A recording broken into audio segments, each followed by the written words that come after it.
So guys, we are done with our home page, so we can now get started with our integrations page. So before we get started, I'll first explain about the flow of structure, like the data flow for the integrations.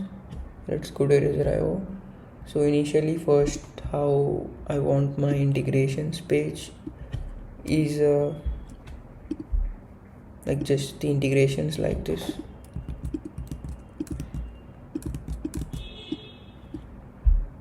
It's like I want my integrations to be like this.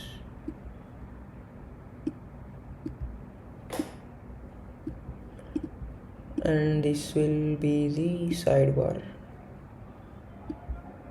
I want it this way because in future, if consider we want to add like more integrations, like consider CRMs like Salesforce or other stuff like Notion, so we can just add like this and scroll down. Okay, wait, yeah, scroll down or whatever.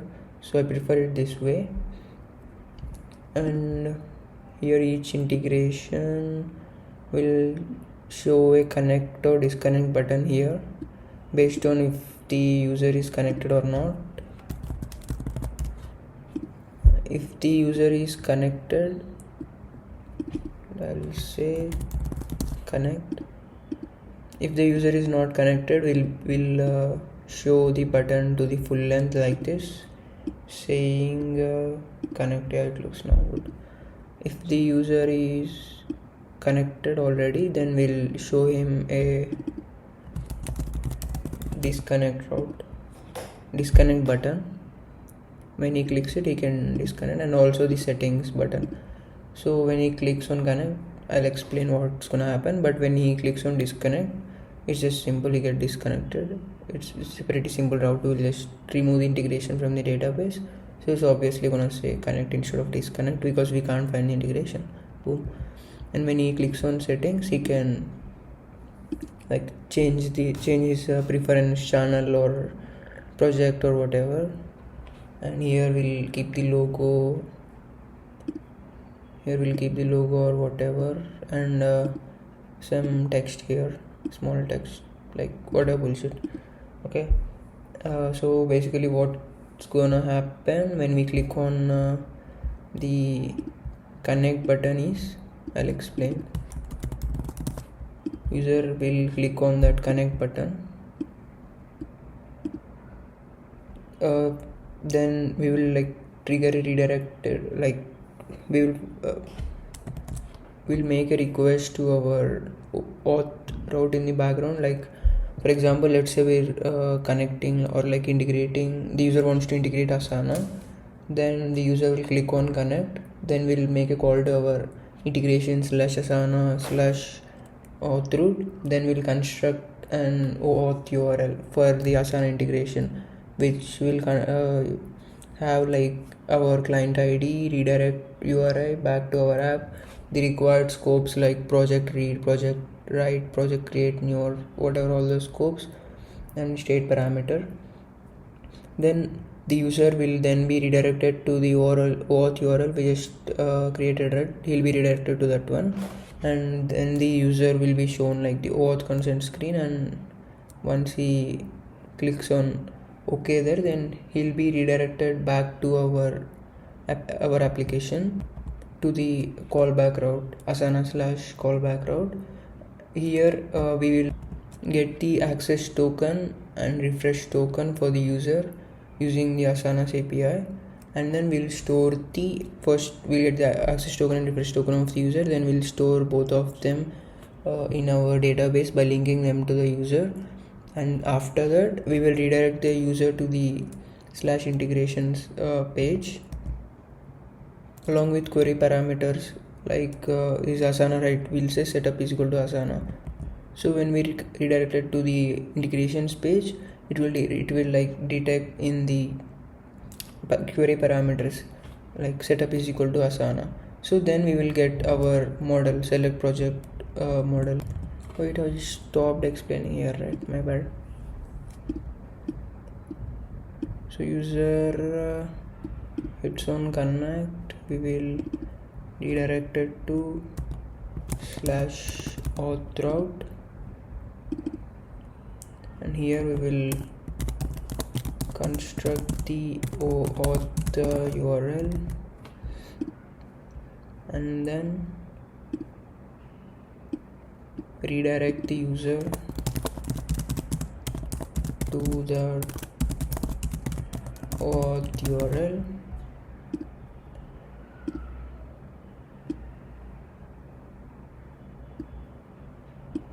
and then the user will give permission. User grants access.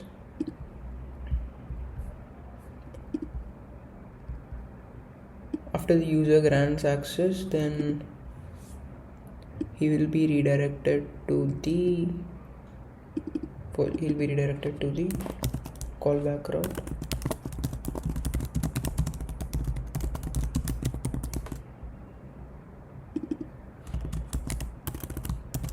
Get refresh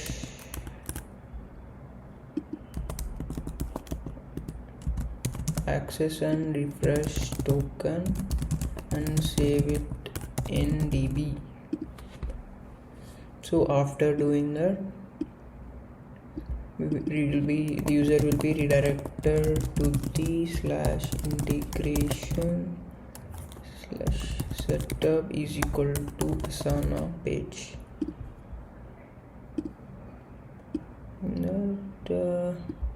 After that, we will show the select/create new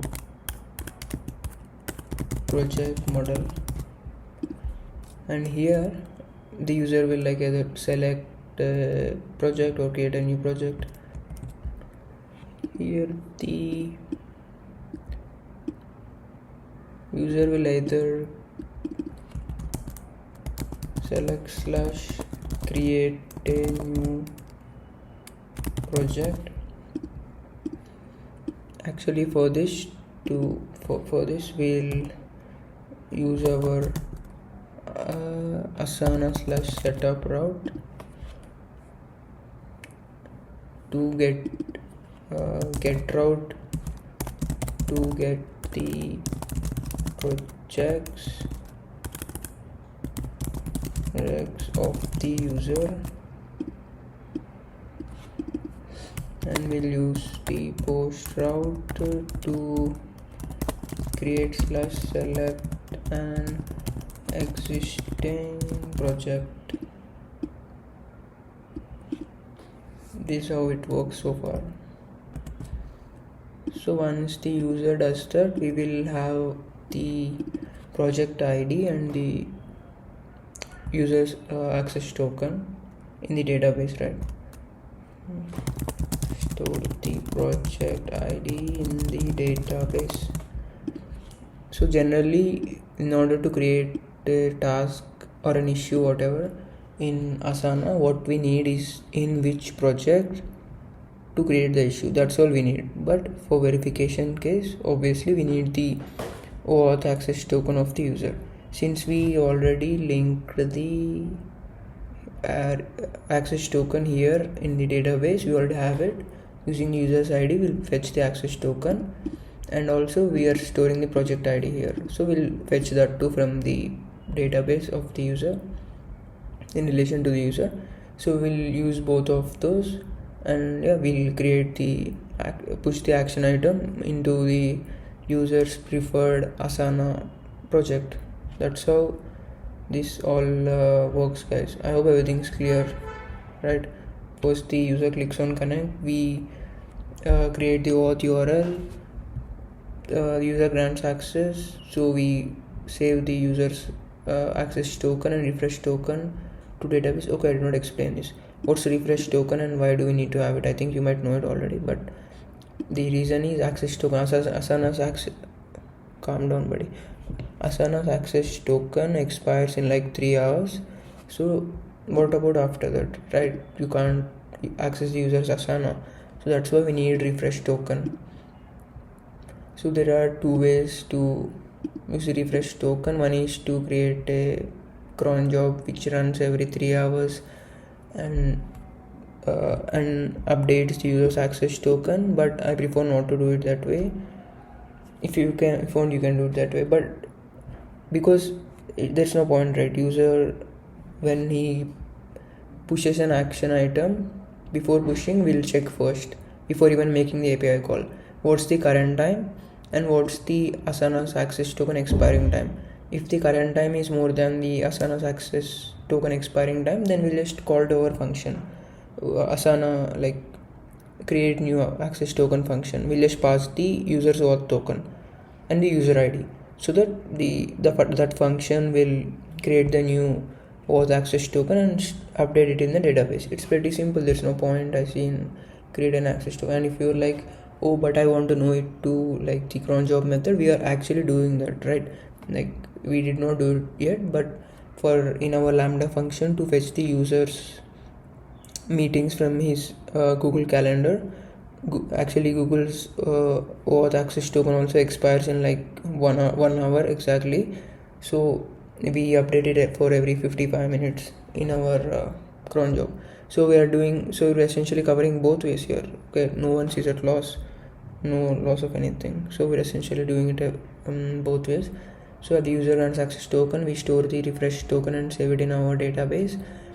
After that we'll redirect the user to the integration / setup is equal to Asana. After the user is redirected to that page, it will detect this setup is equal to Asana query parameter, and then we will show the create or select new project or whatever model. And yeah, that's how. If firstly to show the user's project, we need the data, right? Like from where will we get the projects? So using the Asana / setup route, we will get the user's projects and we'll display it there. If the user wants to create, or once he has selected an existing project, we'll make a call to the setup route again and it will update in the database. If we are creating a new project, it will call the Asana's API, it will create a new project. After creating the new project, as a result will be Asana's API will be obviously giving the project ID in return. So we'll store that newly created project ID if the user created a project ID. If not, then we'll directly get the project ID, right? We'll just be passing it from here, from the selected project. So either way we'll be having the project ID and we'll be saving it on our database. So from then, whenever we want to push an action item, we have the access token, and we also have the project ID. That's all needed to push the action item to the user's Asana. It's completely and exactly same with Jira too, but Trello is a bit different. By a bit different, I mean it's more easier, okay, because it doesn't even have the refresh token, because access token is like eligible, like worth, like it doesn't expire, it's lifetime worth access token. Maybe they are lazy just like me. Okay, so that's why Trello is simple, but fairly all the three are simple. We'll ignore Slack for now, by the way. We won't be integrating Slack right now, because after integrations page we'll do it in the last. Okay, after we built our RAG pipeline in our meeting ID page, after that we'll get back to Slack and integrate Slack. So for now we'll just do these 3 integrations. So out of the 5, we already integrated Google Calendar, so we are going to integrate now Asana, Trello and Jira, and Slack will do it later. So either way we'll be covering all the integrations I showed in the demo 5 by 5. Okay, chill. Yep, go to the VS Code, create a new page, integrate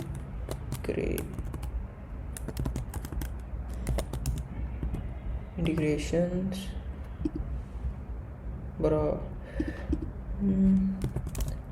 page.tsx. First let's create our use integrations hook in this, right? Hooks, use integration.ts. So first let's Yeah, first let's define our integration interface.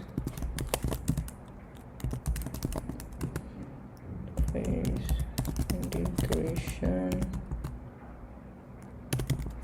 platform, Google Calendar. All the 5 platforms we have, we're going to mention them here. Jira, Asana, and finally Slack. Name is going to be a string, obviously. Description. What do you mean by description? For example, take Slack. Its description is gonna be post meeting summaries to your Slack channels. That's what I mean by description. For Google Calendar, let the bot auto join your meetings or whatever shit. Connector, it's gonna be a boolean because it's true or false. That's it. Board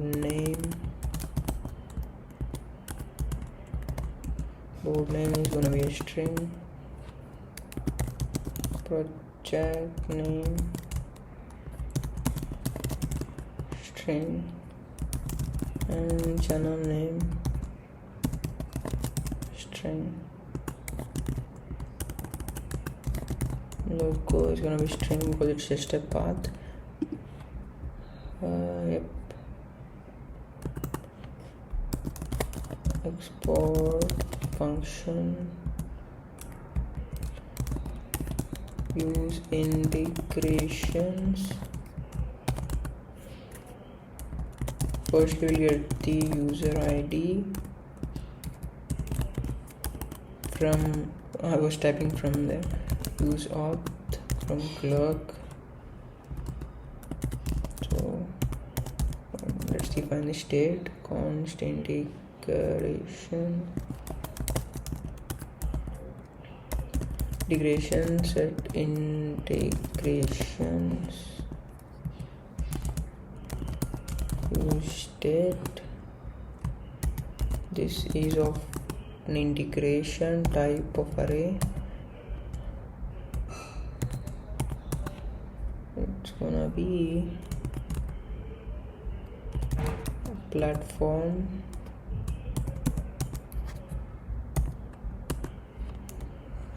name, description,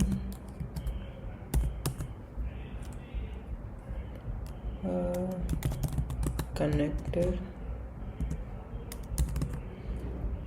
channel name, it's gonna be undefined initially, and the logo we already have this right in the public folder. We got that while we were building our landing page.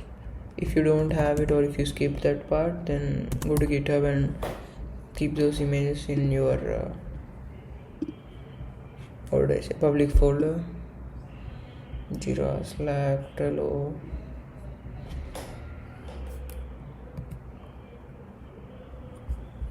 So just copy this, let's paste it again.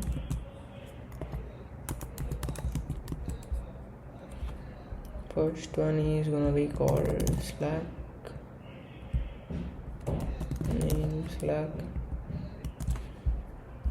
The description is gonna be post meeting summaries to your Slack channels. The connected is gonna be false / slack.png. Here this platform is gonna be Trello. Here is gonna be Trello. Description, let's say add action items to your Trello boards. Connected is gonna be false. Obviously everything connected is gonna be false, right, initially.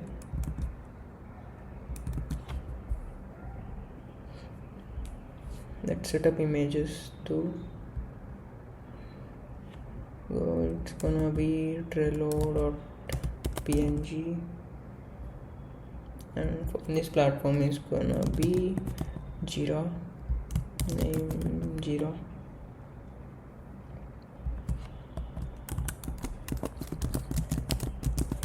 Create tickets for development tasks, gonna be jira.png. Form is gonna be Asana, name Asana. Description is gonna be sync tasks with your team projects. Logo is gonna be asana.png. And finally the final one, it's gonna be Google Calendar.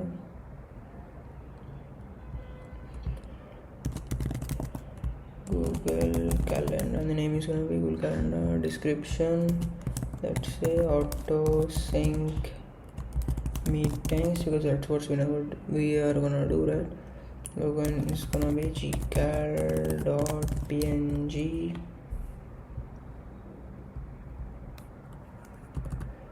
Now let's create a state to track if the integrations are loading. Okay, const loading, set loading. Man, I really fucking wish I could have some music, like really. I never coded this long without music. Like I never even code without music. I genuinely feel so bad. And let's create another state to track which integration is in setup mode. Setup mode. Okay, use state.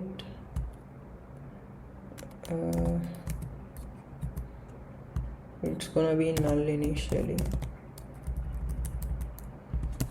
It's gonna be either string or null.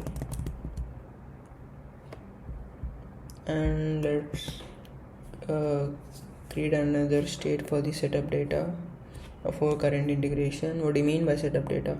By setup data, I mean the boards, like I said, Red will fetch the boards or projects or whatever related to the user regarding that integration. Okay, const setup data setup data is equal to use state any. Initially it's gonna be null, man, obviously, right? And now let's create another state to see if the setup form is loading.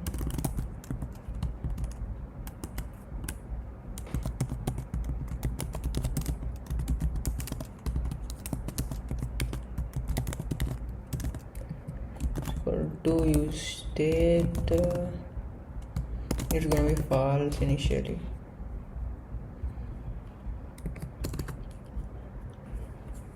So let's create an use effect here, use effect hook, to fetch like the integrations. Like what first we need to display, right, bro? Like when we display the integrations, we gonna say, right, connected, disconnected, based on what integrations user has connected or disconnected. So first of all, we'll run the fetch integrations function so that we can pass on those, like if the integration is connected or not, to the child components, so that they can render accordingly to show the connect or disconnect button. So yeah, if the user exists, then we will call the fetch. We did not define it, obviously, but let's run this first. Let's code it, I mean. And here after this we'll fetch the URL parameters to check for the setup mode. If you remember here, redirected to integration/setup is equal to Asana.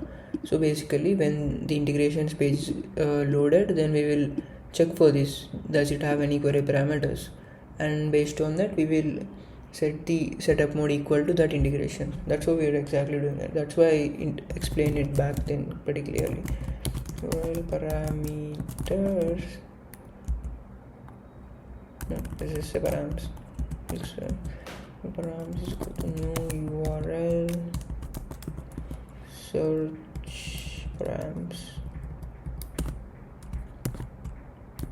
window dot location location dot search const setup is equal to URL params dot get setup. We're extracting what this setup is equal to. That's what we'll be having, right? Setup is equal to Asana, setup is equal to Slack, Jira, Trello, or whatever. That's why we're having it this way. So if the setup parameter is valid and present, then we will fetch the integration and the data. So if setup is true, I mean if it exists, and if it's one of these, Trello, Jira, Asana, Slack dot includes setup, then we gonna set the setup mode equal to this, and also the fetch set of data equal to this. So we're essentially having a setup like, is the setup parameter equal to one of these? Like consider user trash, someone fakes a Pornhub or GitHub integration, like setup is equal to GitHub, then it's not one of these. Like we are searching here, it includes, no, GitHub is not in this, so we won't give a shit about that, and we won't call any of these functions, so we'll be fine basically.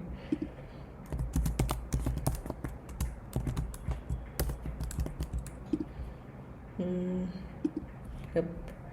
So let's first build our fetch integrations function to fetch the integration connections status from the backend. Const fetch integrations. It's going to be an asynchronous function, obviously.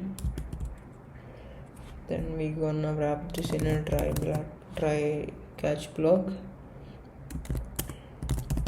Const response is equal to await fetch /API /integrations /status. We did not create the route yet, we'll create it. Okay, calm down. Const data is equal to await response.json. Okay.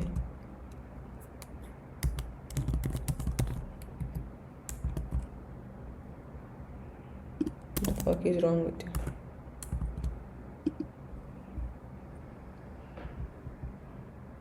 I don't know, I don't give a shit. And we'll fetch the Google calendar also separately. We're not including that in this, right? So const calendar response is equal to await fetch /API /user /calendar status. Const calendar data is equal to await calendar response.json. Now let's update the integrations state with the fetched states, because initially all of them are false, right? So we'll change it to whatever it is correctly. Set integrations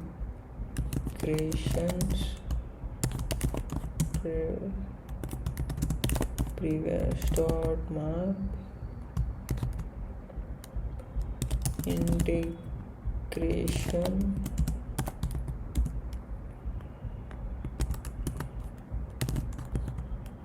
if integration dot platform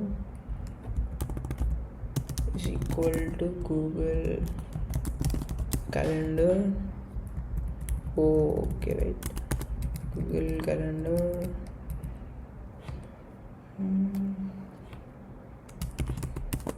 And we'll return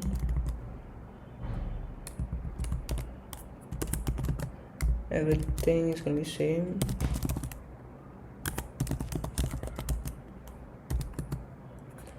Except for connected, we're gonna say calendar data dot connected or files.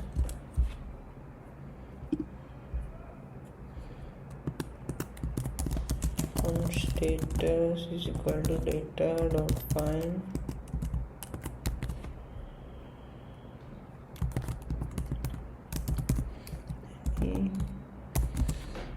zero platform is equal to integration dot platform, and we're gonna return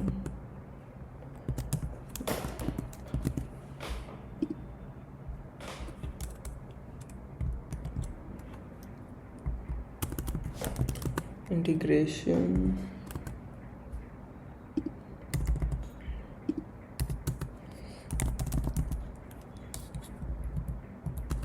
connected is gonna be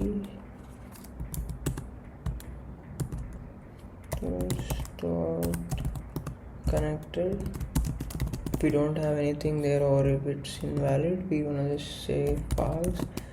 Board name, status board name. That's essentially what we are doing here. Is we got all the values right from we fetched from the integration status route, like if the integration is connected or not, or and also the board name and the project name or whatever it is. So we're just mapping all the integrations and changing the values of just the connected boolean and also the name of board or project name.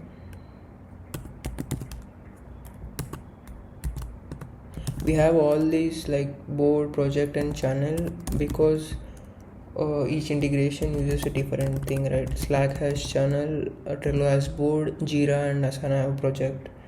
So that's why consider like we're integrating Asana doesn't have a board name, so this is just gonna be null. Project name Asana, consider it's like project name is messy, project name is gonna be messy. Asana doesn't have a channel, so channel name is going to be null. That's it.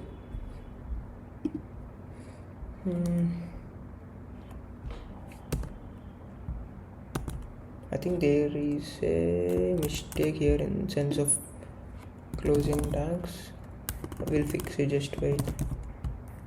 Catch error. We're gonna log the error. Console.error fetching integrations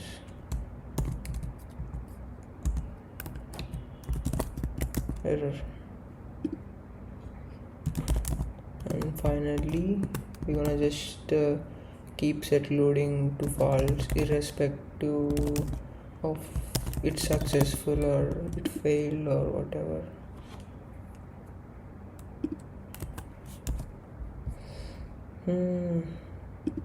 Oh, I think this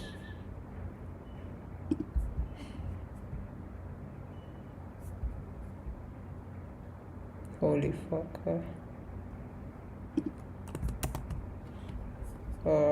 Okay, just the parentheses issue. Let's see what's the issue.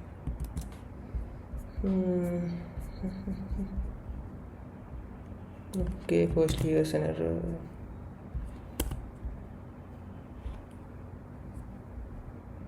We did not yet create that function, so that's what the issue is. Let's comment it out till then.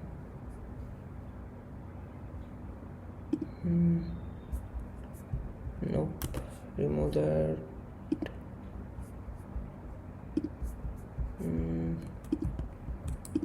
I think this is the first main use integrations functions parenthesis. Yep. Use effect, yeah, that's good. And now fetch integration, yeah, very good. Fetch setup data. Oh yeah, we still did not create the fetch setup data function. Let's comment out that also. Yeah, we could. I don't know what the fuck is issue with this. Cannot find name response. Fuck man. Response. Yeah boys, we are good right now. So yeah, let's create our const fetch set up data is called async. Here we're gonna get the name of the platform, which is a string like Asana, Trello, whatever. We will wrap this in a try cat. What the fuck is holy? Oh fuck man. Try. Now we're gonna fetch the data from the API for the whatever platform we're gonna get. I don't know if my voice changed. Most probably it did. It's because I got some cold and I genuinely cannot wait for 1 week to recover to complete this recording. Integrations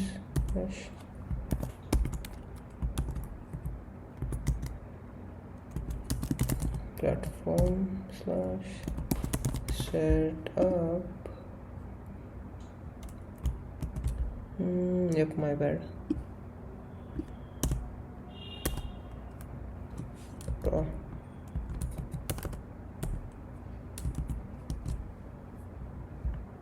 No.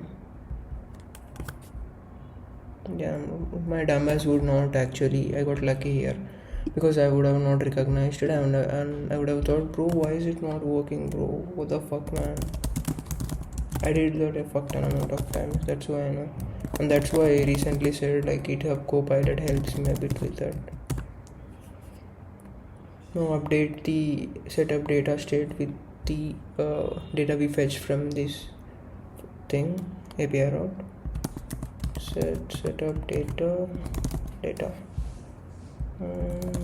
catch error console.error error fetching platform setup data error. Yep, const fetch setup data. Now let's create our handle connect function. This will redirect to the endpoint, whatever integration it is. It will redirect to its responsible appropriate URL, whatever. Const handle connect to platform. We're gonna get that as a prop. Platform is a name. Not going to say the mistake here. Platform is a name which is of type string. If platform is Slack, then we'll redirect it to Slack's install endpoint window.location ref is equal to /API/Slack/install return is equal to integrations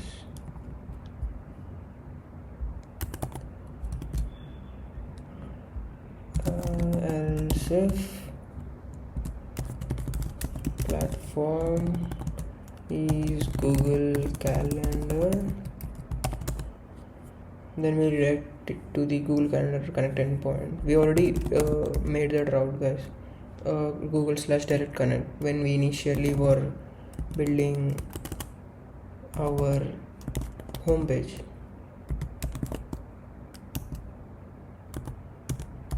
/API/out slash google slash direct connect, else we will redirect to one of our generic 3 API endpoints, whatever it is,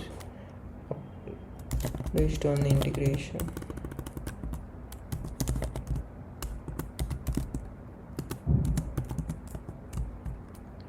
Slash API slash integrate. We did not build these routes yet. Okay, don't worry, we'll build them. Just be patient, mate, please. Slash platform slash auth. That's yep, our handle connect function. Let's build our const handle disconnect function. Sync platform, which is a name, which is a substring.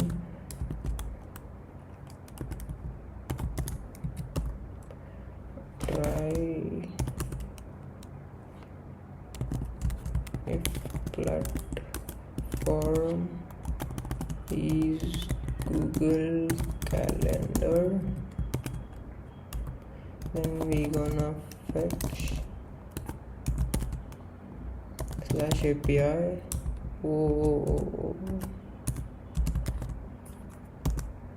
slash API slash auth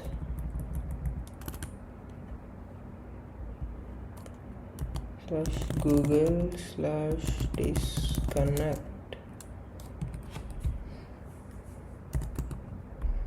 and the method is going to be post.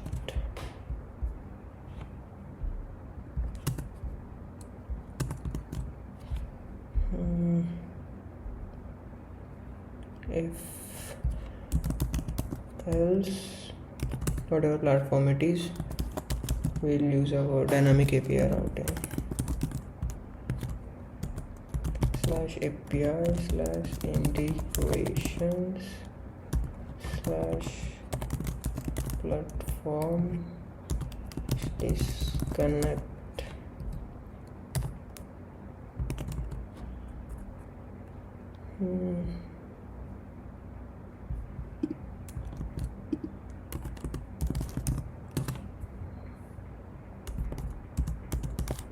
Method post.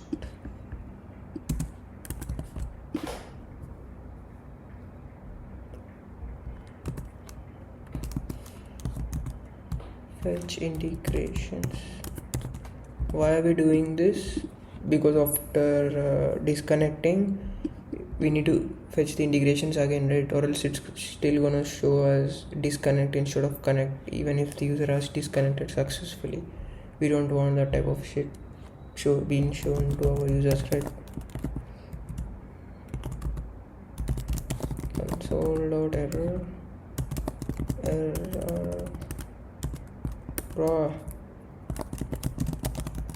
error disconnecting daddy.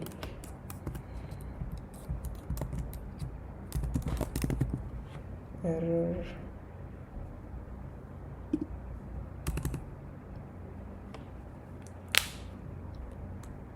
Now let's build our const handle setup submit, which is gonna handle the setup form data for an integration, like selecting an existing project or creating a new project. It will handle all those stuff. Config any.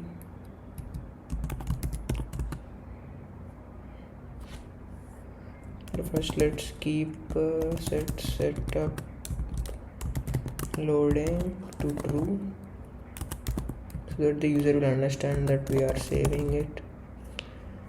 Yeah, so let's now send the data to the API for whatever platform it is.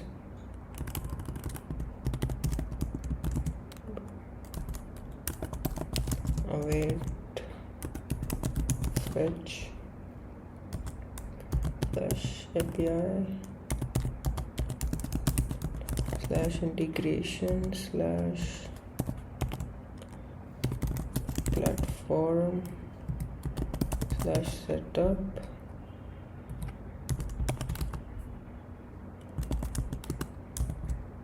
Method is gonna be post headers content type is gonna be application/JSON.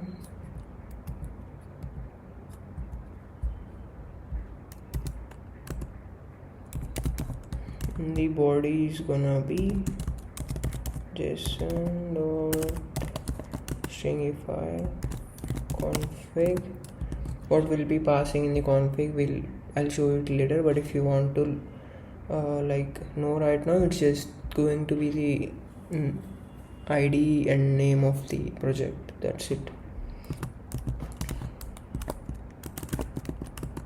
Response.ok.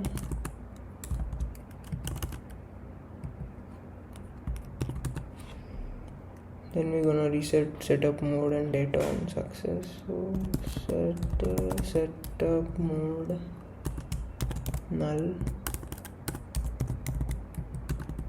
set setup data also to null, and refresh the integration statuses, and also remove the setup parameter from the URL, like setup is equal to Asana, that thing.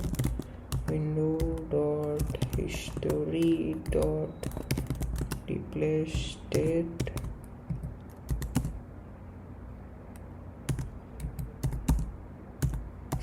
/integrations. Boom. And yeah, catch any error. Then we're gonna say console.error saving setup. Oh, I'm out of my mind. Okay, and finally irrespective of if the setup was successful or if it failed or whatever, we're gonna keep setup loading to false,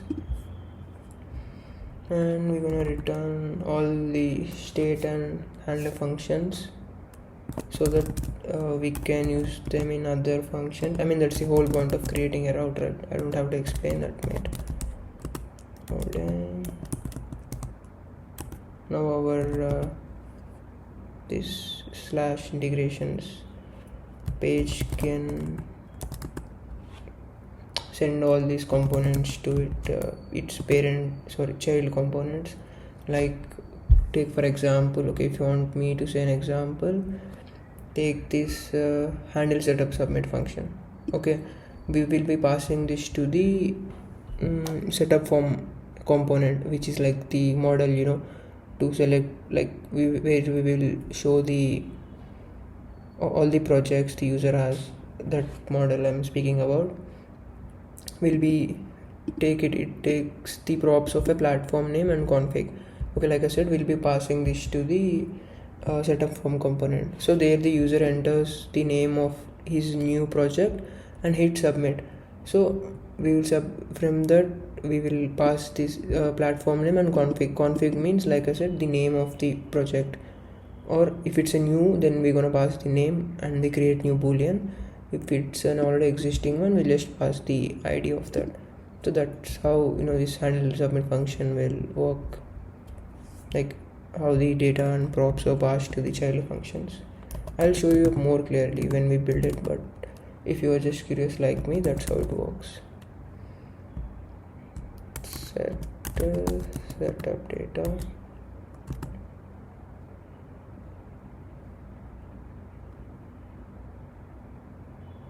okay, that we already passed it there. That's what was showing an error. It should be more actually.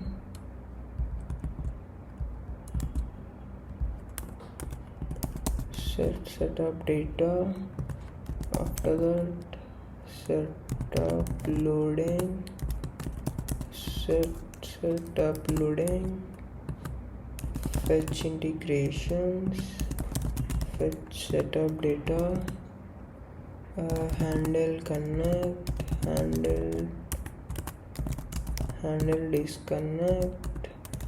Handle setup submit. Yep, that's it, right? Let's uncomment these.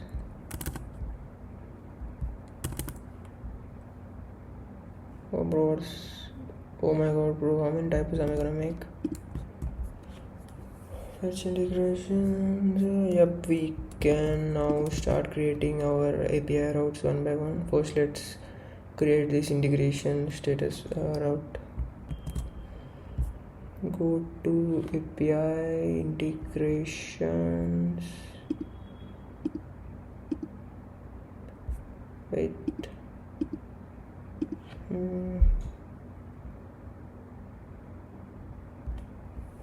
Okay, let's create a new folder here called integrations. Let's create another folder called route. This will be our status route.ts. So yep, now let's define our get handler. Export async function get.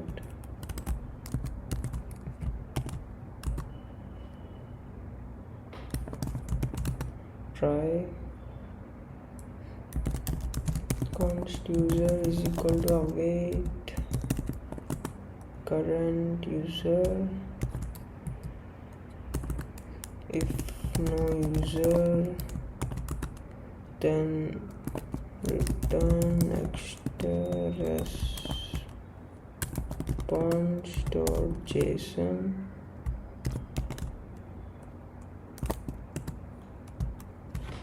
Error unauthorized.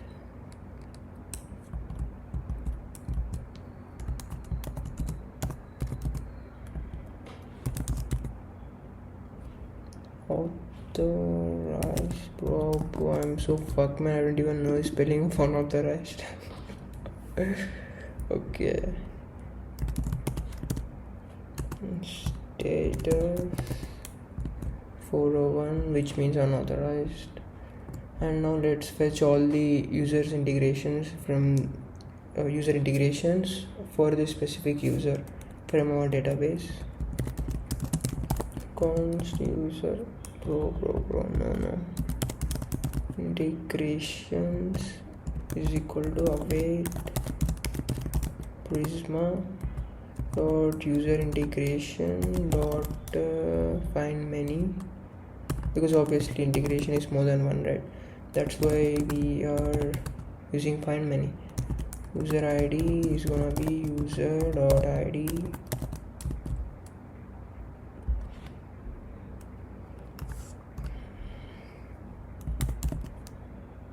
Now let's define the supported platforms. Const all platforms.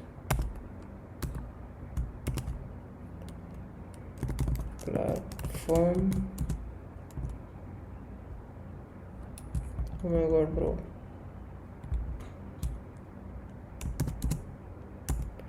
It's gonna be Trello. Name is gonna be Trello. A capital T. And after that, the logo, whatever. Connected files.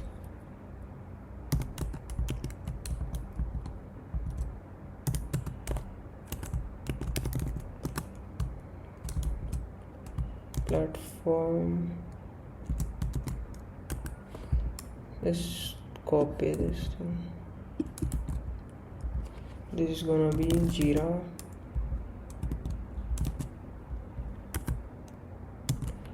Jira.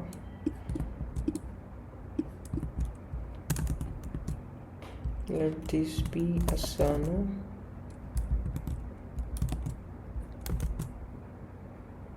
Country is going to be false. Now let's map over all the platforms and update their status based on the database results. Okay, cons result. No. All platforms dot map. Like we're gonna take each one of the platform at one time. That's what. Bro, if I have to explain what map means, then you're so fucking cooked. I mean, it's not means you'd cook, but you probably need to know a bit more before starting out with this project. Integrations dot find I dot platform is equal to platform.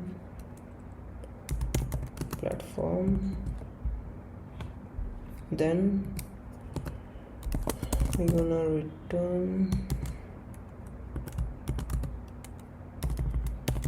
everything's gonna be same with this. Then connected integration board name or project name, whatever. Integration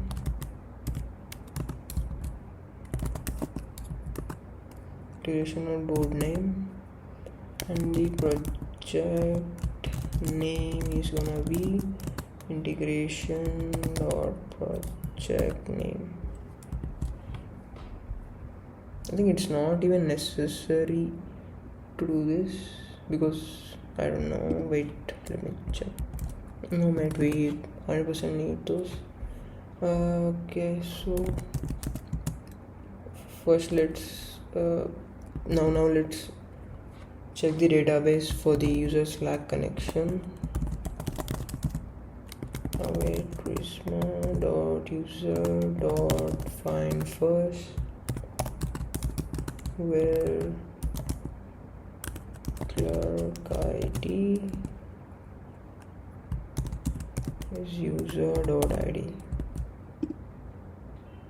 What the fuck is? Oh my god, man. Okay, accounts DBs are.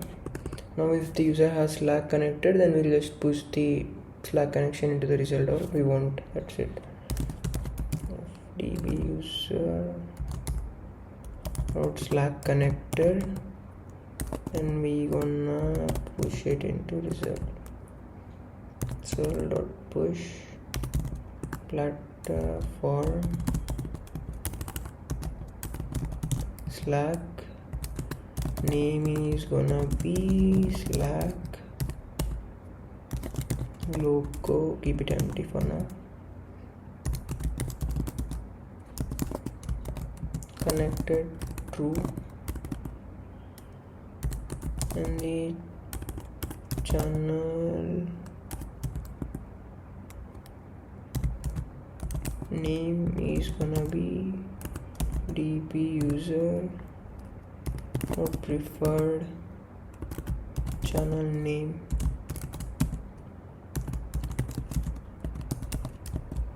Not set. We're using preferred channel name here instead of ID because there we need to display the name, right? Like consider I selected the channel new channel and the user goes to integration page and he says hashtag ABCD1461043 No, we need to display channel name, right? What the fuck will he understand by the channel ID? Dog shit, nothing. That's why we're gonna use channel name there. Okay, I was a bit aggressive. I don't know why. Otherwise, we gonna push it as not connected.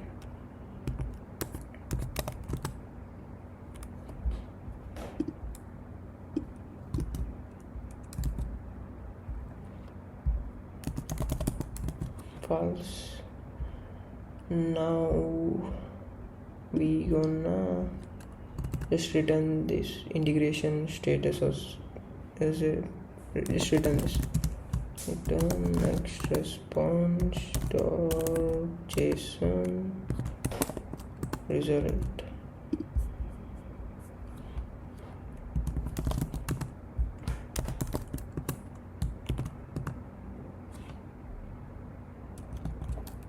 Yeah, I saw. Console.error, error fetching integration status, error, return next response .json,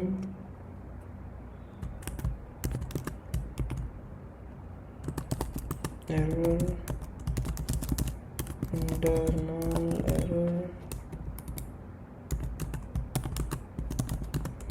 status, final. Oh, let's better write this in a single line. It's too big and unnecessary like this. I just want to try it out.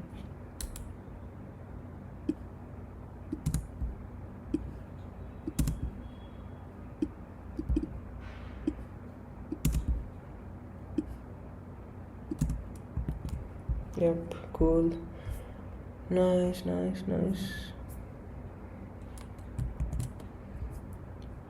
Just copy these logos.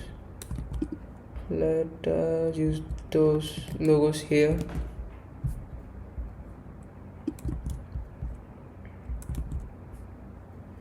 These are kind of like, no, these are not the logos that we'll be using, but these are kind of like the backup logos, you might say.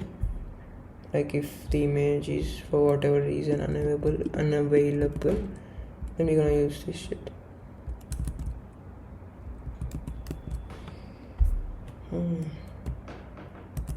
Go to this use integration hook.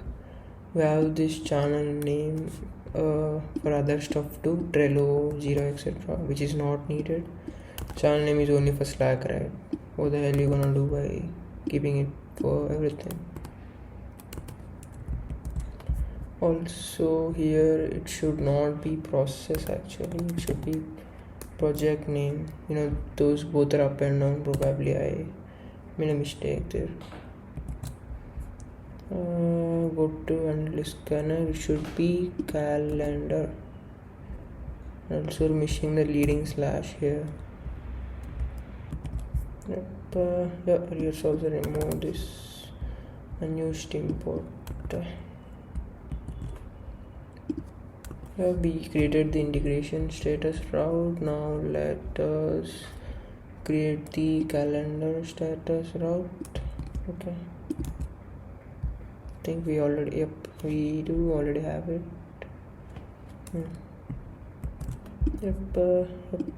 We do, because in homepage we need that, right, to show the buttons dynamically. Like connect calendar button, to show it we need, right, if the user is connected to calendar or not. That's why we created it. Next here, we're gonna create these routes now. Let's go with Asana first and create all the 4 routes related to it: auth, callback, disconnect, setup, all those. Integrations /status, integrations Asana. Let's create the auth route.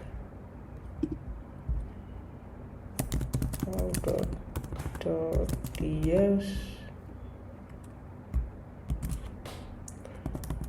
Let's define the get handler. Export is async function get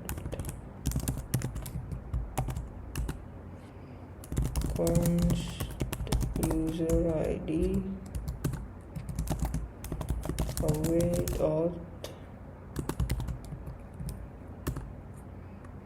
So if no user, then return next response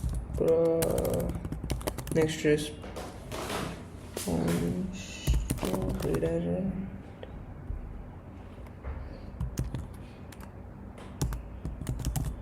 Sign in process.env.next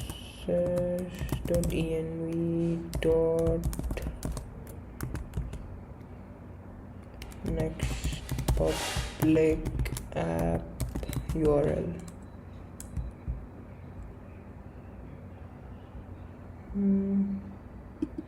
Oops. Okay. New URL.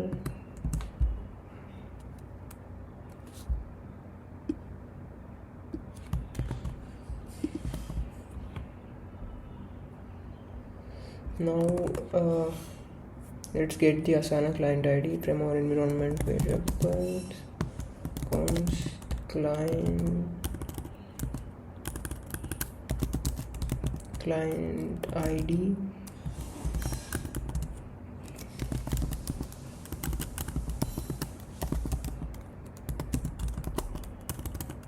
Asana client ID.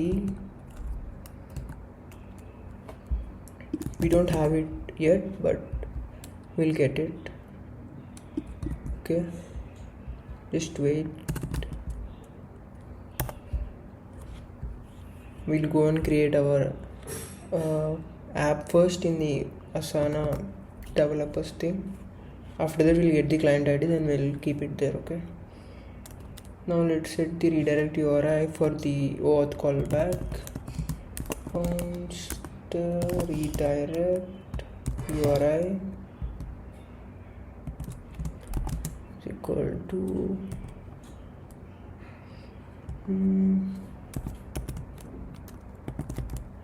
process.env dot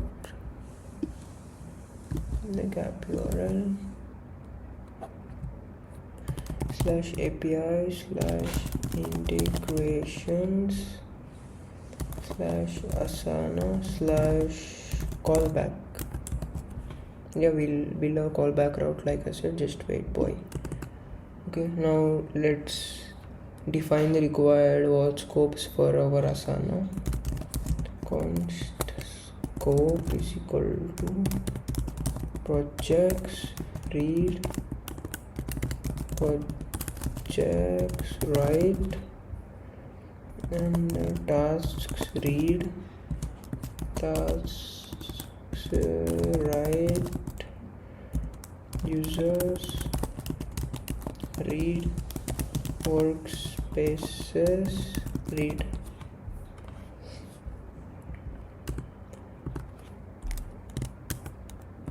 Const state is equal to user ID. Like we're using the user ID as the auth state parameter, which will be used for verification. Like when we get the when the callback route gets the redirect from Asana, we'll just verify is the state same. Then if yes, we'll move forward. You can use anything actually in state, but in their preferred method in docs and in Reddit, Quora, so not Quora, Stack Overflow, whatever, this is the common path, so I'm going with it. Const auth URL is equal to https app.asana.com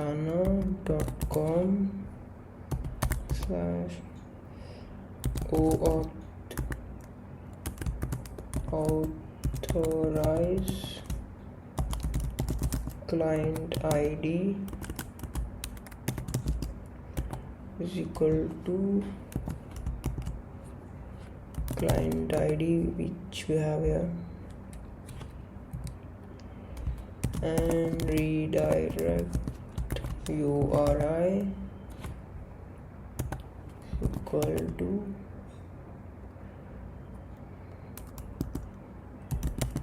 encode URI component of redirect URI and response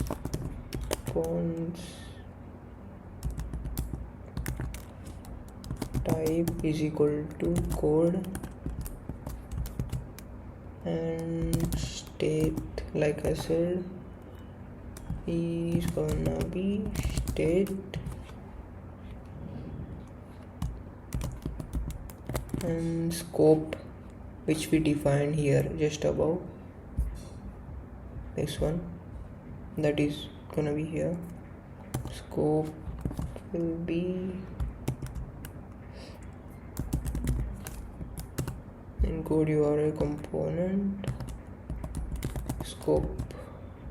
Yep, we are done with this. Now all that's left is just redirect the user to the Asana authorization page, which is this. We just constructed it. Return next response dot redirect auth URL. So now let's create our callback route.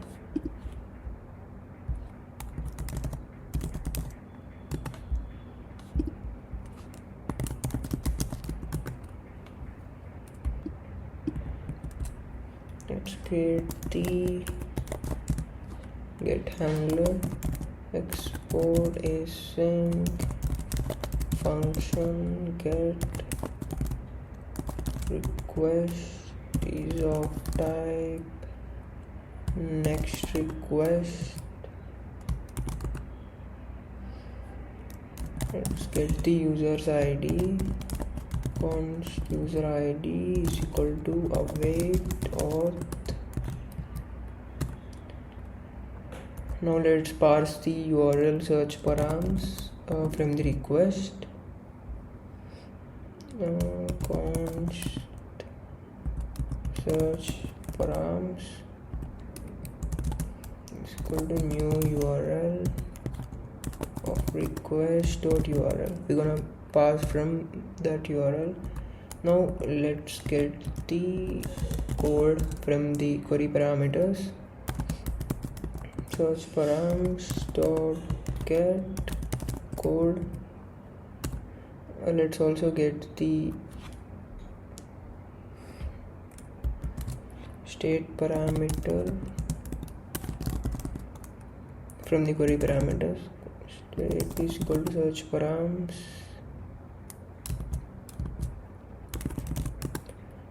dot get state. Yep. So if authentication or parameters or whatever is invalid, then we'll redirect with error. If not, user ID. If code doesn't exist, or if state is not equal to user ID. Why are we doing this? Because wait. Yep, because see here, we're setting the state equal to the user ID. Already said it. If you did not pay attention, I'm sorry. Then we're gonna just return, redirect the user.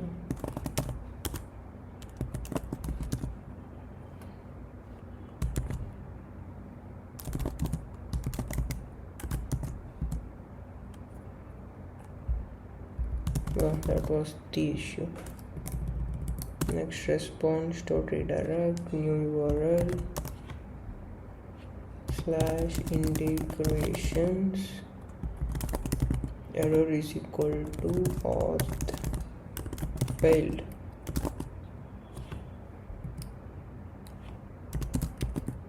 Process dot env dot next public app URL. Yep, we good. Now let's create a try catch block. Now let's exchange the authorization code for the access token and the refresh token. Const token response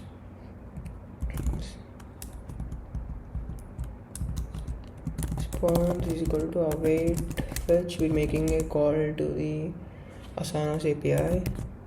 Fetch https app.asana.com / OAuth token. Method is gonna be a post method, and the headers content type application / form URL. It should encode it, and the body of this request is gonna be new URL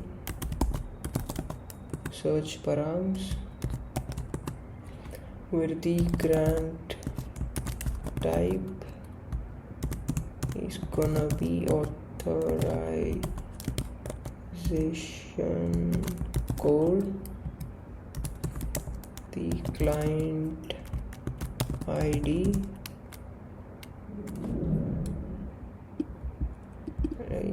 we should already have it here. Asana client ID,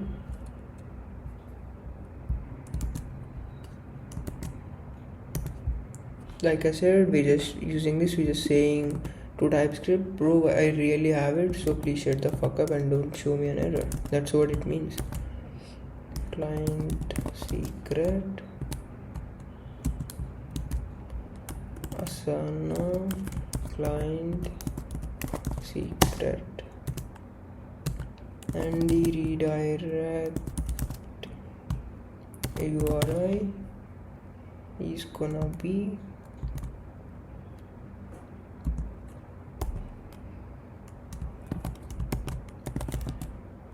process.env.next public app URL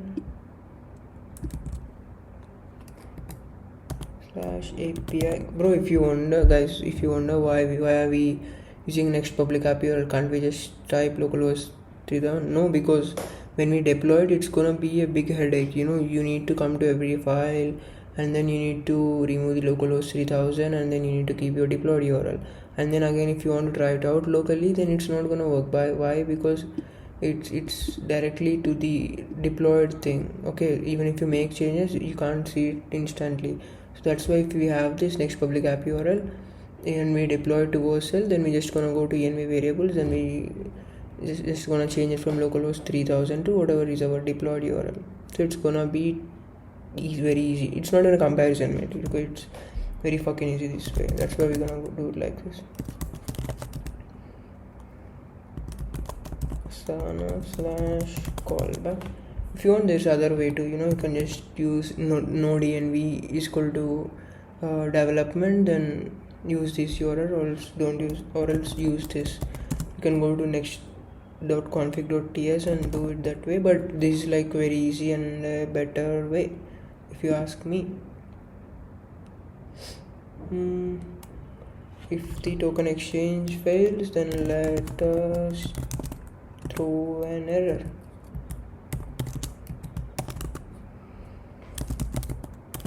Throw new error, fail to exchange code for token. Do we have this actually in our env? No. Yeah, token exchange fail. Then let's parse the token response as JSON. Const token data is equal to await token response, not response token. JSON. Now let's observe the user's Asana integration into the database. Okay, await prisma dot user integration dot observe. No, where the user ID platform user ID, the platform will be Asana. Just wait a minute, guys, I'll explain this. Okay, update access token is gonna be token data dot access token. Refresh token is gonna be token data dot refresh token, and updated at new date, which means the current time.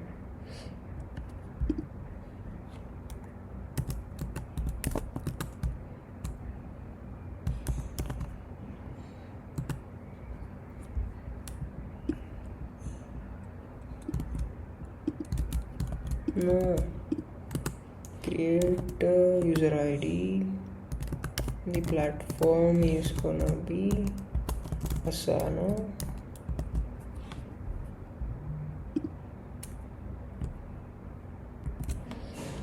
This user ID platform, because it's a unique composite constraint, so that the user, a single user cannot have like multiple integrations of the same type. Like a single user can have multiple integrations, Asana, Jira, Trello, but the user cannot have multiple Asana integrations. He can have, and he should have only one Asana integration, right? Also, the Asana integration can have multiple users, like multiple users can integrate Asana. That's why we have this user ID platform. If you see in our schema, we don't have that anywhere actually. This name, it's automatically created by Prisma. Go to this one here, unique user ID platform. This is where it's generated, user ID platform. If you want, you can also dynamically set a name here. We can set the name here. You can set it to messy or whatever, and here you can say messy user ID platform. It's gonna work, but until then, if you keep some other shit here, it's gonna show an error obviously. So that's the thing, and we are using absurd because if it already exists, then we're just gonna update it, or else we're gonna create it. Okay, so after that we will just redirect to the integrations page with the success message and the setup flag. Like I said, like setup is equal to Asana, that's what I mean. Okay, and like I said in the flow, using the setup is equal to Asana, the model is gonna go up. We're gonna make a call to our setup route of Asana. We did not create it yet, but we're gonna create it, and then we're gonna get the data and we're gonna display that there, and based on the user we're gonna create a new project or select an existing project. That's it, the entire flow. Boom. I hope you understand. It's fine if you don't understand. We're gonna go through it line by line, code it line by line, right? We're gonna be fine, but you should be able to understand it actually, kinda, but it's fine. I just hope my voice is like able to you guys are able to understand, because it's full of cold and stuff. Access is equal to Asana. Connect. We have the thing running, right? Yep, and rock. Yep, okay, fine, good. Cool. I set up Asana connector, and setup is equal to Asana. Process.env.next public app URL.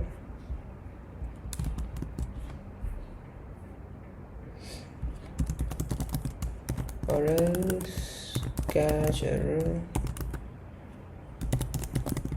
console.error, error saving Asana integration, not Asana bro, it's error. Okay, just copy that and paste it. We're gonna redirect to error is equal success. It's not success, so it's gonna be error is equal to save failed, and it's gonna be same. So we can now build our auth callback status. No, it's not belong to this. Then we can create our disconnect route first, and after that let's build our setup route. Okay,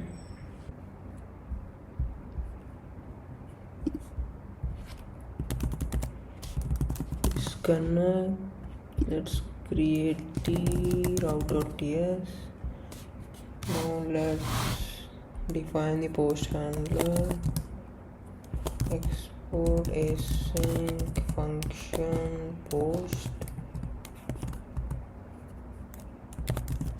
const user id await auth.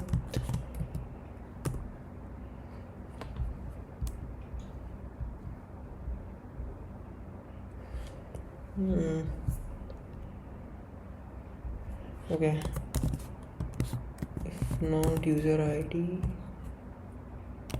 then return 401 unauthorized.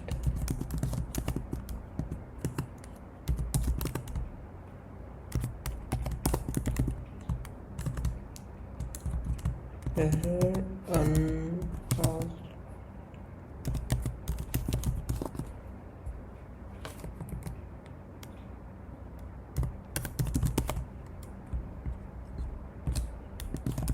And status 401.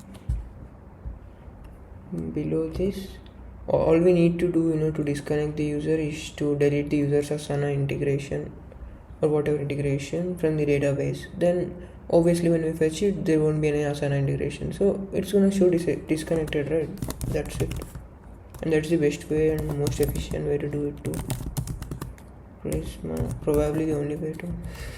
Or maybe keep another variable called is connected, where you can,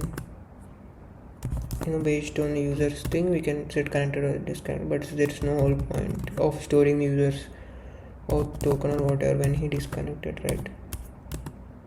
And the platform is Asana. That's it. I already explained in my previous file what user ID platform means, so go back and listen there. I explained it in a pretty long way and in a very detailed way along with examples. I'm really not patient enough to do it again, and waste of time too. Success true.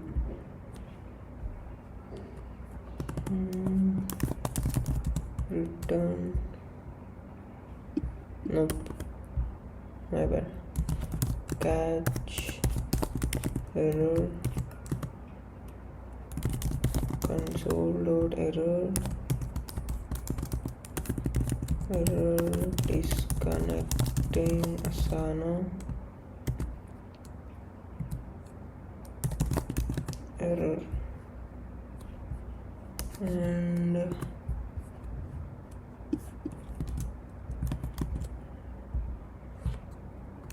fail to disconnect and status of 500.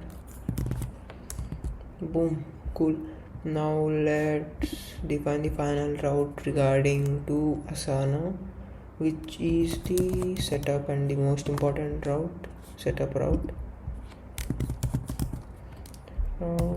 Route.ts. First we need to firstly create the handlers, get and post handlers. Like I said, get handler is to get the boards and existing projects of the user, and post handler is to either to select a project or to create new project. And also, like I said, I don't know what I have. Yeah, it's still this one. Okay, so like I said before, while making this call, first we check for the user's auth token. Did it expire or did it not expire? So for that we also need to create our getValidToken function. Before doing all of that, first let's create our Asana API class, which helps us in interacting with Asana's REST API. Go to the lib folder. Where is lib folder? This one. Create a new folder called integrations.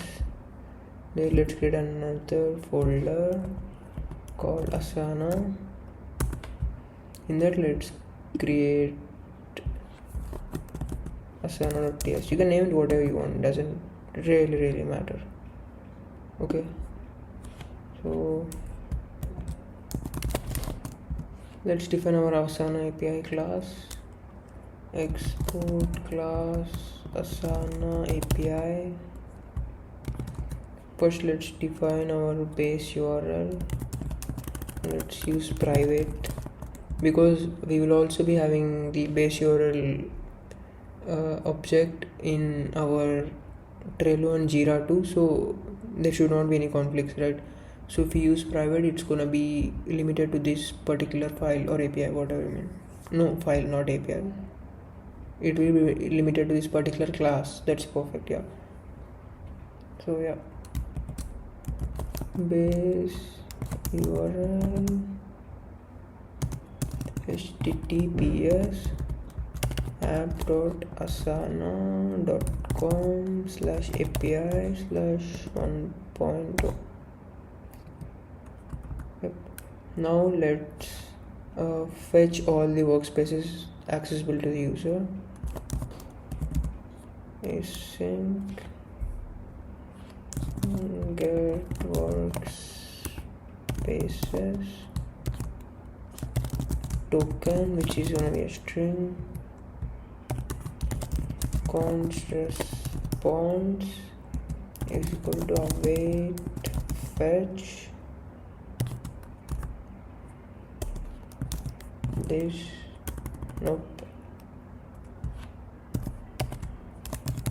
this dot base URL, which means this /workspaces. No,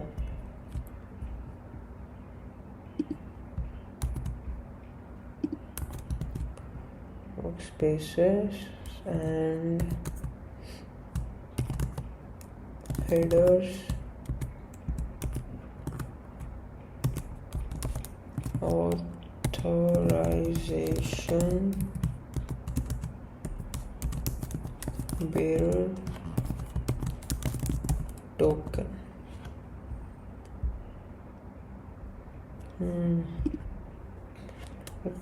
Let's throw an error if the request fails. Okay, not response dot okay, throw new error, fail to fetch works. Oh, what am I typing? Workspaces. And let's just return the workspaces as JSON.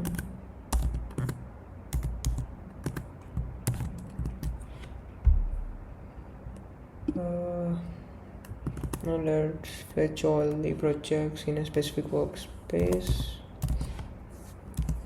Async get projects token, which is going to be a string, and workspace ID string, const response is called await fetch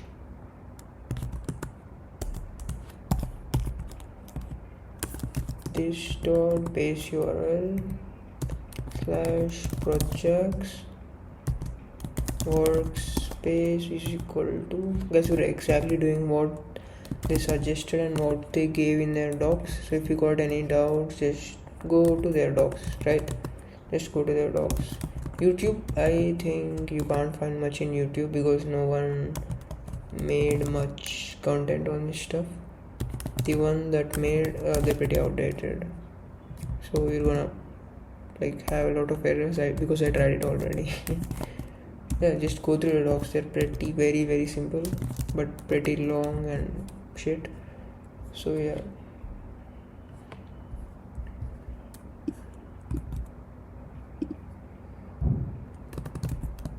if response is like throw an error if this request fails, fail to fetch projects.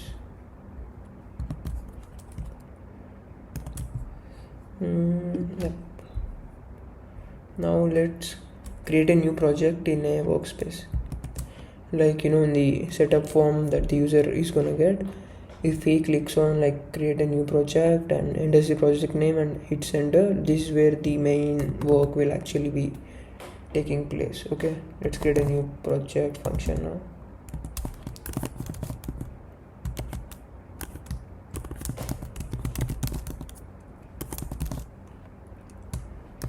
So the thing we need is the proxies token, which is string, workspace ID, like in which workspace should I create the project, right? And the name.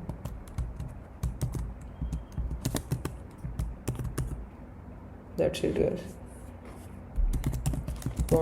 Response is equal to await fetch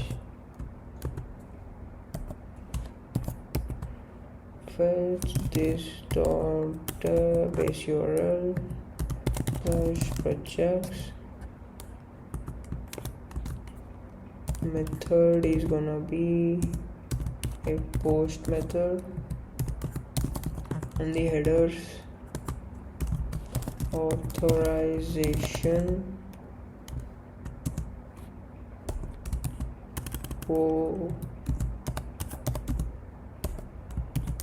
bearer is this token,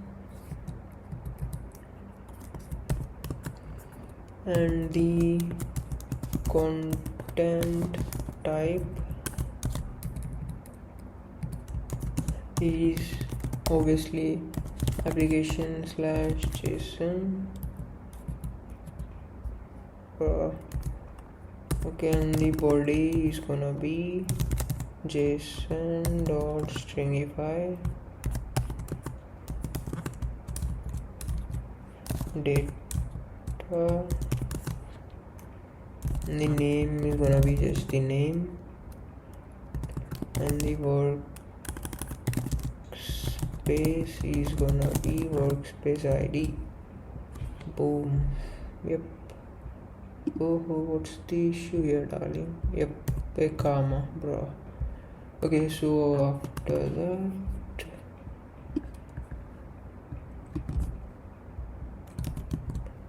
fail to create project. Yep, that's it. Now let's create a new task. Okay, not a project. Async create task. What we need is a token of the user, and in which project should I create this task, right? Like there is a task, in which project should I create a task. That's why we need the project ID, which is a string project ID, and the data, it's gonna be of type, it's gonna have a title, description, due date, assignee, or whatever you want, but we just need title and description. So let's create here up in here interface, or else let's create it in a common types.ts, because we're gonna need it surely in our Jira and Trello 2 files, those files also. So let's create a separate types.ts, export interface, integration, config, platform, Trello, Jira, Asana. Connected is gonna be a boolean, and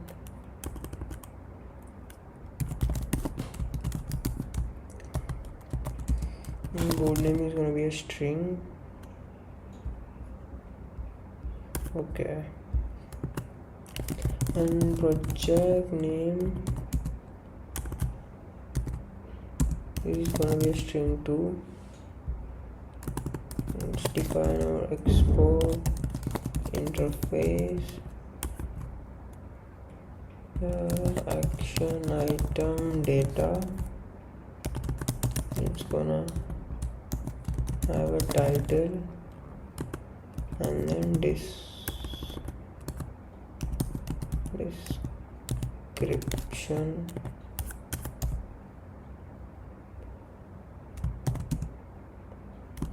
string, and you can keep this if you want to or not required. In the examples they kept, so I'm keeping. It's fine. Assignee, we won't even use these types, due date and assignee. There's no point in keeping them, but yeah.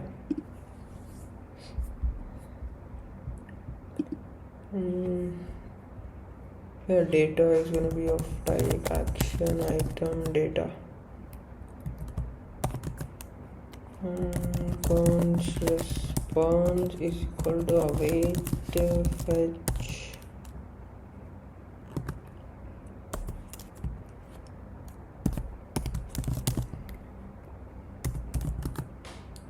slash tasks method post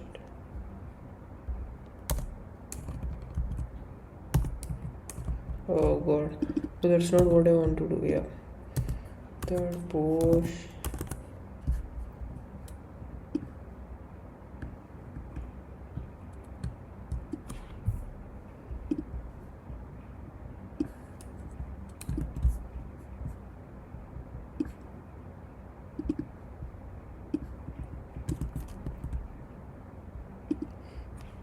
okay, this is gonna be slash tasks. Data is name is gonna be data dot title is gonna be notes in data dot description.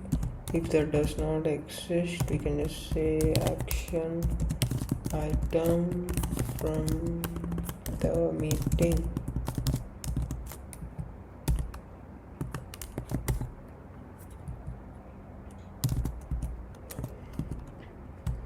The projects are gonna be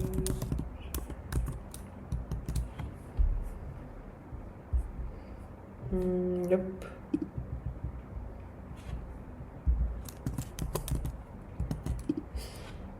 Yeah, I think we're good with this now. Let's create our refresh Asana token function. I already explained twice or thrice why we need that and why it's so important.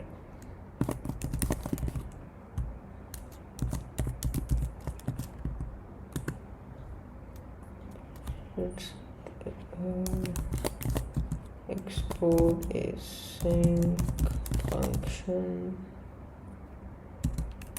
refresh Asana token integration is gonna be of type user integration.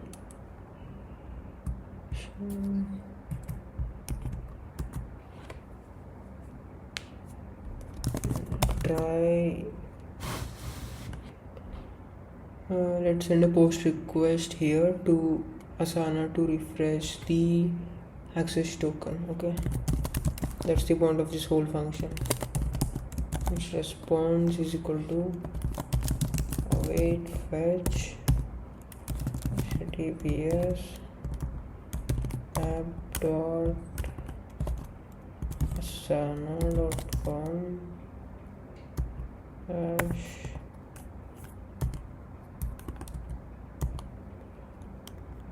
OAuth token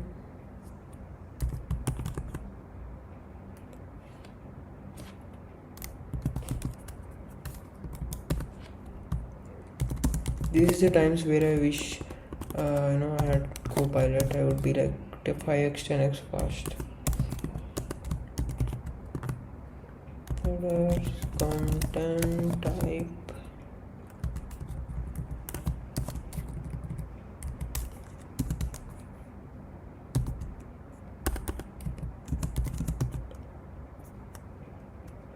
it's gonna be application /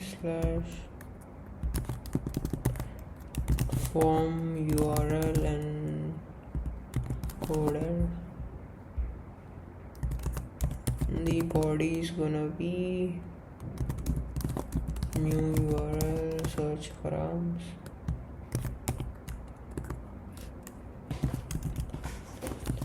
Grant type, which means what we want or what we're asking it to grant to us. Refresh token.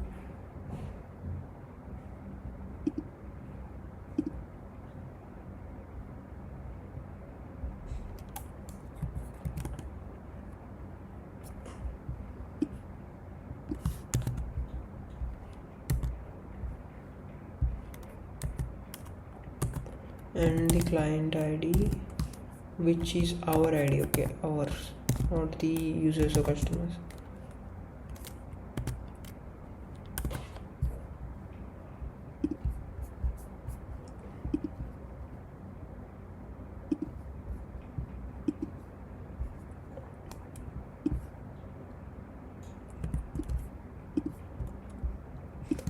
Client ID is going to cross assign client ID, same with the client secret, and refresh token is going to be integration dot refresh token.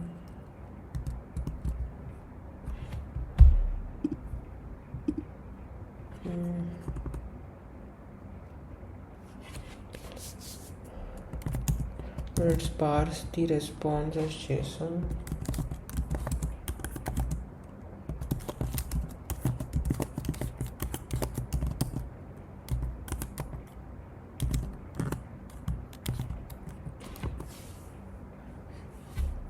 If the response is successful, like here, then we'll update the integration in the database. Like we got the new access token, right? We're gonna update that, which means removing the old access token and refreshing it with this new access token.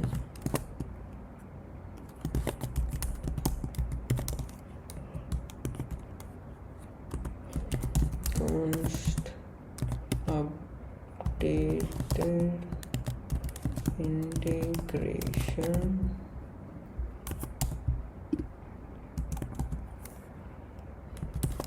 away Prisma dot user integration dot update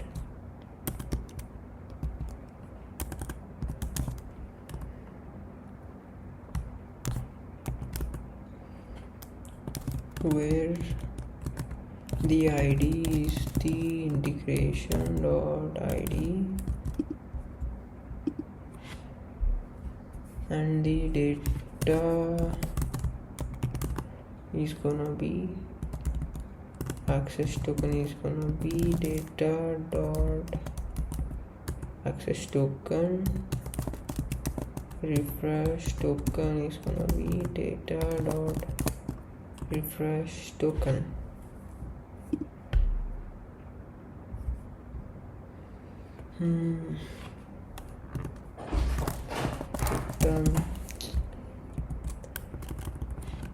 Return the updated integration object here, okay.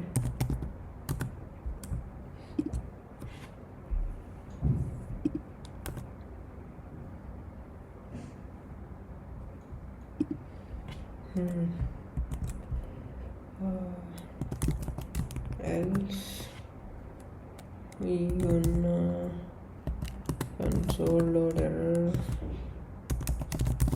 fail to refresh asana token data and throw a new error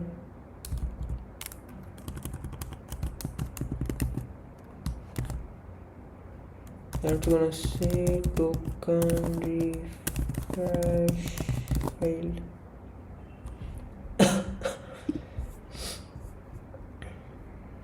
Yeah, in this sketch block we can copy this failed error refreshing.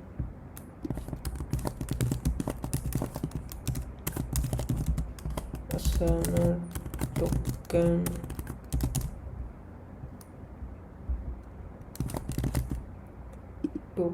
refresh file. Let's just throw error.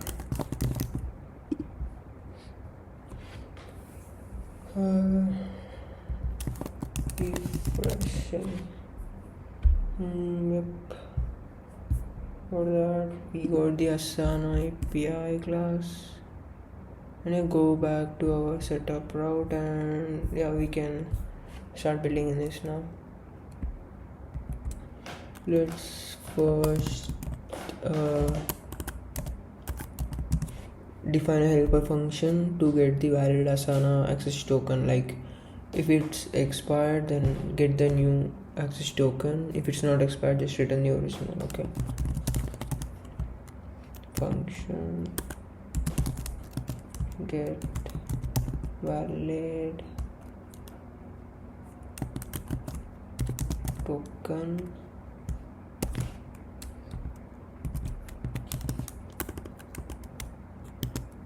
integration any. If the token is expired, refresh it and return the new access token. That's what we want, right? Integration dot expire set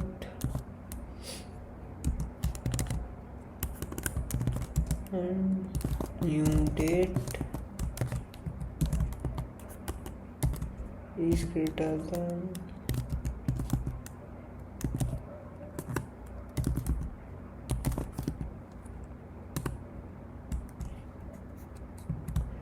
then only we'll call our refresh Asana token function.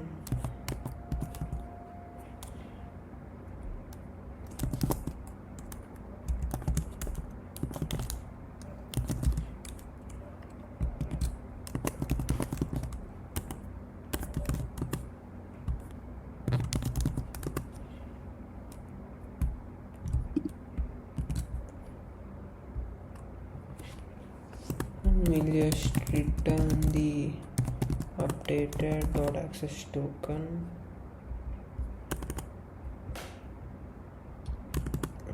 Or else just return the same, like the original access token if it did not expire.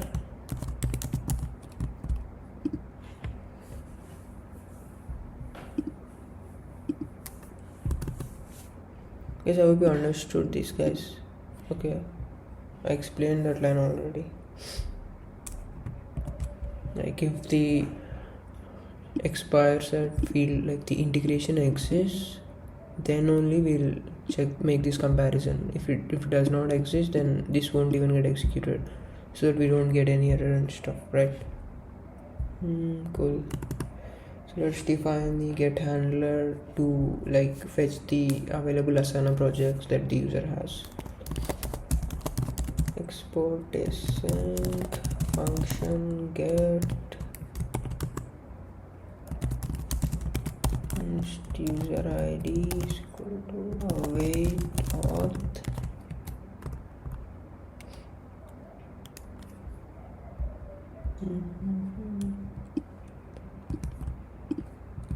if the user is not authenticated, then return 401 unauthorized. That's it.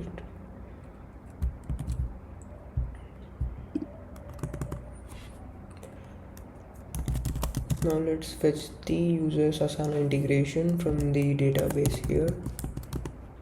Integration is equal to await prisma dot user integration dot find unique, where user ID platform. Guys, I already explained like 5 times what that means. Okay,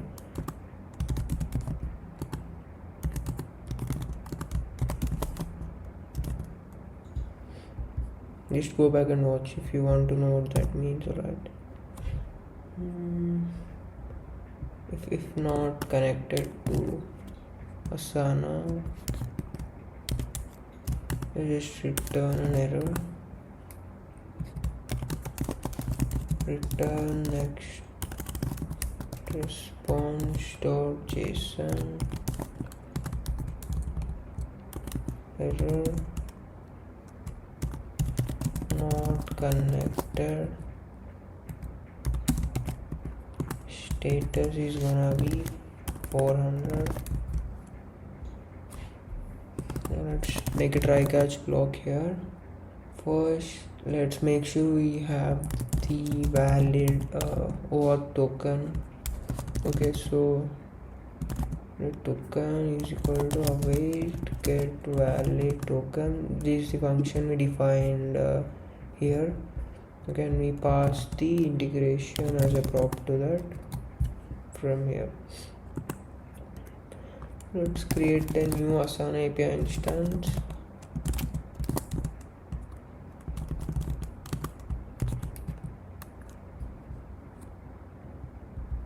Sorry, my bad. So let's fetch all the workspaces for the user. Const workspaces await Asana dot get workspaces of valid token. That's the only prop we need to pass, right? Get the workspace ID. Let's just get the first workspace ID. Workspaces dot data 0 GID. That's the method that Asana has in their docs. Okay, we did not define it. GID is the one which holds the ID of the workspace. If no workspace found, let's return error, no workspace found.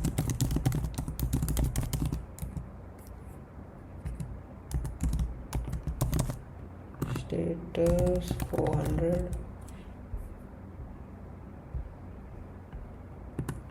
Let's just fetch all the projects in the workspace, in this first workspace.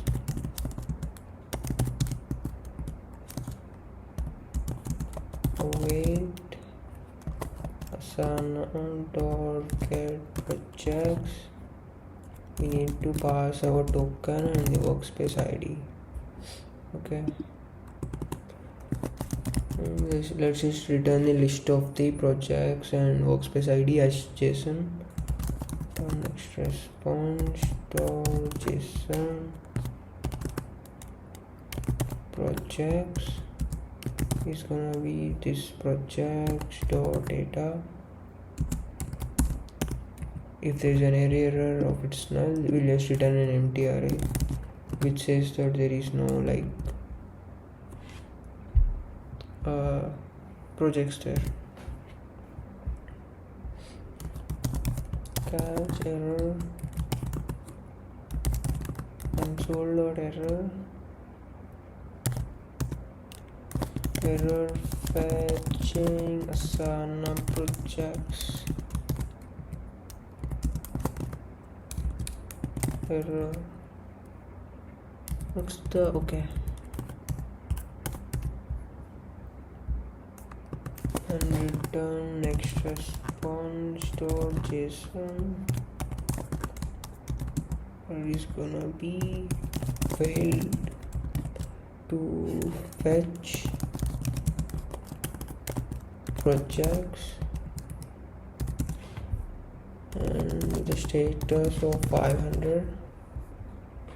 Now let's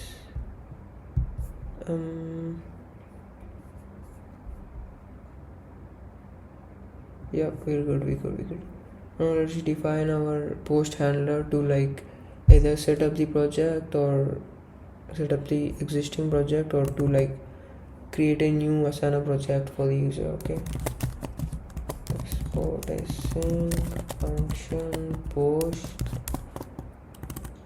request is of type next request baby daddy I'm sorry guys.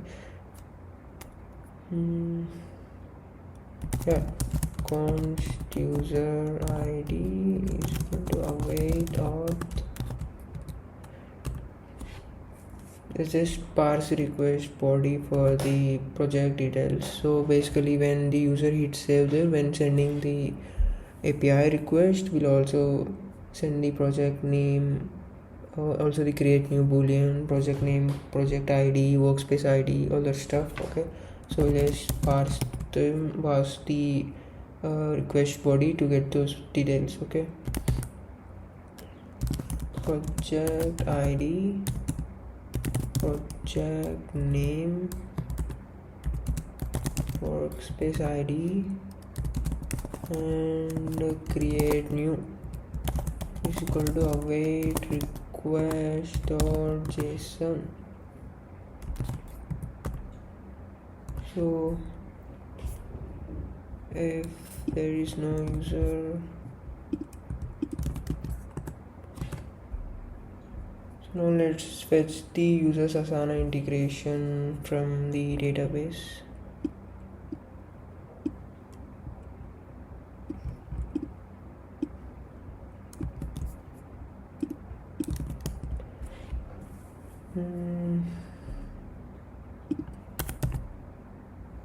What is this mistake about to? Yep. Yep. So let's get a try catch block now. No garbage. No. You know, Toto says that no my key, no my key, no my key. It's bad my key. In the 2021 Grand Prix, like Saudi Arabia Grand Prix, in the final one, Abu Dhabi, sorry, not Saudi Arabia.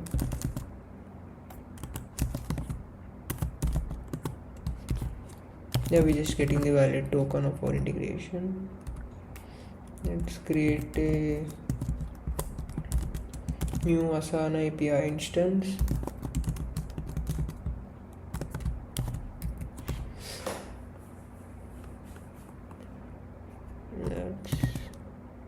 Let final project ID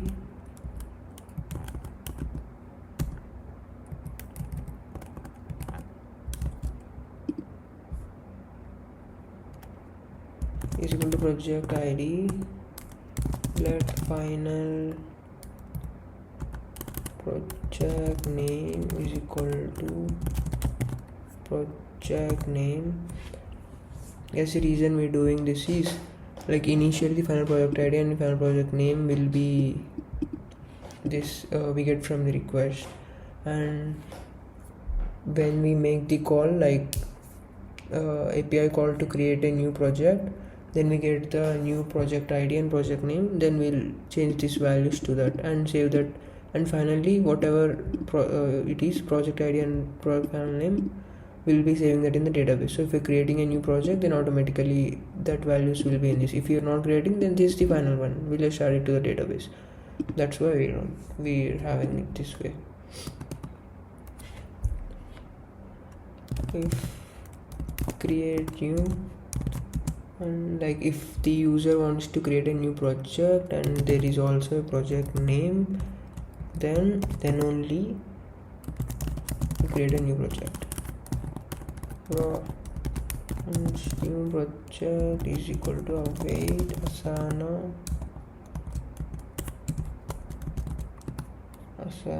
dot create project. We're gonna pass the token and in which workspace to create and what should be the name of the project. Boom, that's it guys. Okay, now like I said, after creation we will get the new project ID and project name. We'll update this with the final project ID is equal to new project data dot gid. Like I said, gid is a method in Asana thing, we did not create. Final project name equal to new project dot data dot name. Now let's save the selected or like created project info to the database. Await prisma dot user integration dot update where id is integration dot id. My bad, I was thinking like user id, but this is the user integration table, right? Okay, so data that we want to update is that the project ID is gonna be the final project ID and the project name is gonna be final project name and the workspace ID is gonna be workspace ID. So let's just return the success response with project info. Return next response dot JSON success true project ID final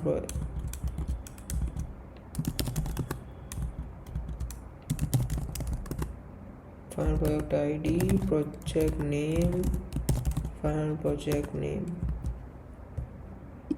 Guys, I really hope you understood this, why we are doing this, what this means. I already explained it, if the user wants to create a new project and there is also a name, then we'll create the new project and we'll set the result project ID and project name equal to this.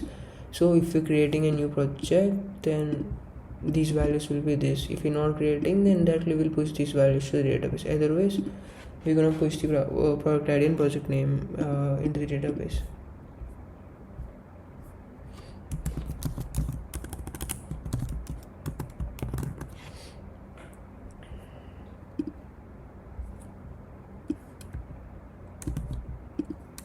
This is why I love Copilot, I don't have to type this all the time. I actually never knew it would be such a pain in the ass until I started recording videos, Like I even before Copilot, when I was a kid, I used to code, but I never wrote this all stuff consciously. I was just like boom, boom, boom, boom, typing. That's it. In a video, you're kind of like conscious what you're doing and stuff. So yeah, it's a pain in the ass. Guys, yep, we can now create our Jira route. We're done with the Asana route.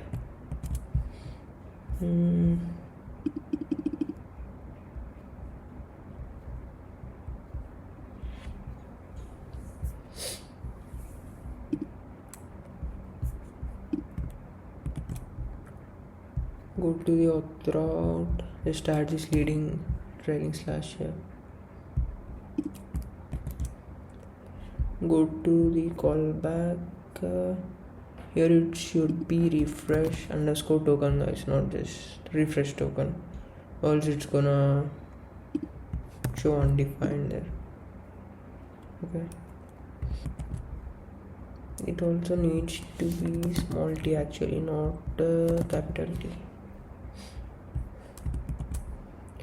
Go to Asana.ts. Here it should be workspace, guys, not workspaces. We're just fetching the workspace ID of projects of a single workspace, not of workspaces.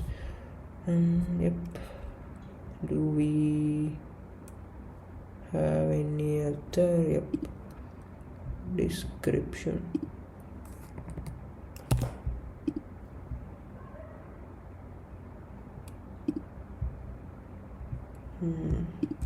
So the typo is here.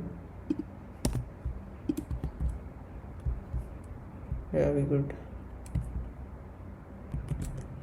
Go to refresh token.ts. Here we forgot to actually add this expires here. This is the whole point, right? Else how are we gonna, this entire functionality is not even going to work if we don't have an expiry date to compare, right? date dot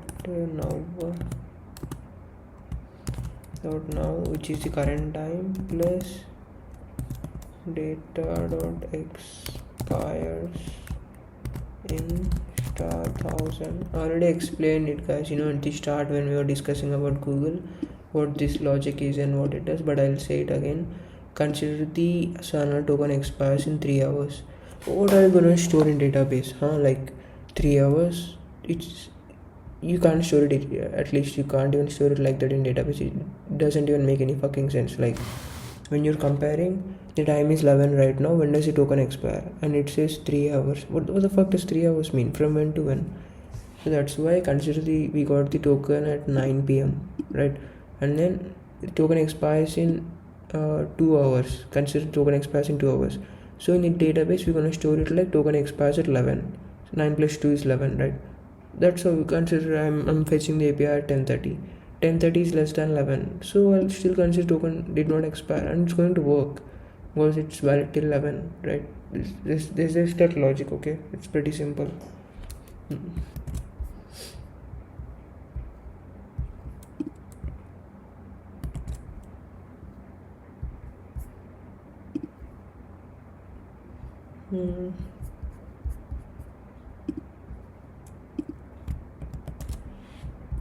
There should be errors setting up Asana project, fail to fetch Asana project.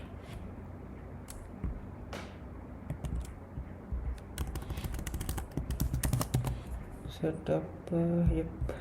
So now let's work on our Jira route. Okay, so let's create a new folder called Jira. Let's create our auth route.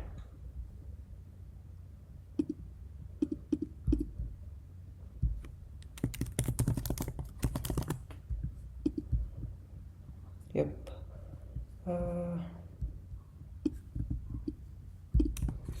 Let's copy this, paste it here.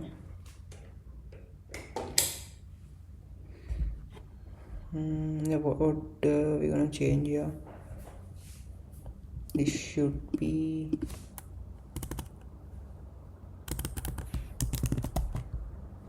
Jira client ID, Jira / callback, and the scopes is remove the entire scopes. Let's rewrite it. Read Jira work, write Jira work, and manage Jira project, manage Jira configuration, read Jira user, offline access. Guys, this offline access is pretty important. I ignored it in the start. Did face a lot of troubles because of it. I never knew it was that important though. It's a scope, right? Yeah, that's why I fucked up and wasted a lot of time. Like, people were literally showing that in their scopes, and I don't know what in me told me to choose to ignore that. And you know what worked finally? When I just copy pasted, it was working. I was like, what the fuck, how is it working? And then I compared it line by line, and then also it was working, because I was mentally ignoring this. I don't genuinely know why I was ignoring that. And then I was like, okay, let's keep it, and then it was working. I was like, bro, what the fuck, this thing has that much significance? Yeah, that's when I started using it, bro. Const auth URL,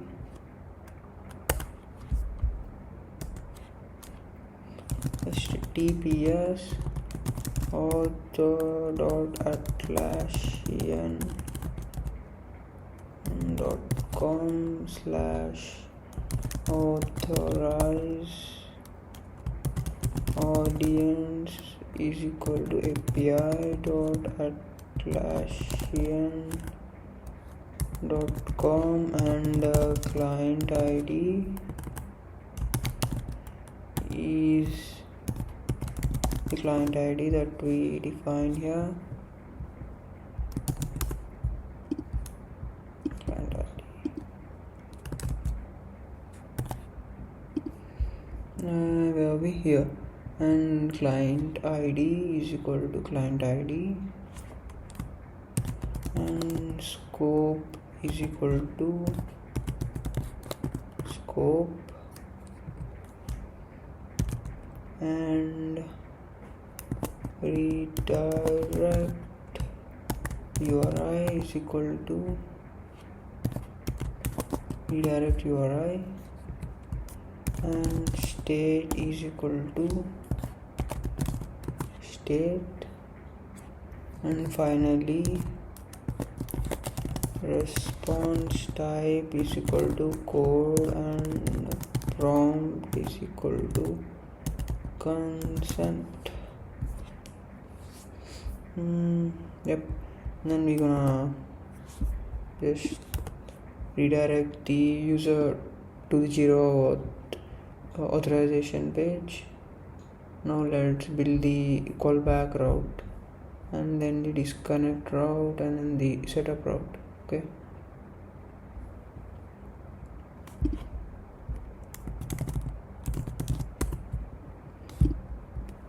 Route.ts.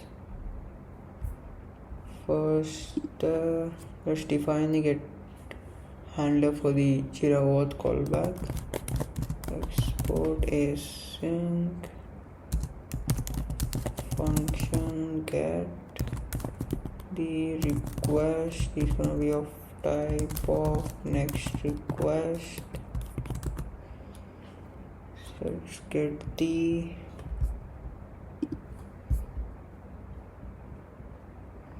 we need these all. We need these two.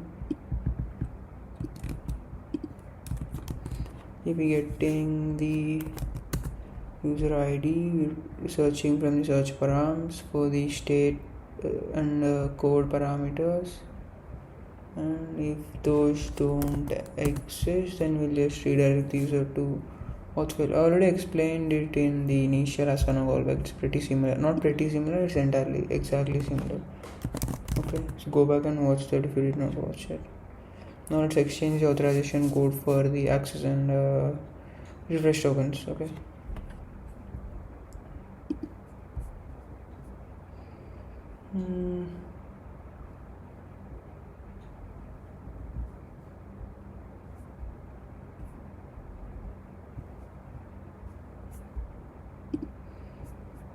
And just copy this entire thing.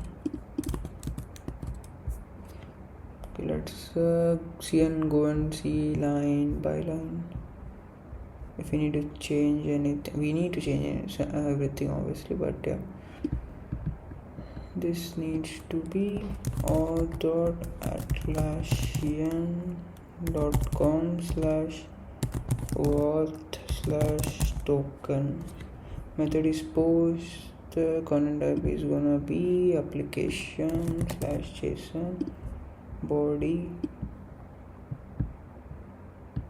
It's not URL search params because it's gonna be of JSON type. JSON dot stringify grant type authorization code client ID Jira client ID. Jira client ID Jira client secret.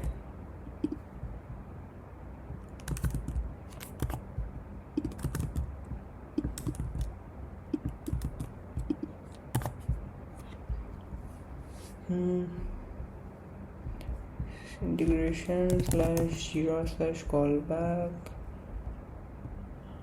and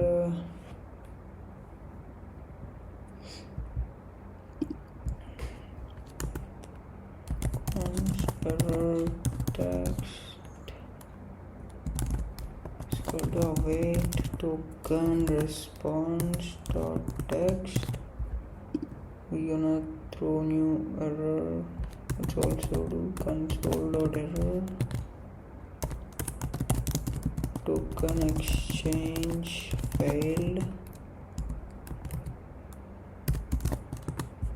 So new error, failed to exchange code for token. Const token data is token response.json.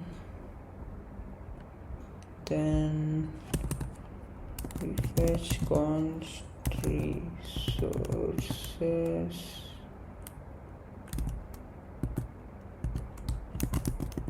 response is equal to await fetch tps api.atlasian.com/oauth/accessible resources.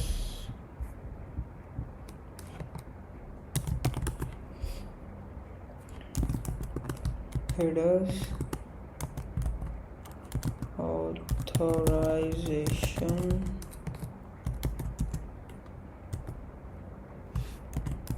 bearer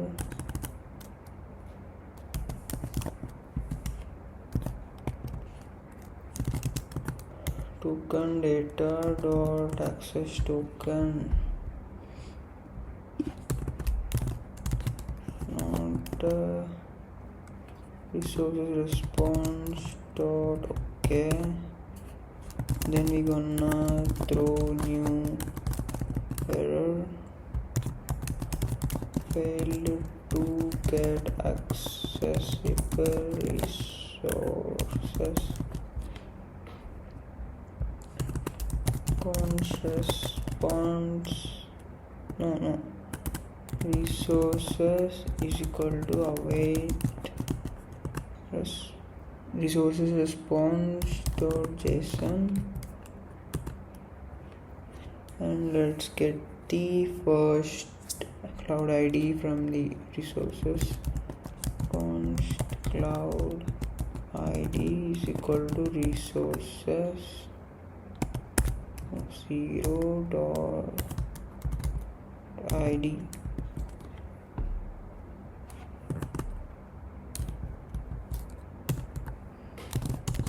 If no cloud ID, then we'll throw an error saying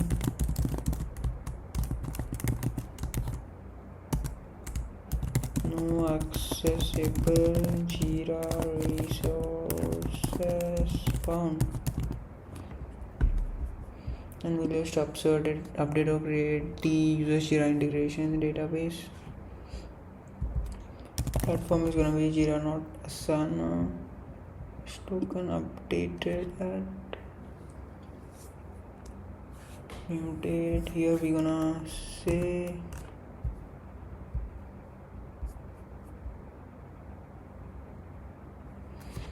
but where did I keep the expire thing?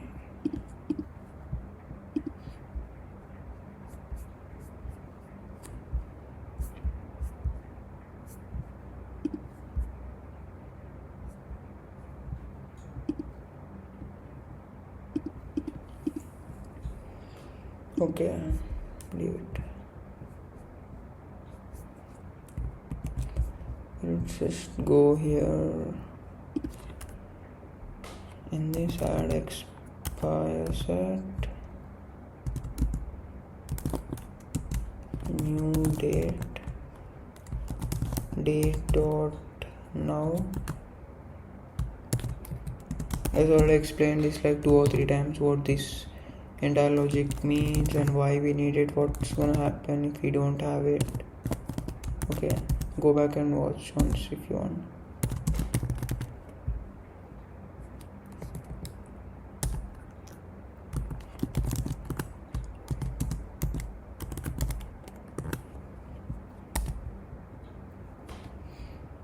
Platform is gonna be Jira.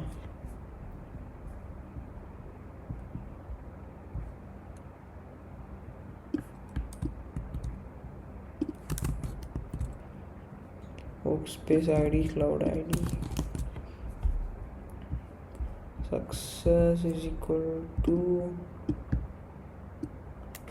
Jira connect, and setup is equal to Jira.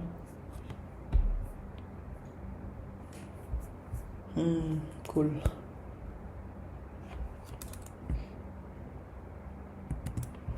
Let's create the disconnect route.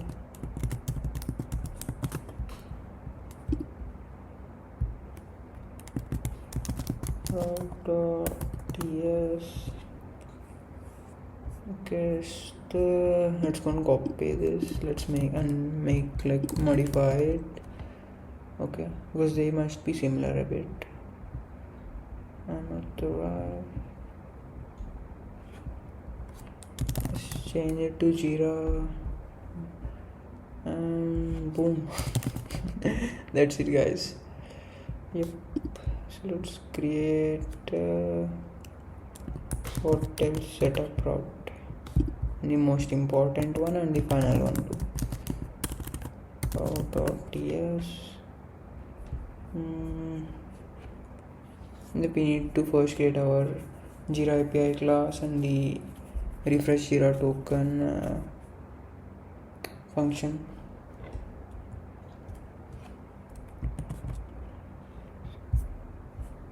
Go to the integration. Let's create a new folder called Jira, and let's create our Jira.ts. Let's define the Jira API class, which we'll be using to interact with the Jira's REST API. Export class Jira API, and copy that.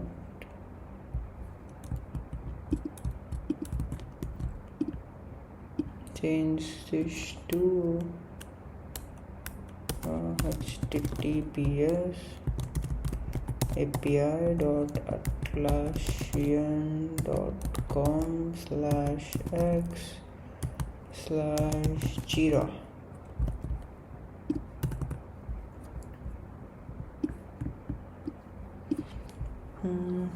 Yep. So now okay, let's create a function to fetch a Jira project by its ID. Get project by ID. We're gonna be passing the token of the auth token of the user as a parameter, which is of type string. The cloud ID, which is a string, and the project ID, which is also a string. Const response is equal to await fetch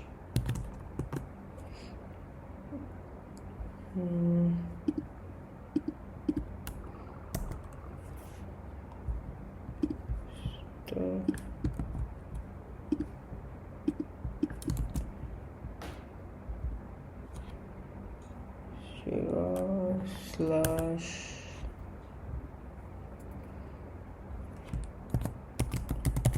cloud ID slash rest slash API slash 3 slash project slash project ID. And with that we're gonna have our headers. Okay, no worries. We have what headers: authorization, bearer token,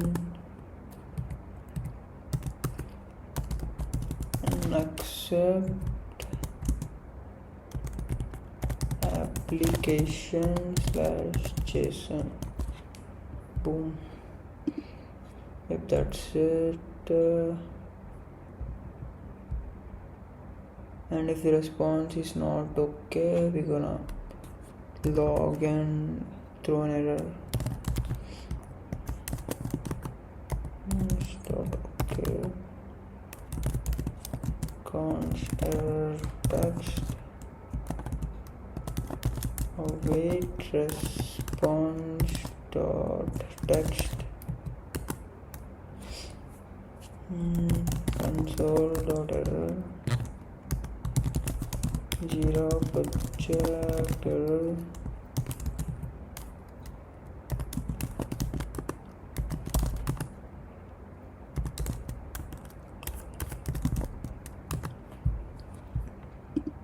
response or status and error text throw new, also it's throw an error, new error, fail to fetch project response dot status, boom. So I think we are done with the get project by ID function. Now let's fetch all Jira resources available to the user. Isn't accessible.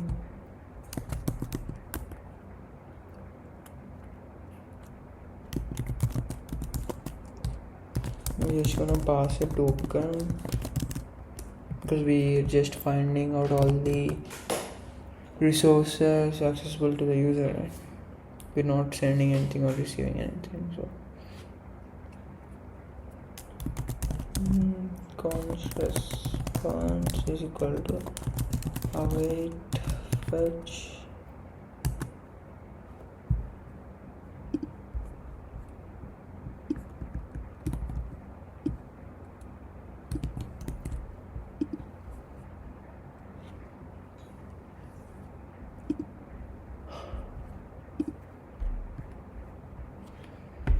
okay, we need to change this, right? My bad, I'm so sorry. Okay, I'm sorry, actually this needs to be a bit different here.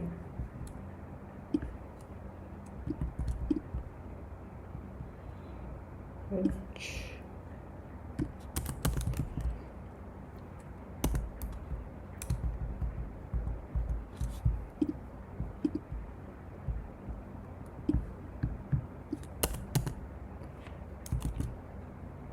api.atlassian.com/auth/token/accessible resources.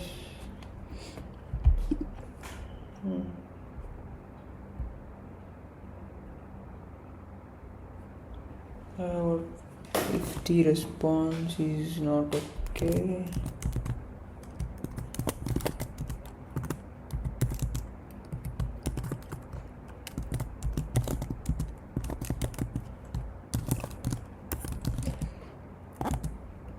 I'm out of my mind, man. I probably just need to sleep. It's like 2:30, almost 2:15. Await response.json. I'm so sorry. Response.text console.error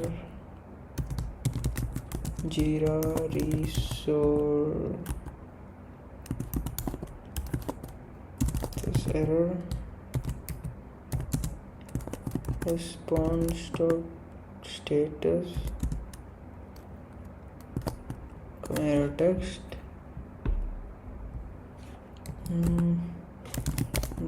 throw new error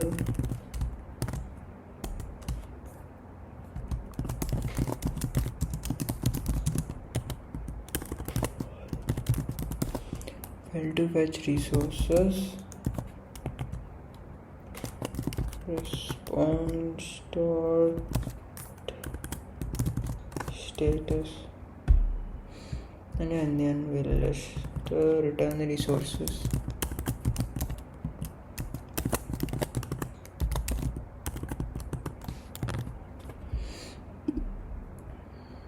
That's how we compare this function. Now we'll fetch all the Jira projects for a given cloud ID. That's what we're gonna do now.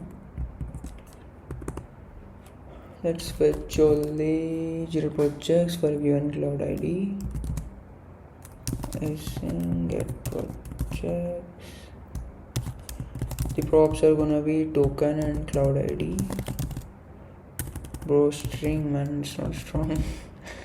Token is a string and cloud ID, like you guessed, it is also a string.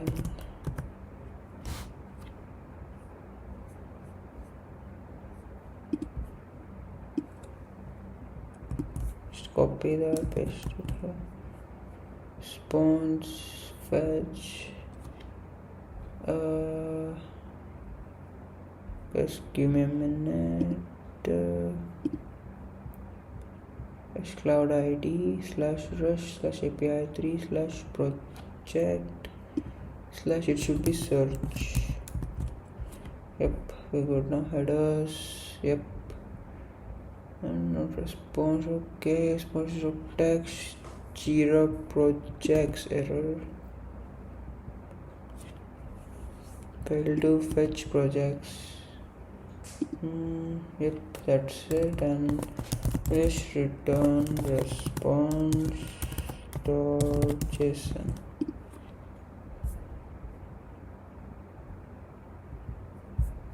Yeah, mate, we good.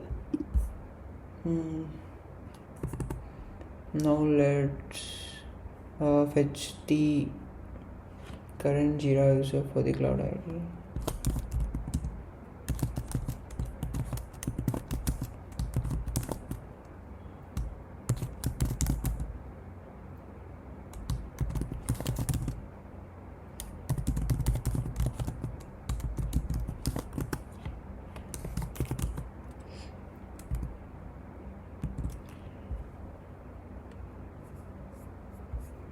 Just copy this and let's paste it here. It's gonna be cloud ID /API/3/myself. Headers is gonna be same. Jira user error, failed to fetch user. Let's create a new function to create a new Jira project with the given name and key. Like in the model, if the user clicks on create new project instead of selecting the existing projects, this is the function we're going to use. Async create project,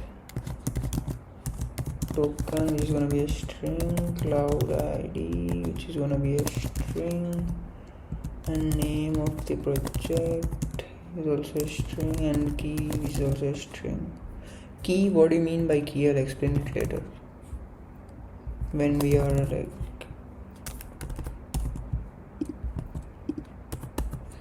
building the setup form. I'll explain it because we need it there too. So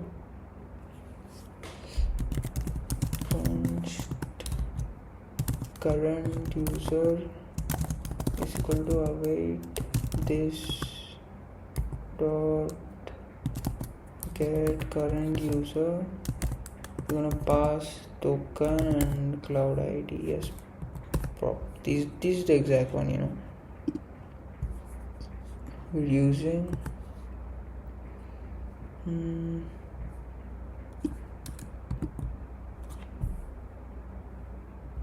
I'll just copy this entire thing again. Cloud ID /rush/API3/project.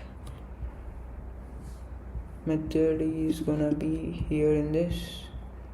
The method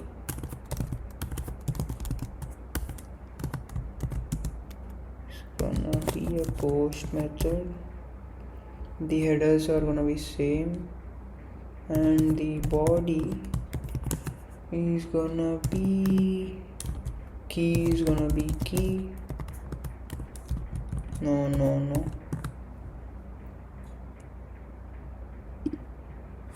Okay, I will wait. Name is gonna be name, and project type key is gonna be software. Project template key is gonna be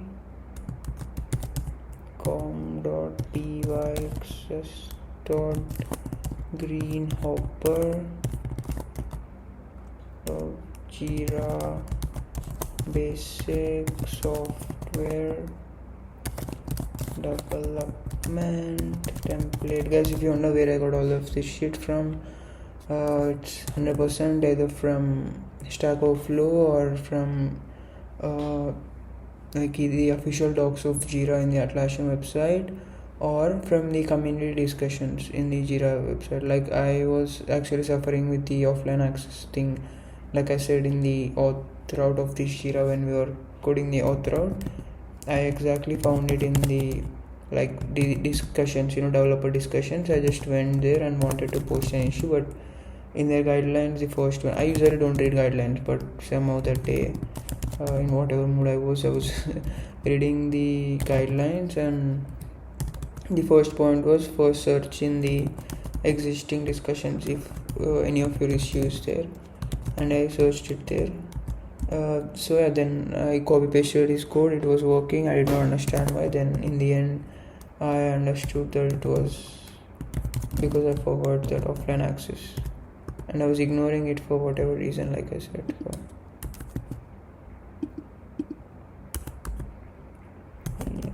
So assign me type project lead.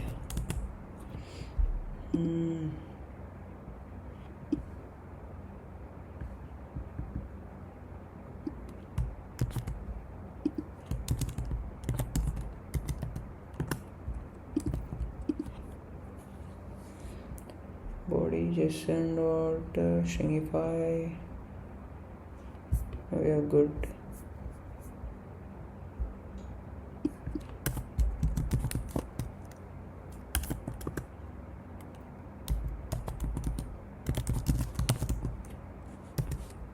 I'll look into that later. Let's leave it now.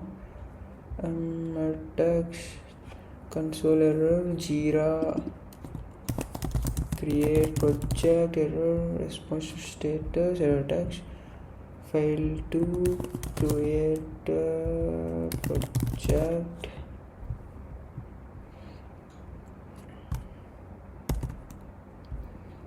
response dot status error text, and here we'll just return the new project data. And finally, let's create a new Jira issue for whatever the project the user has selected, okay, and whatever the action item the shitty user wants to push. Create issue. We're gonna get the token as a prop. Obviously we need it, and the cloud ID is gonna be a string, and project key string, data is gonna be action item data.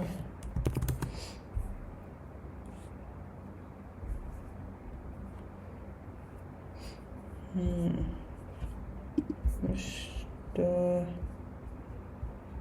copy this again.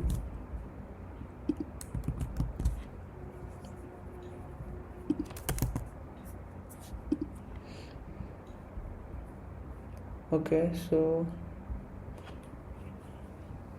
cloud ID REST API 3 should be issue here, not project, and it's gonna be same. Remove this all shit. So stringify fields, project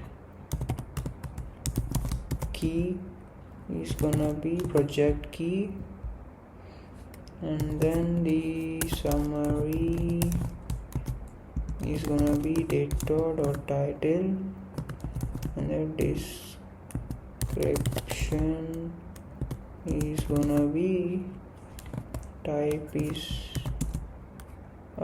doc,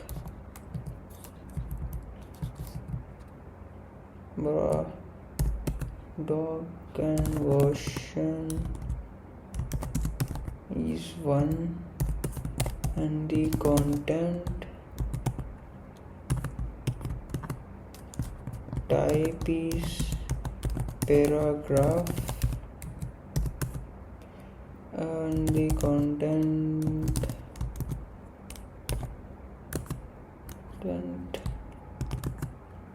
the type is text, and what's the name of the issue gonna be? Data.description, whichever one we are being passed using that.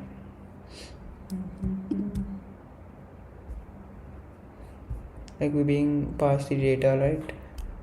So just we'll just take this from there, data dot boom description. If it does not exist, let's just say action item from meeting.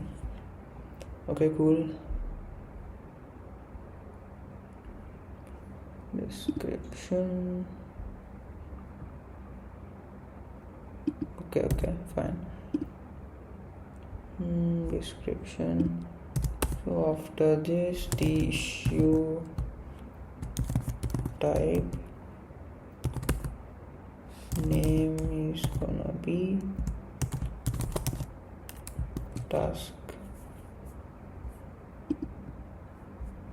We'll fix that. So the response, okay. Jira create issue error, failed to create issue. Boom. And yep, we successfully created the create issue function through which the user can will be able to push the action items to Jira. So now what else do we have? I think that's it. Now let's build our refresh token .ts file. Yep, this is our refresh token .ts file. Now we can do export async function.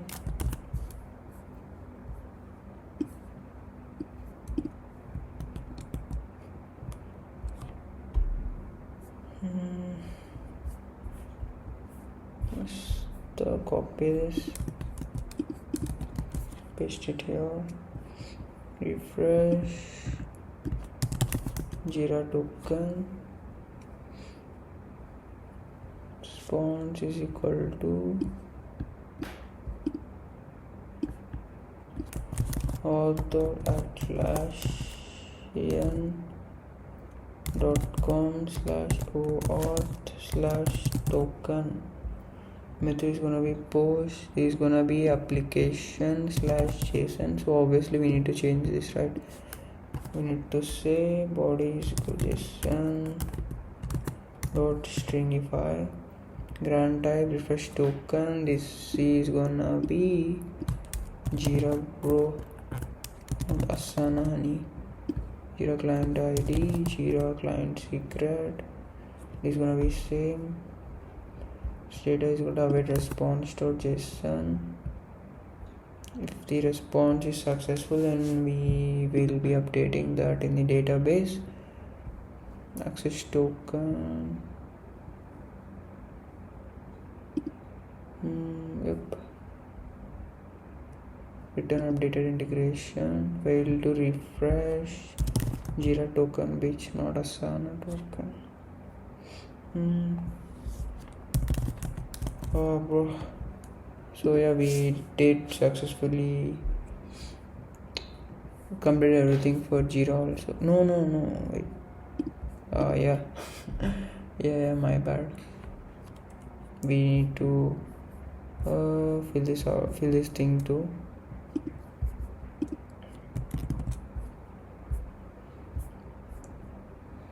Go to the setup route. Let's copy this function first.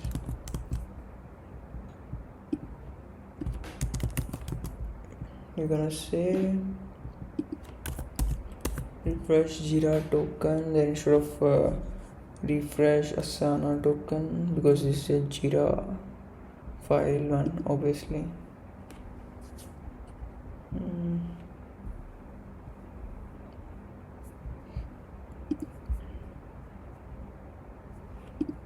Let's copy this get route to and import this auth next response smart user integration or find unique. Here the platform is gonna be Jira, not Asana. If not connected to Jira or missing workspace ID, just return error.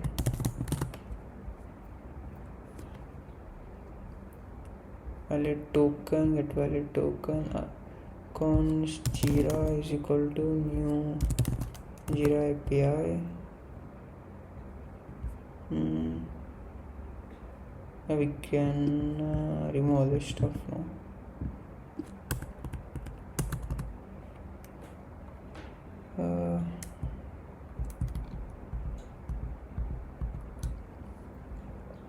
Okay, that was the issue. Const projects is equal to await Jira dot get projects. We're gonna pass our token and the workspace ID. So why are we doing this? To get the list of the projects, which project should the user push the issue to, right? That's why we're getting the list of the projects. So we're gonna display all the list of the projects the user has, and he'll select one and we'll be pushing the action items into that. So yeah, return next response.json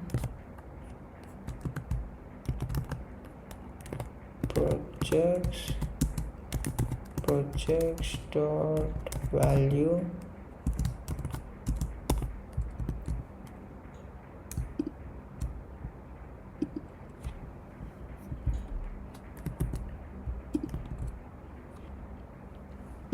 okay, we'll look into that. Ignore it for now. Fetching Jira projects, fail to fetch projects. Cool. Yep, now let us build our post route handler.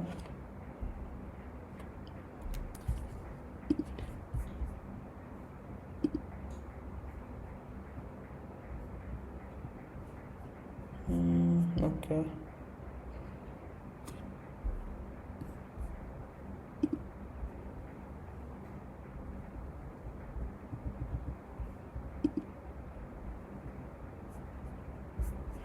Yeah, let's copy this entire thing too, and let's modify it wherever we need changes according to our convenience.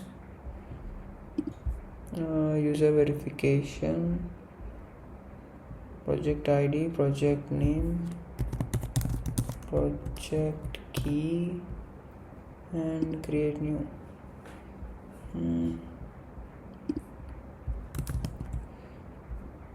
If user does not exist, we'll just return 401. Integration, these need to be Jira.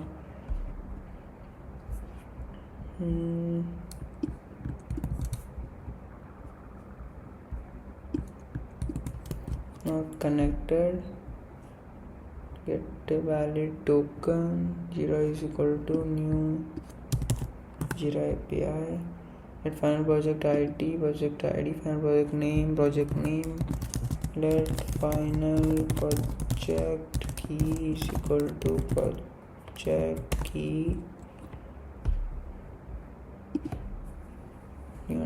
Guys, I already explained this in the previous file. Why are we using the final prefix to the variable? What does this all mean? It's entirely like 100% exactly same logic. Just go back and watch that. Okay, it's gonna take a long time again if I keep on saying all the shit for every single time, right? And it's gonna become annoying too.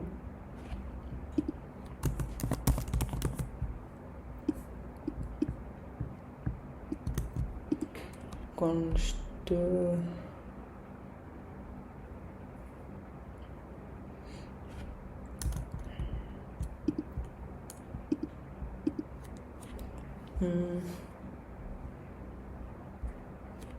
okay, firstly we need to get a project name, right? First let's get that. Suggested, not project name, project key. Project name the user is going to give, right? Why are we going to fuck with that ever? Project name or to uppercase. Guys, what we are doing here is for every project in Jira, it will also have like a project key. Like consider the project name is market sales recognition. Then it's gonna have some 6-letter something like MKH610 or whatever like that. So we're just creating a dummy suggested key. We need to create it, okay? They won't create it, dumbass. I mean, lazy people like me. But yeah, can't do anything, right?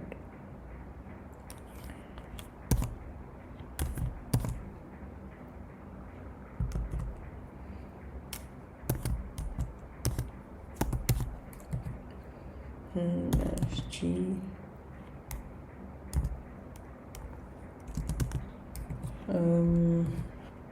dot substring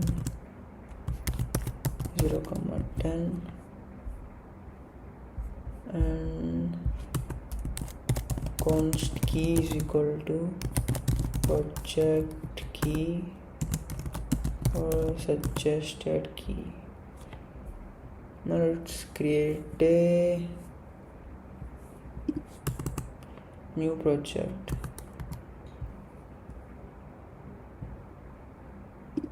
Jira dot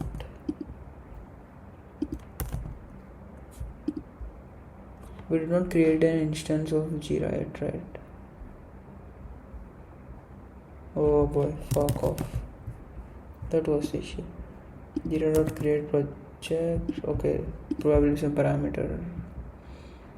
Issue create project. We're gonna pass the token integration dot workspace ID, not just workspace ID. Integration or workspace ID, project name and key.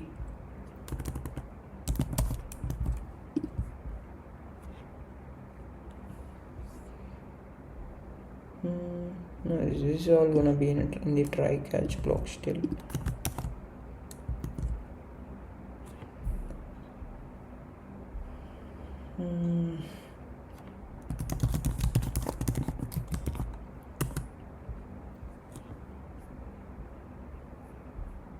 Okay, so let's go back to up here.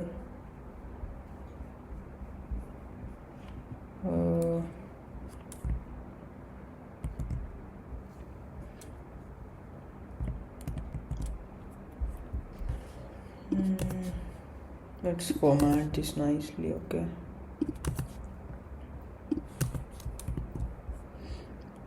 No, this is not. This is directly from the new project. Why is it showing? Okay, GID is for Asana. So this is just ID. I don't know why it's still showing here, but it's fine. We'll solve it. and final project key is equal to new project dot key, and let's complete the catch block. Console.error, failed to create a project,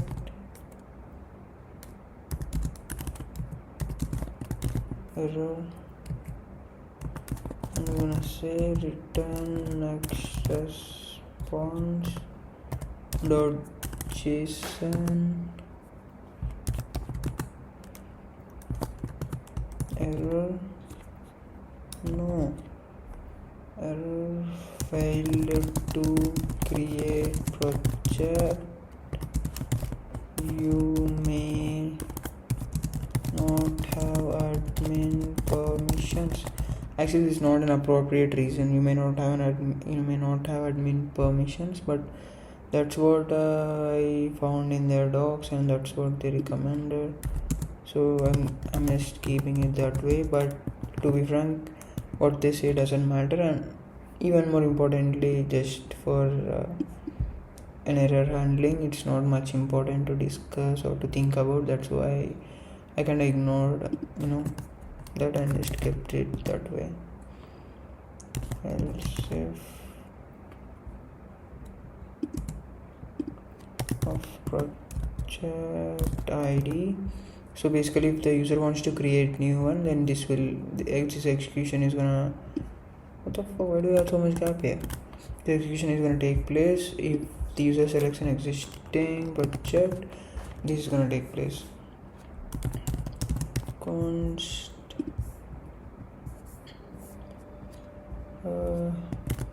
projects is equal to await jira.get projects, valid token. We're gonna pass the token and the workspace ID. Okay, after that const selected projects. Nope. Selected projects is equal to projects dot values dot find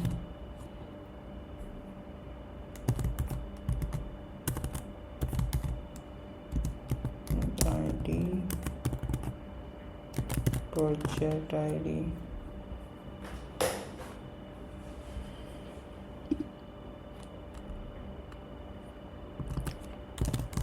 If project not found,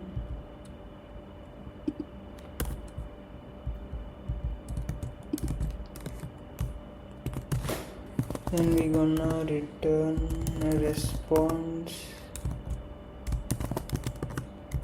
saying project not found, obviously.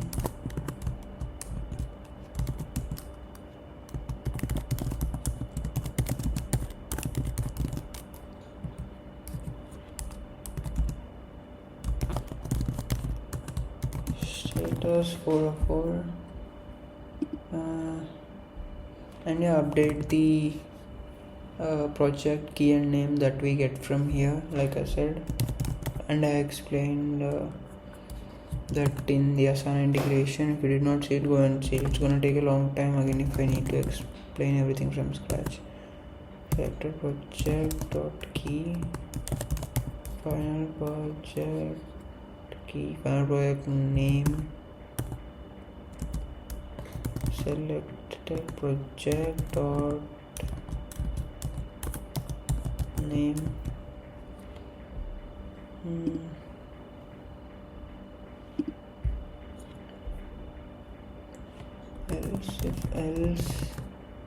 else we're just gonna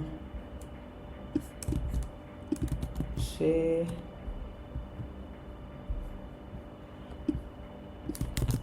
either project ID or create new with project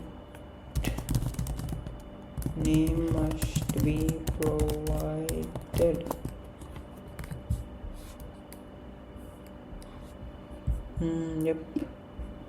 So finally, let's save the selected or created project info to the database. Integration.id, project ID, final project key. Name is going to be final project name. This is not necessary. The next response.json success through project ID and project name as error setting up Jira project, fail to set up project. Yep. So I think we're kind of done with the Jira route. What do we have next? Let's complete the Trello thing. That is the only thing like remaining, guys. And after that it's almost done. We're like almost done. Go to the auth route.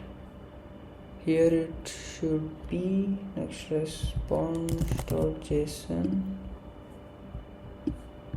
and remove this. It should be error unauthorized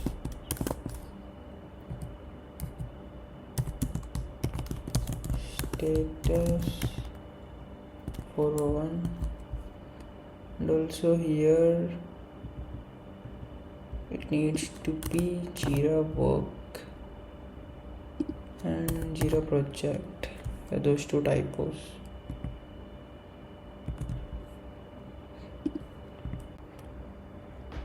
So now let's just get started with Trello. Okay, simple. Go to integrations, just create a new folder called Trello, and it will be having only one file in it called Trello.ts. We won't be having any refresh token.ts. Oh, why don't we have it? Because the Trello does not have a refresh token system. Okay, you just get the users access token once and you can use it till 2069 or whatever lifetime you're alive or whatever. That's why we don't need it. Probably those developers are Trello's developers are maybe lazy like me. Okay, so export class Trello API. Let's define the class. We are defining the class for Trello API to interact with Trello's REST API. First, the API key. It's equal to process env dot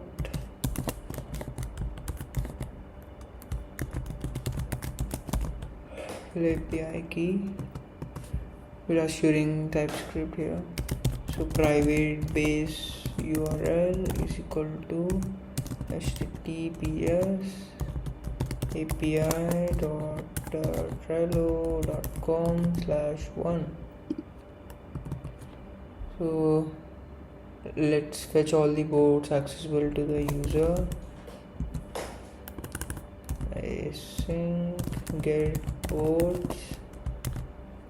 Just pass the token or token of the user, which is a string, and const response await fetch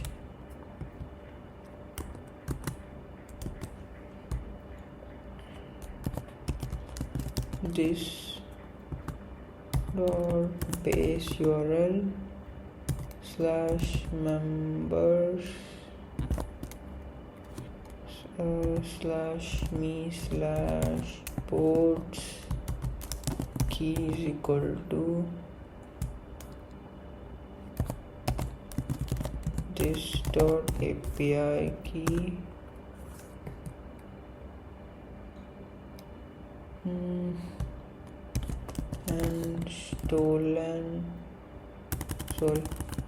token is equal to token. What the fuck is wrong? Where did we get this extra parentheses from? Bro. Oh my god. And let's throw in if the request fails. Okay, if no response thought. Okay, throw new error.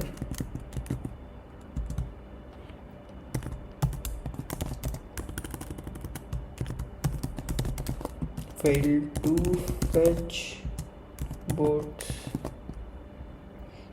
and I will return the bots as JSON.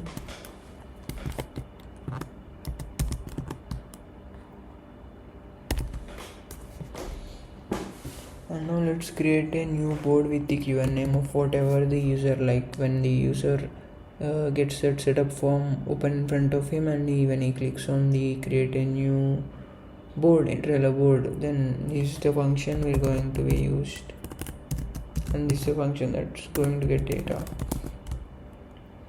Create board. We're gonna pass the token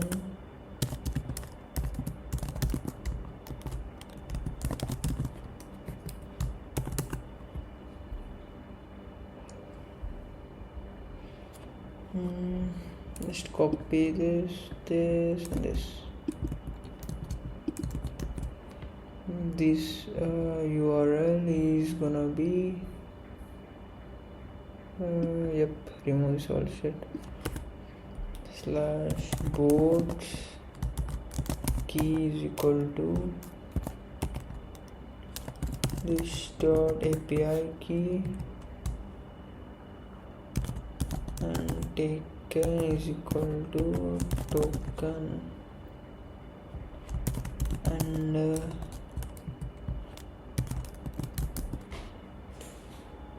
name is equal to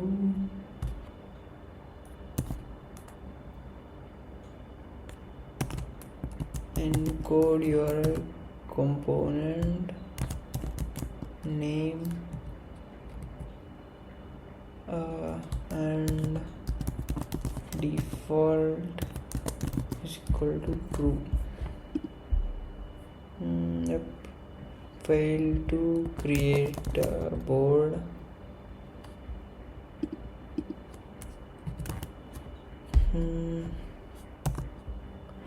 Yeah, we should be good. Now let's fetch all the lists in a specific board.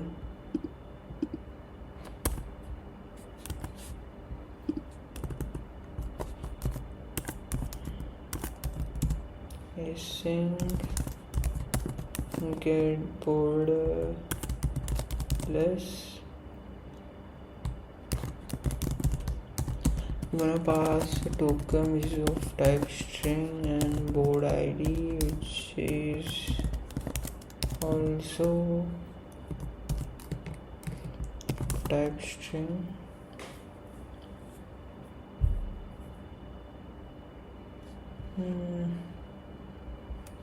Just copy this, okay?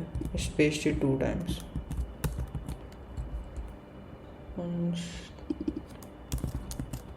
Get border list board /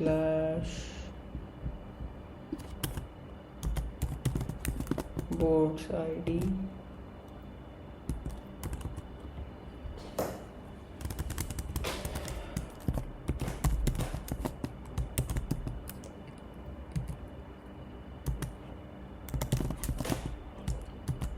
Key is equal to this dot API key,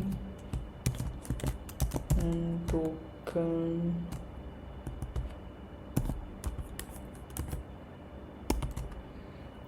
equal to token.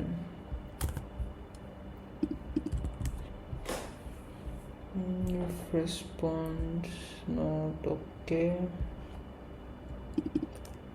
say fail to fetch boards or less, whatever, or else we'll just return the response.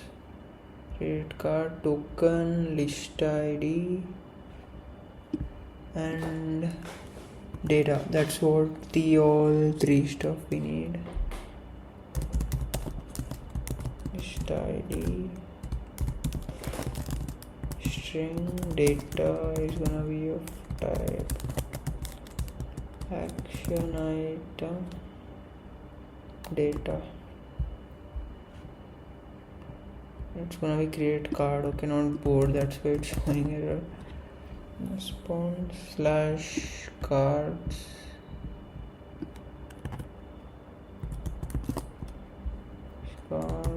key is equal to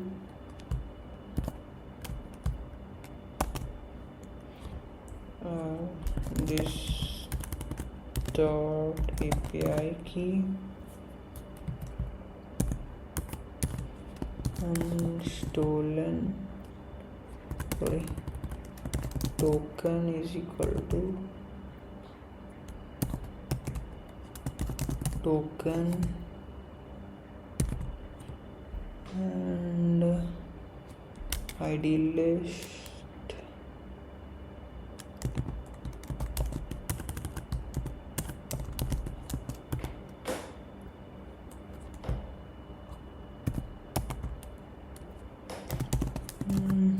list ID list is gonna be list ID and name is equal to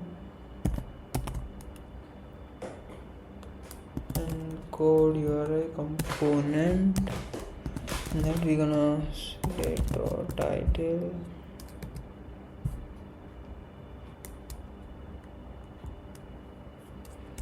and this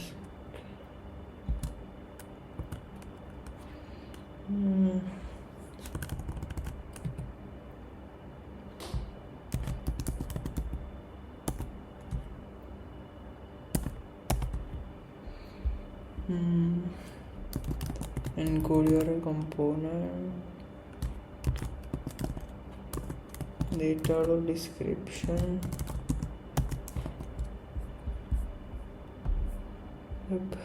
And this is going to be a method post fail to create card. Now let's return it. So we're done with the Trello API.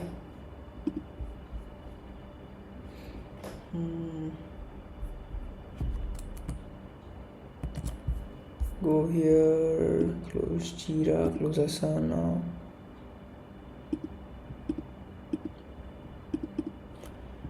Let's create a new folder called Trello.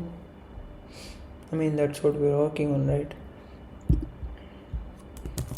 Auth route.ts.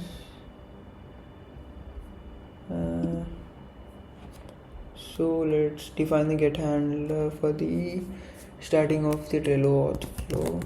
Export async function get const user ID is equal to await auth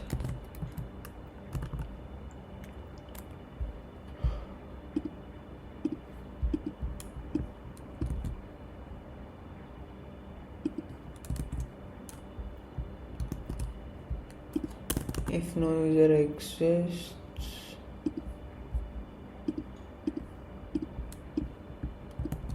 then we're just gonna push him to this sign in route. Yep, so now let's get the Trello API key from the environment variables.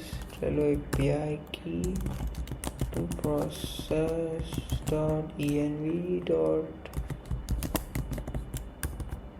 Trello API key. Now let's check the URI for the auth callback. Const redirect URI is equal to process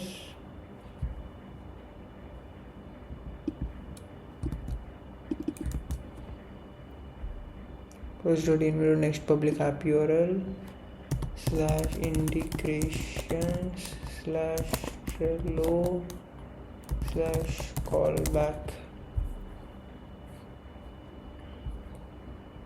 After that, let's construct the Trello auth URL, authorization URL for the auth URL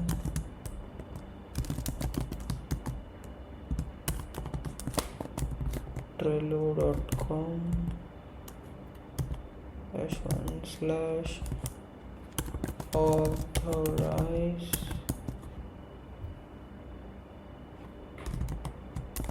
expiration is equal to never, expiration is never, and we can actually decide when we want that to expire. If we say never, it's never gonna expire. If you say 5 minutes daddy, then it's gonna expire in 5 minutes. Scope is equal to read, write, and response type is equal to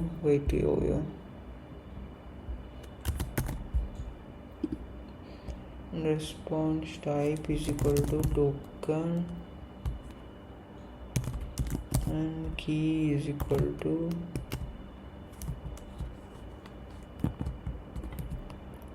key is gonna be API key, and return URL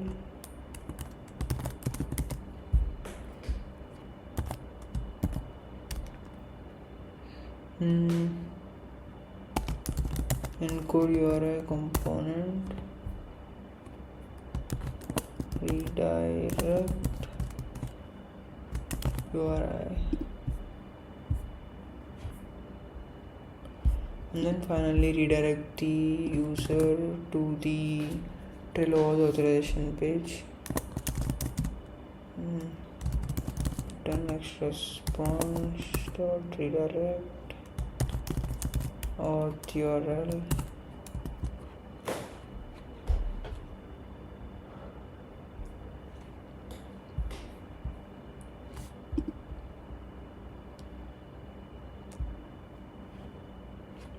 build the callback route.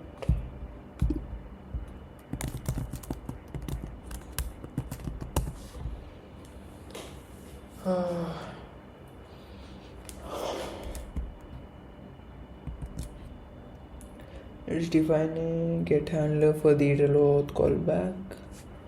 Okay, export async function get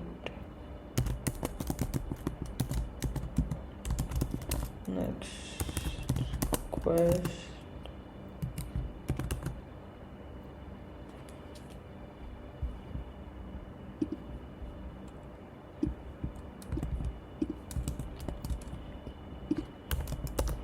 try to get the user ID.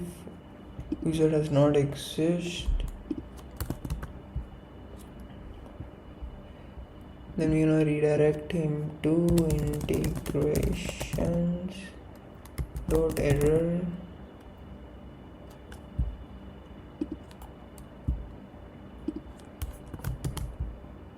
is equal to auth file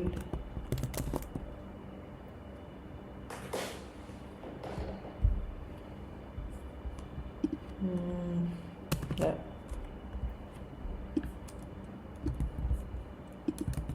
And now if the user exists, and we just gonna redirect him to integrations slash Trello slash callback. Yep, let's create the disconnect route now.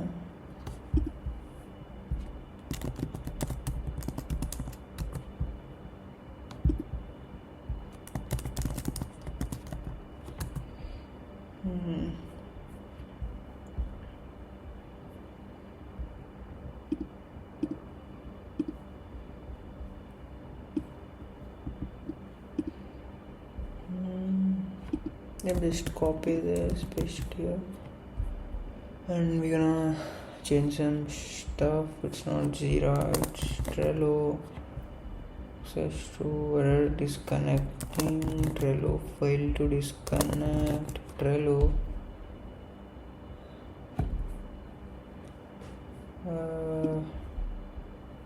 Yep,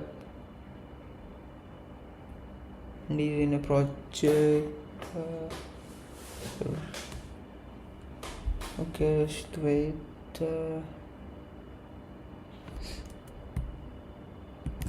We can finally create our setup route.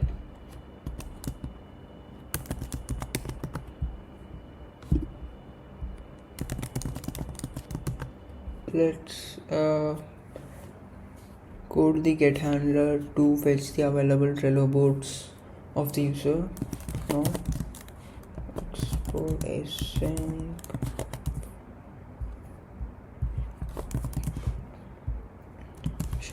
get const user ID. We'll get it from club. No. Oh fuck, sorry.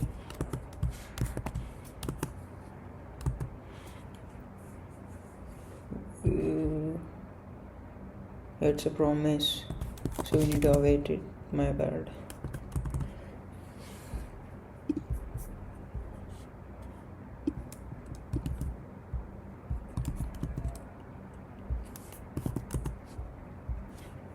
Now let's fetch the user's Trello integration from the database first.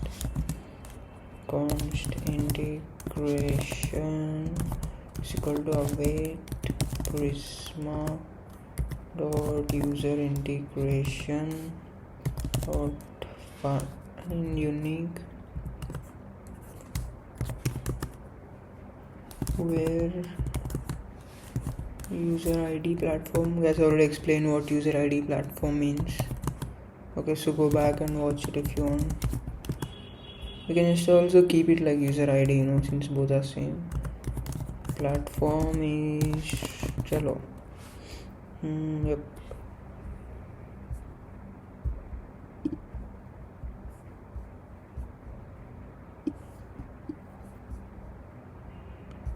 Jira, this is SaaS. Okay.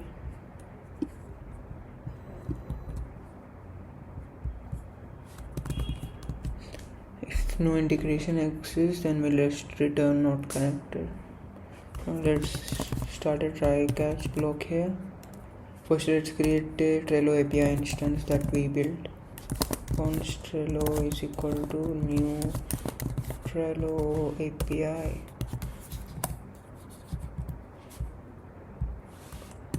Let's now fetch all the boards for the user, whatever exists. Const boards is equal to await Trello dot get boards integration dot access token. That's what we need, right? We just need the access token. Now let's just return the list of boards that we get here. Next response dot JSON error failed to fetch. Wait, I'm so out of my mind.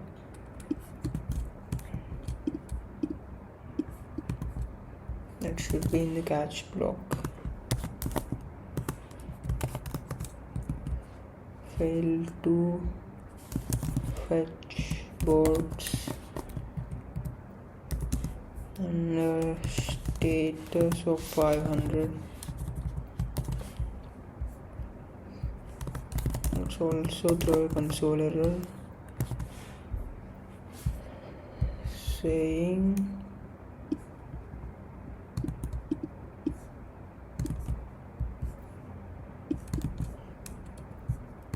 what?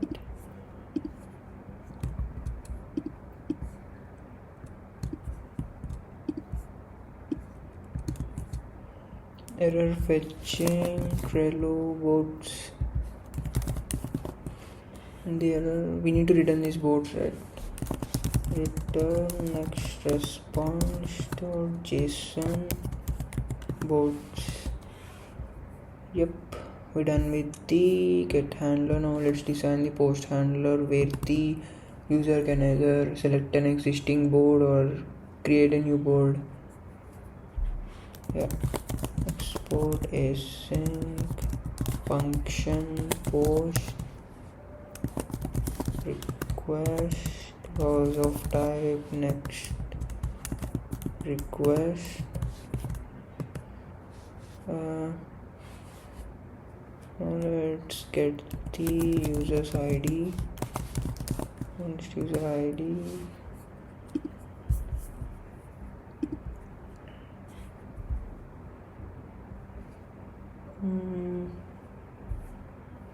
Let's copy this till now. Just paste it here. User ID, get it from all. This should be board ID, and this should be board name, and create new, it's gonna be same man, obviously.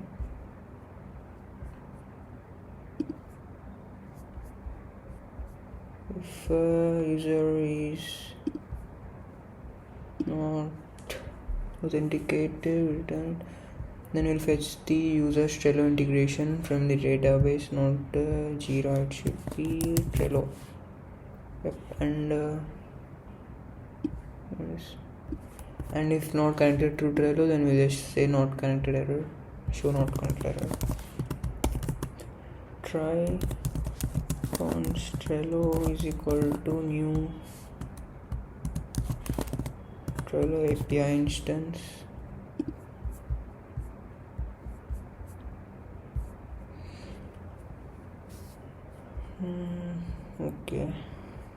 Okay, fine. So let final board ID is equal to board ID. Guys, I already explained it twice already. Why are we using this final type of variable method? I explained it already. Go back and watch either Jira integration or Asana integration. I've explained it in depth. Okay, I don't want to do that again. It's just waste of time. So if the create new is true and also the board name access, then we create the new board. Const new board is equal to await Trello dot create board, and we'll pass our access token and also a board name. Integration dot access token, also pass our board name. That is what needed to create a new board. And let's update this. Okay, final board ID is equal to new board dot ID.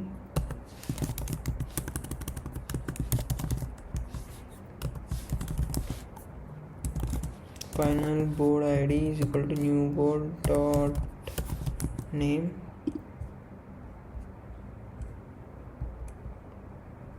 Fuck, this needs to final board name. Thank God it showed an error there else. Oh my god, bro. Now let's save the selected or created whatever this one to the database, info to the database. Await prisma dot user integration dot update, where ID is integration dot ID and the data board ID is gonna be final board ID, and the board name is gonna be final board name. Yep. Yep, we're done with this, guys. Let's just return a success response with the board info. return next response dot JSON success true. Oh my god, bro. Success true. And the board ID, fan board ID, board name, fan board name. And yep, we need to implement a catch block.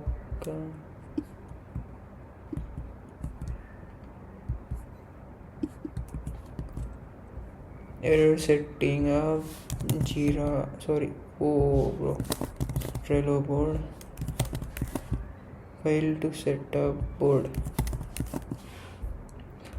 Yep, we are good now. Let's go to our integrations page.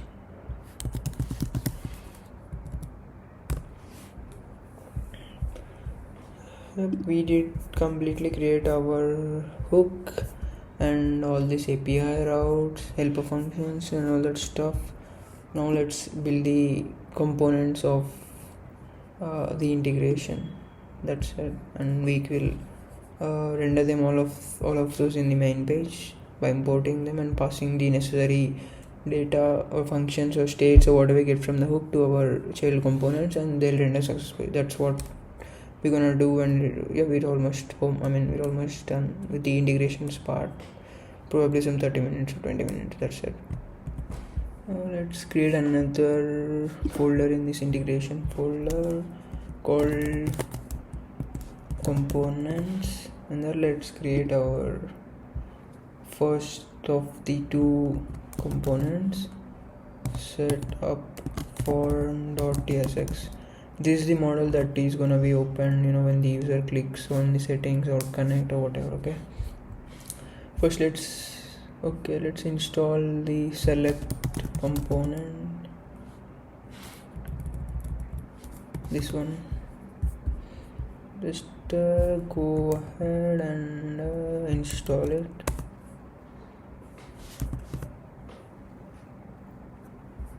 And then we can just start building. Okay, so first let's define the props for the setup form component. Okay, interface set up form props. First is the platform, which is going to be a string like Trello, Asana, Jira. These are strings, right? So data, what's data? The boards or the projects or whatever we get regarding to the data, like we show it in a drop down, right? Select a channel, select a project, all those are data. And the on submit function, it's gonna take the name of the platform, which is a string, and also the config. Let's keep it any, and it doesn't return anything. It's a void function. So what is config? Config is the, if you go to here to the setup route in Asana, Jira or something, here we are getting this project ID, project name, workspace ID, create new. All of those stuff will be in the config. Okay, that's what config is. If the user is like creating a new project, then the create new and the new project name, those are in the config. If we're selecting an existing one, then the existing project ID, which one is selected, and all those stuff. Okay, so what else? Yeah, on cancel,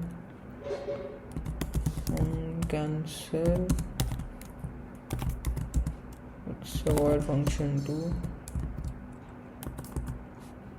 And finally loading, which is a boolean, true or false. That's it, right?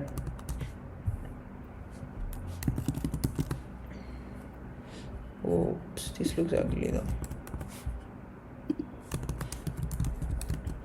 Okay, setup form, here it's gonna be platform data on submit on cancel loading loading. These are all set up from props type. Okay, cool. So before this, let's create our states. Firstly, the state for the selected item ID, I mean the project ID or channel ID, whatever. To simplify that's why I'm using the term item. Like if I say project, then you're just gonna think, oh, it's just for Asana and Jira. I mean, no one's dumb enough to think about it that way. But just if you use a term that is generalized instead of a term being personalized to one integration, I think it's gonna be more feasible. So I prefer to do it this way. Const selected ID set selected ID is equal to your state. Initially it's gonna be empty, and const selected, this is the state for the selected item name. Okay, selected name set selected name. Is there a typo here in this? No. Fine. Use state, it's gonna be empty initially, and now let's create the state for like whether the user wants to create a new project or not. Like when the user toggles on the check mark button, like the what do you call that, tick mark button or whatever. Okay, whenever it toggles on there, the state will change from true or false. Initially it's gonna be false, of course. Set create new is equal to use state of false. Okay, so based on this only, actually we're gonna show the input field. Okay, so if it's false, then we're gonna, like, if the user does not want to create a new project, then what's the whole fucking point in showing the input field, right? So if this is true only, when the user checks on that create new project, then only we're gonna show the input field. We don't want to cause them any inconvenience. I mean, I don't care about that guy, but generally we don't want to write set new name, new state,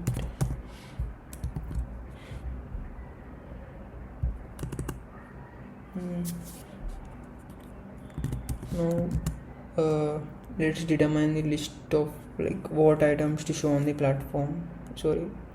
Based on the platform, what items should we show? List items is equal to platform. If it's Trello, then we're just gonna show the boards.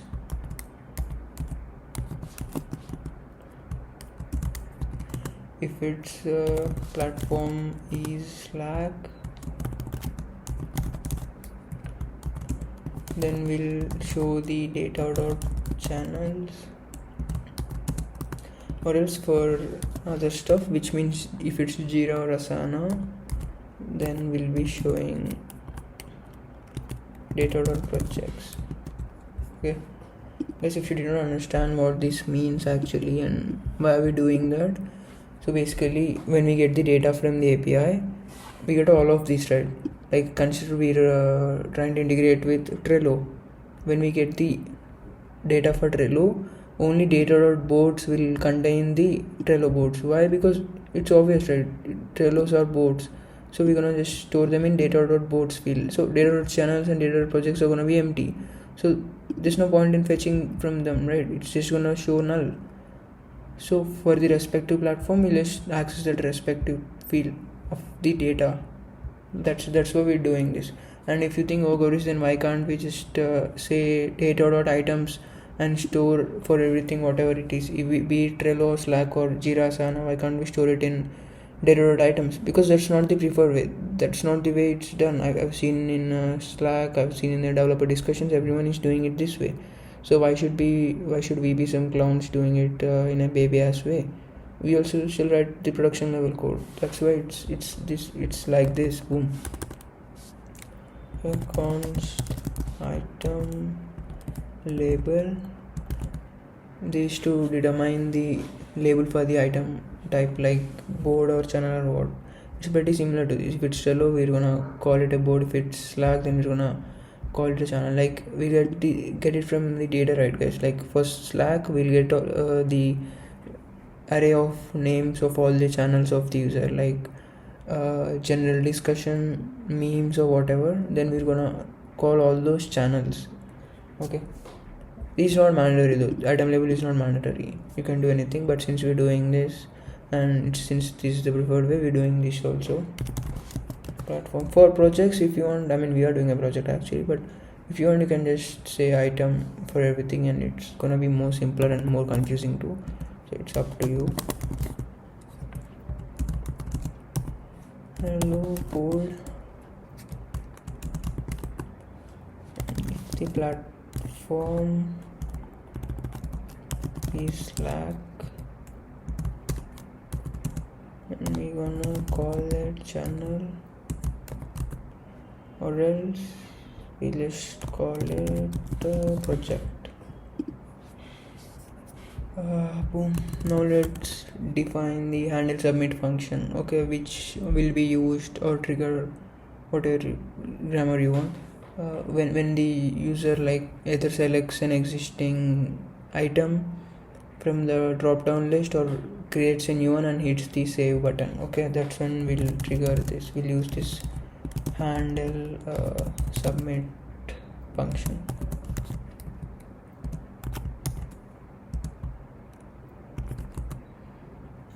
So if the user is creating a new item, then we'll call the handle submit with new item.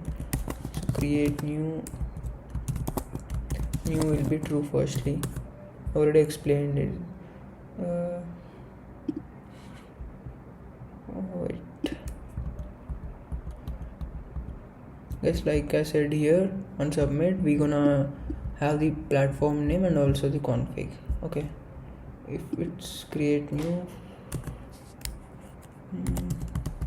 on submit, we're gonna first pass the platform name, and in the config we're gonna have the create new, which is gonna be true because that is what this case is, and also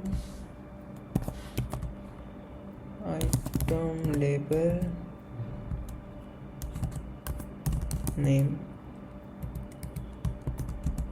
new name,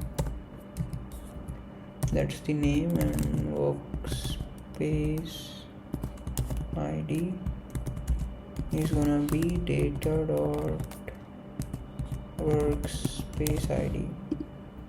Guys, if you wonder what is this bullshit bro, I don't understand dog shit about it. The thing is, consider we're submitting the Trello integration, then what should the name the user type? Like consider the name of the new board that the user wants to create is called MeetingBot test. Then since it's a Trello, it's going to be called a board, right? Board. So that's why here item label means this. So if it's a Trello, this name of this field or variable is going to be called board name. If you're integrating Asana, then it's called project name. It's going to dynamically change based on the project. Okay, that's why we need it.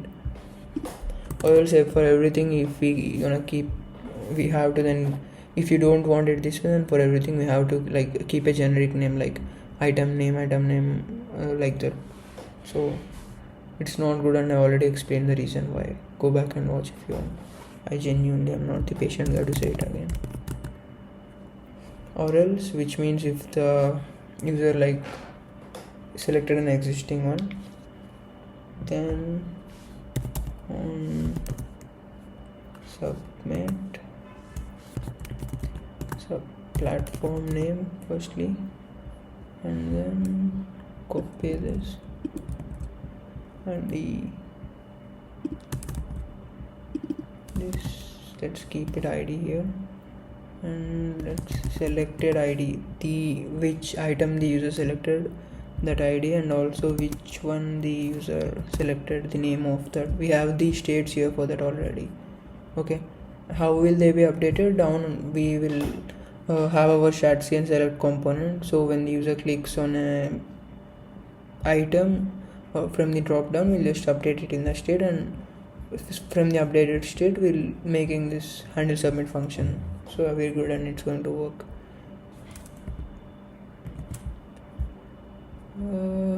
Name ID, what else do we need? Project key,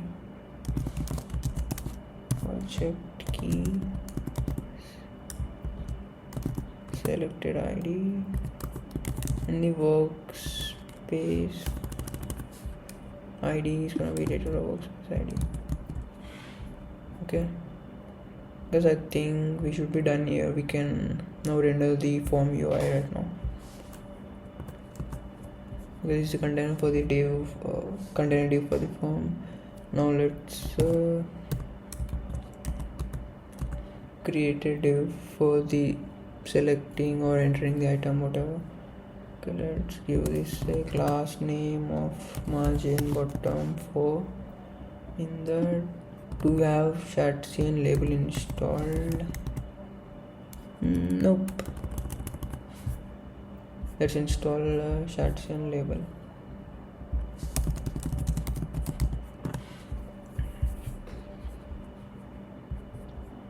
I think you must have already understood why we need this form.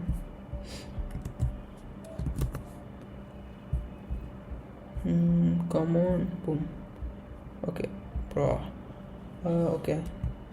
So now let's make a label from Shatsy, and a label that's gonna say select for the like this label is for the select or input field. Okay, this is gonna say select item label for action items. So yeah, if the user clicked on connect for Asana, then here the integration is going to be equal to Asana. So this is gonna be project equal to project, and we're gonna say select project for action items. Just a dynamic thing, it's gonna be updated dynamically, shown dynamically. This is gonna have a class name of block, text small, font medium, text foreground, margin bottom 2. So below that, if the user is not creating a new one, then only we gonna show the drop down for the user, like the list of the channels and stuff. Create new. So select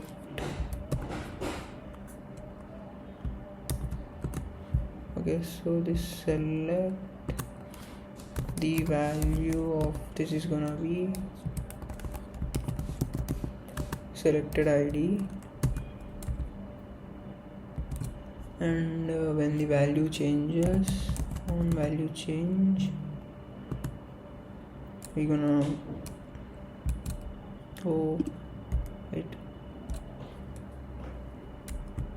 like initially it's gonna be empty, right? Then the user selects a channel or an item like a channel or a project or a board or whatever, and then he's gonna be like, oh no, I'm a dumb fuck, I don't want this, I'll take another one. So based on that, the value of that will be changing, right? So then we also need to appropriately change the states, selected ID, selected name. This is like the whichever board or whatever is selected, it's the ID of that board, and this is the name of that board. Like I said, this is the variable if the user wants to create or not, and this will be only used when user wants to create a new one, else it's gonna be null like it is right now. Okay, so change value.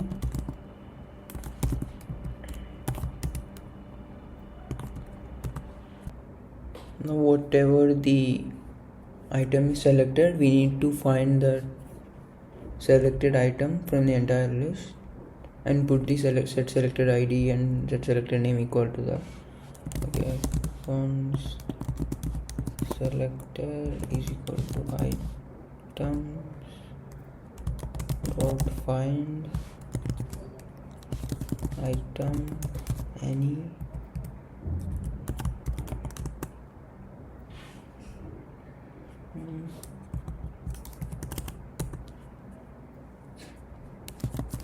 item dot id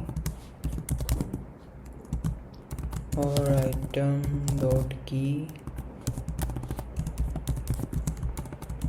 or item dot gid.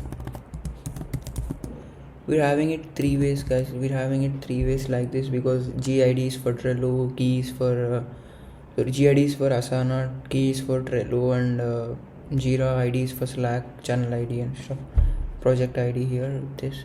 So that's why we're having three. Okay, and after this set selected ID equal to value and set selected name equal to selected dot name. If that does not exist, keep it blank. And yep. So in this we're gonna keep, so here we can keep our trigger to open the drop down.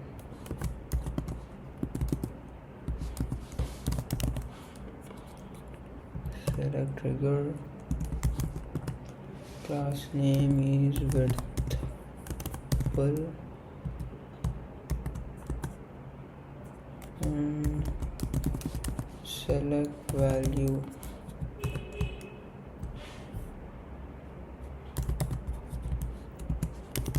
placeholder is equal to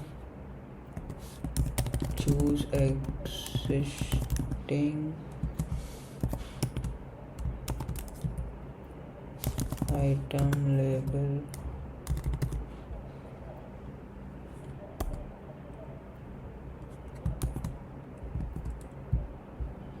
okay. Now here comes the content of the drop down. Okay, select content. What the fuck is this Redux UI thing coming? I don't remember installing that shit, bro. I genuinely don't remember installing that thing. Oh, pisses me off, man. Select content. Here the group of selectable items.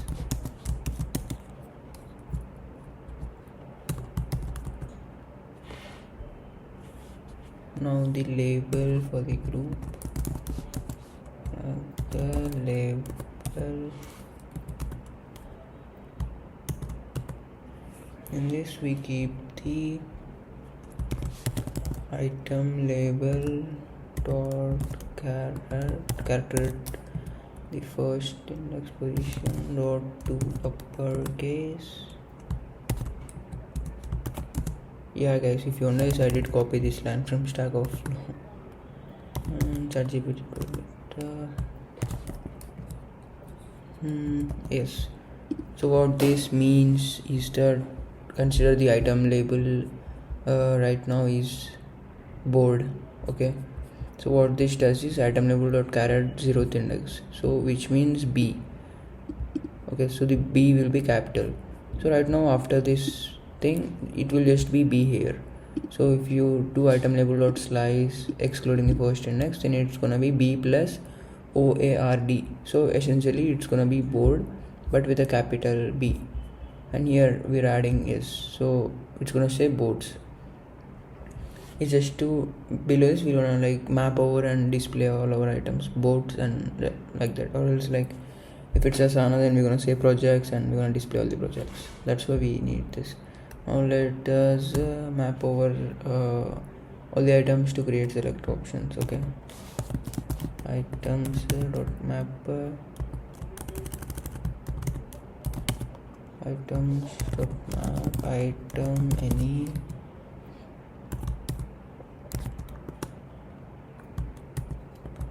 select item. This is gonna say item dot name for this the key is gonna be item.id or item.key or item.gid, whatever exists. Okay, and the value is also gonna be just the same.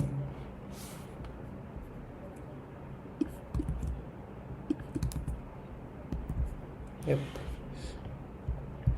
So done with the select group, we're done with the select content, we're done with the select, and that is if the user wants to choose in the existing projects. And now the thing we're gonna code is like if create new, like if the user wants to create a new code, then this is gonna be the thing. Input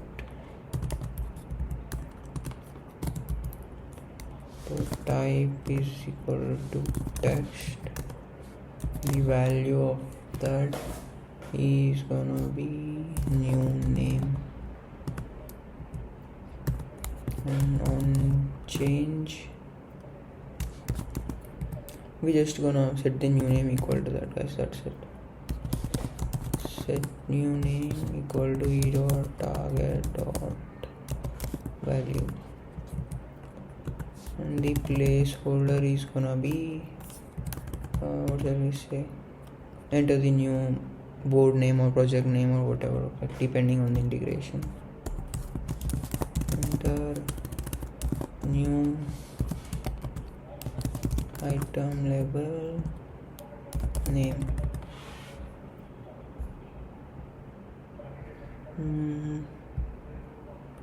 Yep, so below it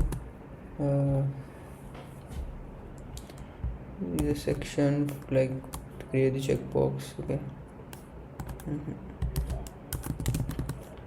Div, this is gonna have a class name of margin bottom sex.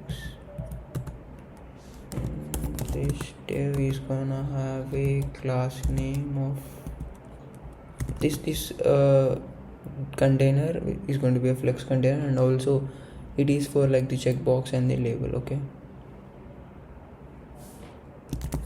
flex items center gap 2, because I want gap 2 to be between the checkbox and the label. Center gap 2, text is gonna be small. Now let's just import use the checkbox here to toggle the create a new thing. Checkbox, we did not install checkbox here, I guess.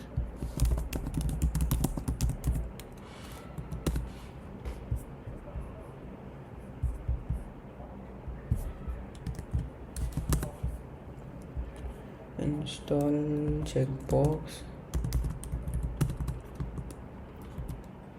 ID is gonna be create new, and checked is gonna be our create new state.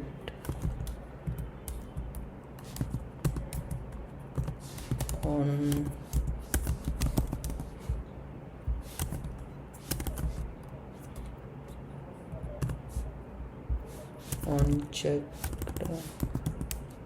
change, checked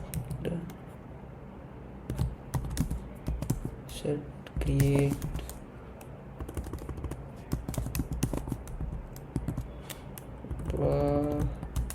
set create new,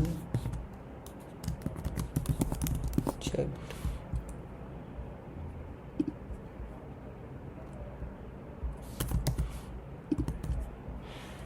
Okay, so below this we're gonna have a label,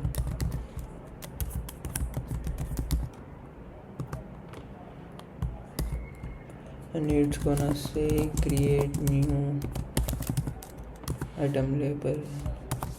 So it's gonna say create new project or create new board or whatever. Okay, HTML for create new, and then we're gonna have a section for the action buttons like save and cancel. That's it, just those two buttons, and we're Done with this.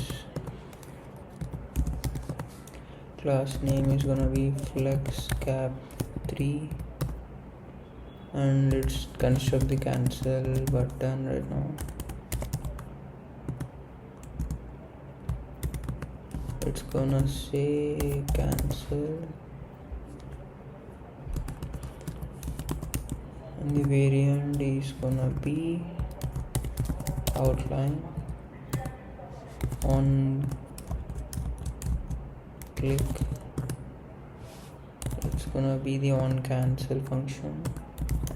The class name is gonna be flex1, and the type is gonna be button.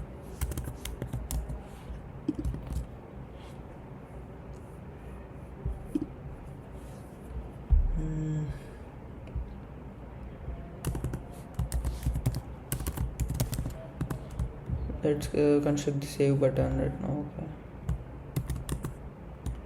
it's gonna say loading. If it's still loading, then we're gonna say saving.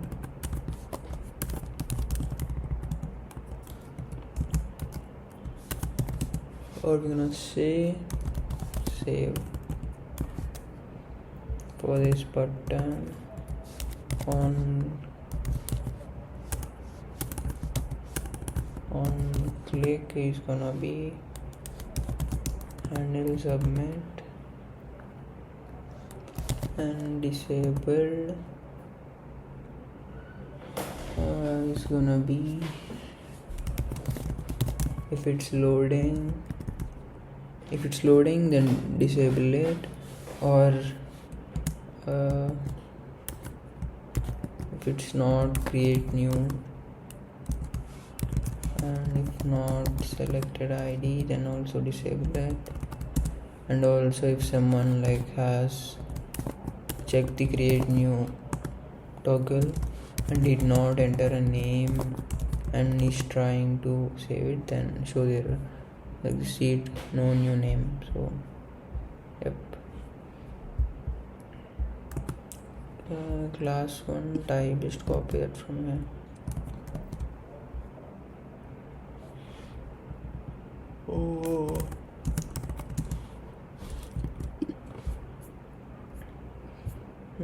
Yep. We can now build our next component, integrations card. Okay.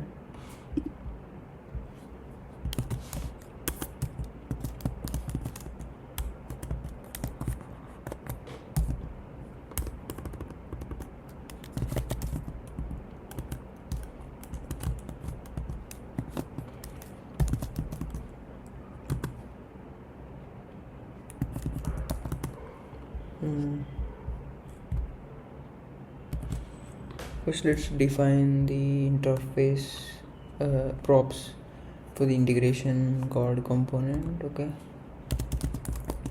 interface integration card props.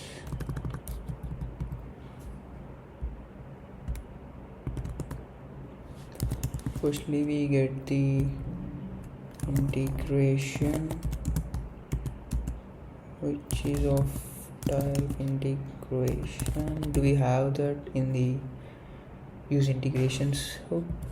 Yep, we do. And next is on connect function, which is we'll use to handle the connection for the integration, and it's just gonna take the platform as in prop platform as a string, and it won't return anything, so it's a void function.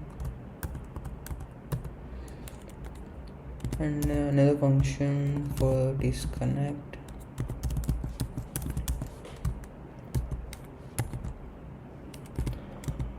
it's also just gonna send a platform as a prop, platform name as a prop, which is a string. And finally, to handle the setup or configuration of the integration, setup platform string void. That's it, guys. this is gonna get all those stuff as prompts. Integration, on connect, on disconnect, setup. They should actually be on setup, not on disconnect. So these are of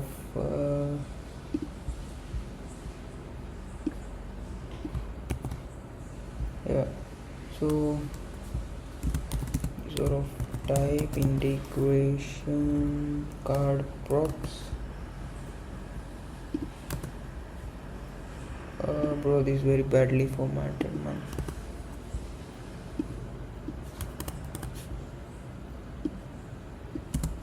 Yeah, we good now.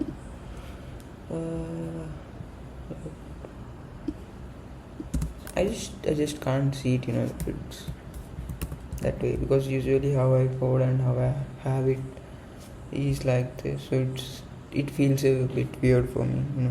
You'll understand when you do it, most probably. Let's create a card container with background border, padding, all that stuff. Pass name, bg card, rounded, large, p6, padding 6, border,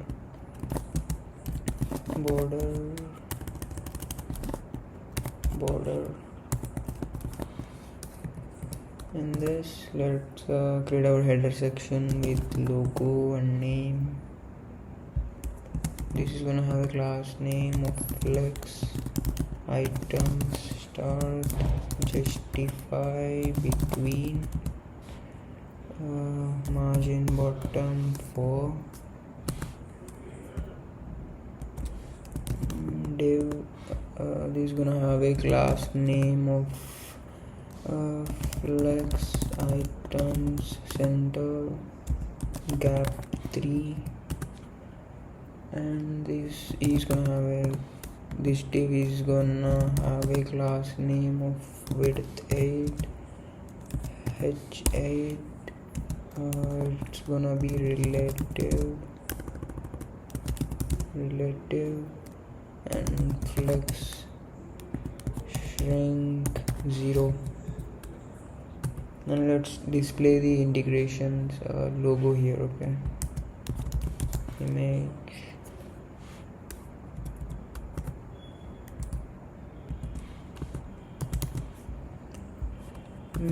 for this source is going to be integration.logo. This was the reason I named all the images after their name, so it can be like if the integration is Slack, then it's going to be slack.logo, and that's exactly what we have in the image stored as in our public folder, so we'll get it automatically, or else you're gonna again have to fill it up manually, because it's just a shit ass headache. Okay, leave it. We're gonna say integration dot name logo, fill it, class name is gonna be object contain rounded. Okay, and let's create another div to show this is div is like to show the integration name, that stuff. Okay,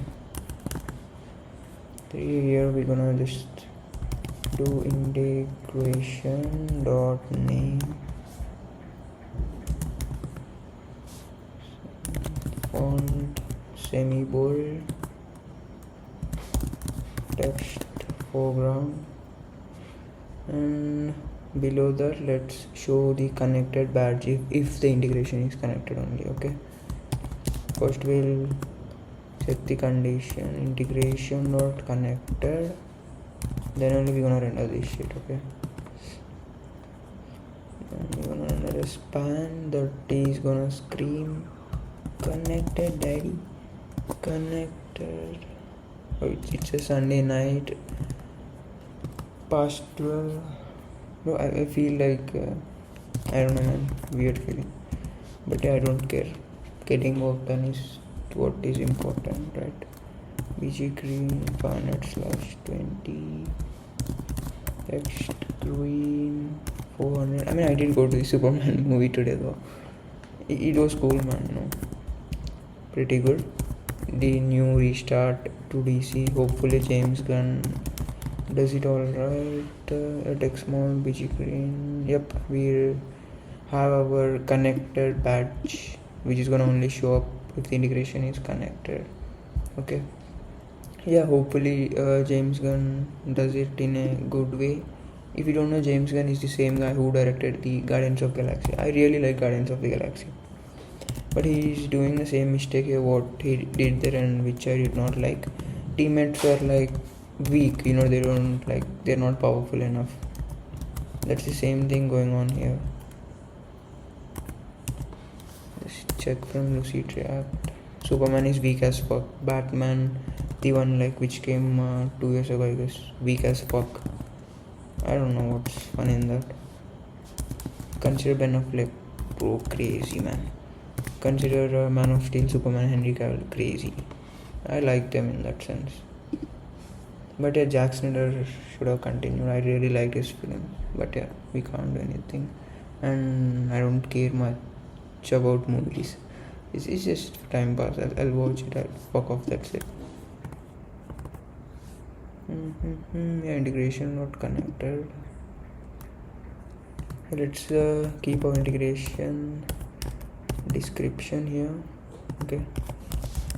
Integration not. I hope you remember what I mean by integrations description. Like consider Google Calendar, auto sync meetings. If it's Asana, push action items directly to your Asana project. That one we wrote it a long time ago in our hook of integrations. Use integration.ts hook. Text small, text muted, foreground, margin bottom 4. Yep, below this let's show the destination info if connected. Okay.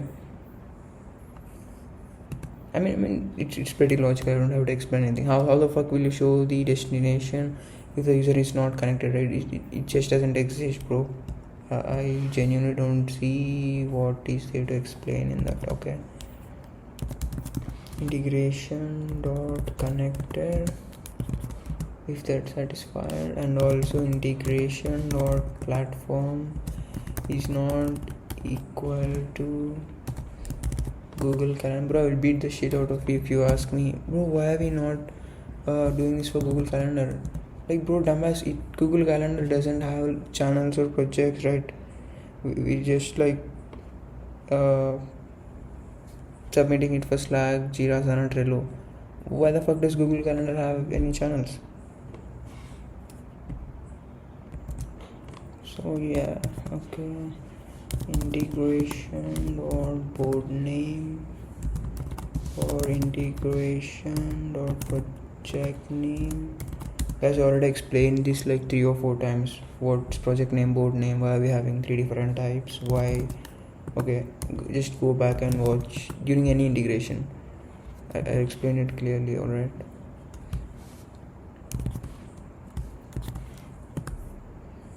in this we gonna have a div. It's gonna have a class name of margin bottom 4, padding of 3, bg muted 50, rounded large, and let's keep our destination here. Okay, destination.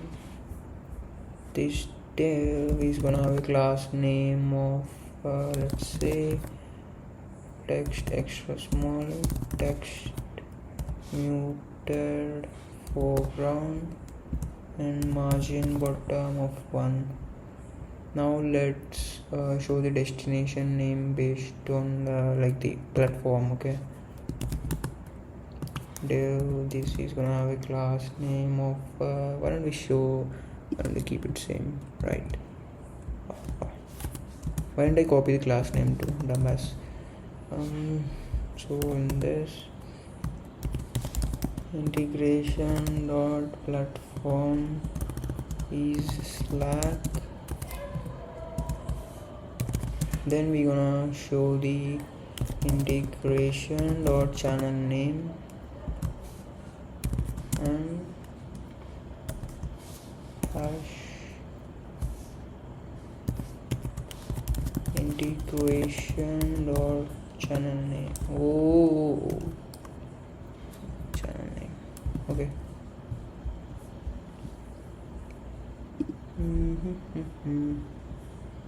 I think it's pretty understandable and self-explanatory why we are doing channel name for Slack, and in this line we're gonna do board name for Trello. It's pretty understandable because I explained it already like 10 times, not 10 times, 3 times, but yeah. I mean, Trello has boards, Jira and Asana have projects, Slack has channels, just like that. Okay.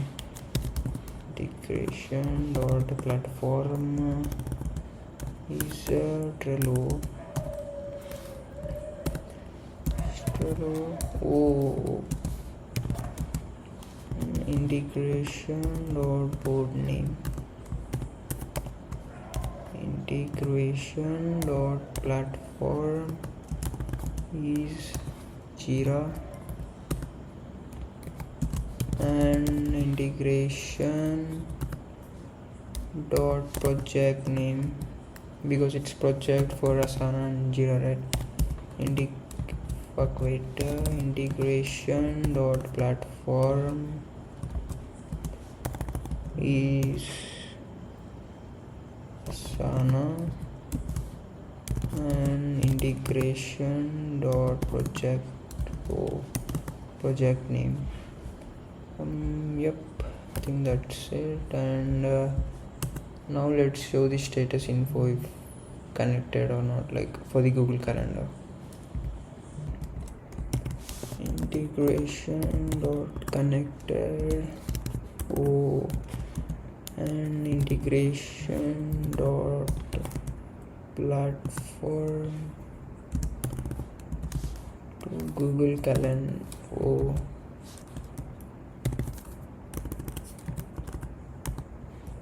Google Calendar. Then we're gonna render this shit. Dev.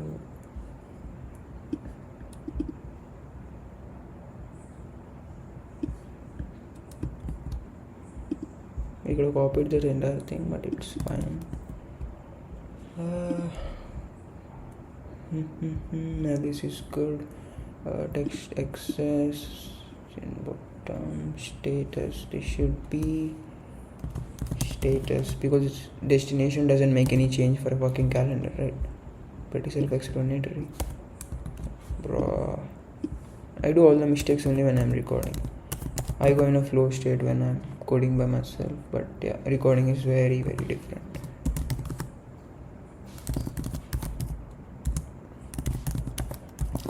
I mean, I'll be fine later in time.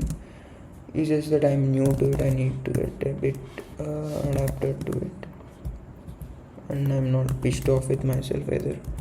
It'll be fine.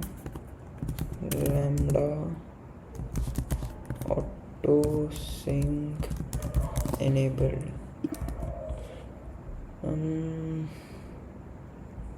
Yep.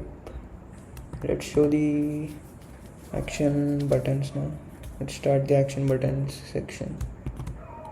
Okay. Dev class name flex gap 2, and if the integration is connected, then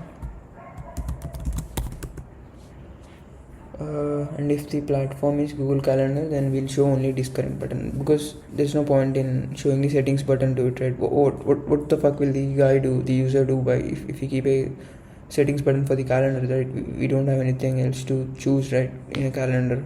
For these integrations, you have projects, boards, channels, whatever. There's no point in doing that for integration, right? So that's why we won't be keeping any shit for integration. The integration dot platform. Bro, I'm slowly getting my boss accent, man. He speaks like a super thick Italian, Spanish mixed type of accent. Hey Gaurish, how are you? You my done work.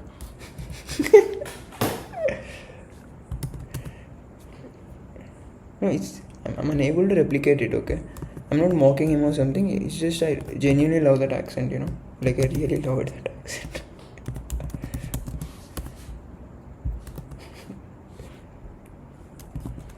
Like he presses everything. Like we're currently working on Stripe Connect. So he was like, so we implement the connector. I work on InvoPop. I already spoke to the CEO. He's a very good guy. Actually, what happened was we actually completed building the invoices dashboard distribution system, like the multi-tenant architecture for our users who can create invoices for their customers. But this shit is paying about a new rule that every invoice must go through their thing. I don't know what, some 3-letter abbreviation, whatever it is. What it means is that every invoice must go to their government entity. So we were using Stripe Connect before, so Stripe automatically sends invoices and emails. So we had to just a bit modify that, and also because we are using InvoPop because they send the invoices to government on our behalf, so that's why we're using that. Yep. So this is the disconnect button for Google Calendar. I explained it till here, I guess. There's nothing to explain from here, right? We just build the button for disconnect and non-disconnect function, which will be passing from our use integration hook, which we already built, and it will be disconnected. And as we've already built the disconnection route made. If you did not build it, just go back and build it, and we will be fine. There's essentially nothing, in fact we just deleting it from database. That's it. That's the most efficient and probably the only way to this. No other way to delete it, right? Okay, so button wait, nope.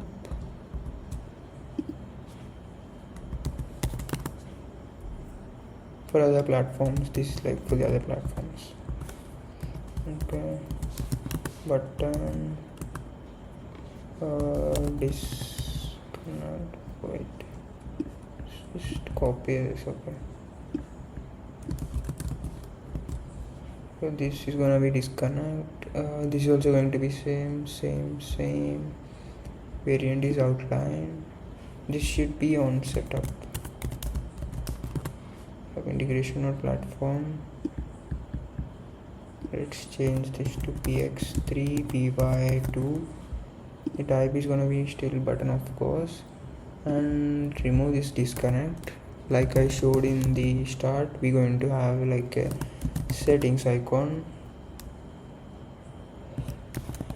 height 4, width 4, button. We got this.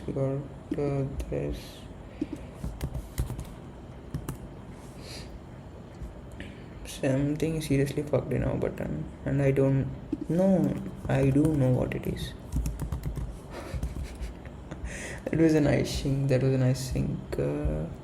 Yep. If not connected, just show the fucking connect button. I don't have to even say it, bro. Show the connect. That's it. No, we sure as shit need to add classes to it. Okay, on click, we're gonna call the on connect button integration dot platform. Class name is gonna be flex1, flex items center, justify center, gap 2, and the type is gonna be a button. Connect. Let's show like an external link emoji. Not emoji, it's icon. Icon. h4 with 4. Nope. Yeah boy. Yep.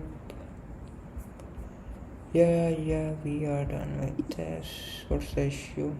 I don't know what the issue. I'll look into it. But right now we are in our main integrations page. Let's design this now finally. Okay. RFC. This is gonna be called integrations. Okay. First, let's get the state handlers, all that stuff from our use integration Node.js hook. Why don't we go to that here? Go down. We have all this stuff. Just to copy it, paste that here. Is equal to use integrations. Where the is equal to go? Yep. What integrations? Loading, setup mode, setup mode, setup data, setup data, loading, fetch, setup, loading, fetch setup data. I think we should be good. Okay. So firstly, let's show a loading message if the integrations are being loaded. Okay, so that the user doesn't stare at a blank fucking screen. Return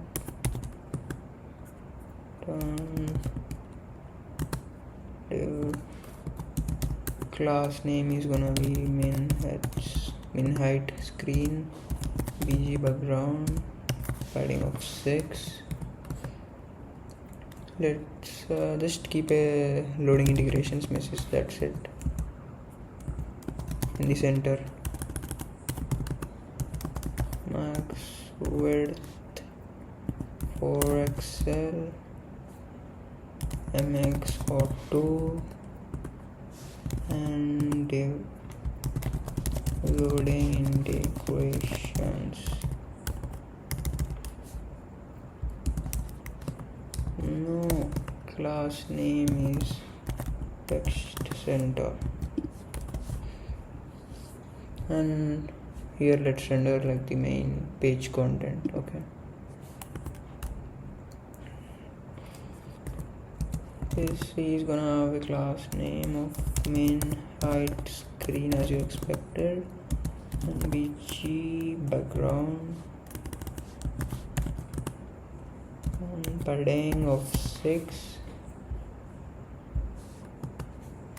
and let's enter that class name max width 4xl, margin x auto, and let's create a header section with title and description. Okay, it's gonna have a class name of margin bottom 8. Let's have the page title here, which is integrations. Class name wait, let's have h1 here. That's gonna scream integrations honey. Integrations class name is gonna be text 2xl, and the font will keep it bold. Text is foreground, margin bottom MB2.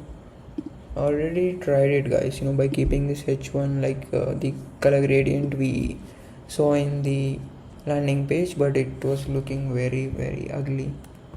So I mean, not ugly, it's kind of like how to explain it. Yeah, consider Apple's new iOS 26 glass theme on mobiles. It's not ugly, you can't say it ugly, but it just doesn't shrink, like stays out of sync, and that makes it looks ugly. Yeah, perfect.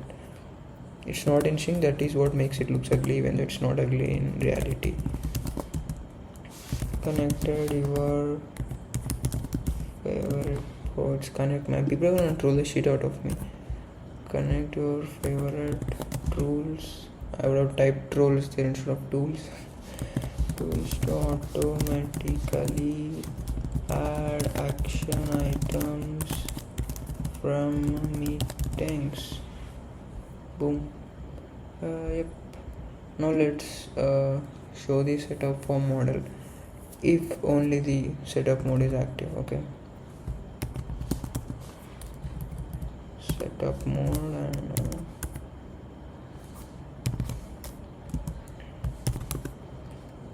and yep, model overlay class name fixed insert 0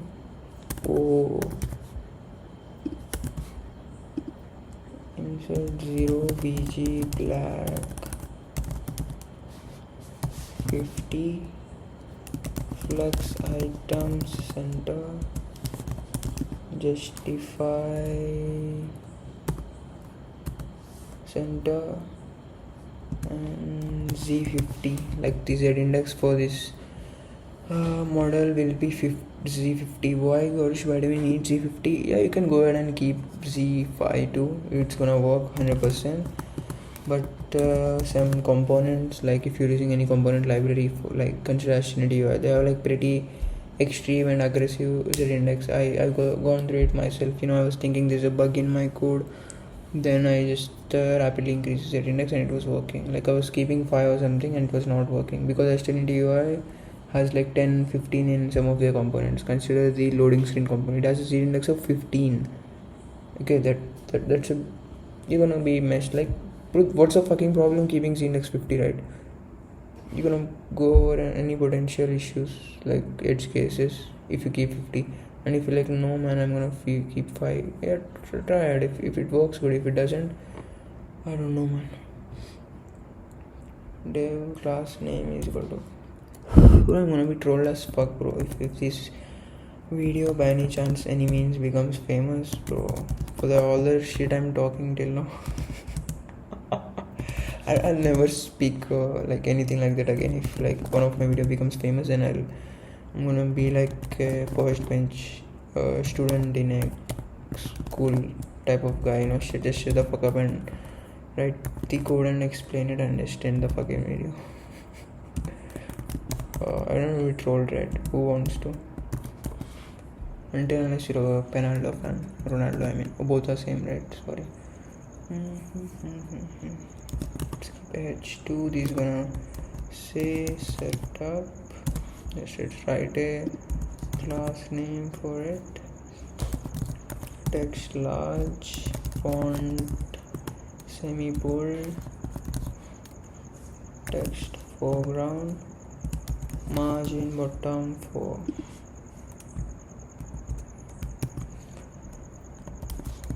Setup mode dot character and 0th position. Nobody, I don't want your fucking Siri.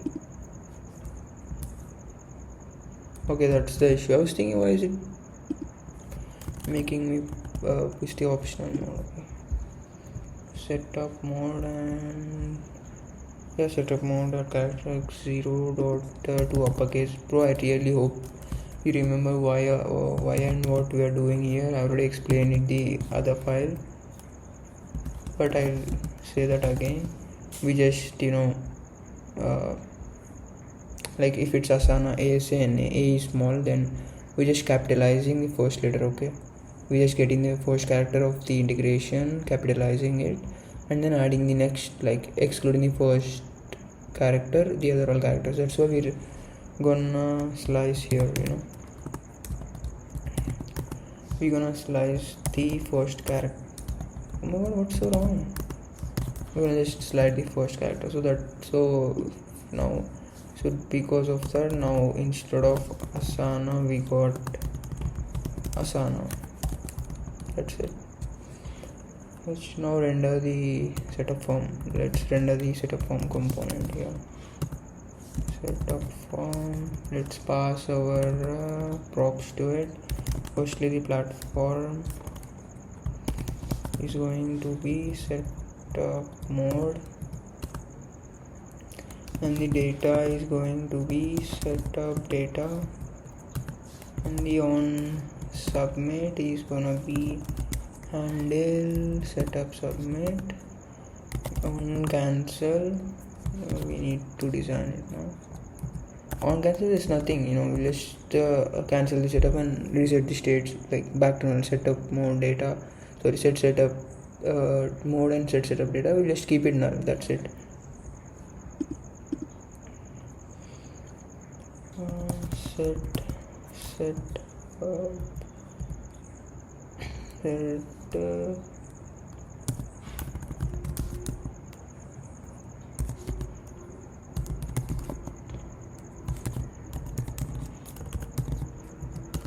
Set setup mode null and set setup data also to null.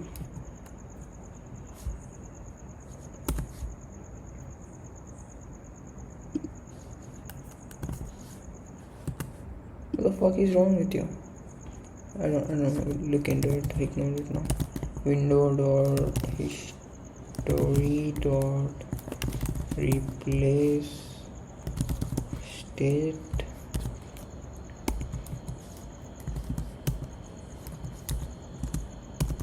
/ integrations.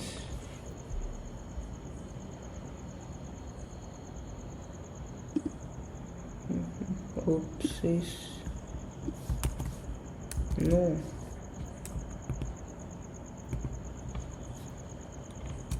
Bro. Yeah. Well, this does look good now.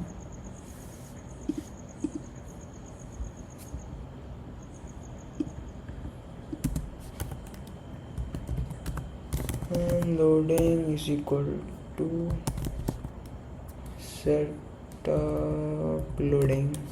Yep, we good right now. Yeah, let's display like the integrations here. What we designed here is just an integration card. Okay, so we're just gonna map over all our integrations and pass out each of the integration to that integration card, and yeah, we'll get as many integrations as we have. Even if we had like Notion or consider other integrations in the future, we are pretty scalable. It's just easy. That's what I'm trying to say. So yeah, it's a good implementation in my opinion. Grid gap 6 on medium devices. Grid is gonna grid columns 2 on larger devices like our laptop. Grid columns 3. And now let's map over the integration rendered a card for each. Like I said, integrations dot map integration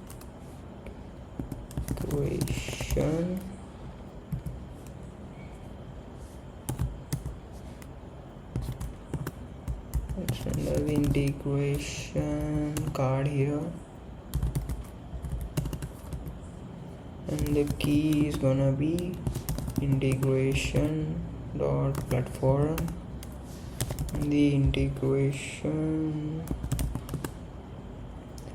is gonna be integration, and on connect it's gonna be handle connect.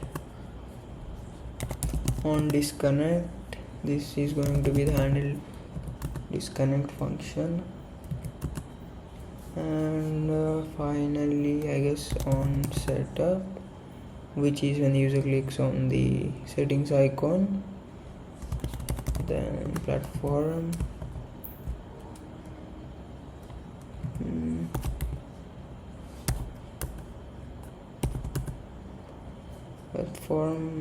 let's set up the selector integration for the setup. That's it.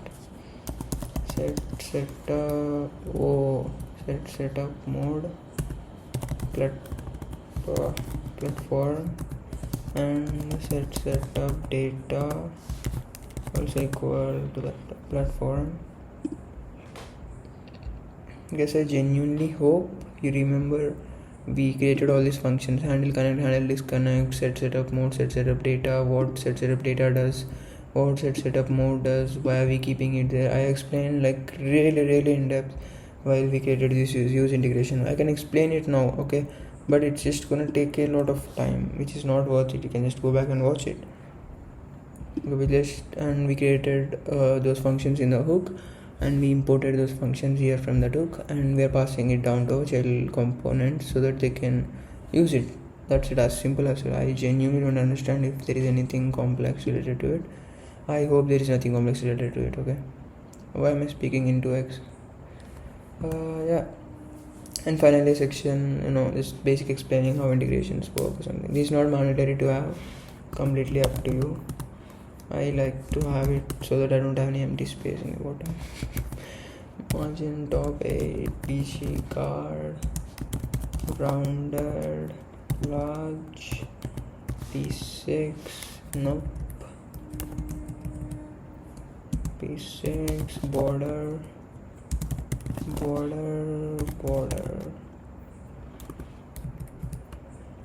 In this, let's keep the title. Okay, how it works, daddy. And this one, yeah, I saw spelling mistake and I don't care about it, to be frank. Font semi-bold, text foreground, margin bottom 2. Let's keep an order list of instructions. Well, this is gonna have a class name of text small, text muted, foreground, space y2.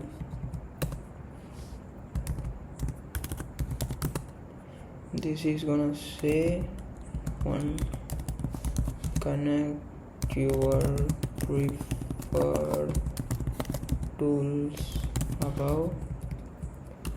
The second one is gonna say choose where to send action items during setup. And the third one is gonna say in meetings over action items and click add to.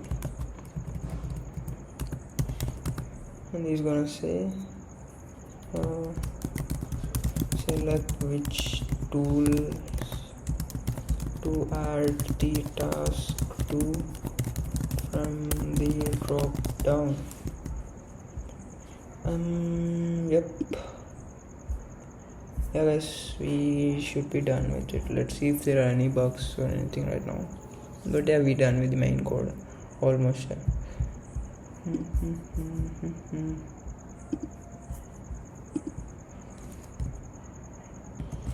So just notice that this disconnect route was actually out of the Asana folder. Just push it to Asana. Like I was noticing, it's like A, B, C, D, E, F, S, right? I was like, why is D below S? Like, it shit happens, okay, it's fine. Yeah, just drag it to the Asana folder. That's it. Yeah. Go to this callback route. Here it should be auth/token, guys, not auth.token. Okay, it's because the dot and slash were like beside. I probably made a typo there. Here, this one, resources response. We also need to add the header. Accept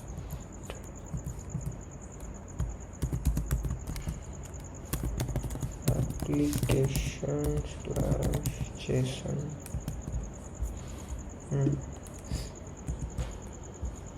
Just here in the last, it should be a saving Jira integration.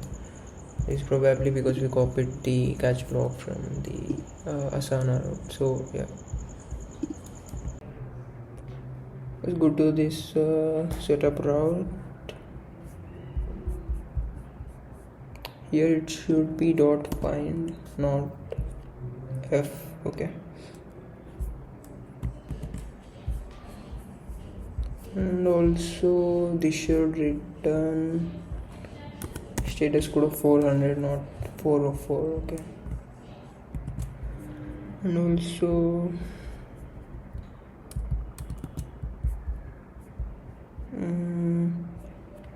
here it should be project name.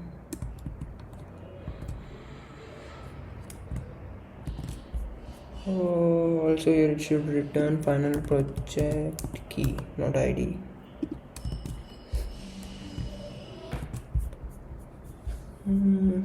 Project name, selected project dot name.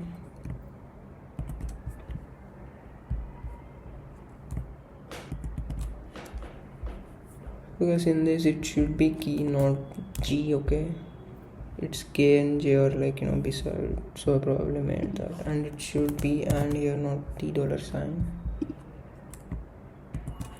So here we should have a leading slash before the increment, before we calling the increment chart route. Okay, or it's not gonna work. Just add that.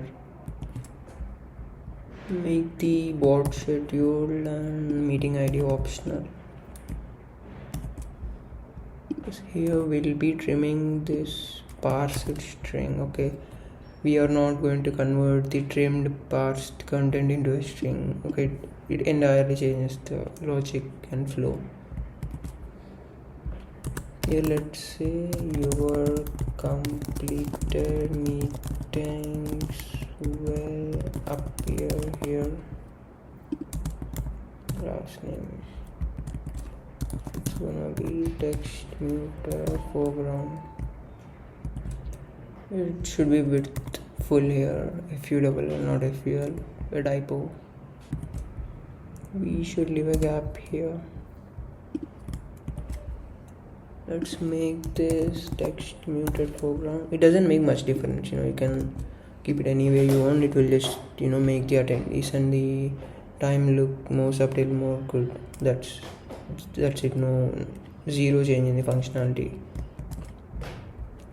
Let's change this to capital P. Okay, also why don't we change this just to home, because this belongs to the home folder, right? Home route.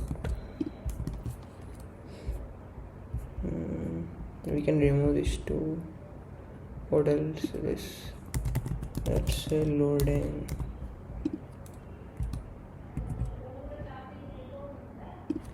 Here it should be capital C, as that's the reason it was showing error.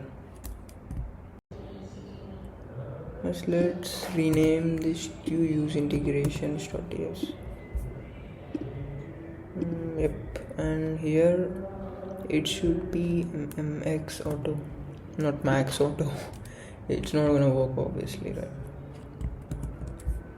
And also here in the last, let's add 3 and 4 here, and it should be fetch setup data here, because that's the whole point, right? One is to show the form like model, like pick a channel, and the other one is to get the channels, right? Like the list of the channels. Like consider we connecting Jira, we need to get the list of the projects, right? That's why this is needed. And to display those list of projects, and for whatever the user is gonna select for the project or create a new project, we need this for that. This should just be one, guys. Okay, version 1, not a string type of one, because Jira expects like this type only, Jira's API. It should be response.json and brackets.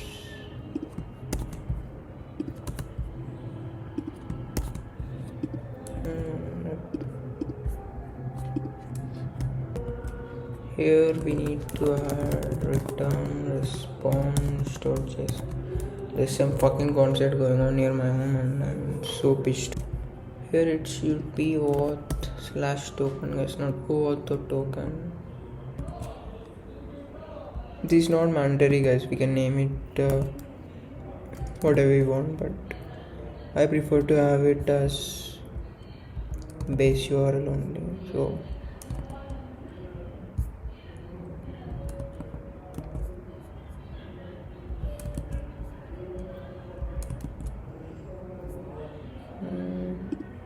yep. Here it should be members, not member, and here it's gonna be token, not taken. I genuinely don't know why I typed taken there. Here it should be default lists is equal to true, and also here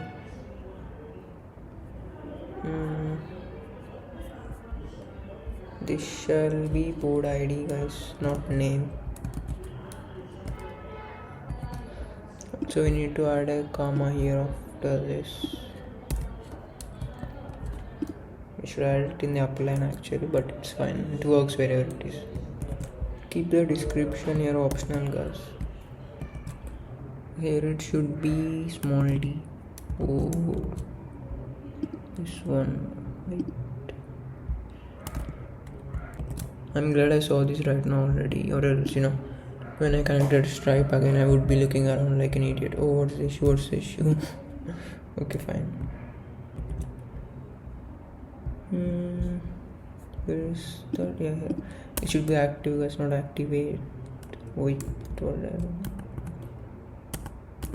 Active.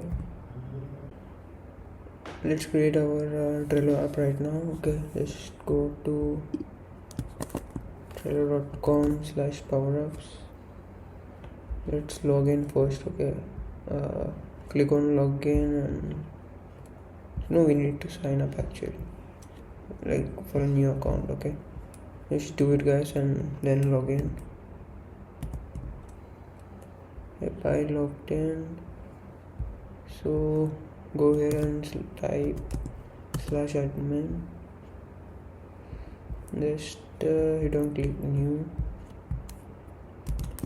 I would say MeetingBot workspace, Trello workspace, email. I'll give my email. Not required actually. You can just shit out anything. They don't send like a verification or something. They're not that caring people. Okay.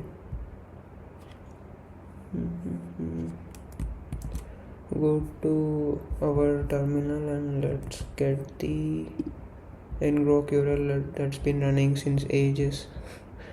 Okay, copy this. We can't use localhost, guys. Okay. Yep. And support, no, fuck off, no support. Yep. What?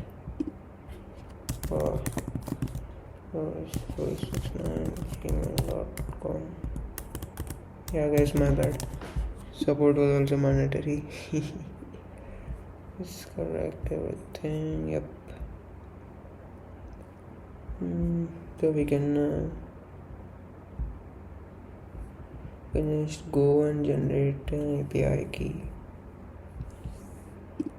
Allow the regions. Let's allow our local host.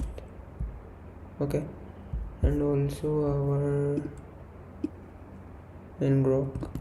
Later we're gonna add our Vercel to it. Okay. Yep. Just copy this API key. Go to the env here. Trello API key. Let's copy the API secret. Boom. That's it. Now let's go to Asana. Go to Asana. Upload asana.com and sign up here. Okay. So I signed in, and whatever all this shit which we genuinely don't need, app.asana.com /0/my apps. That's where we need to go. Actually, we don't care about all the other stuff. Click on create new and app name MeetingBot, and here hit on this and this.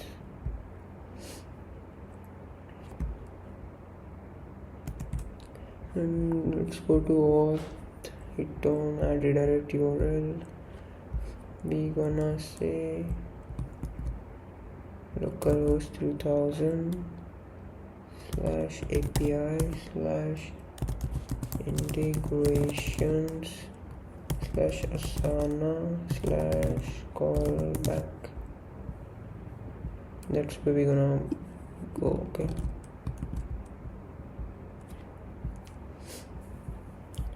you can add your ngrok too.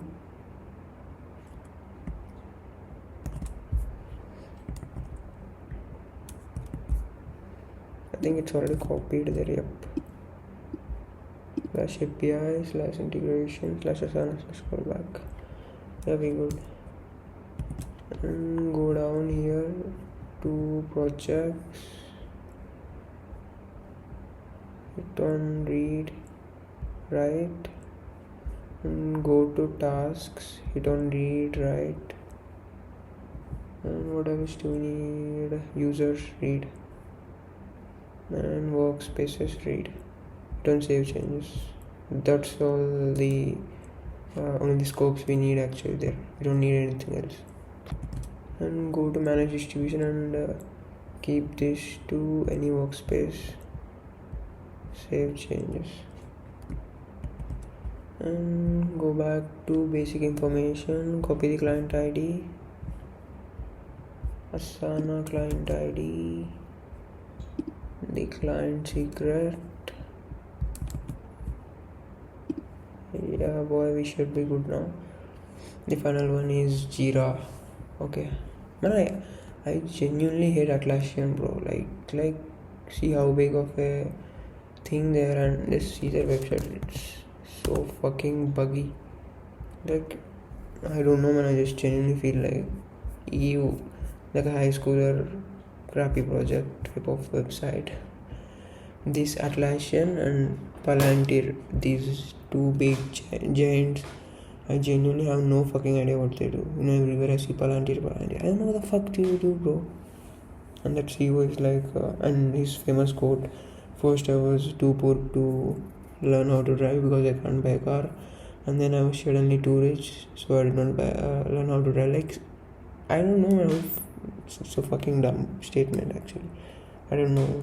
He's a pretty successful person, so we can't say anything. So finally, to create for Jira, let's go to developer.atlassian.com. Even the website loads for a fucking hour, and just sign up there. Okay,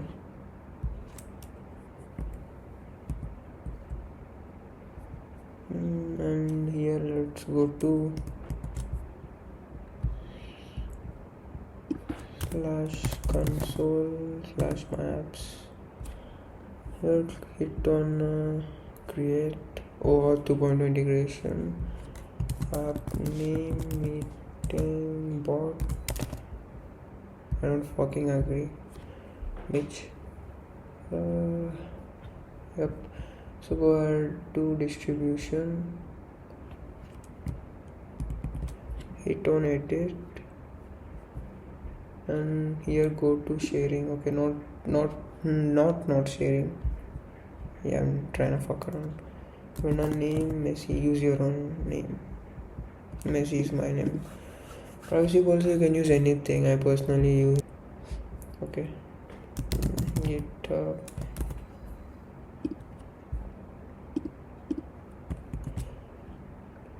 And privacy policy, you can use anything. I personally just simply used github.com slash privacy.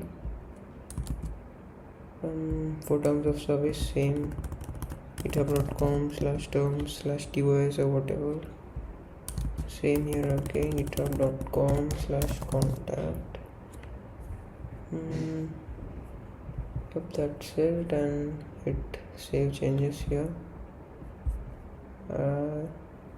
It saved. How long does this fucking thing take to save, bro?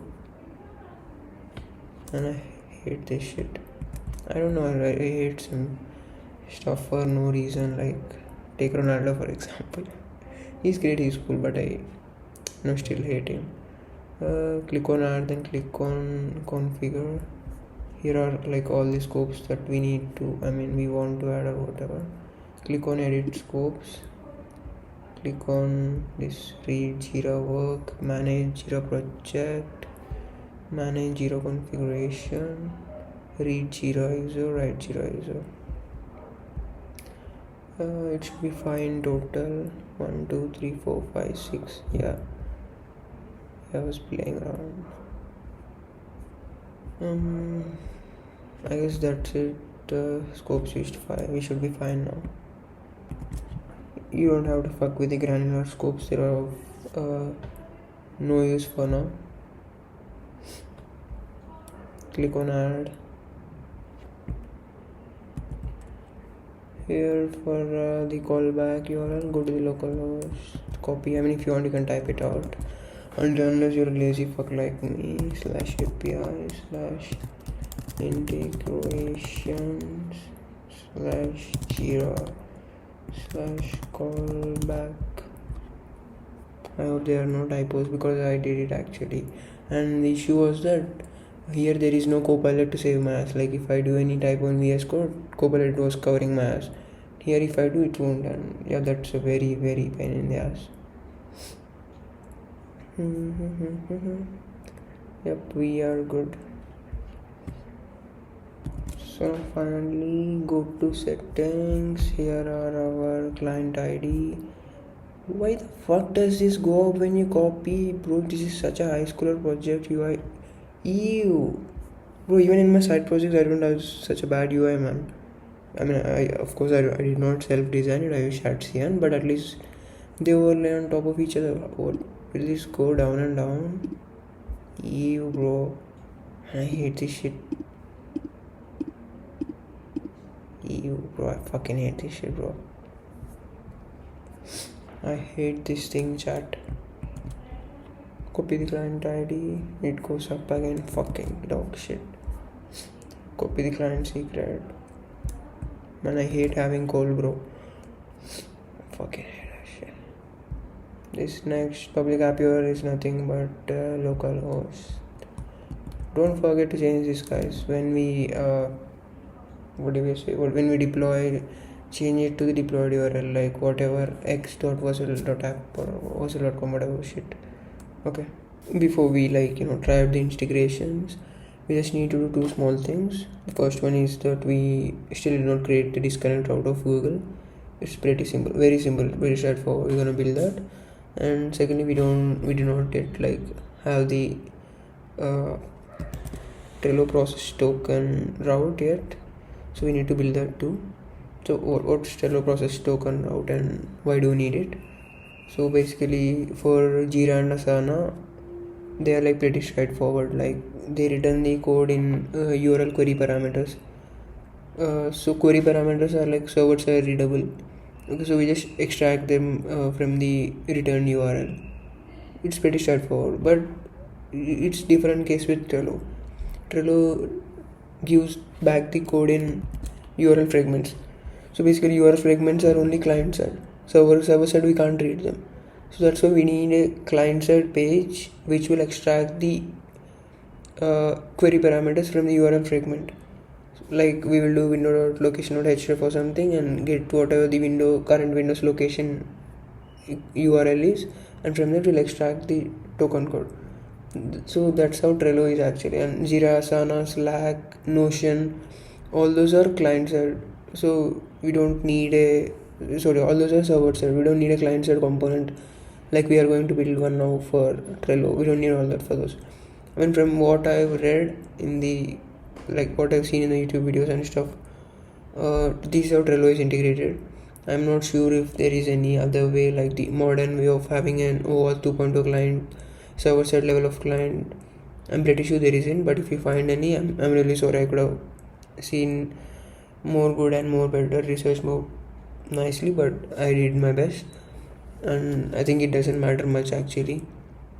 There isn't much. This is not a complex integration either. You can do it by yourself, but you just post it in Discord if you find any, so that other people can also use it. But this version is completely fine. I think this is the only version, guys. Okay, I'm acting like there is other version and I skipped it. I'm using this version. No, this is the only version. Okay, but if you find it's good and great, but you can't actually because this is the only way. Okay. This is just explain the basic flow for Trello. Okay, first the user clicks on connect, then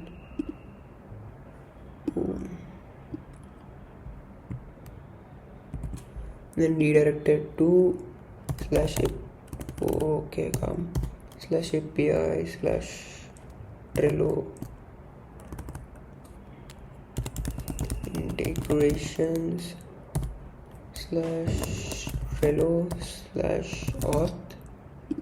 Okay, after getting redirected to that, then I'll show you it.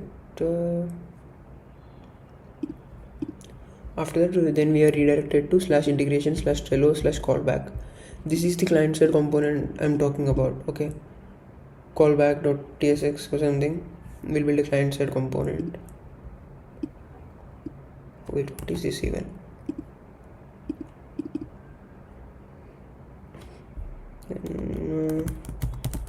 Client side page runs, and we will use like location.hash and extract the token from the browser URL, and after extracting that, then we'll send the code to /process token route, where that will store the token in the database. Store the token in database, and then it will redirect us to the callback route.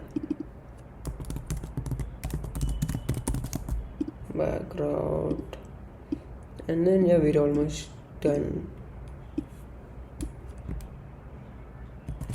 And after that, callback route will redirect us to /integrations page with that query parameter of setup is equal to Trello. I explained it like guys 4 or 5 times already what the setup is equal to Trello means, what's the use of that, how it works, how the data flow works, and all that stuff. So then we are shown the model here, select board model, and yeah, user selects or creates a new one and hits on save, and boom, it's done. Yeah, and we call the setup route after the user selects or post select route. After the user selects or wants to create a new one or selects an existing one or whatever, and to display the existing boards, we use the get of setup route. Okay, yeah, we'll be done with this. We can start with the calendar disconnect and then move on to Trello, and we're done with integrations for sure. Okay, go to /API or Google. Yeah, let's create another folder in Google called disconnect route.ts, and yeah, we can write our function export is y is send function post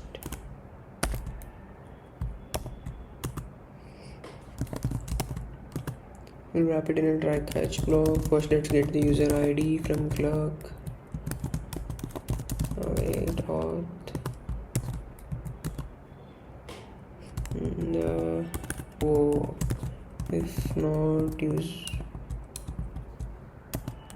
If not user ID, then return next response .json.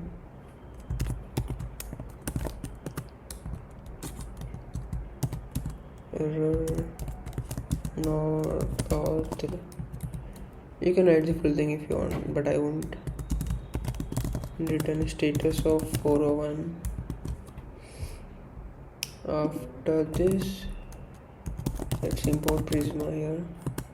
Wait, Prisma.user.update, where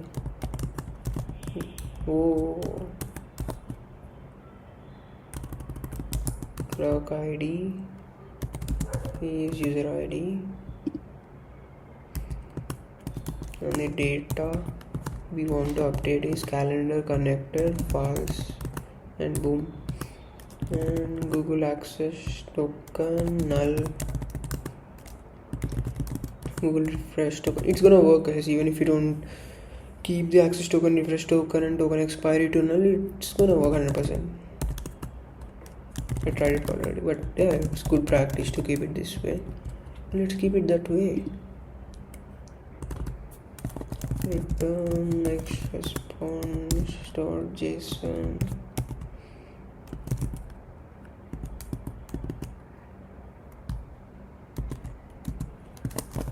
Success true message. Cal is connected successfully. Catch error. Yeah, console.error. Disconnect error.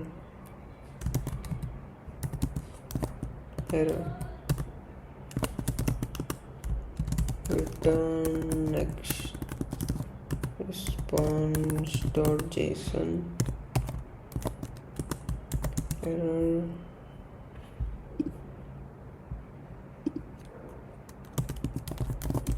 Fail to disconnect calendar. Let's return a status code of 500.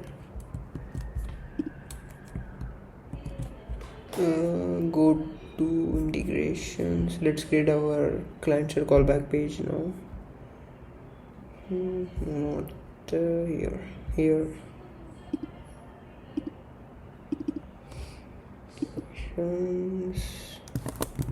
Trello.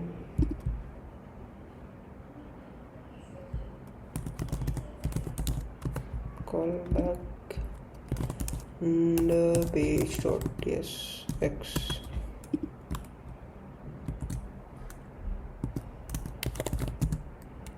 Export default function Trello callback. So let's get the router object first for navigation. Const router, use router /navigation, guys, not from /router. Okay. Now let's create a state to track the status message shown to the user. Okay.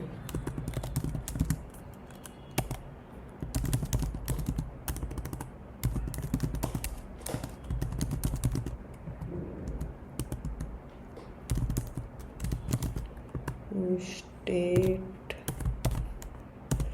and initially we'll just say connecting your Trello account.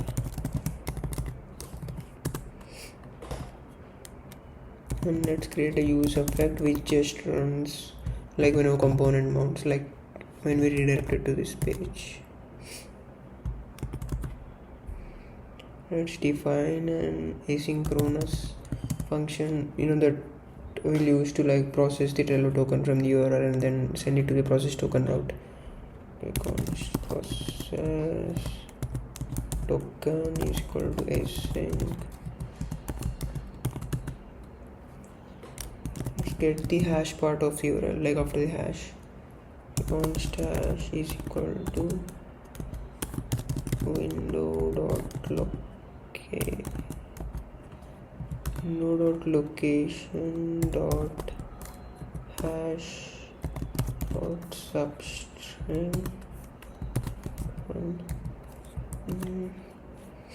Let's parse the hash into like URL search parameters now. Const params, so that then we can extract just the token parameter from the URL. That's why we're doing this. Params is equal to new URL search params hash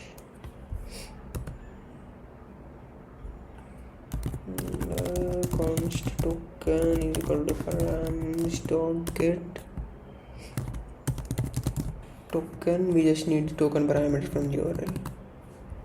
If no token is found, if the token parameter is empty, or even worse there is no token parameter itself, we'll keep the status to no of the token found, and then set timeout. You can do this instantly too, but it's better to show to the user, right, that the integration failed. Router dot push slash integrations error is equal to no token 2000. Let's return.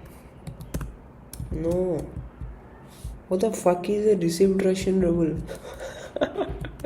But I never even heard about it. What's that even?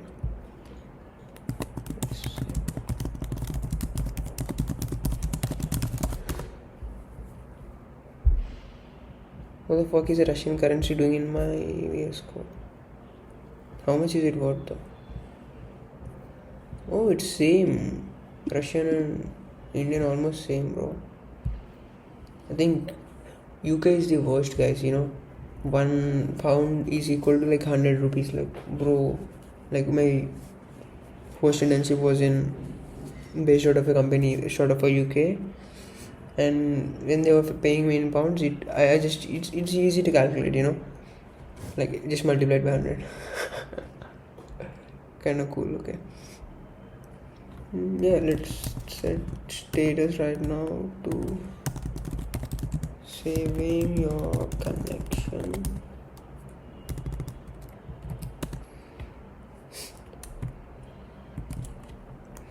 Let's now send the token to the backend API route, the process token route, so that it will be stored in the database and stuff. Okay.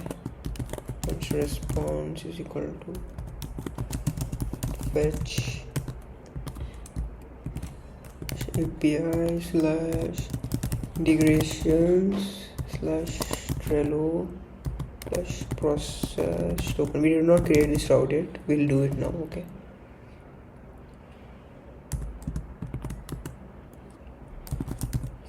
The method is gonna be post the headers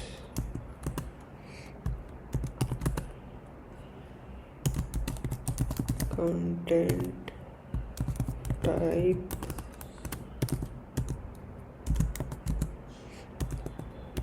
application /JSON. The body is just gonna be JSON.stringify token.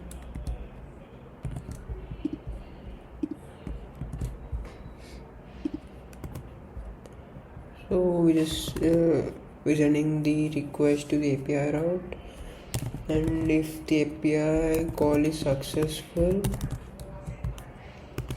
Then we'll set status to success, redirecting, and then do router.push, like you guessed, just to our integrations page. Integrations success is equal to Trello connected, and setup is equal to Trello. And I already explained it like 4 or 5 times what happens when we keep this success equal to Trello, what's the use, why to keep it, all that stuff. Just go back and watch if you did not. Okay, set status. If it failed, okay, if the API call failed, then let's show the error. Failed to save connection, and say set timeout, router.push / integrations error is equal to save failed.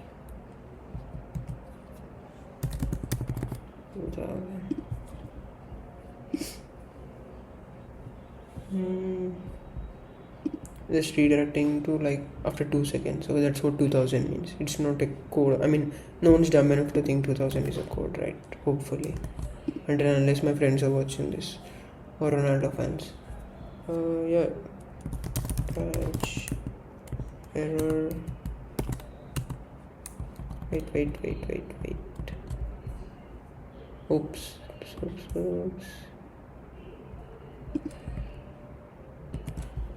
Let's wrap all this in a try catch block.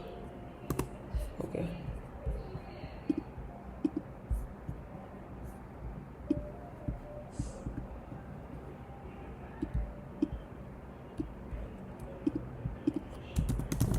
Catch. What shall we say? Just set status to an error occurred. Say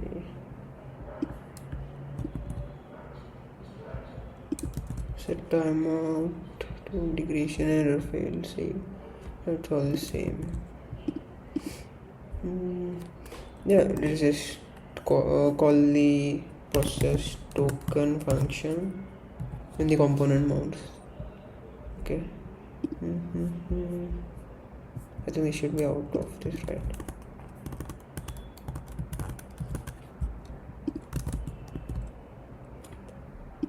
Function router. Yep, we're done with that. And it's another UI for the callback page. It's pretty simple. I mean, even simple is an overstatement. We're just gonna say connecting Trello, that's it. Okay. And class name, fetch, screen, bg, background, flex, items, center, justify center, obviously because we want to show that in the middle of the page, right? Not in some Pakistan or Afghanistan. Let's enter the content box. Text center. Let's show an animated spinner to show the loading. Okay. Animate spin, rounded full, height of 12, width of 12, border B2, border bottom 2, okay.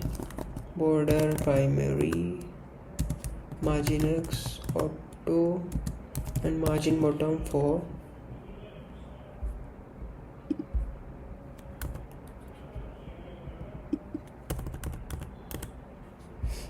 Okay, so below that, let's finally keep the heading for the page. That's gonna say connecting Trello daddy. text excel, font semi-bold, text foreground, and finally margin bottom 2 for this header. And below this, let's just show this state of ours. Okay, so the user can know instead of standing there like an idiot. I mean waiting. I mean he probably might be standing, but no, mostly no. Text muted foreground.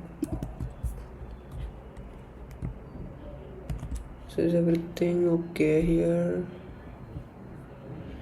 Nope, it should be process token integration success is equal to Trello,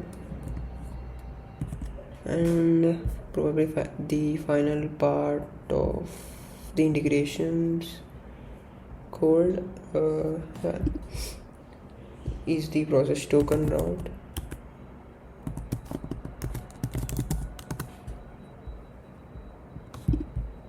Token route.ts. Okay, export is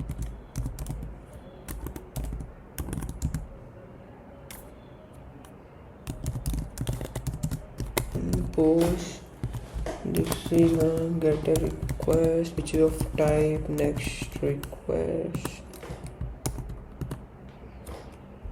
Let's first get the current user ID using lockout.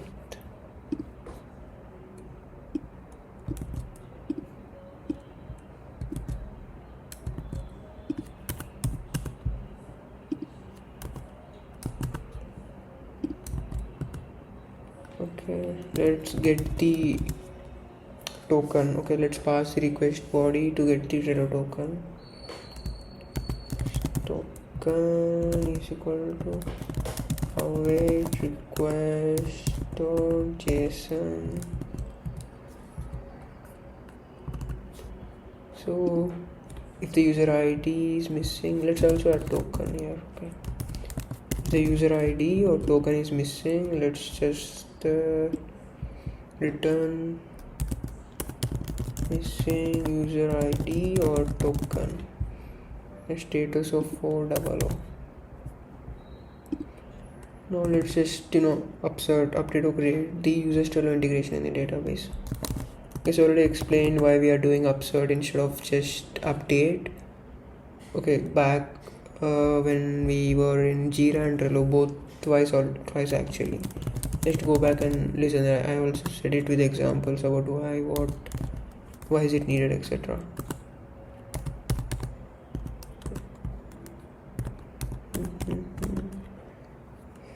Where the user ID platform, user ID and the platform is Trello.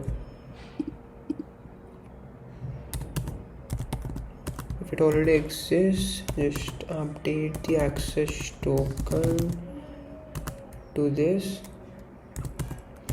and just change the updated at to just the current time.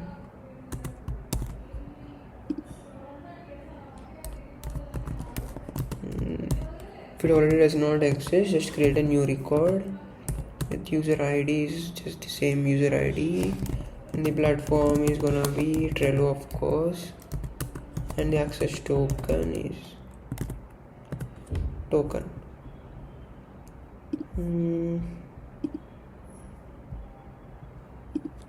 And yeah, just return the success response. Next response dot JSON success true catch error console.error. What shall I say? Just say error saving Trello integration. Just show the error. Let's return a response saying error failed to save.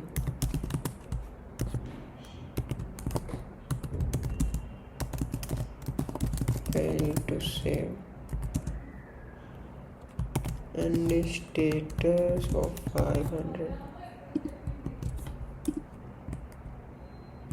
I think everything should be fine here. Okay, close this. Just come here and add a cursor pointer to all the buttons.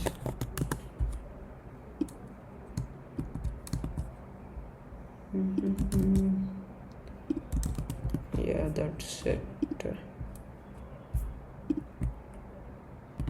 Yes, also just come to the Trello.ts and in the create board here, after you fuck off, after that just say method post, just don't forget that. Okay,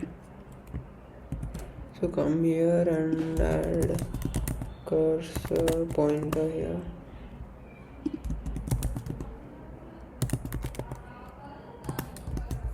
So pointer, we should be good now though. Yeah boys, we good. And finally change this to text sm, text small, font medium, and text foreground. Remove this too. Text small, font medium, text foreground. Probably add a colon here. And finally add here cursor pointer.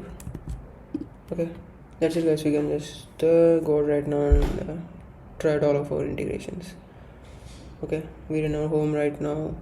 We can connect the calendar here, or we can go to integrations and connect the calendar here too. Let's try out here this time. Okay, and so let's go to DB once. Okay, see here, user integration, it's currently empty, obviously because we don't have any integrations connected at first. Let's go with Trello. I don't know why they make us wait, here. Maybe they're thinking we might read any of that dog shit. No fucking way I'm reading that.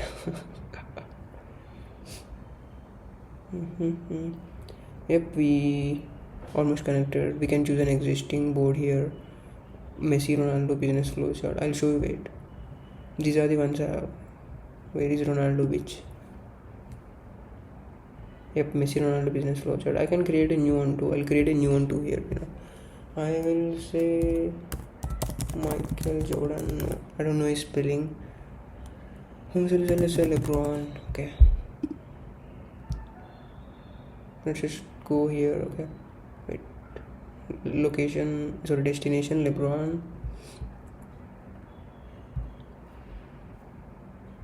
Boom. You can change it too right now. Okay, you have LeBron, Messi, Ronaldo. I'll choose Messi now. Boom, Messi works. Let's connect Jira now. Choose a site. Which site do I have here though?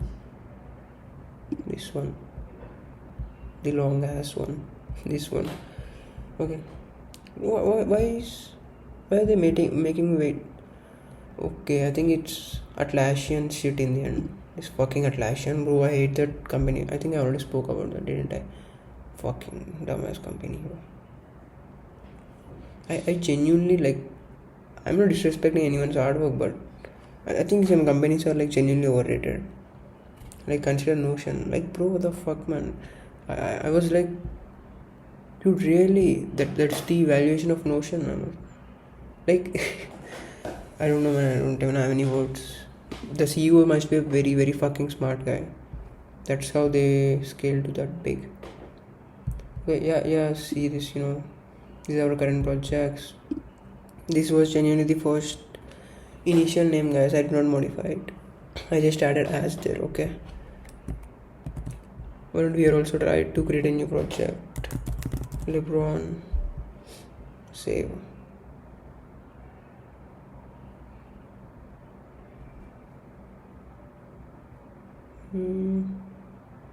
LeBron.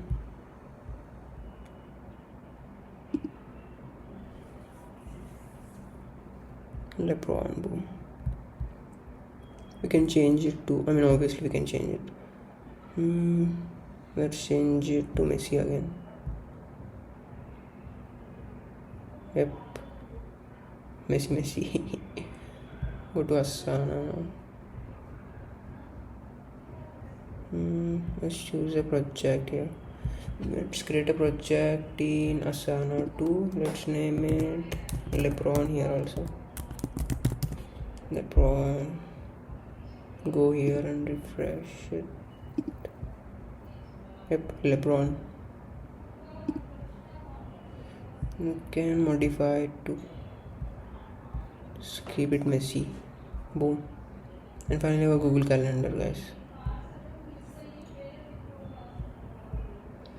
Continue page. I know, it's my fucking app.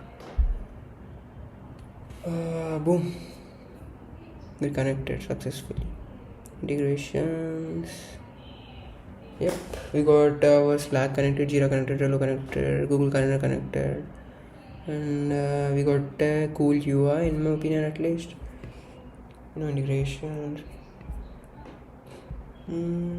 Yeah guys, it looks cool in my opinion, at least. IMHO. No, fuck you. It sure as shit does look cool. Yeah, we can right now. Yeah, we're done with this integrations part. But I forgot to show the database. Boom. We integrated Trello, Asana, and Jira here. Trello, Asana, Jira. And if you are watching the fucking video even with 50% attention span, you would know that Google Calendar won't be here because it should be in the user here. Okay, here under the Google Calendar connected, it should be true. I would genuinely be disappointed if you had the question of, oh bro, why don't we have the Google Calendar here? You did not fucking listen to me, okay? Just like my girlfriend says, oh, you don't listen to me. Same shit you're bullying on me here, okay? We got it all. You can see it here, okay? Expiry date for that. Oh. Okay, anyways, yeah, chill. We're done with this integrations part for now. Before we start with the building the RAG pipeline, I'd first like to explain like what even is an RAG pipeline, how is it built, what's the underlying data flow of it, how does the data flow, how does it even work, it's all that stuff. Okay, so primarily how an RAG pipeline works and all that stuff, I'll explain it now. So firstly, consider a vector database, okay? Bro, fuck off, why is the font so small? Okay, let's say this is a vector database, and let's consider this. C is the greatest footballer.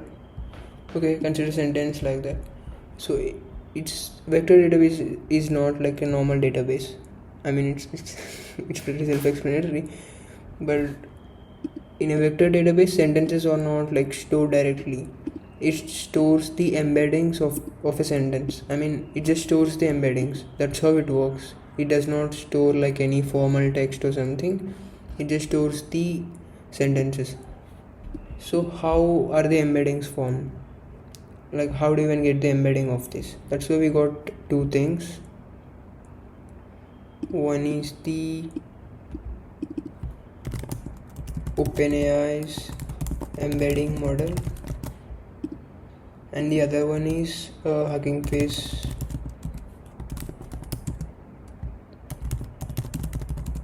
mini LM model.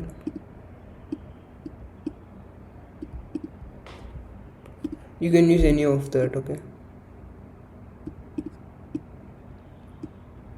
Fuck off. So how does a vector embedding look? I'll show you an example right now.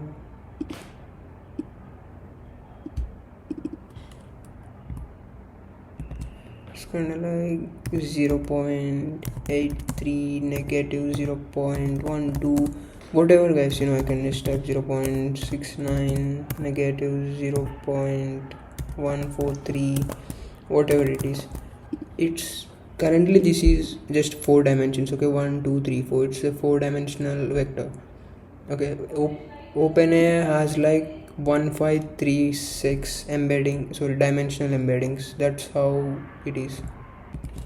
Whereas this Hugging Face one is 384 dimensions. Okay, so yeah, essentially it's gonna be like just like that, many more dimensions, and that's for a single sentence. And each of this vector dimension is gonna be stored in this vector database. So for after that we how do I draw? Yeah, convert sentence into embedding. After that we gonna insert embedding into the database, and then we can just query from the database.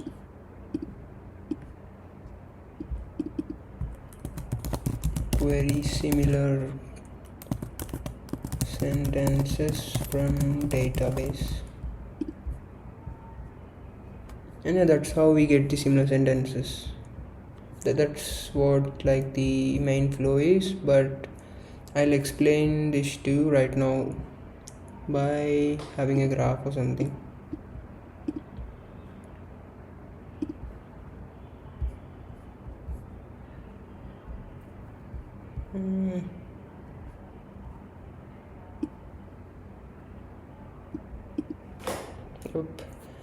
So let's firstly consider like 3 sentences, guys. Okay,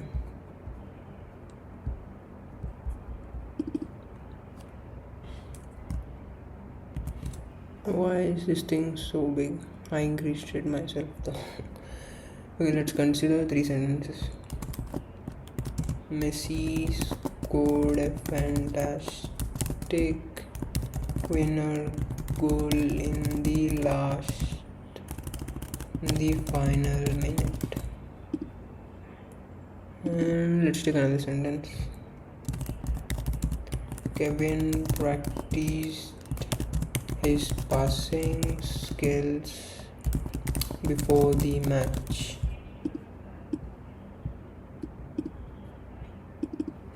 And another one. Casillas made an incredible save during the penalty shootout as a goalkeeper.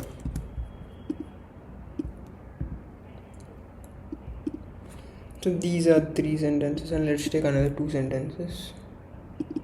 Let's say bananas are a great source of speed of potassium.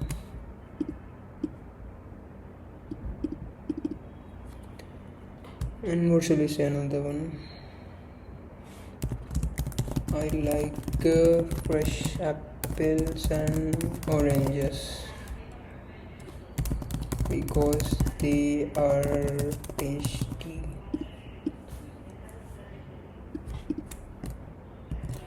So consider we send out, this looks ugly as fuck.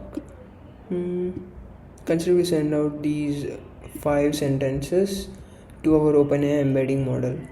Okay, and this is gonna have like an output of 0.2, 0.8, 0.8, negative 0.62 or whatever, and this is gonna have like I don't know, 0.1, 0.7, negative 0.57, and this is gonna have 0.3, 0.9 and negative 0.72, and this, where are they not equal?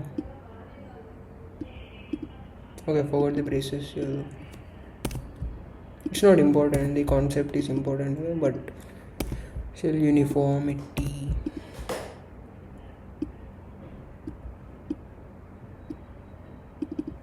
and this one's gonna say 0.7, 0.7, negative 0.2, and 0.9. And this one is gonna say like 0.76 and negative 0.4, negative 0.78. So basically if you observe this here, these three are kind of similar, 0.1, 0.2, 0.3, 7, 8, 9, negative 0.57, 7, 2, 6, 2. Like they three are kind of similar. I mean, we don't know which topic it is. Okay, OpenAI doesn't know which topic it is. Like we know this is related to football, but OpenAI doesn't know fucking shit about this. It just knows that they are similar. I mean, it doesn't even know that they are similar. It just produces the embeddings. Even our vector database doesn't know that they are similar. Okay, it just knows that these all are similar. That's it. What I'm trying to say is it doesn't know in physical sense. Like we know, okay, these are football, that's why they're similar. It doesn't know they are similar just because it's football. It knows they are similar because of the vectors. See the vectors, how like kind of close they are. Consider this 0.7, 0.1, 0.3, even that is not close. Like why? Because always, bro, this is bananas, these fruits, how and fruits and casillas and his penalties have related together, right? That's why they both are far. And bananas are apples, oranges, all related to fruits. So that's why they're kind of similar. Negative 0, 0.9, 0.78. See at this, they're not similar. See, oh, this is not negative, it's just normal. Yeah, it's negative 0.72, this is positive 0.78. They're not close, okay? So that's how these are done. So if you wonder how does OpenAI get these embeddings, they have like a huge ass internal architecture which produces the embeddings. The embedding models are like trained on millions, billions of data sets. So yeah, they strive every day to make it more accurate and perfect. But right now they're very, very good right now. Even a year ago they were very good though. Yeah, so now let's mark these. Okay, let's mark these embeddings in a graph, these vector embeddings. Let's mark all the 5 in a graph. Okay, firstly let's take this first one.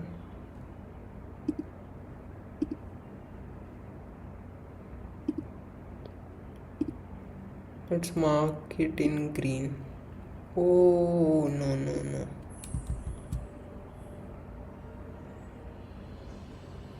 Okay, let's close this only.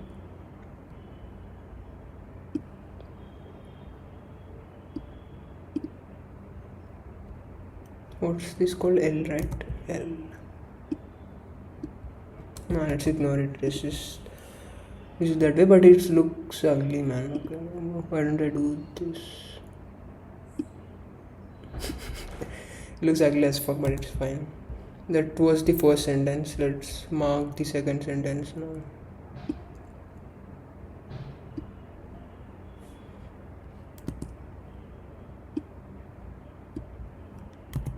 Let's mark the third sentence now.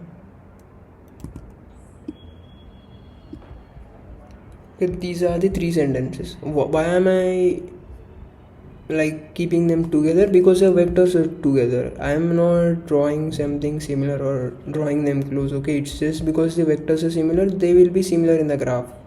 That's it. I'm just marking the vectors that are here. I'm just marking those vectors here. I'm not changing anything, or just because I know those are similar, I'm not drawing them together. No, the vectors are similar, that's why I'm drawing them here, not because the sentences are. I mean, obviously the vectors are similar because the sentences are similar, but I'm talking in a technical sense right now, not because in a human form of methodology type of shit. Okay, and let's draw the fruits now. No, different color. Let's use different color. Let's use blue.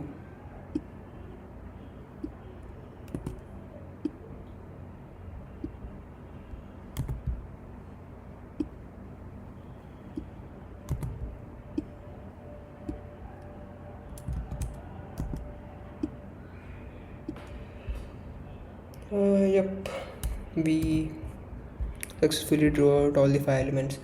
So right now consider these are just the ones we pushed into the database, and now the user is going to ask a question. How will we get the answer? That's the main and the whole point of why I'm explaining and draw all of this shit. Okay, consider the question is this: who scored the winning goal in yesterday's match? Let's also ask another question: who is the goalkeeper?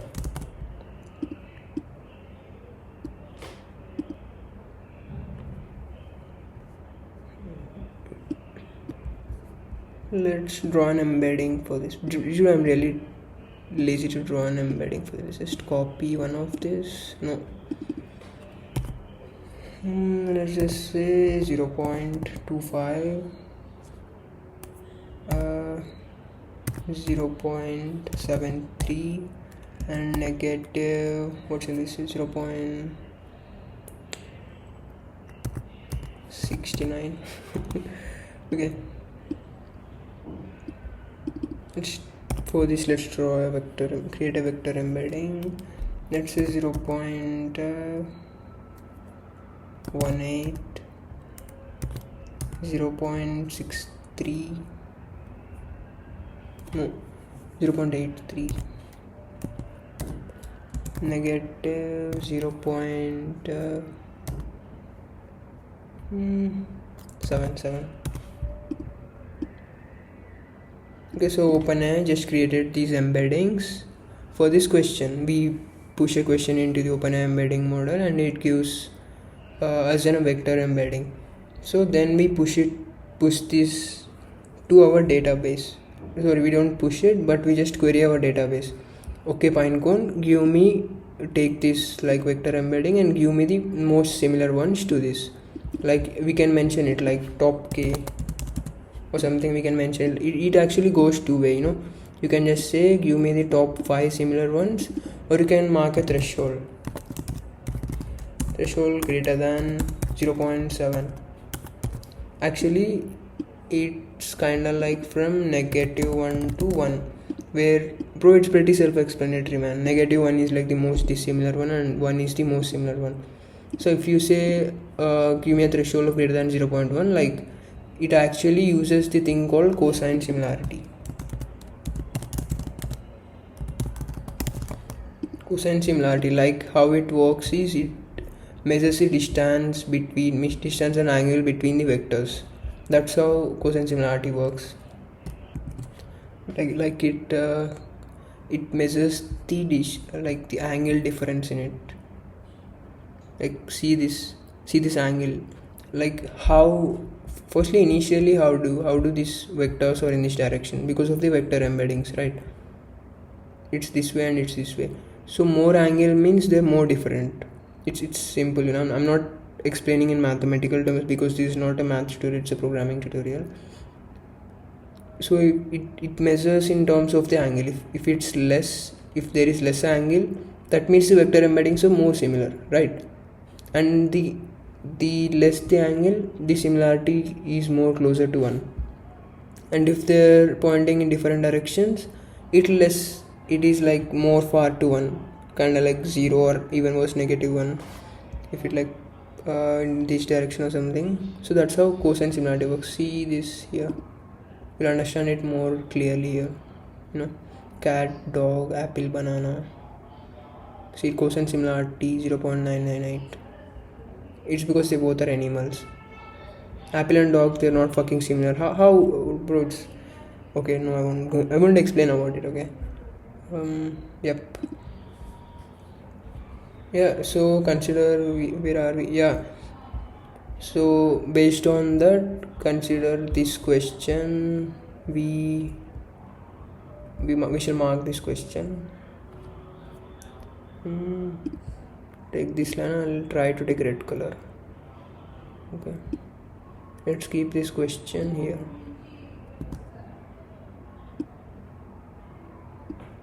Yeah, let's take that question now, for example. like I said, we can say it in two ways.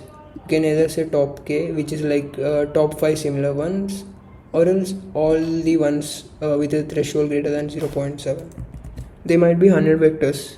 Okay, they might be 100 vectors, and it doesn't care, it just returns all those vector embeddings with a threshold greater than 0.7. Or if you want just top 5 or top 10, you can do it that way. Even if only two are similar, then it's just gonna return those two vectors, even if you ask for the top 5 similar.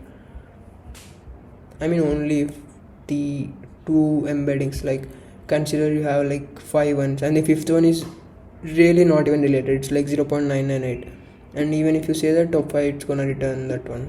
Okay, each has its own advantage and disadvantage.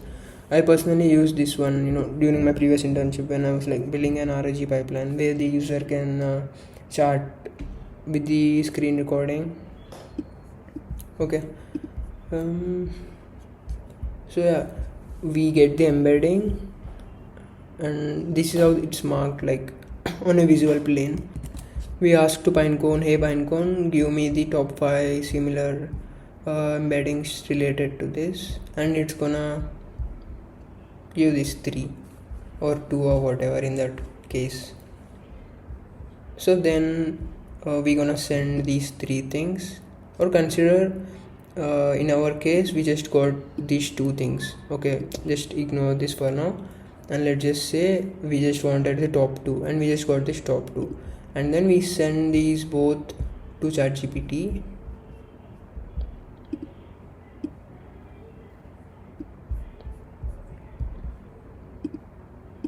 We send those both to ChatGPT,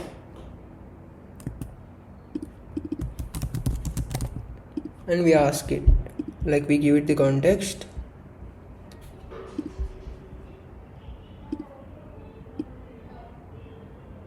Who the fuck told you to draw it in red?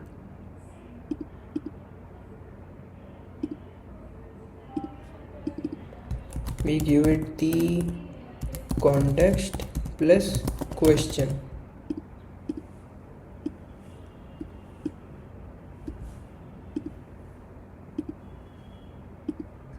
Fuck off. We give the context plus question, like we say, we give these 2 sentences and we say, hey ChatGPT, this is your context, and the user's question is, who scored the winning goal in yesterday's match, and the context is, Messi scored a fantastic winner goal in the minute. Kane practiced his passing skills before the match. And ChatGPT is smart enough to realize that, and it's gonna say, hey, Messi scored the winning goal yesterday. That's how the entire RAG pipeline is. First, we have like take our entire data, convert them to embeddings, and push them or insert them or store them, whatever you wanna use the language. We send it to our database, and it stores all the embeddings in our database. Then user is gonna ask a question, then we are going to send that one single question to OpenAI's embedding model, and we're gonna get the embedding of it, vector embedding of it, and then we're gonna send it to Pinecone to query it, and we can either mention, give me the top 5 similar, or give me only the embeddings that are greater than 0.7 threshold, and then it's gonna return those to us, and then we're gonna send it to ChatGPT. And if you wonder, oh, do we need to convert these embeddings back to text and then we need to send it to ChatGPT? No, it doesn't work that way. So basically for each embedding we have, like, where did I take a box? Each embedding has something called metadata. So when we get the embedding, we just will take the data from the metadata. Like consider this is an embedding, right? Oh crazy bro. Consider this an embedding. We will store this sentence in the embedding, in the metadata of the embedding. Like Pinecone is just going to return us this embedding, right? So we're gonna just query it and ask for the metadata of this embedding, which is this. We're gonna send this metadata of this embedding, of whatever embedding that is returned to us. We're gonna find the metadata of it, and we're gonna send it to ChatGPT. Okay, that's how it works. We are not going to convert an embedding again back to sentence. We're just gonna use the metadata. That's how it works, guys. the entire thing. I hope everything is clear right now. Vector database.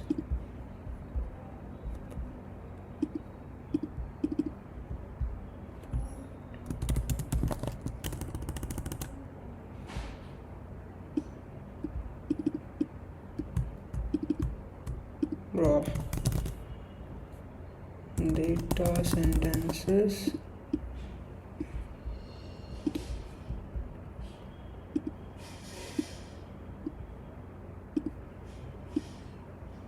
We're gonna send it to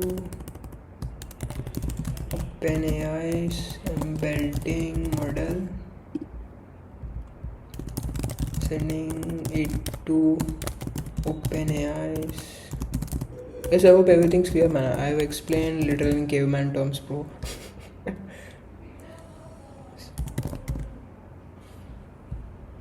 Embedding model.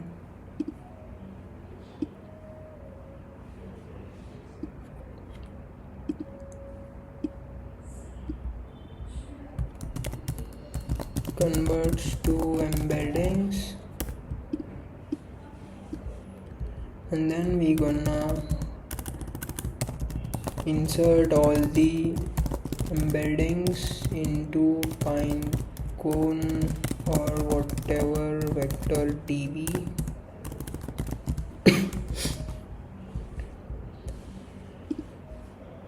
And then the shitty user, whatever his dumbass question is, user asks a question and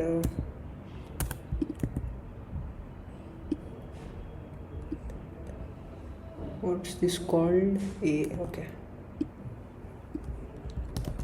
Send it to embedding model.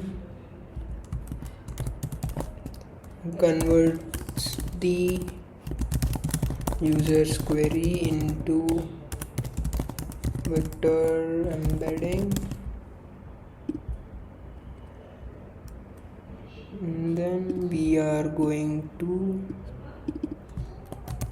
query the database,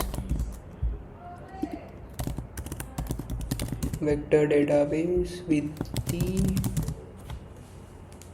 questions embedding.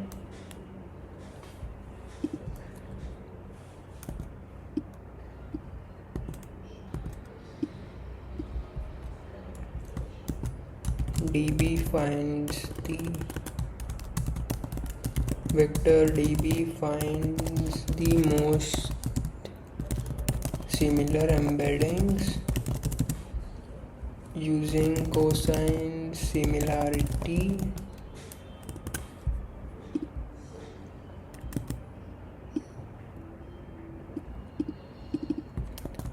We get back the most similar embeddings.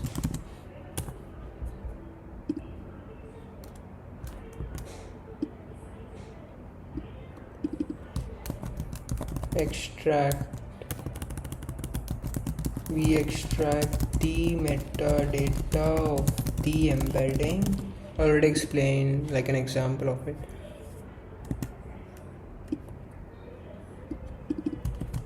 Send the context and question of the user to ChatGPT or whatever LLM.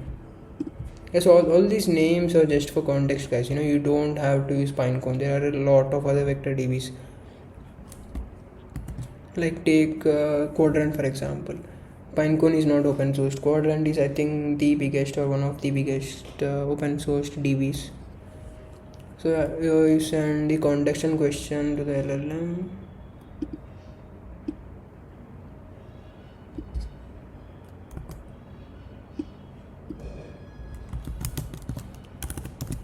ChatGPT gives answer.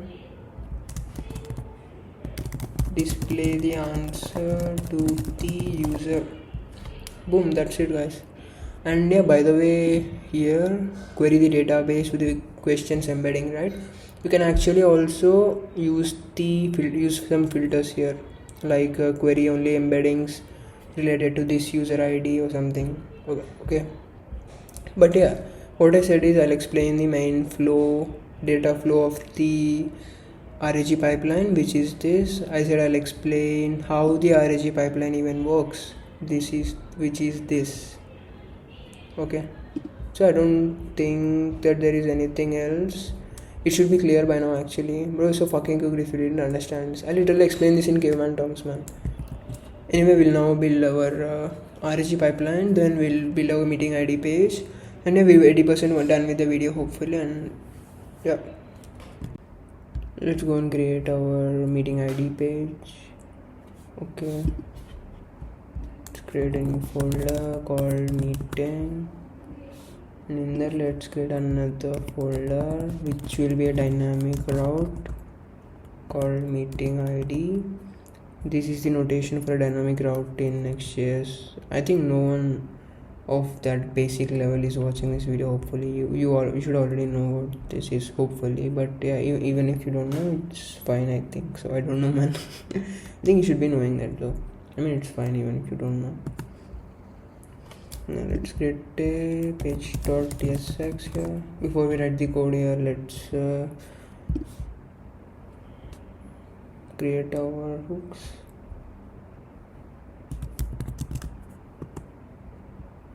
It's going to be a dynamic route because each meeting is going to have a different ID, right? ABC69 DEF 143. So that's why meeting/meeting ID. So the meeting ID is going to be dynamic. That's why we have it. Let's create our hook here.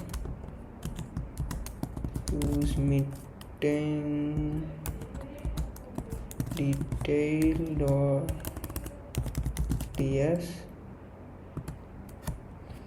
So before we create this hook here, go to the main hooks folder,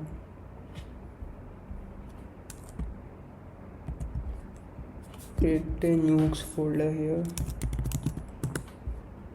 Let's create a new hook. Let's create a new folder first because this is a hook related to chart, and let's create a new file here called use chart core.ts. So what this file is and why we need it is because most of the code and the functionality in our meeting ID chart and also the all meeting chart in the slash page, both are gonna be same. So why do we need to rewrite the code twice, right? That's why we're gonna keep all this in common code into this centralized use chart core.ts hook, and we're gonna just reuse that in the meeting pages. That's why we're using this. Let's first define the structure of the interface. Export interface chart message. First it's there's going to be an ID which is of type number. For each message there's going to be an ID, and then the actual content of the message, which is going to be a string, not strong, string boy. And we shall create a flag to indicate if the message is boolean, if the message is from a bot or the human. Why do we need this? Because we need to like keep different colors, right, for our message and the bot message, and to left or right, that like we need to show the difference, right? That's why we need that. If it's a bot, we'll show a color. If it's not a bot, we'll show a different color. And finally the timestamp is not mandatory if you want to keep it, or else just fucking remove it. Oops.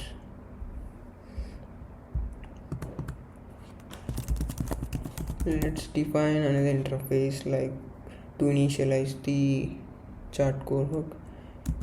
Interface chart core options.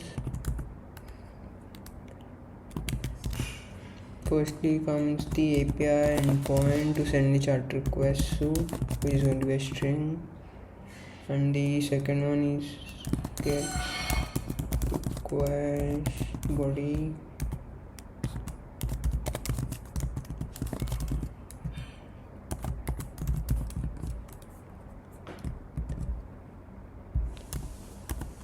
let's create our main custom hook to like handle the chart, logic functions and state and all this stuff. Export function, use chart core. Firstly we gonna get an API endpoint, get request body,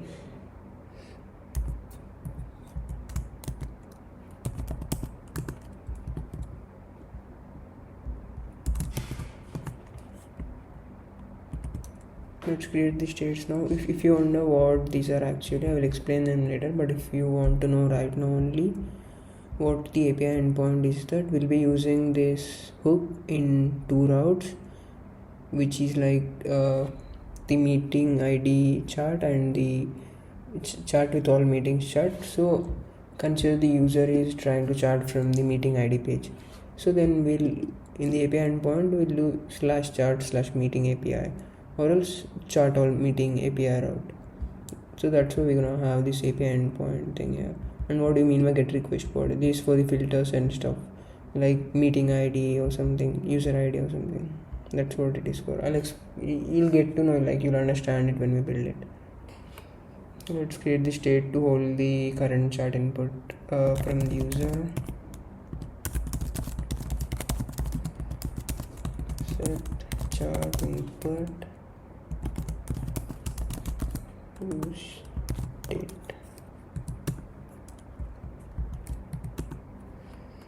Let's create another state to hold all the chart messages in the conversation. Messages, set messages.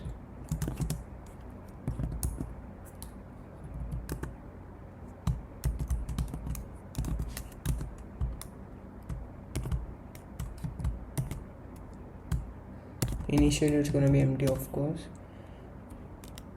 And let's get another state to control whether the suggestion should be shown or not. Show suggestions, set show suggestions. Initially it's gonna be true. Till when it's gonna be true? Till the user type something, we're gonna show the suggestions. And another state to indicate if the chart request is currently being prepared or something.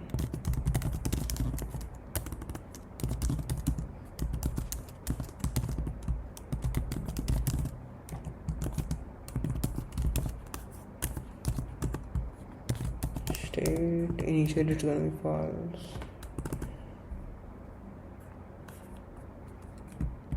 Let's get the chart usage functions from our context hook, so that we can check the limit, like if the user can chart, and also increment the limit. Okay.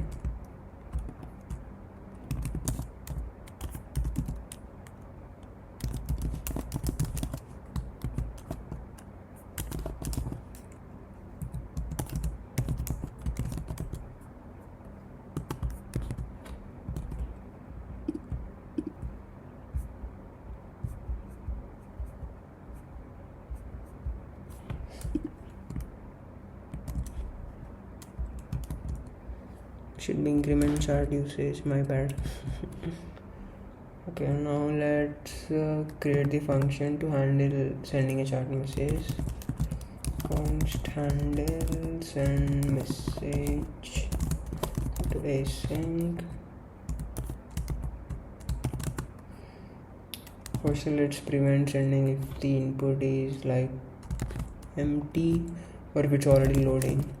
Why do we want to send two duplicate requests, right?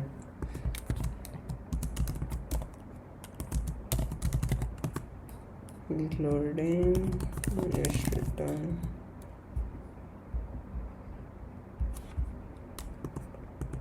So again, before proceeding, first let's check if the user has already reached the ID limit.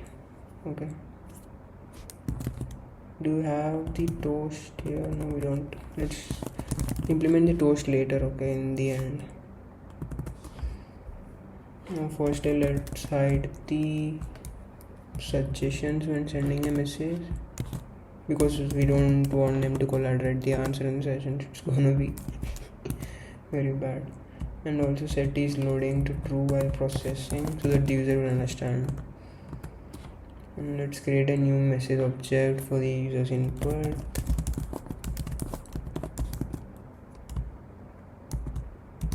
It's of type chat message. Actually it's not even required here. You can just directly do it. IT messages dot length +1. I actually thought of implementing UUID here, but I thought it's gonna be overkill, because we're gonna store those messages only temporarily. Like we're not even storing it to database. So yeah.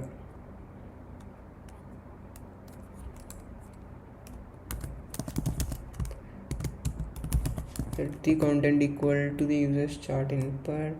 What's the issue? Comma probably. Yep. And obviously we're gonna keep this eSpot to false. Timestamp.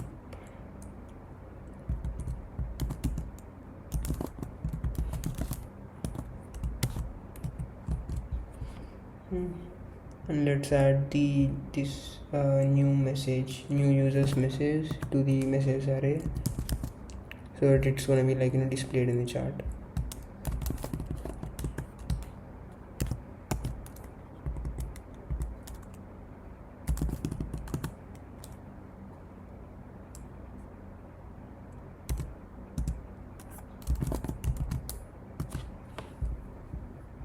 Okay, it's the brackets. Bro.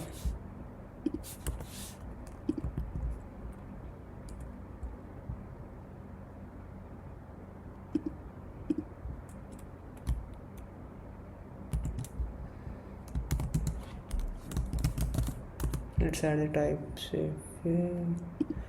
Bro. Typo. Okay, now let's store the current input for the API call.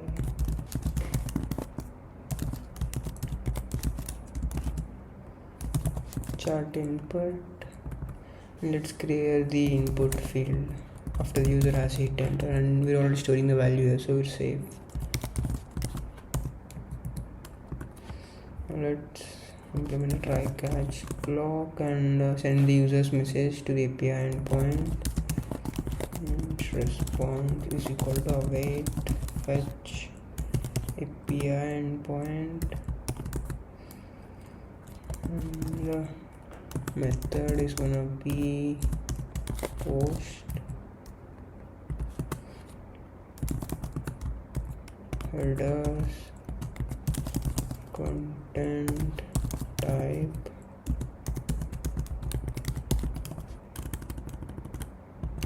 application/JSON pro body is gonna be JSON.stringify. Get request for the current input.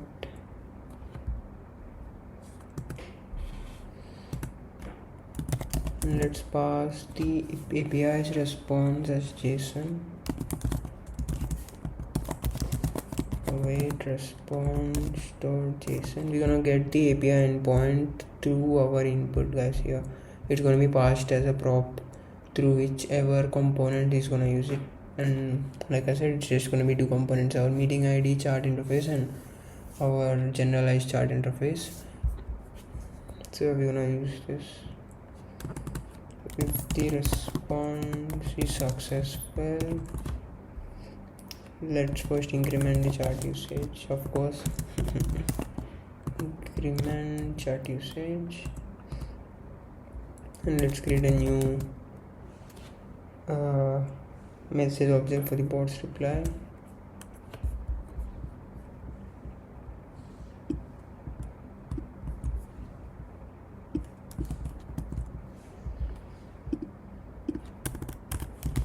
bot message. It's gonna message length plus 2, and it's gonna be data dot answer or data dot response. What's the issue here? Oh fuck. How do I miss some associated things? Copilot. Oh, GitHub Copilot. Set messages.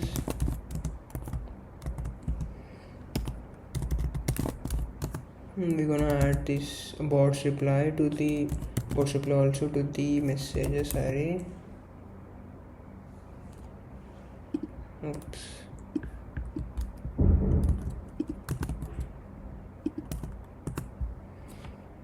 Yep. And or else, if the API indicates like the user has already crossed the limit and upgrade required,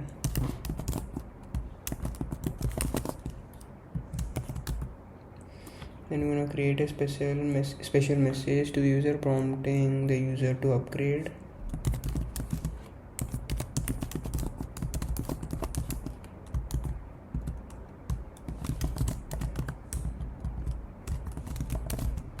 Chat message id messages dot length plus 2, and the content is gonna be, what shall we say? Let us say visit the pricing page to upgrade your plan and continue chatting page. And of course we're gonna mark this message as from bot is bot true, and the timestamp is gonna be new date.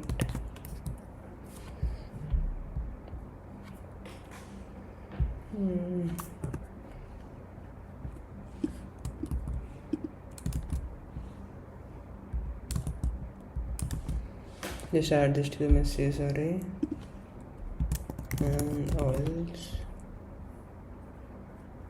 we just create a generic error message for the like other API error types. Okay.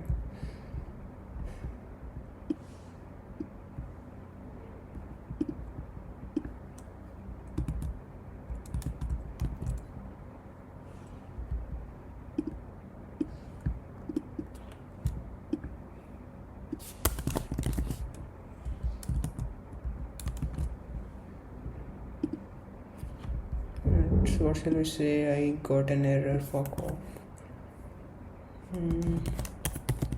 Sorry, I encountered an error. Please try again. This is gonna be spot 2, of course. I'm just adding the message to the message array.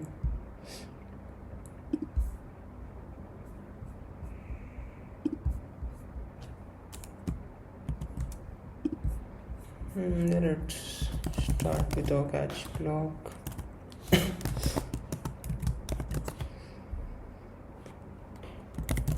Let's log any unexpected error.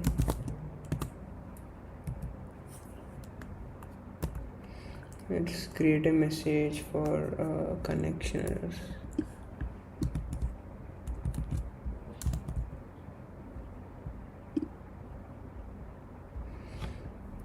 Say sorry, I could not connect to the server. Please check your connection and try again, honey. Is what true, bro. a message, and finally I don't use finally much, to be frank. I just use try catch and this copilot, auto suggest me, so I'm like, yeah, okay, let's use it. It's fine, it's a good practice too, nothing wrong with it either. So let's create a function to handle when a suggestion is clicked. Const handle suggestion click.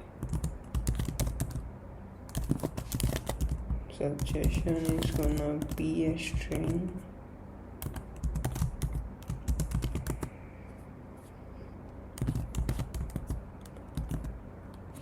First, we're gonna prevent a suggestion click if the user has reached start limit.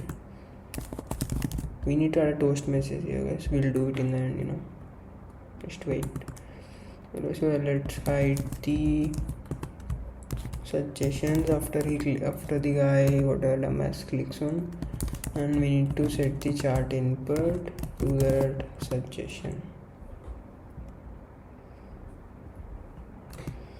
Let's create a function to handle changes in the chart input field now. Input change value string, update the chart input state with the new value,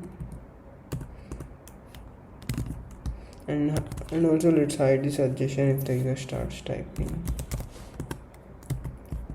Value dot length is greater than 0, and suggestions are already being shown. Then we're gonna set the suggestions to false so that they won't appear anymore once the user starts typing. I think that's it for this use chart code. Let's return all the state and handler functions. Chart input, set chart input messages, which is like array of all our messages, and the set messages and show suggestions, set show suggestions is loading, set is loading, and our handler for sending message.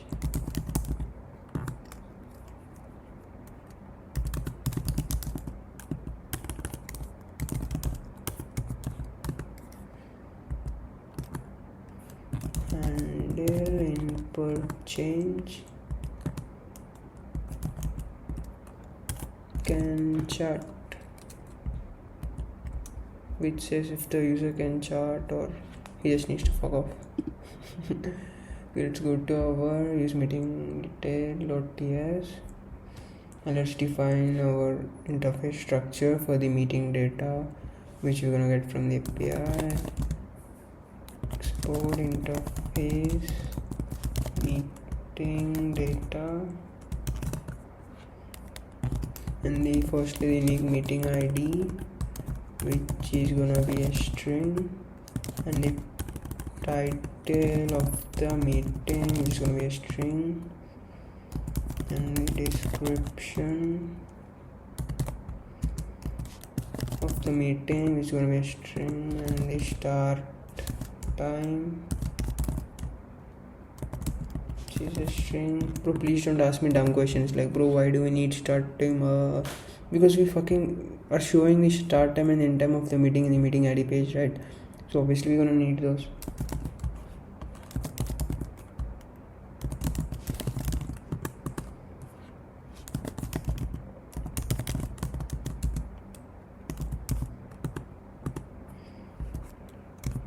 Summary string action items are gonna be an array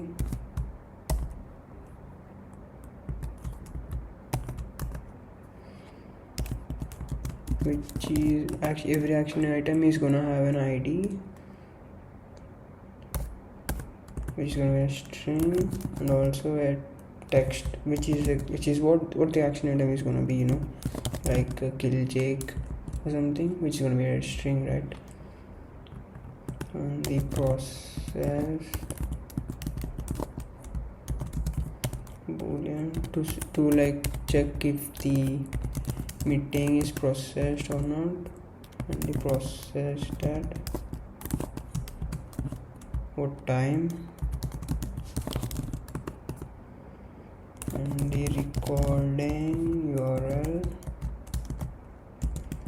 is gonna be a string, and the email sent is gonna be a boolean, the email sent at is gonna be a string. What's the issue? This is the issue. And the user ID of the owner of the meeting, and the user is gonna have a name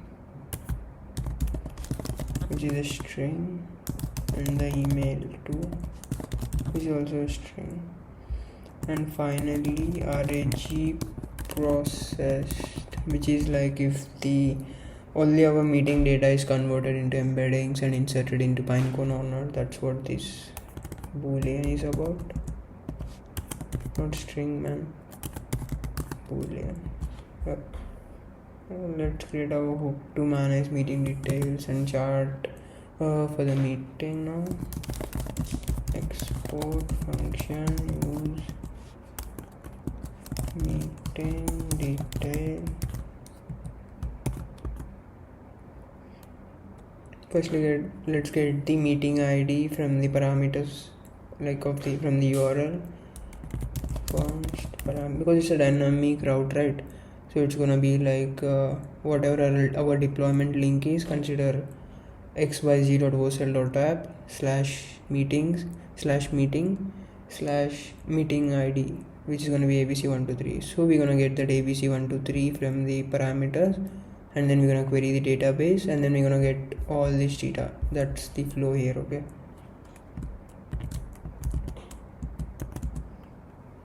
use params. Let's extract the meeting ID from the params and convert it into a string. Cast it, not convert. Meeting ID is equal to params dot meeting ID as string.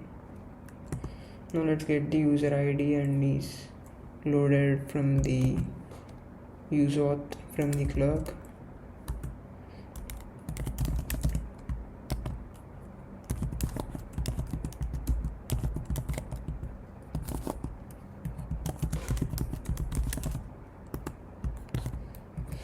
And let's create a state to track if the current user is the owner of the meeting. Okay, why do we need this? Because that's how we decide, right? Should we show the chart option or not? I mean, unless you want to like keep the chart accessible to everyone, we should not show it, right? That is owner is equal to use state false.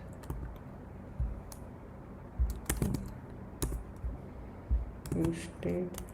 Let's create a state to track if the ownership has been checked.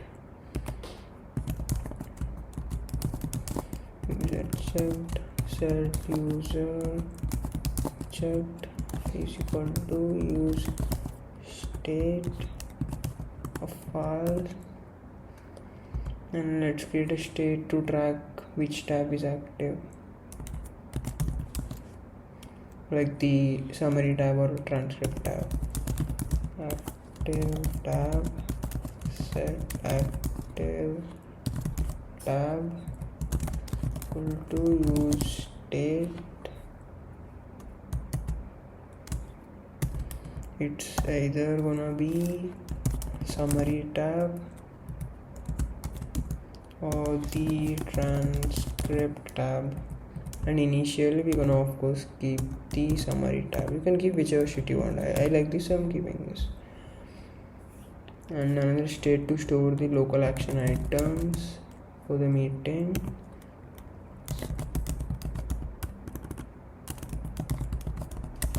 Local action items, set local action items, use state.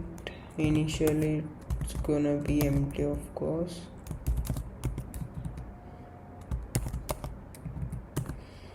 And then let's create a state to store the meeting data that we're gonna fetch from the API. And then finally to track the loading status of the meeting data. Meeting data, set meeting data, use state. This is gonna be of type meeting data or null.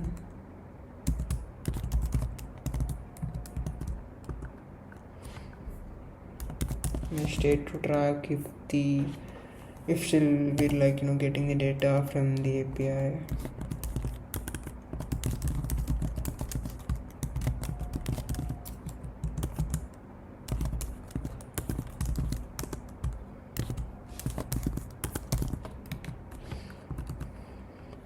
Now let's initialize the chart logic for the meeting using this use chart core hook. Const chart is equal to use chart core. Firstly the API endpoint. This chart thing here in this meeting ID page is gonna be obviously a chart with a single meeting, right? So that's why we're gonna keep the API endpoint of our single solo meeting chart, which is this reg/chart meeting. We did not yet create that. We'll create that. Okay, stop crying. And get request body.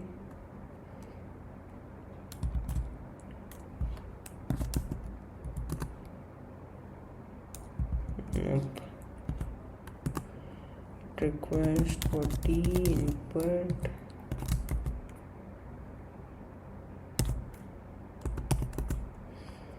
Meeting ID and the question is gonna be the input. So we're gonna pass the meeting ID and question to this. What else do we got? Yeah, let's create a handler to send a chat message. Handle send message async, and we're only gonna send if the chat input is not empty or if the user is the owner only, then only.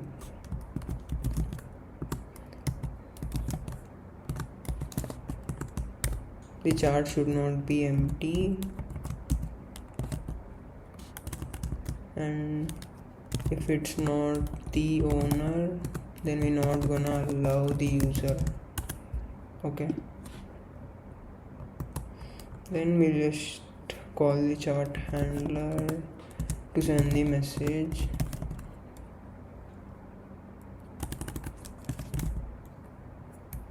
Handle send message. And let's create a handler for suggestion click. We're just using these functions we created here, guys. Handle send message, handle send message, Okay, I hope you got it. Const handle suggestion click.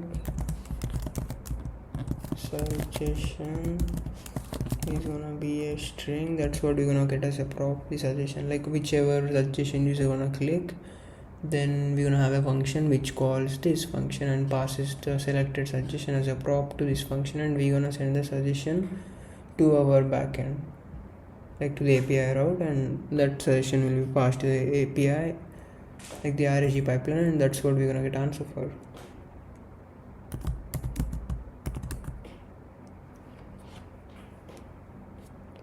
If not owner, fuck off, or else we can call the chart handler for the suggestion click.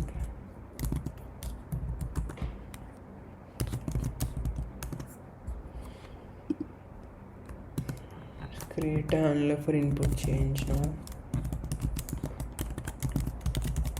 Handle in, oh, what the fuck is happening?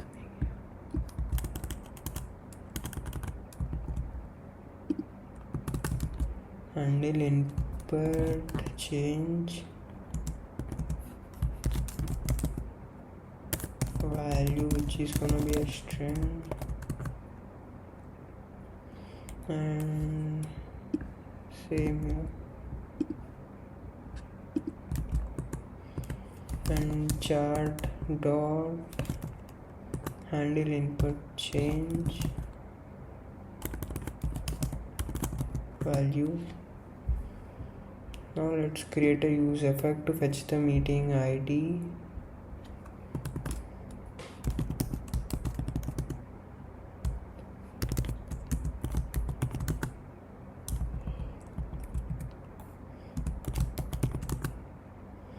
Let's create a function to fetch the meeting data from the API. How are we gonna fetch the meeting data from the API? Using, we just extracted oh my god, bro, where is that?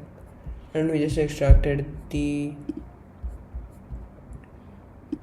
meeting ID using the params, right? We're gonna use that, and we're gonna make the call fetch meeting data async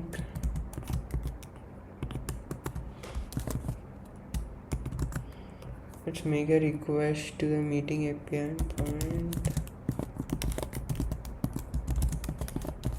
Await fetch /API /meetings /meeting ID. We don't have that routed, we'll create it of course. So if the response was successful, let's just pass the data from the response and store the meeting data in the state.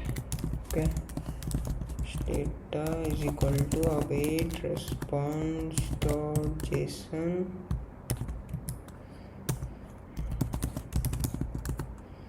set meeting data of data is loaded.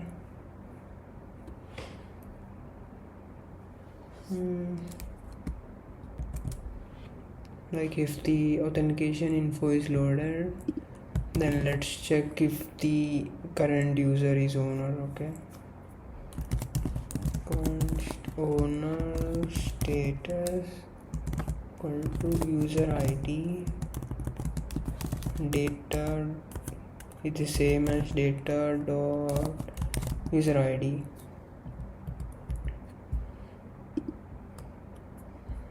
Okay, and let's update the owner status in the state and also mark the user checked as true. Okay, set is owner to owner status and set user checked as true.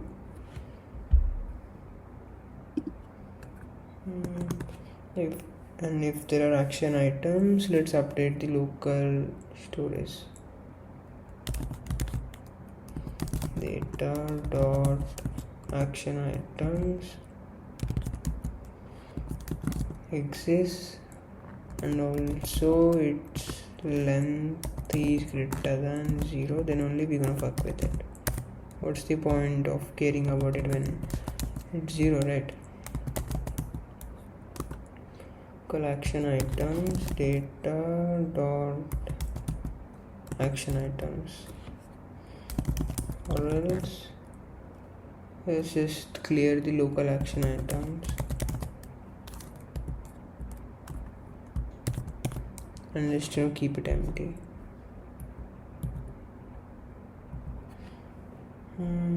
Let's implement our catch block. Just gonna throw the error in console saying error fetching meeting error.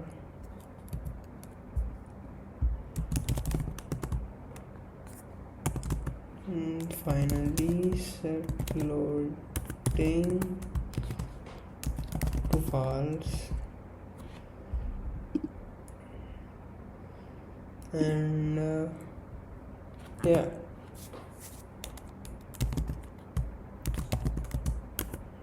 and if and only if the authentication info is loaded, then only we're gonna call this function. Okay, we're gonna track the meeting ID, user ID, and also is loaded.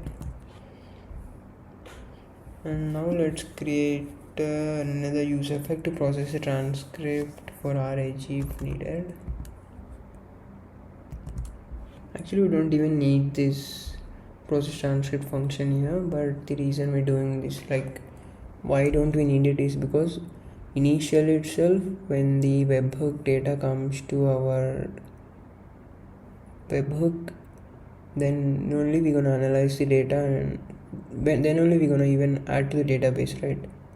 We do the processing of the transcript, like converting the data into embeddings, pushing it to Pinecone, all this stuff, and also adding the meeting to the database, all that stuff in the same instance. So there is 0% chance, or in most 99% of the time, the transcript is going to get converted into embeddings only. But the reason we're gonna also add this here, because maybe in some time it might have missed. And also another reason is that our transcripts are currently, like, we manually entered it, right? We did not get it via webhook, so that's why we need it here. If we get the transcript via webhook, then we're gonna just process the embeddings right then and there when we get the webhook request, and also mark the meeting as RAG processed. Since we got this manually, RAG processed is gonna be false, so that's the condition we're gonna check. Is the RAG processed true or false? If it's true, then we're gonna just skip it, right? There's no point in doing it again. So if the RAG processed is false, then we're gonna just convert the transcript, like get the embeddings of the transcript and push it to what are we gonna do? Yeah, push it to Pinecone. I'm sorry. Use effect,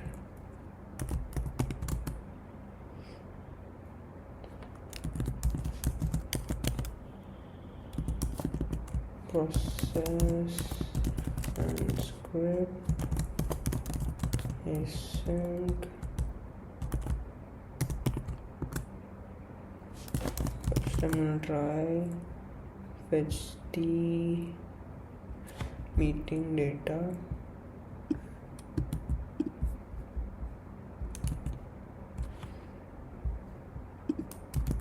meeting response is just that, and if the response is not successful, oh, the fuck are you? Oh, sorry, my bad.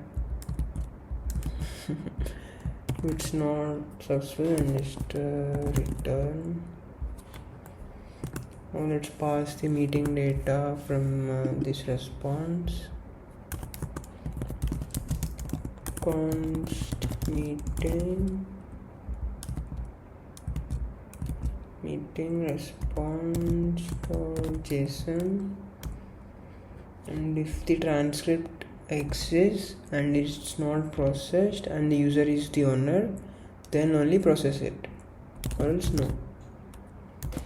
The meeting dot transcript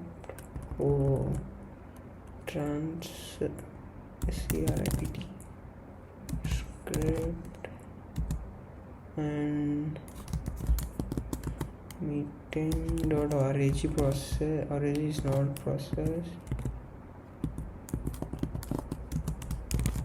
and also if the current user is the same owner of the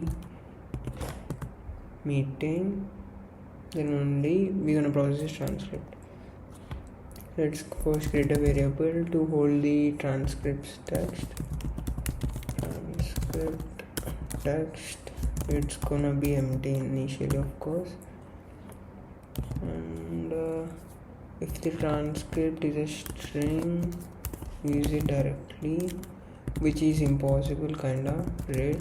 The reason I did this because when I first was trying their thing, I used to get the transcript in the form of a string.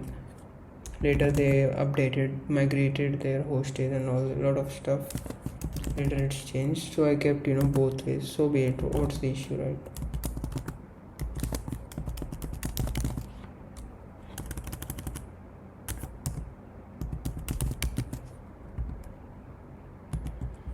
Let's add a wait here.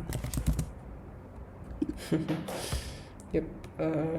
Transcript test is transcript. Yep. And if the transcript is an array, then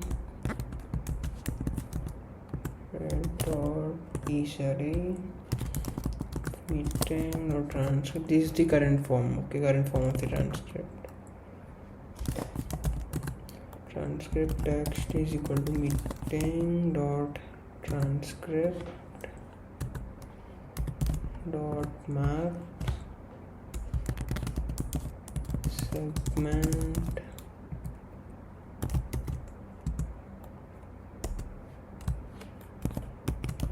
segment dot speaker.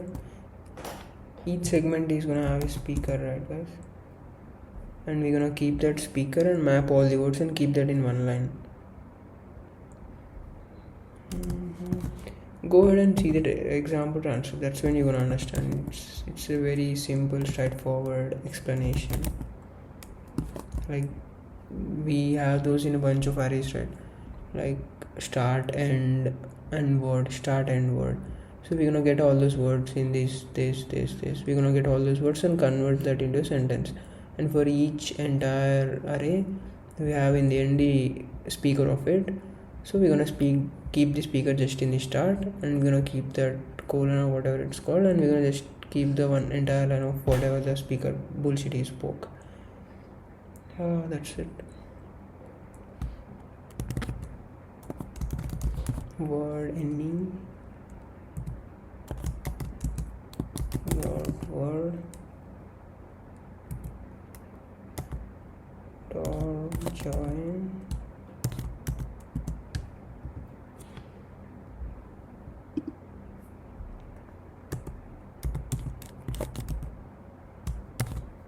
Russian.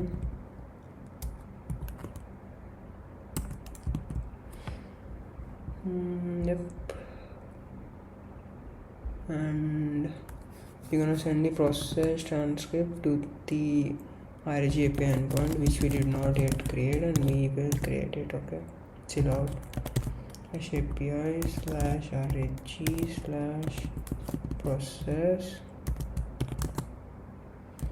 and the method is gonna be post headers, content type, maybe application/json,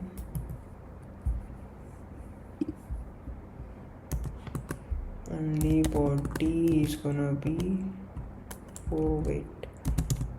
JSON.stringify meeting ID, transcript text, and the meeting title is gonna be meeting.title. Yep. And let's create a catch block here.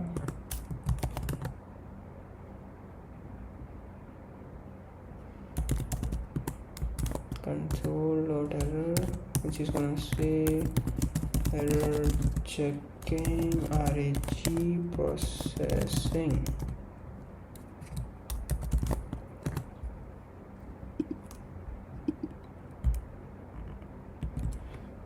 I think this belongs to the if statement. Need to add that here, I guess. Yep.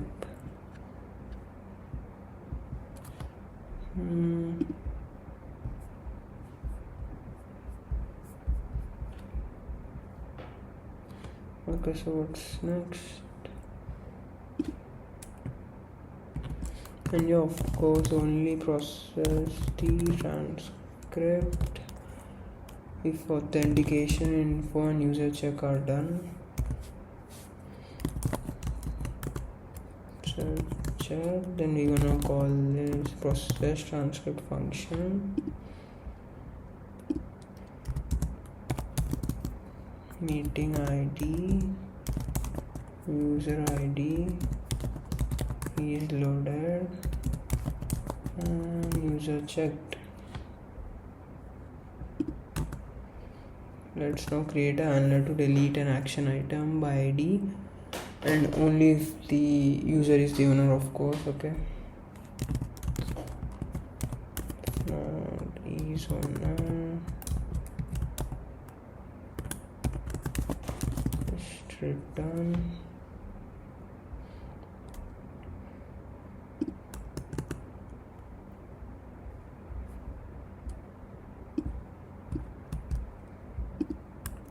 My bad.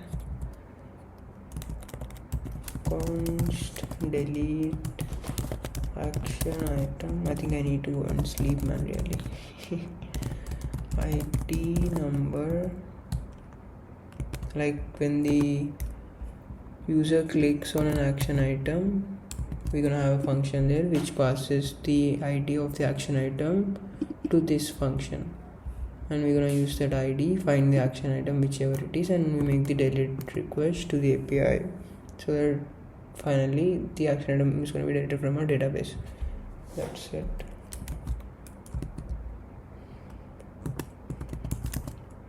Set local action items.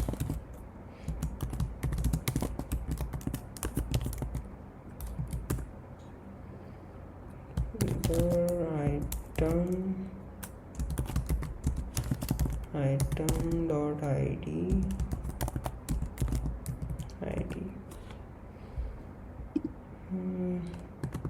let's create a handler to add an action item by add action item. This is going to be an asynchronous function, and of course all we're gonna get is just the text whatever the user is gonna enter in the input field, and he's gonna hit save, and we're gonna call this function and pass the whatever bullshit the user has typed in the input field. That's what we're gonna create an action item, and we're gonna push it to our database. Okay, first let's fetch the meeting data from API to update action items.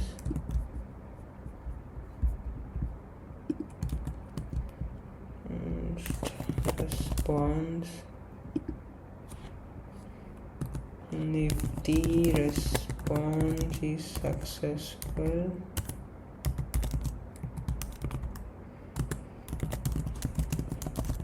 data is equal to response.json, and we're gonna set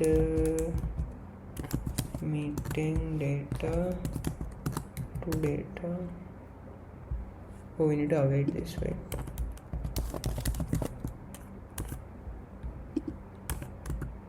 And also set local action items if we have anything from the fetch data, then we're gonna use it, or we just gonna keep it empty. What else? Catch error, console.error,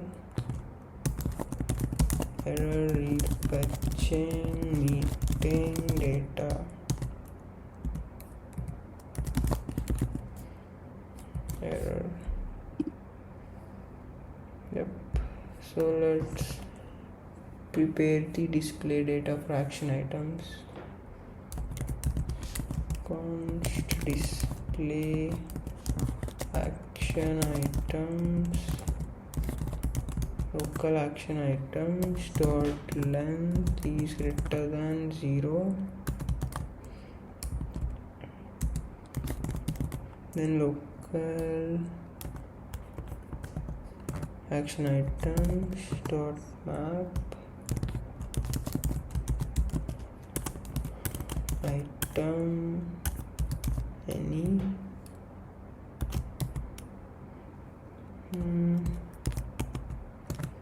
it's gonna be of type id is gonna be item.id, and the text is gonna be item.text.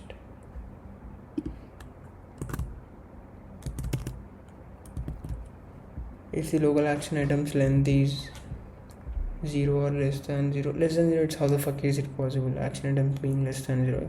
If it's 0, then we're just gonna show it empty. Okay. Let's prepare the meeting info data for display. Const meeting info data, meeting data, title meeting data dot title, and the date is gonna be new date of meeting data dot start time dot to string. The meeting time range formatted as local time string.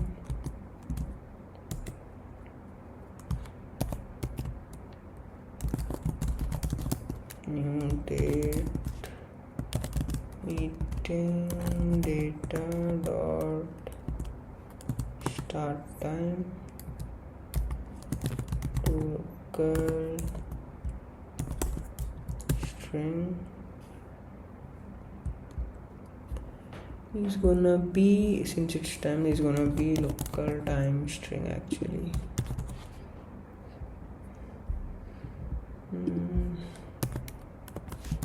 I think this also should be local date string, or just normal string. Okay.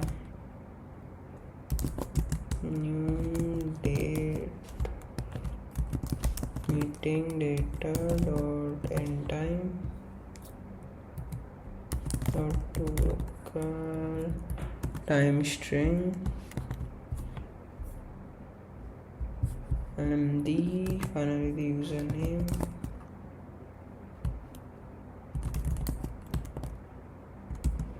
It's gonna be meeting data dot user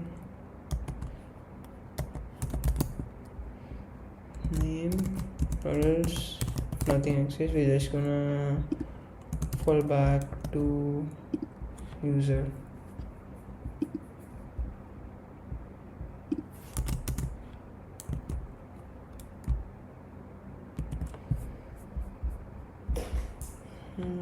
meeting info data, and just the fallback values. If the meeting data is not loaded, title loading, date loading,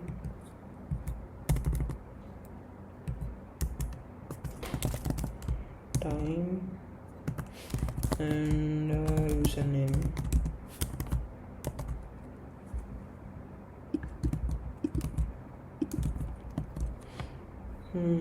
Yep. And now finally let's return all the states handlers, data display components to use in our shell components. Like base.tsx, we're gonna import this use meeting details hook, and we're gonna pass it to the shell component, which will use all of these functions. Okay. Return, firstly it's gonna be meeting ID is owner, and the user checked which tab is active right now. Okay, set active tab, local action items, set local action items, and meeting data, set meeting data,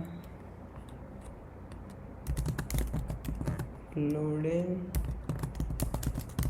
set loading,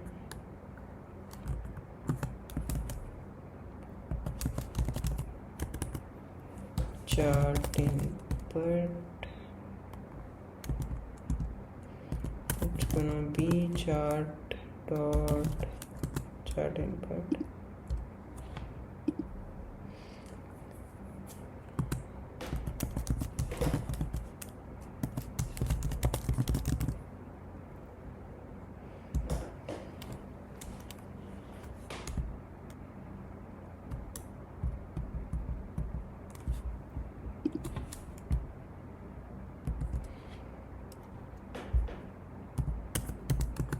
chart input, set chart input, chart dot set chart input, the messages is clearly the chart dot messages,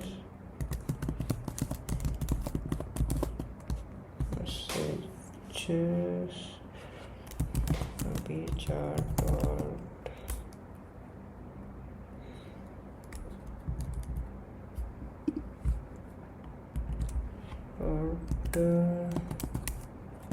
set message actually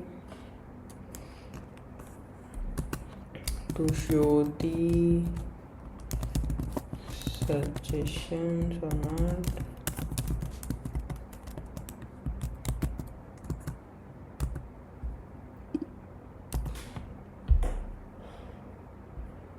And suggestions, set show suggestions,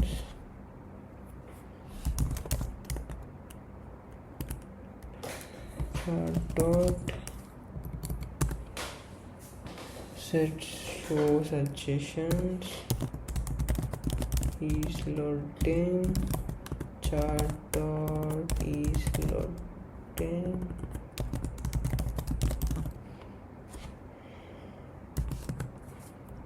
handle send message,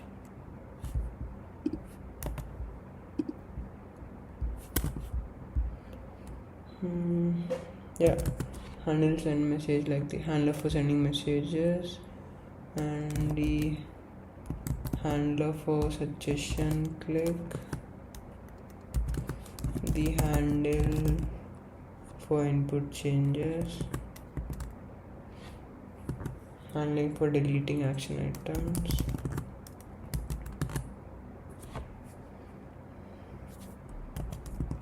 add action item,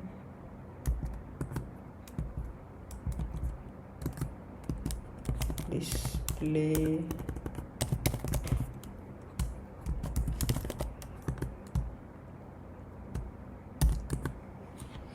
and the display data for meeting info.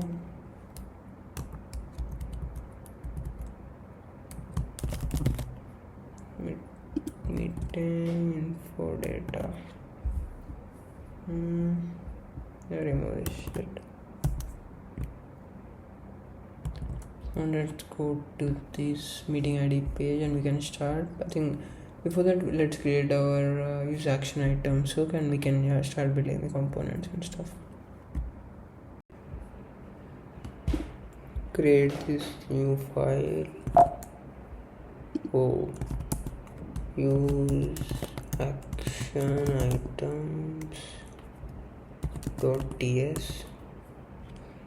Okay, let's define the interface for an action item. I already told 10 times by now, I guess.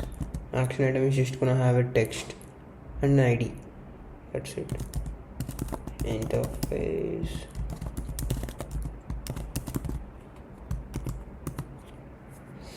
ID, which is gonna be a number, and text, which is gonna be a string.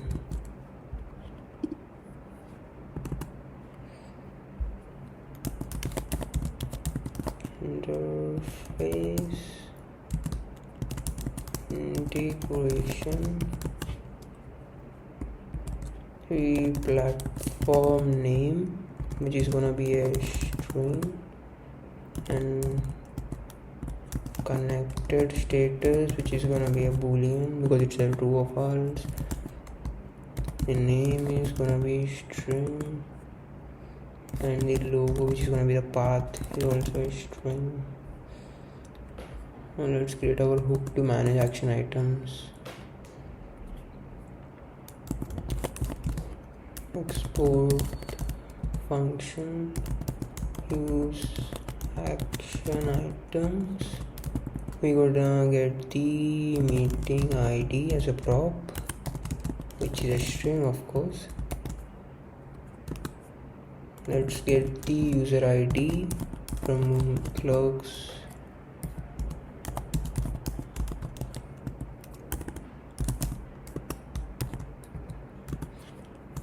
And let's create a state to store the list of integrations so that we can display in the drop down. We just need to know, right, what list of integrations does the user even have connected. Integrations, set integrations, use state, use of type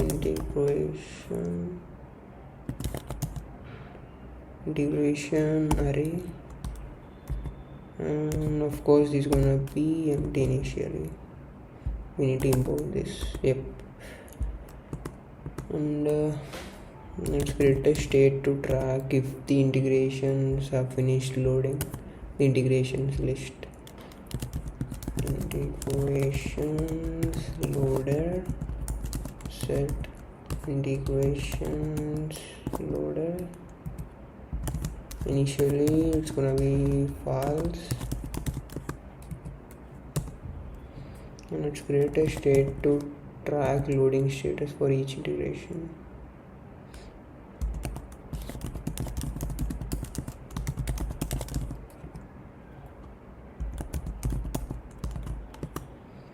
Use state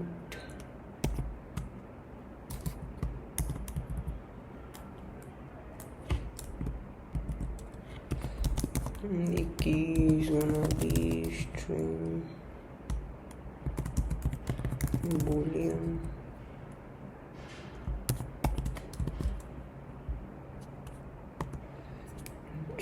Add a state to control the visibility and the input field. Show add input, set show add input. This is gonna be false by default. and finally a state to store the new action item, whatever the user has entered in the input field.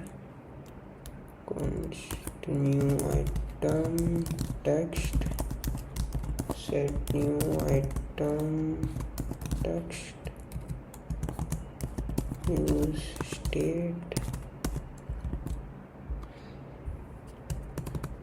So let's create a user effect here, which is gonna load when user ID changes. So basically if the user ID exists here, then we're gonna call the fetch integrations function, or else we will just keep the set integrations loaded to true, so that it will show the appropriate message of connect your integrations or stuff. If the user access, and call the fetch integrations. We don't have this function, and we'll create it. Okay.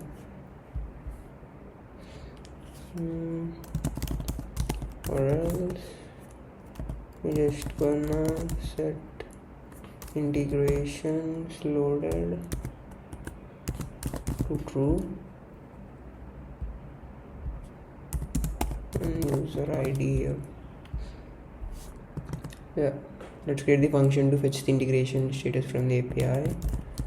Const fetch integrations async. I'm gonna wrap this in a try catch block. Let's make an API request to the integration status API endpoint. Response is equal to await fetch slash API slash integrations slash status.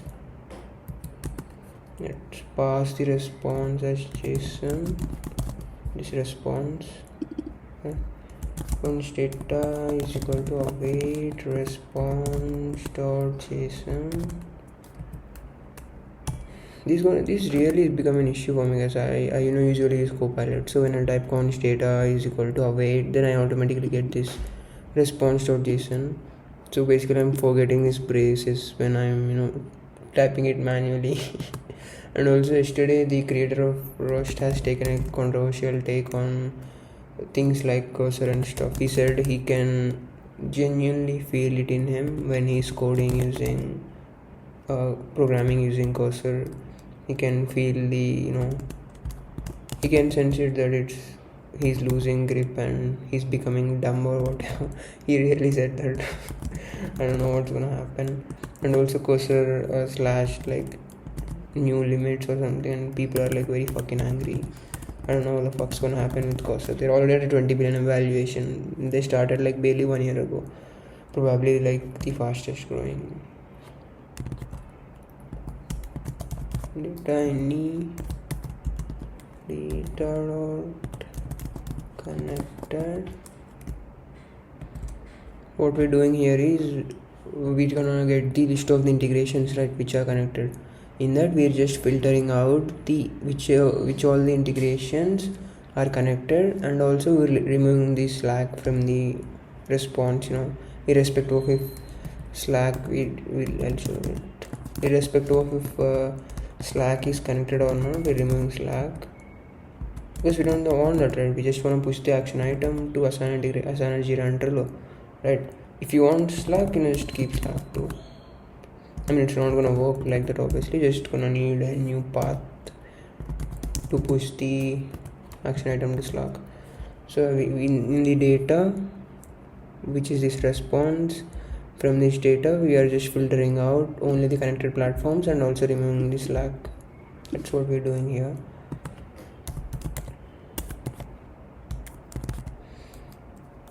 Integration type any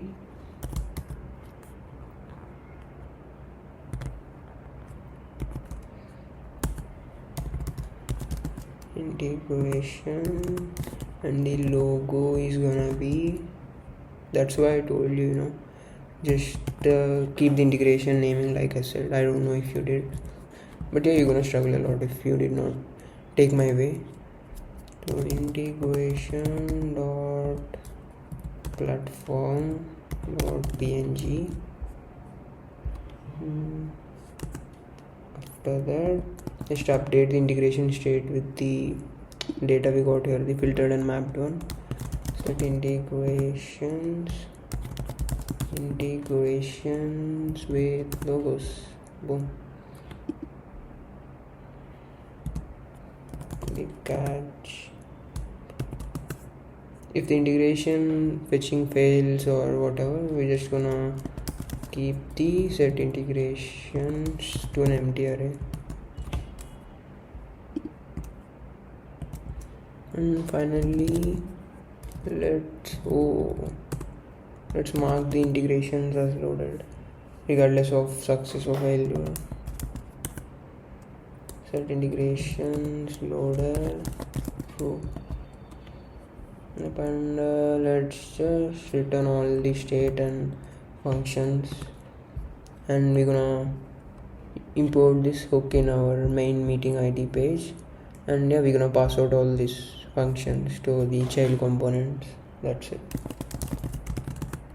Return integrations loaded, loading, set loading, set show add input, new item text, and finally set new item text. That's it. Change this to number. It's not of type string, it's of type number. Dot map, because we want to do it for all the words, right? Not just the first one. We missed one thing here. Set is loading, chart dot set is loading, bruh.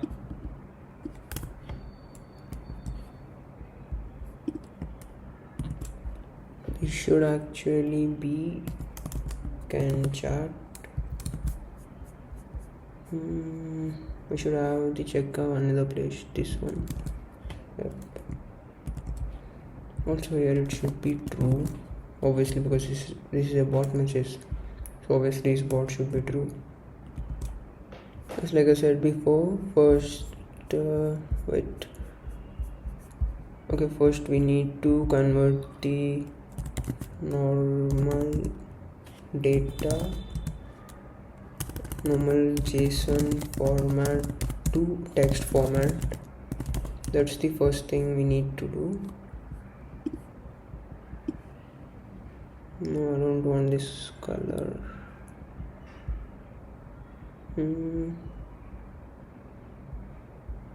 Just fuck off, I don't want that. Okay, first we're gonna convert it from normal text to JSON.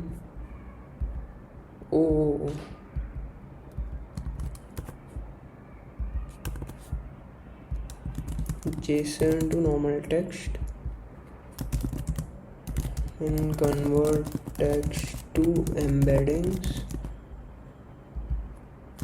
then insert embeddings into pinecone,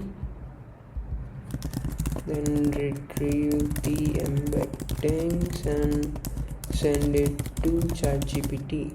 This is what we're gonna do, guys, right? I've explained it already before here, all this, how it all works, what we are doing, all that stuff in detail. Go back and watch if you did not. So for this we're gonna create a file called textchunker.ts.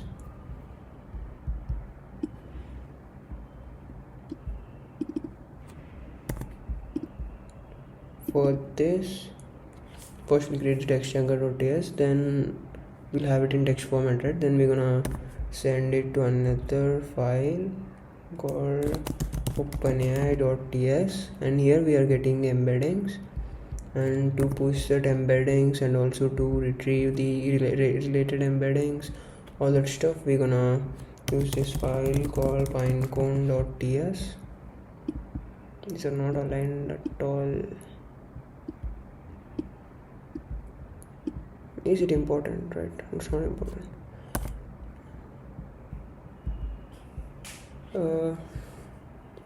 And to finally retrieve the embeddings and send it to ChatGPT, we're gonna say AI processor.ts, and to do all of this shit in an order, we gonna use a file called rsg.ts, which is gonna contain all the functions. Like first we're gonna call this function, then after we get the text from that, then we're gonna call the openai.ts function. After that it's gonna return the embeddings back to here. Then we're gonna call pinecone.ts, send the embeddings, insert the embeddings, and then we're gonna retrieve the most similar ones again from a function of this, and then we're gonna send it to a processor.ts, and we're just gonna get returned that, and we will return it to the chart route, okay, whichever called it. That's how this is gonna work, the data flow and stuff in our files. Okay, let's go and create the text chunk of file now. Do we have a lib folder? Yep, we do. Let's say text chunker.ts, export function chunk transcript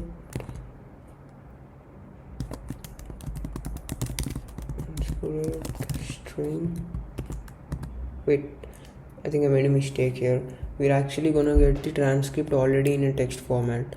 What we will be doing here is that we will be converting it into like blocks of code, like chunks of sentences. Here we're just gonna get the entire transcript in a single big paragraph. We are already, yes, let me show. We're already doing this here. Where are you? We're already doing this here. We're mapping all the words in the JSON format, right? We're already getting all that stuff, and then we are already sending the transcript text. We're already extracting the text of the transcript like that. So there's nothing, to do or think about it. Okay. So the maximum size allowed in each chunk is 500 characters, and of course initially this is gonna be an empty array to hold the resulting chunks. Now let's split the transcript into like lines. From a big ass paragraph, we're gonna split it into lines and also remove the empty lines. What the fuck is that kid? Fucking clown. Shut up, bro, please. It's like shouting like someone showed something in his ass, bro. Transcript dot split. I mean, this is a very, very peaceful neighborhood usually, and this fucking clown shouting, bro. I feel bad scolding kids, What the fuck are they supposed to do on a Saturday evening? Just enjoy, right? I'm just being a bit hypocritical here because I'm recording my video.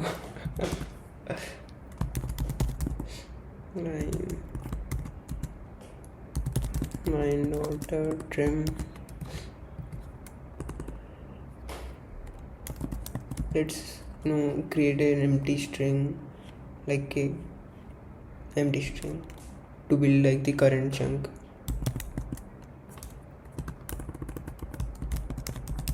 And chunk, it's gonna be empty, and initialize the index counter.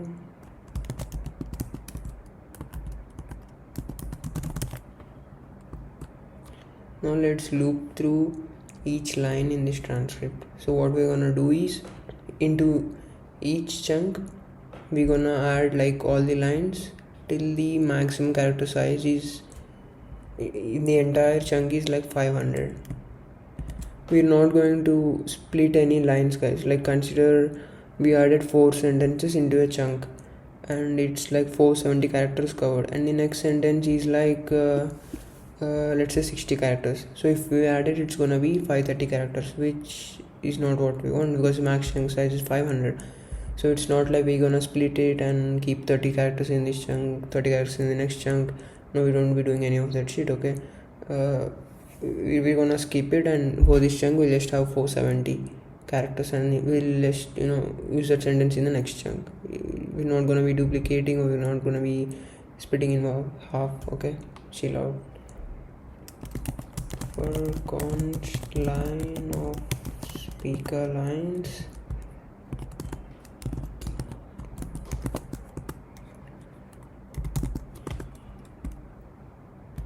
like I said, let's just explain that what the condition we're going to be following. We're just coding that here.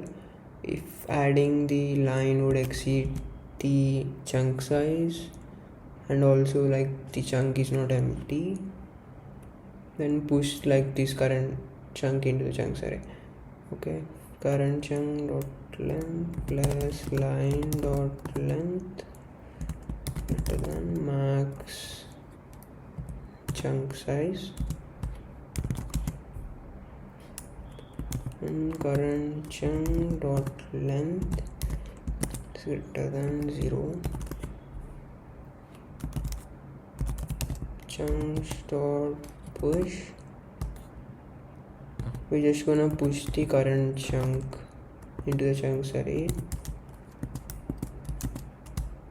Content current chunk dot trim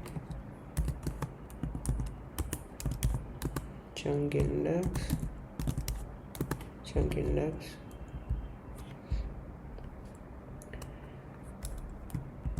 and just increment the chunk index. Okay,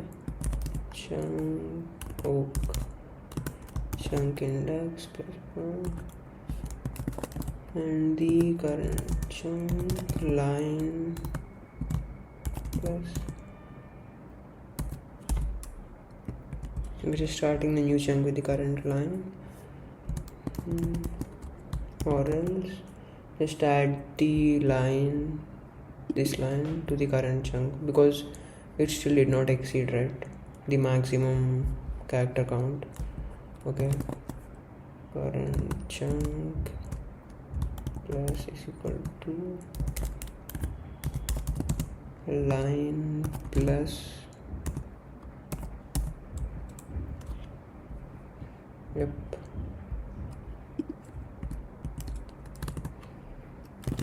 after looping, push any of the remaining chunk to the array. Current chunk dot trim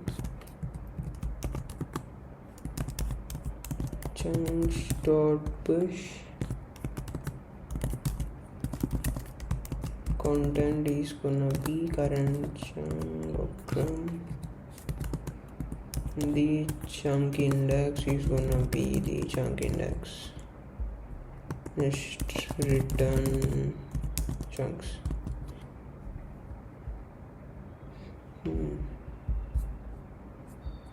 Let's just create a function to extract the speaker's name from the line of text. Export function extract speaker text string, because we're gonna be sending the chunk or line of text. Okay, match is equal to text dot match. Just type out this regex. Okay,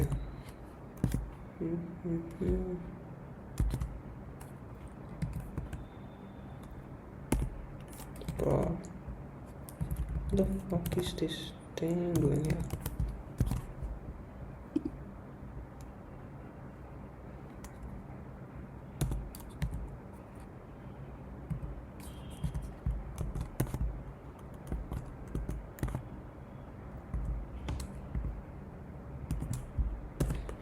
Yeah, I'm lazy for that.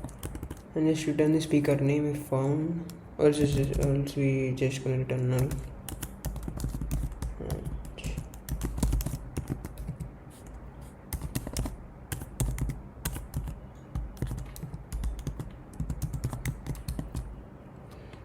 Boom, we just created the text chunk function. What is next? OpenAI.ts. That's the one we're gonna create next.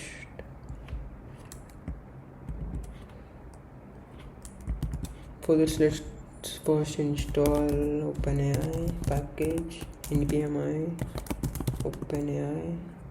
Let's create a new file here, openai.ts, and const OpenAI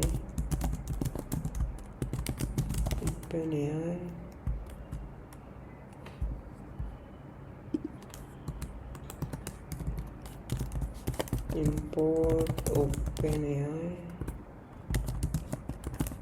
from OpenAI. Let's create an OpenAI client instance, API key,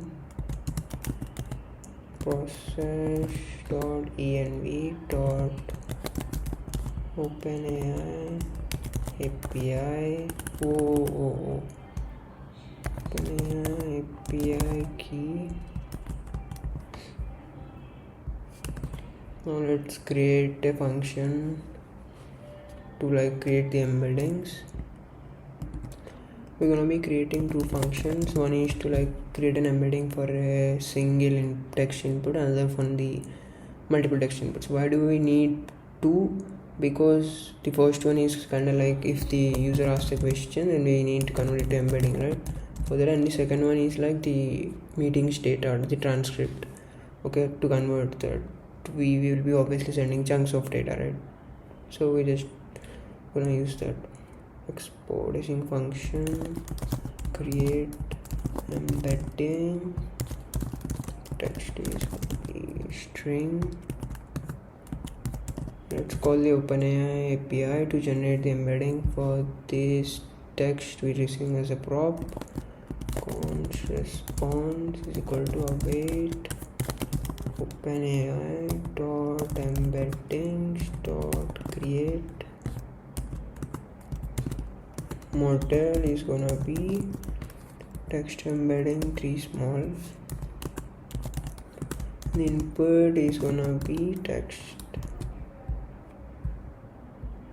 and we're just gonna return the embedding vector from the API response.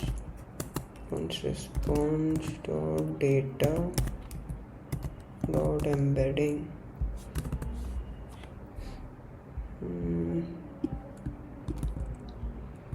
And like I said, we're gonna create a function to create embeddings for multiple text. We're gonna get this is gonna be an array, create many embeddings, and we're calling the OpenAI API here. It's gonna be text response dot data dot map item. For each output, we're gonna get its item dot embedding, and let's create the function to chat with the AI using the system prompt and stuff. The user is gonna ask a question, right? We're gonna send that question and the context, which is what's context. I already explained it, and you must be having the attention span of a goldfish if you still don't understand it, but I'm really sorry. The context means the metadata of the meetings, the most relevant chunks will get right, all the data and the user's question, and we're gonna ask to ChatGPT, can you please fucking answer this question? And it's gonna answer, and we're gonna show that output to the shitty user. That's it. Export async function, chat with AI, and we're gonna get the prompt, and we're gonna get the user question as a prompt.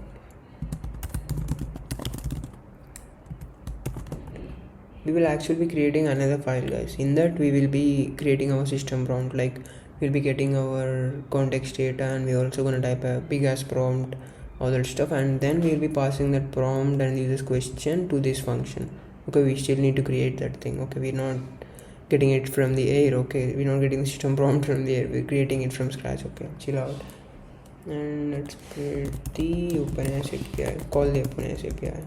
Response is equal to await OpenAI dot chat dot completions dot create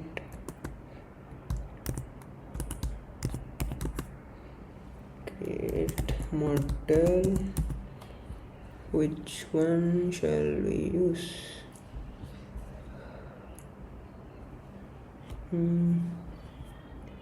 I don't know. Actually Codex is like very super accurate, so that's why we're not gonna be using it, because it will cost a fortune. Let's use this cheapest model, unfortunately, because I'm broke as fuck. Let's use GPT-4o mini. Where is fucking GPT-4o mini? Yup, this shitty one. GPT-4o mini. The messages is gonna be our first. We're gonna add our system prompt to guide its behavior. Role, system, content, system prompt, and let's add user question as the main input. Role, user, content, user question. Wait, why? Oh fuck! I'm converting this into a string, bro. I'm so fucking dumb.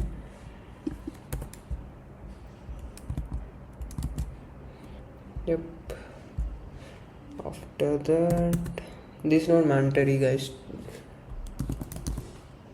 Okay, you can set the temperature to whatever you want. You can even ignore that. Decides the randomness, that's it. Like the more randomness. Usually it's preferred between 0.6 and 0.7. We're gonna go with 0.7, and we'll just return the OpenAI's response content. That's it. Return response dot choices dot message dot content. Or if we got any error, then we just gonna say sorry, I could not generate a response. So we completed the OpenAI.ts file. We can now create the pinecone.ts file. First let's install this package. This one.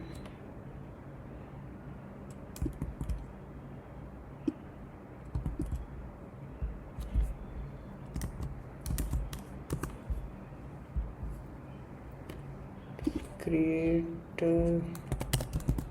pinecone.ts. Yep, it's installed. And pinecone is equal to new pinecone. We need to import it to first. Import pinecone from pinecone database / pinecone. New pinecone.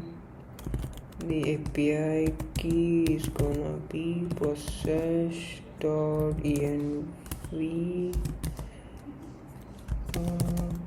pinecone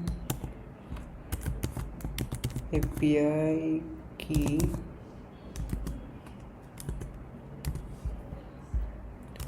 And let's get the index using the pinecone's index name, which we're gonna create when we initialize our vector database in Pinecone website. We'll do that in a while. We'll get the index name and the API key when we do that. Okay, const index is equal to pinecone.index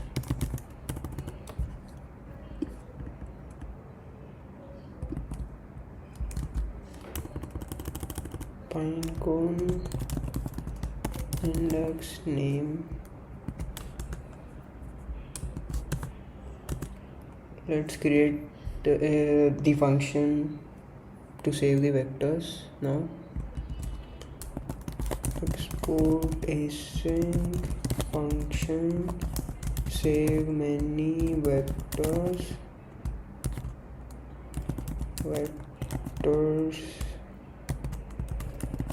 This is gonna be of type array, and let's define its class. Why don't we create an interface? We'll do it this way. First we're gonna get the ID, which is a string, and we're gonna get the embedding, which is of a number array. Like I already told you that it's gonna be 1.2 negative 0.36, something like that. Bro, this shit, bro. And metadata. I would explain, guys, what the embedding is, what metadata is, what are we going to have in metadata, why are we having that. All that shit I already explained. Just go back and watch. Now let's map the vectors to the pinecones to upsert it. Upsert data vectors dot map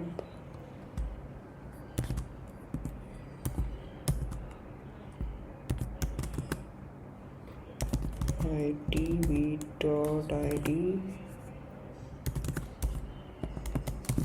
values v dot embedding metadata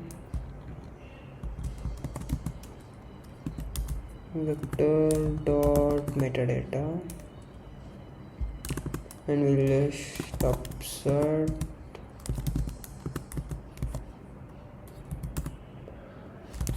all this data.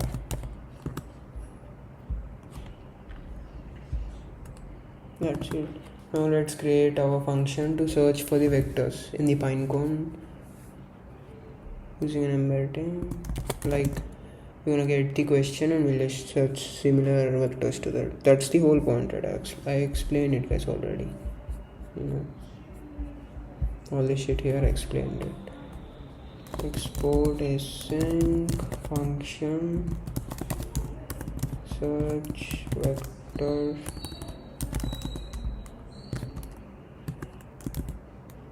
embedding is gonna be an array of numbers, and filter, it's gonna be optional. Initially it's just gonna be any, like no filter.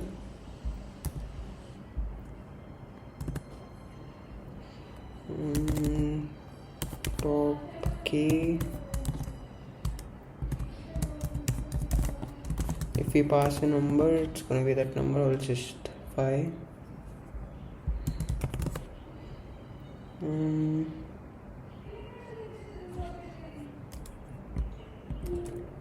Let's query the database for similar results, similar vectors. Await index dot query. Let's pass out all this stuff in the data. Vector, we want it similar to this embedding, and whatever filter the user has passed, if he passed the top similar ones, and include metadata. Of course we want the metadata. That's what we're gonna send to ChatGPT, right? We just gonna return the matched vectors or whatever, because it might even be an empty array if none of that stuff matched.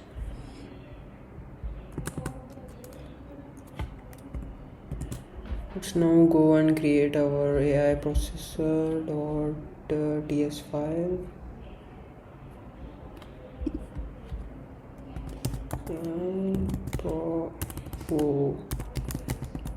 Wait, does it allow? Okay, whatever. Yes. Okay.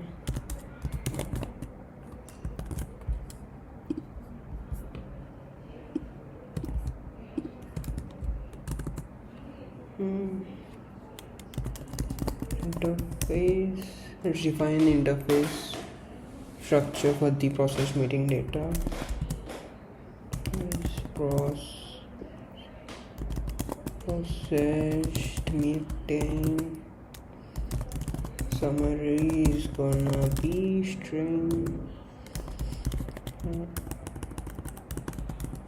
action items like we did already in the past.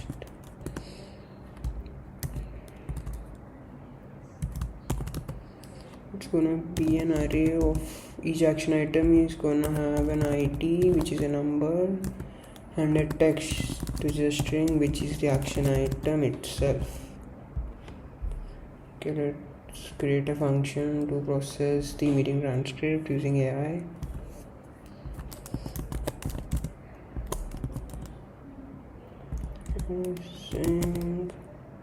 Process meeting transcript.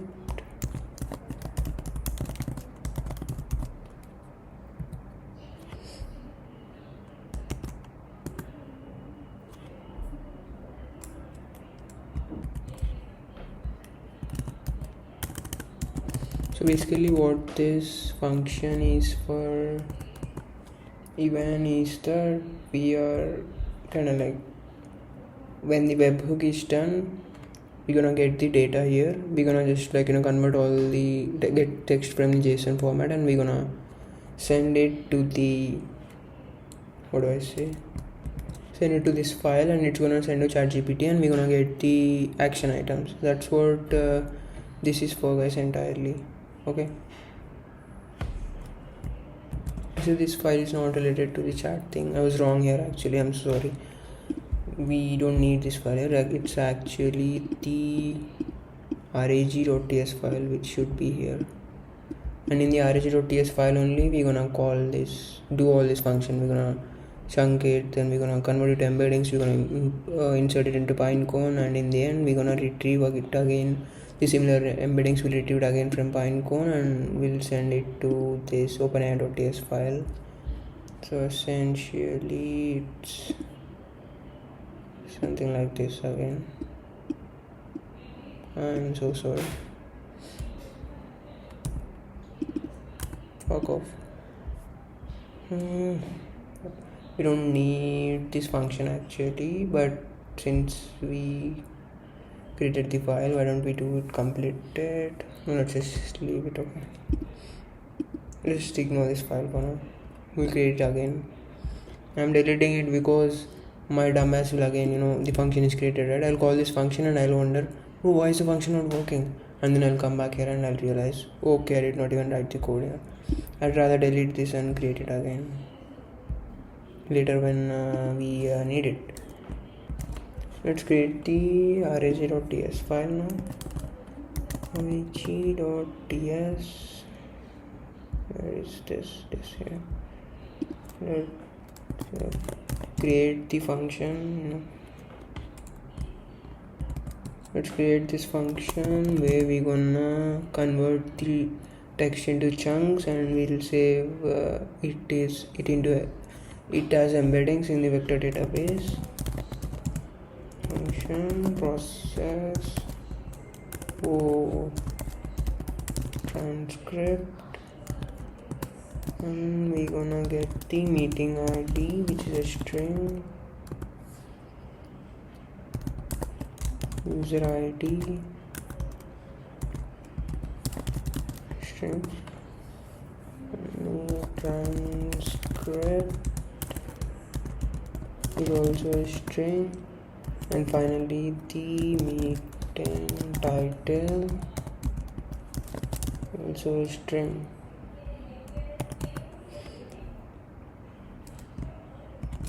First, let's split the transcript into smaller chunks for embedding. We already created the text chunker file. We're just gonna use it right now. Once chunks is equal to chunk transcript, just pass the transcript to it, and after that let's just extract the text content from each chunk. Const text is equal to chunks.map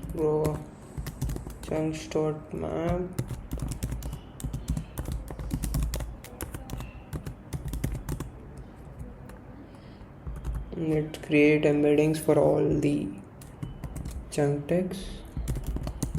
Embeddings await create many embeddings. I want to actually name this create many embeddings, not embedding.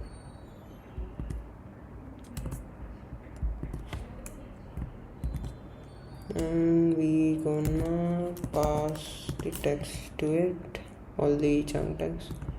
Let's prepare the chunk data for the storage first. Const dp chunks dot map.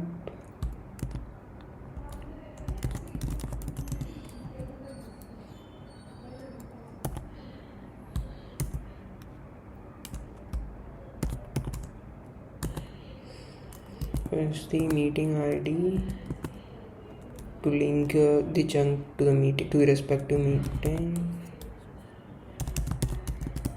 Chunk index, chunk index,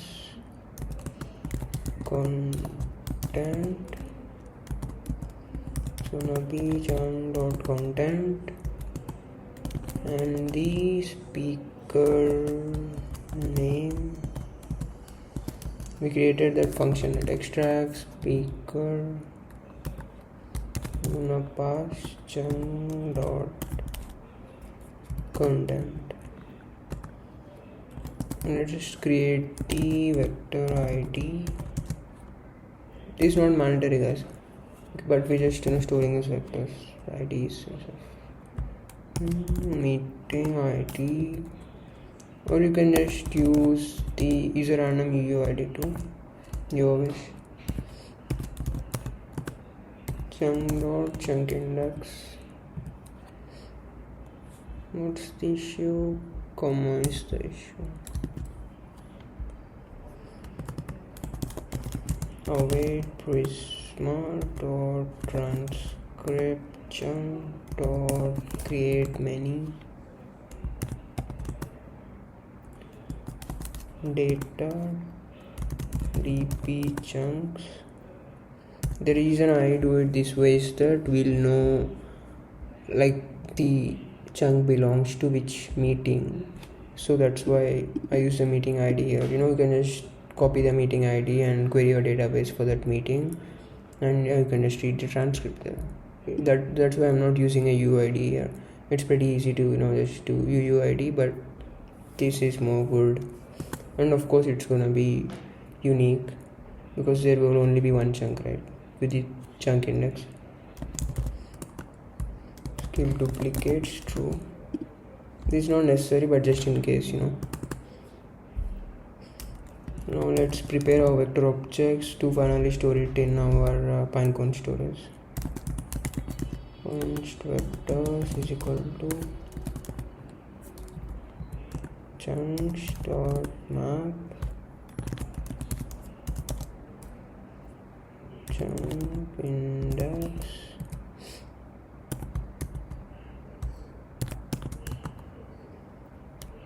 Firstly, it's gonna be the same ID like this.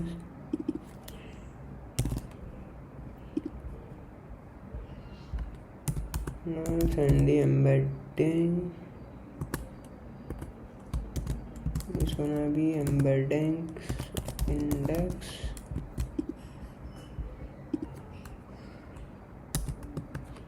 And finally the metadata, which is the important thing. In the metadata, we'll keep the meeting ID, the user ID, and chunk index, chunk index, and the content, which is the most important thing. Chunk.content. This is how we're gonna extract it. When we get the most similar vector embeddings related to our question, we're gonna extract the chunks content from the metadata and we're gonna use it there. That's how it's gonna be used. And in some cases, you can also customize it, like consider it found the third chunk as similar. That's it, only the third one. You can even take the second chunk, because obviously third one is spoken after the second one, right? So that's the whole reason we're using this chunk index. It's not mandatory or something, but we can find it out like that. We can also send not only the third one, we can also send the second one and the fourth one to ChatGPT, so it's gonna have more context to answer, right? That's it. It's as simple as that. You can remove if you want. It's not mandatory. And speaker name, extract speaker, chunk dot content, and finally the meeting title is gonna be meeting title, untitled meeting. It's fucking commas, bro. I'm spoiled by Copilot, man. It just sort of completes the commas and stuff. It's just a pain in the ass if I code without it. I never knew it would be this hard, bro. I knew it would be hard because I'm pretty lazy to do it by myself, but I never knew it would be this hard without coding without GitHub Copilot, bro. Our generation is so cooked, man. Genuinely speaking, bro. So let's create a function to answer the question. This function is going to be like chat with a specific meeting. After this, we're gonna create with the chat with any fucking meeting type thing. Okay. Export async function chat with meeting, user ID string, meeting ID string, question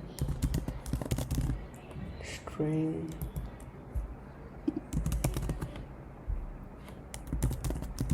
const question embedding. We just create an M vector embedding for the question. That's how we're gonna query, right? That's why we need the embedding of the question. Create embedding. We just pass the fucking question of the dumbass user, whatever his shitty question might be. Now we'll search Pinecone for 11 transcript chunks using this question embedding.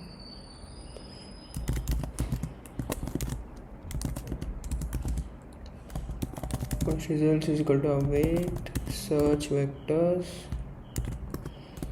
question embedding, and the filters are gonna be user ID and meeting ID. This is not necessary in my opinion, at least.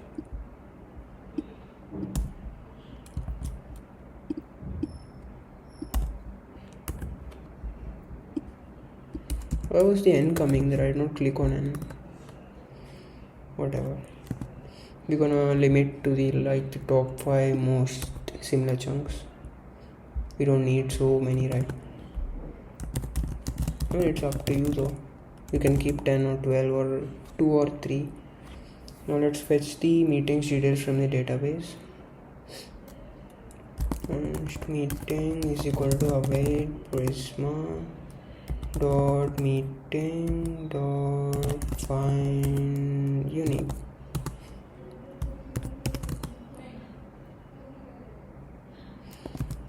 Where the ID is the meeting ID.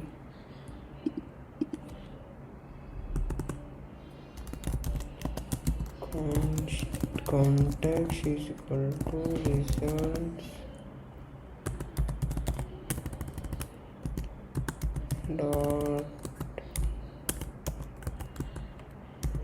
dot map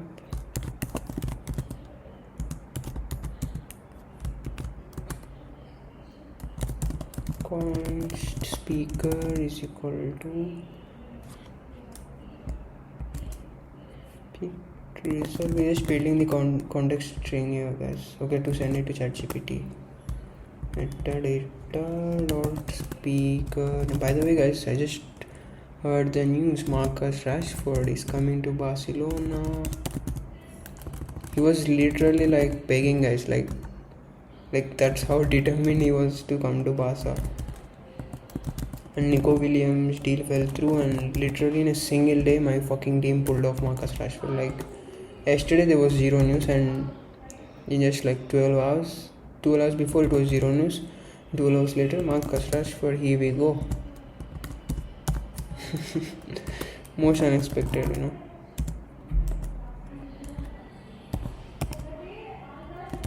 Speaker. Content. Join. Any white spaces, clear it off.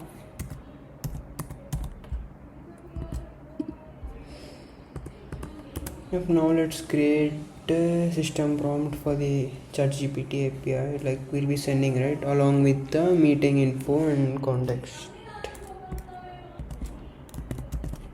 Const system prompt is equal to, this is gonna be a bit big. I think you should copy this, or shall I write it? No, I'll write it.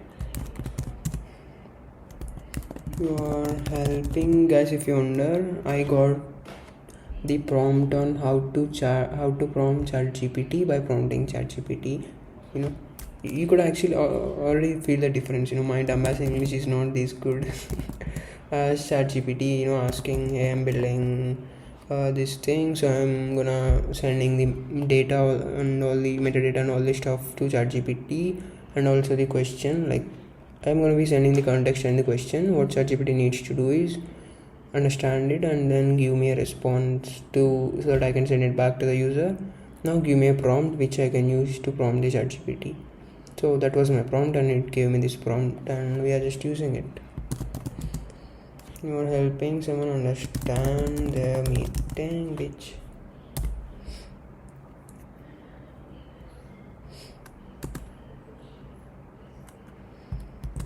Meeting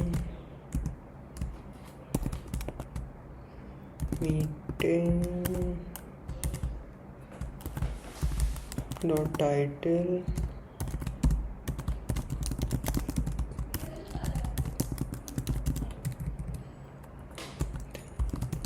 the date, you know, it's gonna be okay.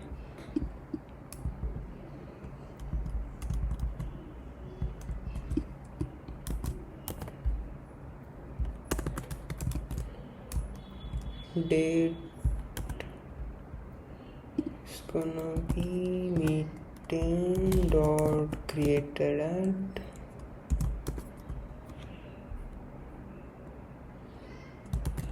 and then we gonna say new date of meeting dot created at dot to date string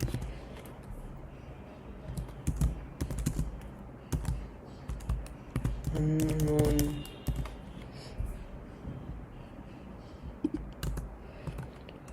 So here's what was discussed, and we're just gonna give it our context, which is the entire transcript, which is the entire metadata of the meeting. Let's say answer the user's fucking question based only on the meeting content above. Don't answer any other fucking thing, dumbass. If anyone watches this thing, bro, consider a boomer or some nerdy sash, he's gonna think, oh, this guy is so rude. I'm so cool, bro. No. Present in the meeting. I mean, what's the probability? You know, this video is gonna be probably like 10 or 12 hours long, and I'm gonna keep this in my resume. What's the probability in the entire 10 hours of duration that a founder or a HR might exactly click on the time I'm swearing? And bro, just imagine, he just clicks on something, I say fuck you bitch. Like, bro, I don't know, man. It's probably I'm really not meant to be in that company. In the meeting, say so. I'm not, bro. What the fuck am I supposed to do, bro? It's such a low and rare chance for that to happen. It's not even in my hands, at this point. Let's get the answer from ChatGPT using the prompt we built above and the user's question. We already, created this here, chat with AI. We're just gonna use that function now. Chat with AI, system prompt and question. And let's just return the answer and the sources. Answer, sources, results dot map, result, meeting ID,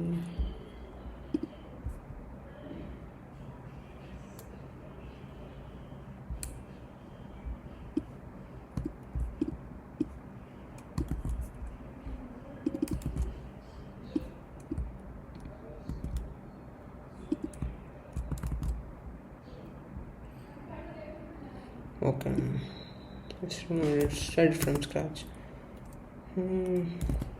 Meeting ID, result dot metadata dot meeting ID, content is gonna be result dot metadata dot content. This fucking comma, bro. Oh my god, bro, it's pissing me off, man. Speaker name, result dot metadata dot speaker name, confidence is gonna be result dot score.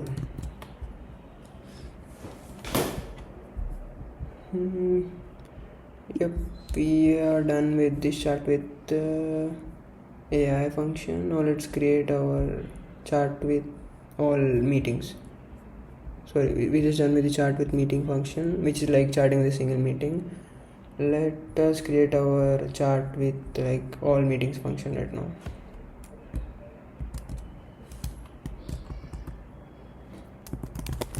Export async function chart with all meetings. We're gonna get the user ID, which is the dumbass who is asking this question. I myself feel a bit arrogant sometimes, Imagine someone is just using our platform and asking a question and you call them dumbass. Who's the real dumbass here? I'm just bored, okay. I would never disrespect anyone like that. Especially when my girlfriend is around, she'll beat the shit out of me. Create embedding for that question. Now let's just query pinecone for the relevant transcriptions across all the meetings, const results, await, search vectors, question embedding, and the filter here is going to be user ID, and let's show the top 5, and let's build the context string from results. Bro, please, really please don't ask dumb question like, bro, why are we not keeping meeting ID here? We kept the meeting ID here, right? Dear dumbass, that's because we're chatting with the meeting there. Here we're chatting with all meetings, bro. Why the fuck would we again keep a meeting ID? Right, we're just gonna chat with all the meetings owned by this user, whoever is. That's why we're using this user ID filter. Okay.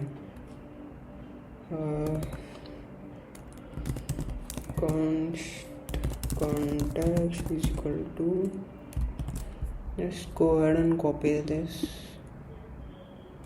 Why the fuck would we write it again, right? We just modify it.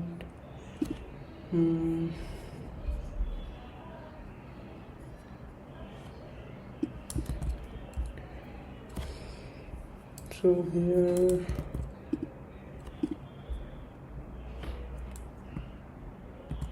let's also add the meeting title here. Meeting title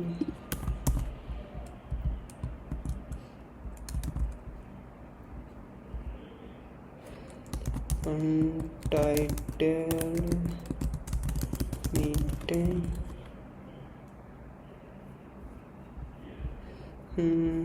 Yep, let's modify this to meeting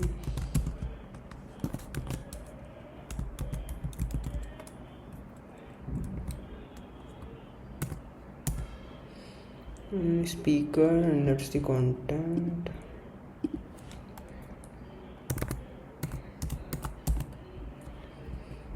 Now let's this is the system prompt, to send to the ChatGPT. We're helping someone understand their meeting history. Here's what was discussed across their meetings. Context answer the user's question based only on the meeting content above.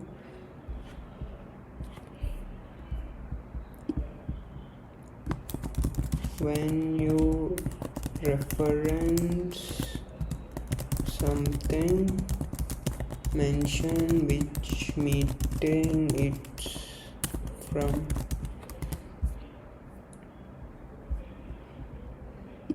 Here it's gonna be answer, and in the sources we're gonna have the meeting ID. Meeting title is missing. I have it copied, I guess.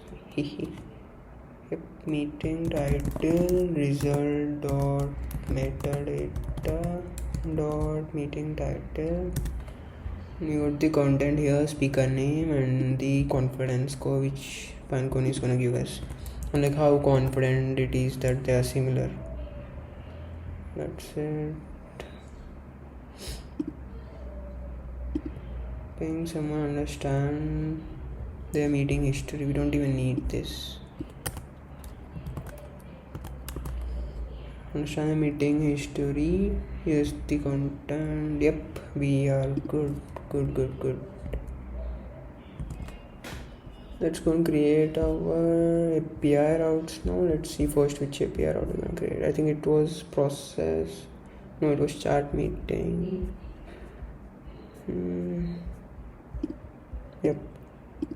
Let's go API, create a new folder in this called RAG. In that, let's create the chat meeting. This to like this route is to chat with a specific meeting. For the other one, like to chat with all meetings, you're gonna create chat all route. Okay. .ts, and see this here once. What we're passing here is the meeting ID and the question of the user. That's what we're passing here. Remember that. Okay. Export async function request, which is of type next request. And let's get the user's ID from club. Await auth.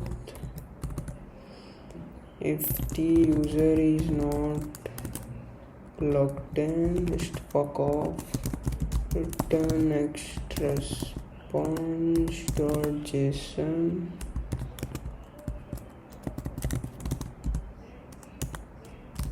Not logged in.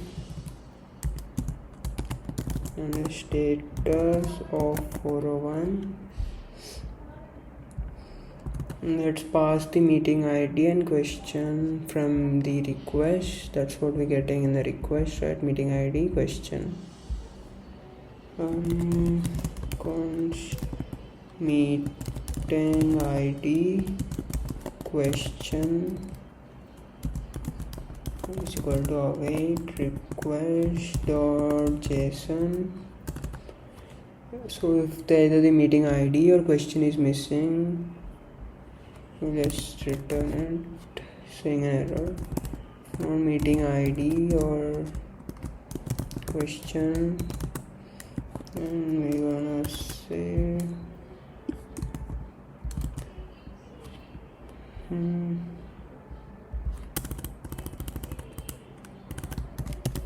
missing meeting ID or question, status of 400.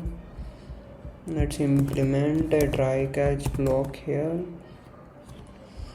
And we're gonna call our chat with, where the fuck are you? Chat with meeting, and you're gonna pass the user ID, meeting ID, and the question. That's it, guys. Boom. Const response is equal to await chat with meeting, user ID, meeting ID, question. That's it. Boom. And we're gonna get the response. Next response dot json response, and the catch block console.error. If we get an error, just fucking log it. Console.error, error in chat, error, and let's return error as failed to process. I know the typo, ignore it, bro. Failed to process the question, status 500. And it's gonna be a post question. Yeah, we successfully done with the chat meeting route. Where are you?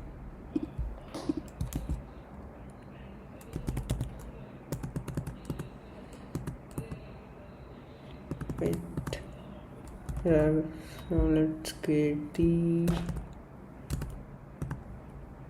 let's implement the chart all and process route also right now. Now we'll just be done with the RAG chart APIs things. Okay,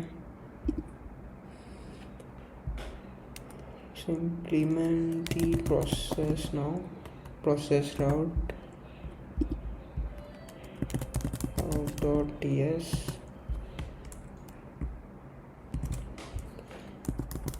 Let's now create a post handler to process the meeting transcripts. Export async function post request next request. Just copy till here. I mean, if you are a sincere first bench nerdish kid, then fucking write it again, but I'm not going to. So not logged in. We're gonna get not only the meeting ID and question, we're just gonna get meeting ID, transcript, and the meeting title. If the meeting ID or transcript does not exist, we're gonna say missing meeting ID or transcript page. Fuck off. Transcript. Yep. Let's implement try catch block. Now first let's find the meeting in the database using the meeting ID we're gonna get here. and we shall get the RAG status, and of that why do we need the RAG status? Because if it's already processed, there is no point in processing it again. We're just gonna skip it. If it's not processed, then only we're gonna process it. Are we dumb to process it twice? No, right?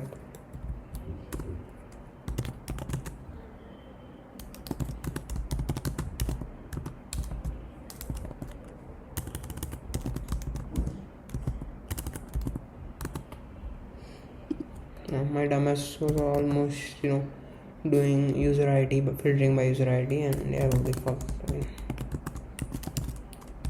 RAG processed true, user ID true, and if the meeting is not found,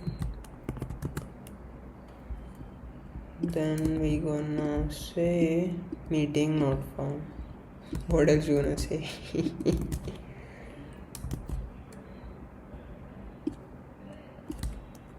Meeting not found. The status of 404, of course. If the meeting ID does not belong to the user, will return an unauthorized response. Whoa, what the fuck is happening? If meeting dot user ID is not equal to user ID, which is the current user, whoever has opened this, we gonna say, what shall we say? Unauthorized.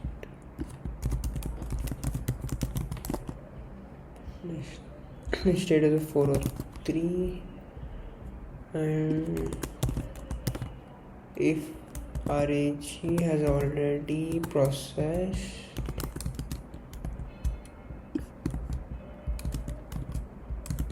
and we gonna say it should be a success, right? Success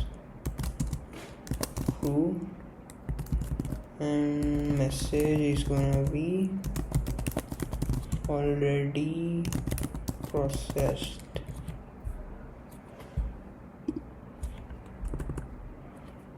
And if all of those are satisfied and the meeting is not yet processed, then only we're gonna call the process transcript, and we're gonna pass the meeting ID, user ID, transcript, and the meeting title.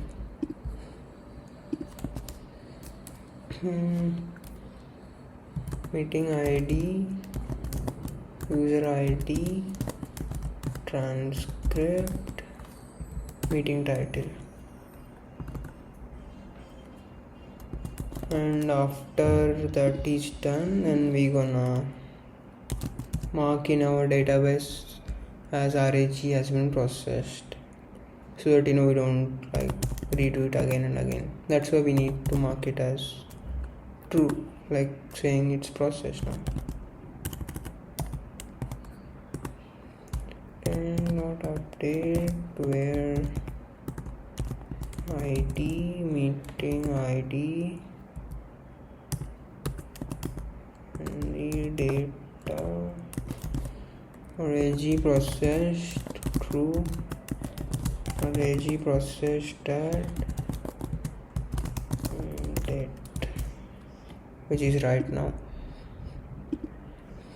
And after that, let's just return a response of. I'm so cooked, man. I even forgot spelling of success. That fucking Copilot. I mean, I can't even blame on Copilot, That's one of the worst things people can do. Blaming it on anything on others instead of holding self-responsibility, self-accountability. Fucking crybaby behavior, man. I once left a girl because she would literally blame every single fucking thing on others. Like, oh, the only reason I spoke to her, she's fucking hot.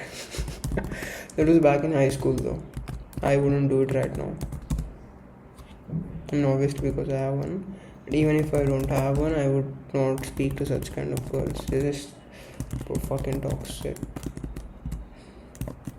Not just women, even to be honest, there are more men in like that more than women actually. Failed to process transit. We just implemented the catch block, that's it, before I started yapping. Console.error. What should we say? Error processing transcript error. Yep, that's it. We are done with this too, right?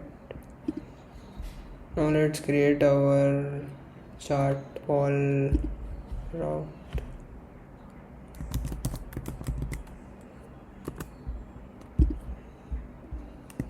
Route.ts.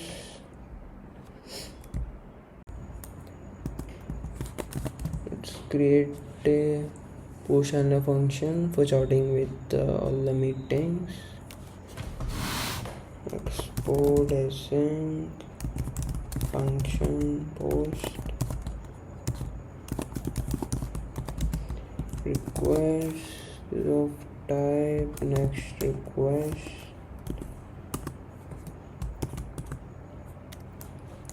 Let's wrap this up in a try catch block. First let's pass the request body, this request body, to get the question and an optional Slack user ID.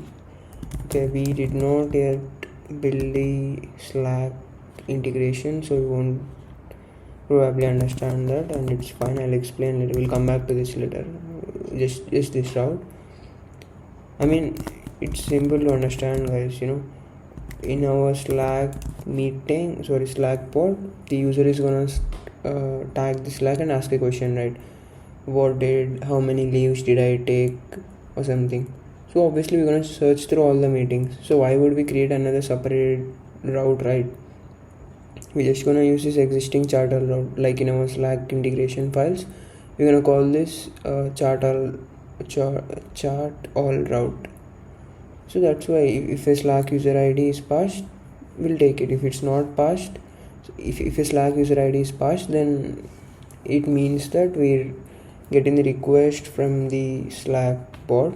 If the Slack user ID is empty or if it's not passed, then that means we're charting through the chart all page in our website, not from Slack. That's it. There's nothing complex to understand that, and you'll understand it more clearly when we build our Slack integration. So yeah, just kind of chill down. Okay,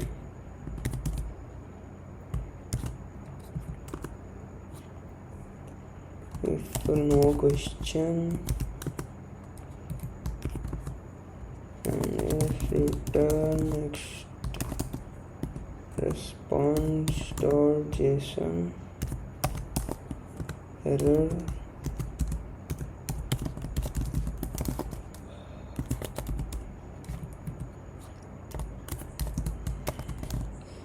The status of 400.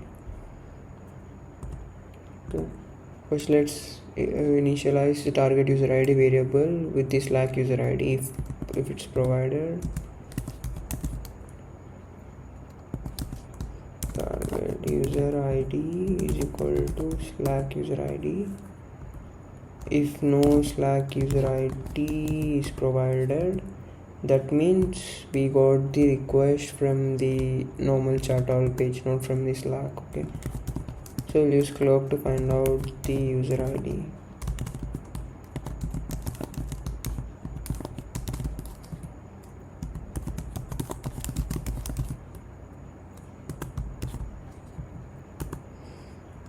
Now if clock authentication fails, we're just gonna return a 401 unauthorized response.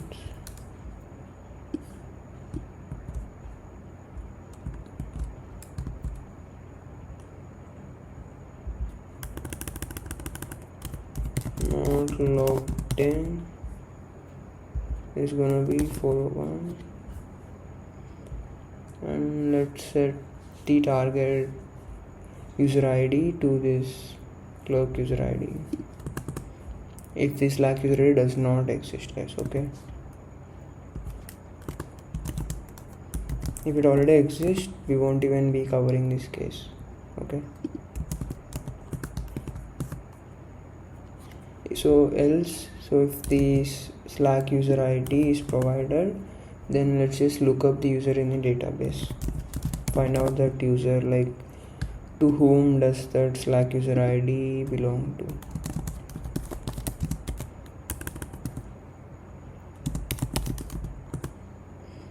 Prisma.user.find unique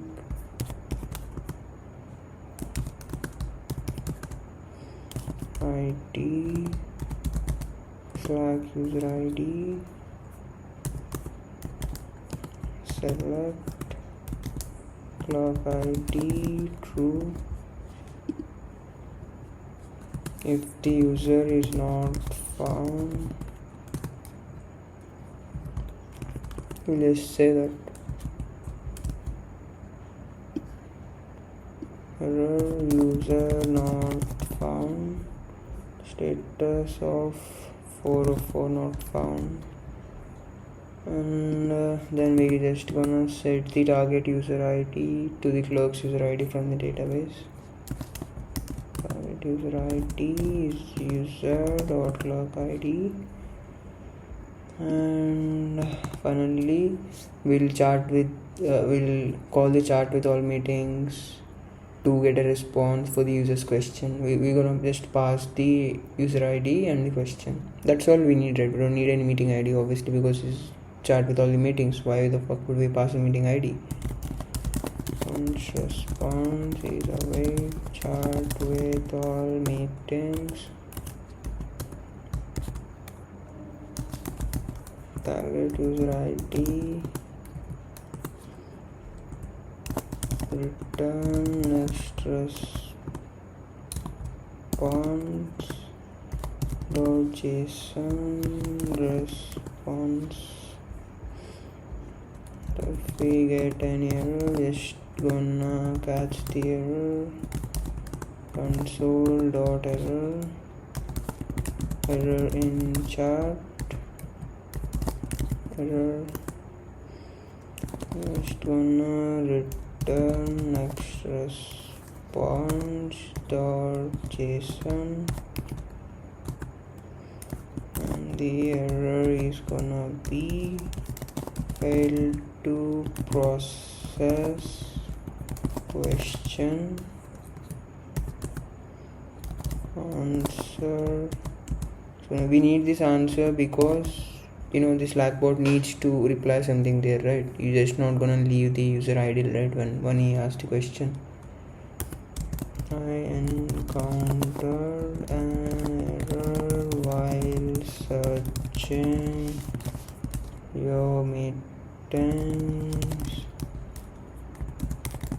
Please try again, bitch. And we gonna status code of 500. Yep, we done with the chat meeting, chat process.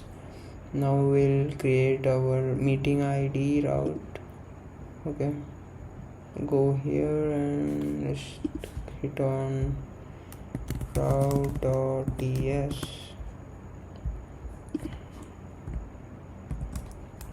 Yes, we're gonna have two handlers here. First, the get handlers to fetch the meeting details, and the another one is going to be the delete handler, so that we can delete the meeting when the user clicks on delete. We're gonna delete the meeting from our database.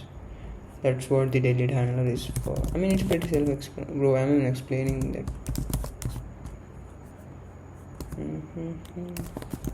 request, next request,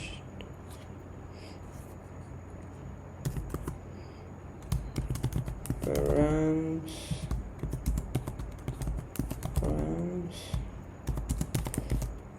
comments,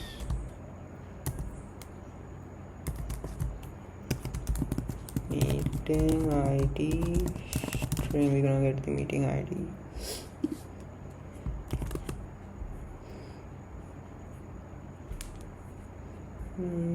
What else we're gonna do now? Let's share implement try catch block. Let's get the authenticated users clerk ID.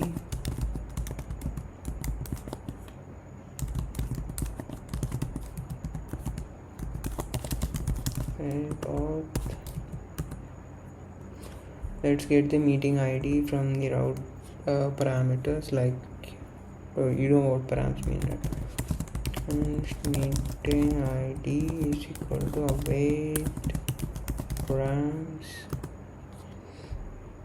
Let's find the meeting in the database by using this ID. Const meeting is equal to await prisma dot meeting dot find unique where ID meeting ID include user select ID true. What else shall we get? We get the name, email and clerk ID. Name, email, clerk ID. That's it, that's what we want. Next meeting. If the meeting is not found, then just return a response saying meeting not found.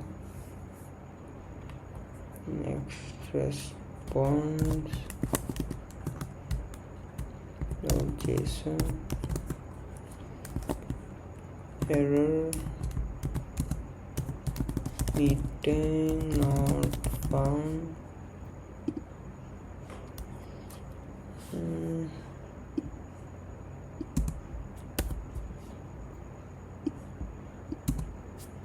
Meeting not found.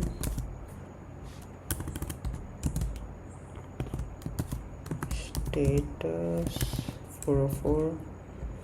That's it, and let's now get the response data. Response data is equal to meeting is owner. The clerk's user ID, which is the current user ID, is equal to the meeting dot user dot clerk ID. Then only we can say both the current guy who has opened this meeting and who is owner of that meeting are same. Then only we can say that he is the owner, right? What if he is logged into other account and currently watching this on guest account? Obviously the clerk user ID and the user ID from the meetings database is going to be different. That's how we find out if they are same or not. So let's just return the meeting data. Return next response.json response data and the catch block here. Let's just say console.error. What shall we say? API error. Say return next response.json error. Fail to fetch meeting. Status 500. That's it. Yeah, let's now define the delete handler for deleting a meeting. Export async function delete request next request the route params containing the meeting ID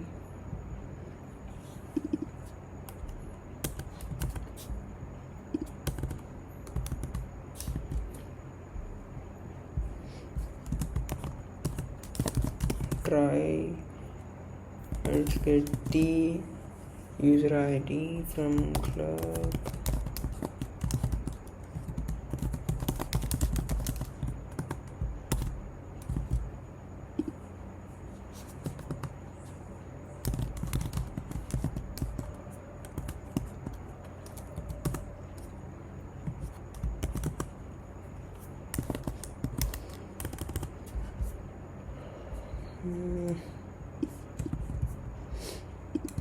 If user does not access, then we'll say not authenticated and your status of 401, and we'll get the meeting ID from params, and then we'll search it in our database.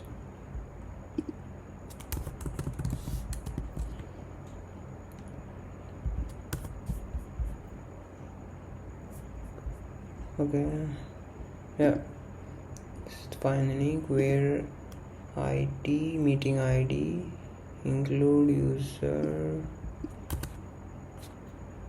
true.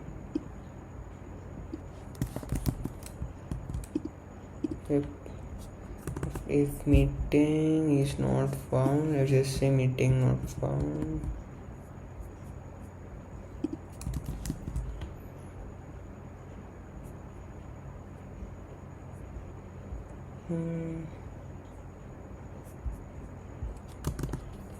Okay.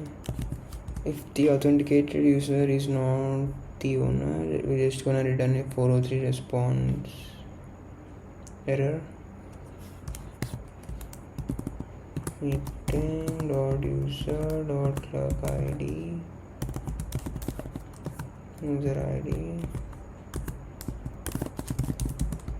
turn next response JSON. Who the fuck is that Erika on, bro? What the fuck is that even? What is that even? Never even heard about that. It's 2 AM already. Okay, it's a font. Is it named after a person or something?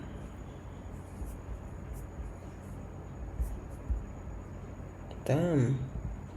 Like this mouse. Bro, imagine being a $1 billion company and the mouse SVG is blurry. I don't know how much Figma is worth, but look at that, bro. It's fucking, oh man, bro. They're worth like, and still can't get a high quality mouse SVG.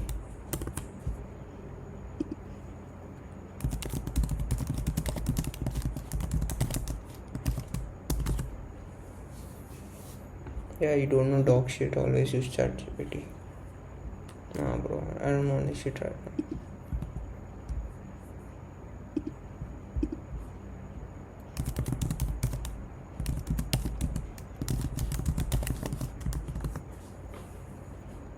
Holy fuck. 12.5 billion now. Damn, bro.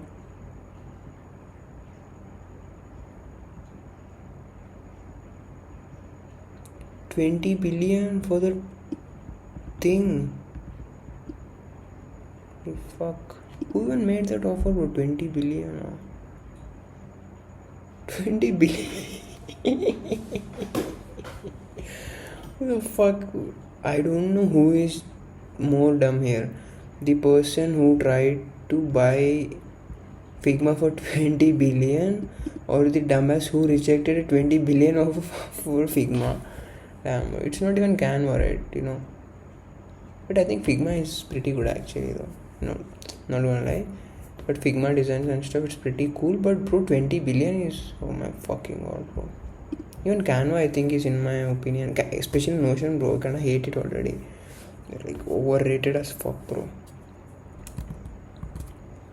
Next response, even though I get it for free because I'm a college student, right? It's free for college students. I don't fucking use it, bro. I never even opened it, I once just went out, try out the UI and shit because it's a bit famous, right? Notion's UI.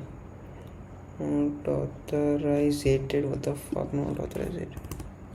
What the fuck? I invented a new word, bro. Not authorized. This is a shit happens when you record at 2 a.m. on a Sunday morning, bro.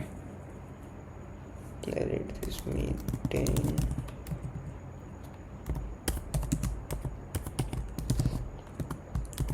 Status 403. And let's just delete the meeting from the database finally. Away prisma.meeting.delete where ID meeting ID. Boom. Let's return a success response. Next response dot JSON. Success true. Message meeting deleted successfully. If any error, let's just say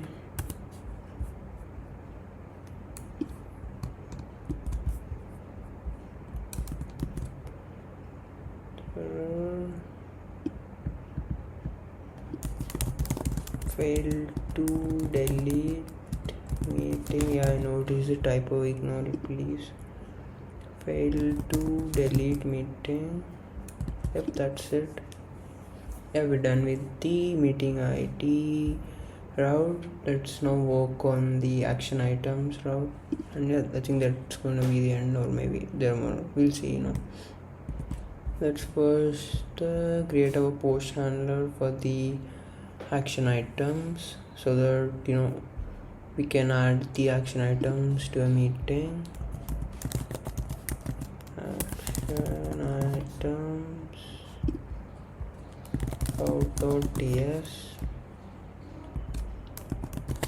export async post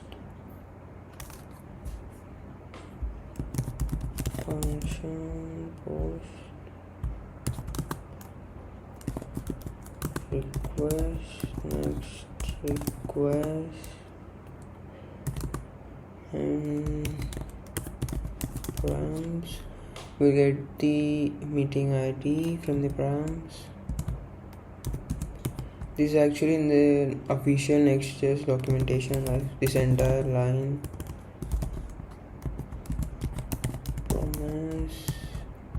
That's where I got this from. Where do you think I got this from? Created this on my own? I'm not that intelligent though.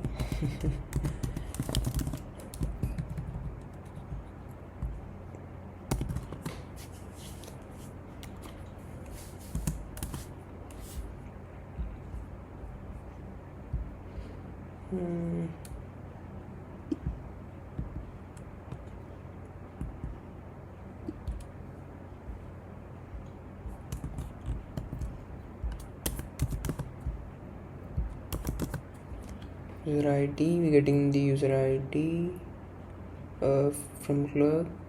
If the user does not exist, we'll say unauthorized and return for on status. Then we shall pass the request body to get the action items text.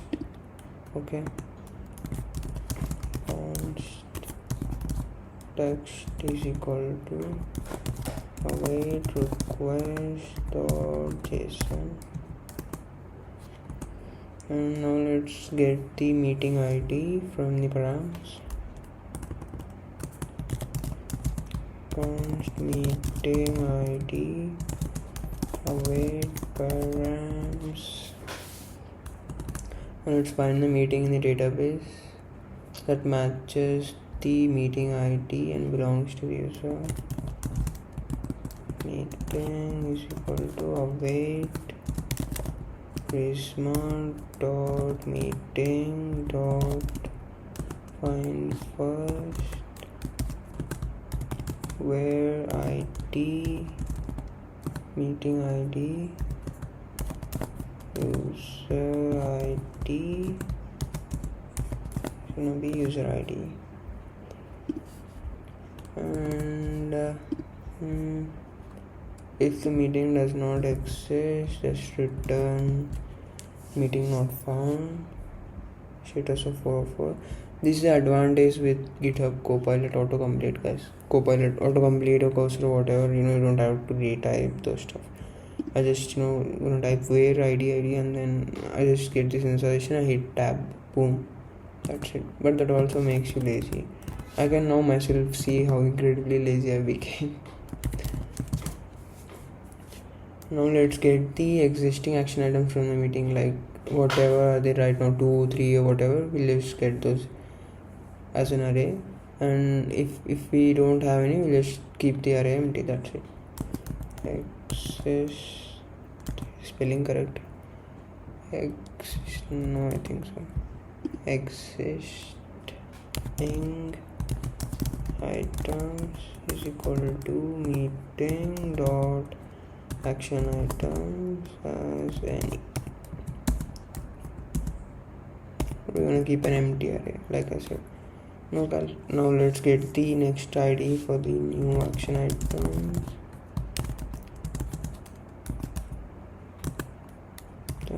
Dot length is greater than 0. Then we're gonna do, yes, this all is not necessary. You can just use a random UUID. The mistake I did was my shitty Copilot suggested me this way, and I was like, okay, doesn't matter, right? So I took it that way, but I do regret it. I could have used a random UUID everywhere, but it's up to, everything has its advantage and disadvantage, right?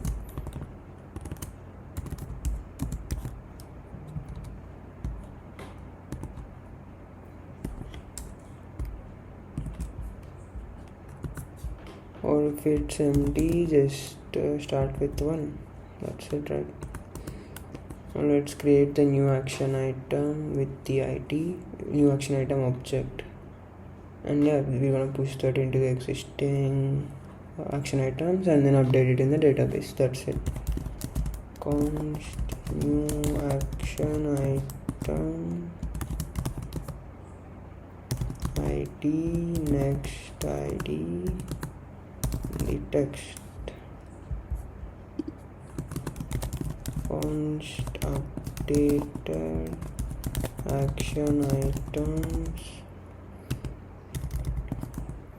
existing items new action item.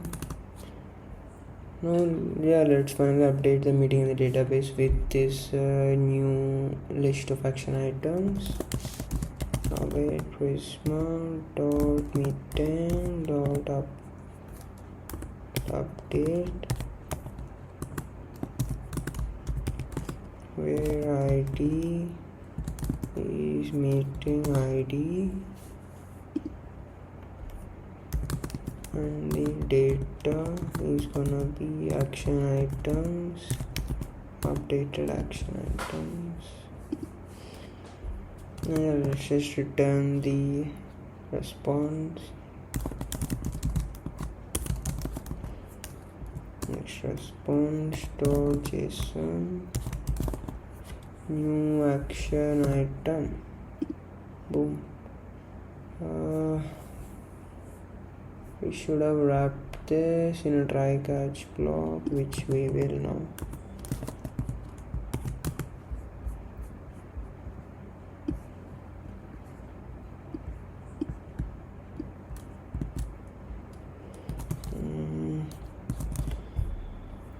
Catch.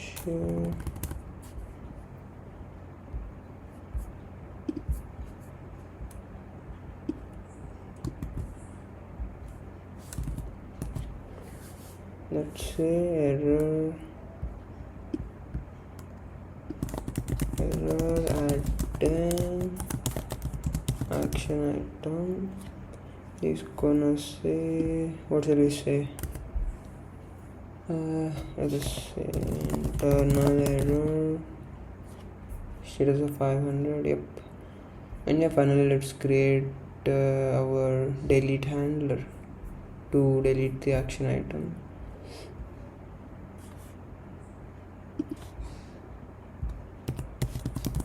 Item ID, no, item ID, yep, this is good.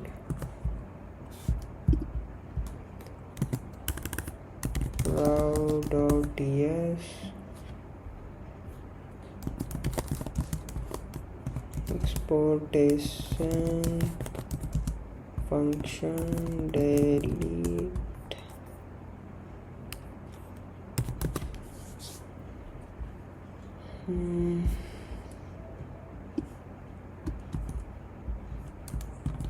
But here not just the meeting ID, we're also gonna get the action item ID.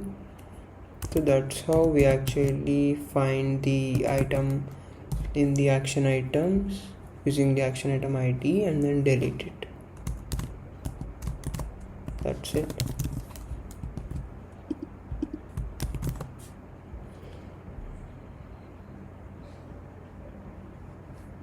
Yeah.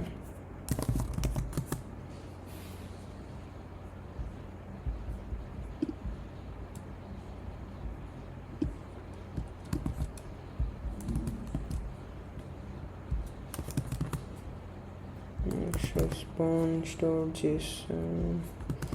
Yeah, let's get the meeting ID and item ID from the route parameters. Meeting ID, item ID is equal to await params.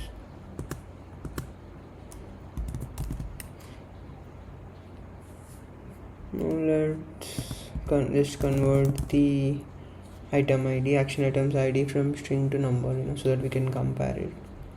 Item ID number equal to pass in item ID.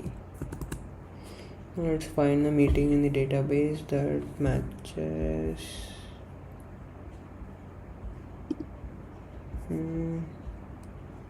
this.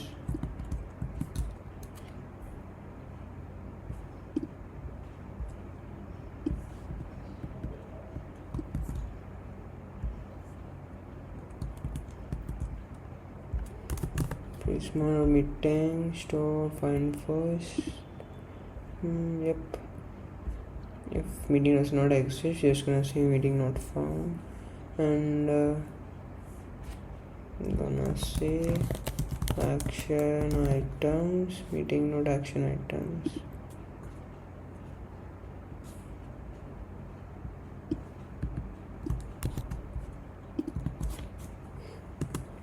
Now let's filter out the action item to accept that ID of this action item. Let's filter out and keep all the rest of the ones. That's it. That's why we converted this to a number, so that we could compare. How the fuck would you compare string to a number, right? Const updated action items dot filter item any item dot id is not equal to item id number. Boom, that's it. And then let's update the meeting database with this new list of action items we've got.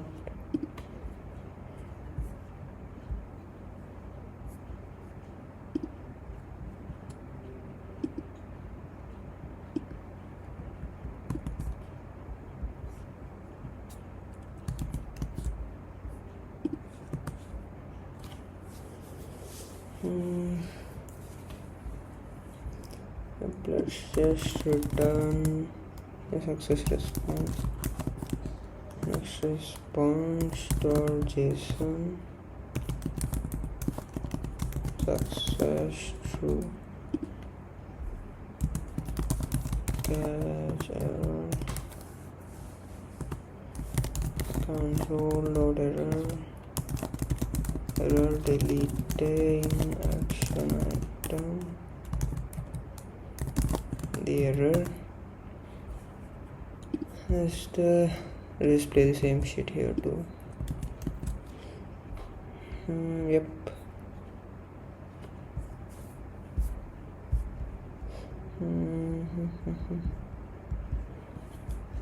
We're done with the action items, route to the post handler and the delete handler. Let's build the transcript display component first. Let's create a component folder here first.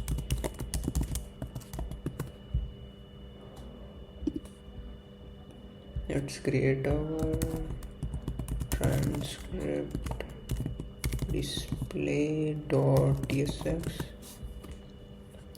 Now let's define the interface, for a single word in a transcript, like how a word looks. Bro, you should already know it, See it here. What do we have in each word? Start, end, start, end, and the word. That's all we have, right? That's all we're gonna define. Interface, transcript, word string, start number, and end is also gonna be a number. And let's define the interface for a transcript segment. Okay, what are we gonna have? We're gonna have the words, all the words. I'll show you it. All these words and the offset and the speaker. All the words, offset, speaker. That's what we're gonna define here. Interface, transcript segment, words, transcript words array type, and offset is a number, speaker is a string,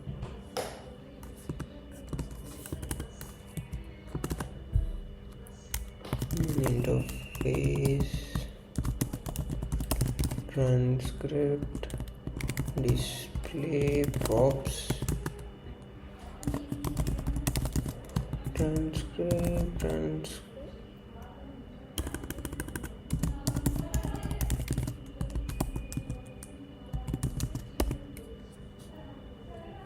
missing a colon here. Yep. Now let's define the main component. Export default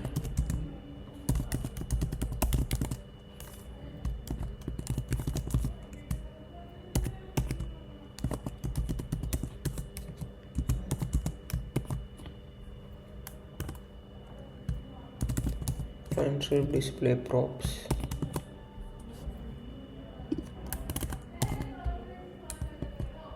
Transcript display. Now let's create our helper function, which is gonna format seconds into minutes and seconds. If you don't understand it, I'll explain it. Why don't we see it here? Here, see it. Here this is the 69 second. Are we gonna show to users, bro, this is in 69 second? No, we're gonna say 1 minute and 9 second. So how are we gonna convert from 69 to 1 minute 9 second? That's why we gonna have this function const format time. So we're gonna get seconds as a prop, which is a number. We're gonna get minutes, const minutes is equal to math.floor second by 60.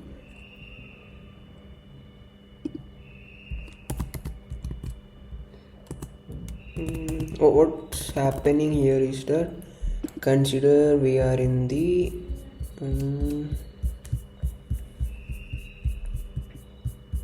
let's go to 124th second, and we're gonna get 124th second here.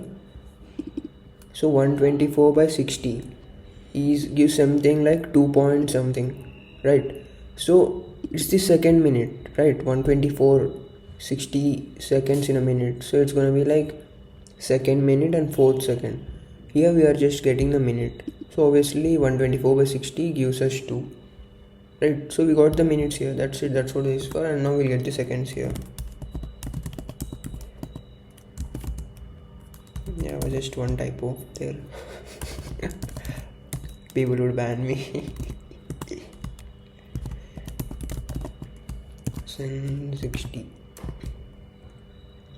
What this does is, if the seconds is less than 60, like seconds ampersand 60, it's gonna return seconds. Like here we got 124, right? Here we're gonna still get like 124 ampersand 60 is gonna give us 4.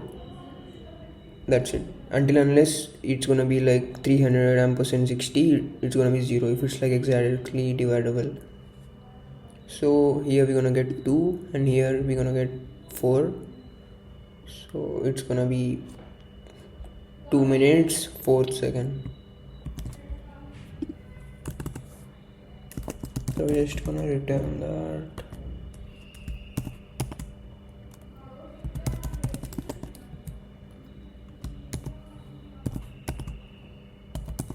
Seconds dot to string.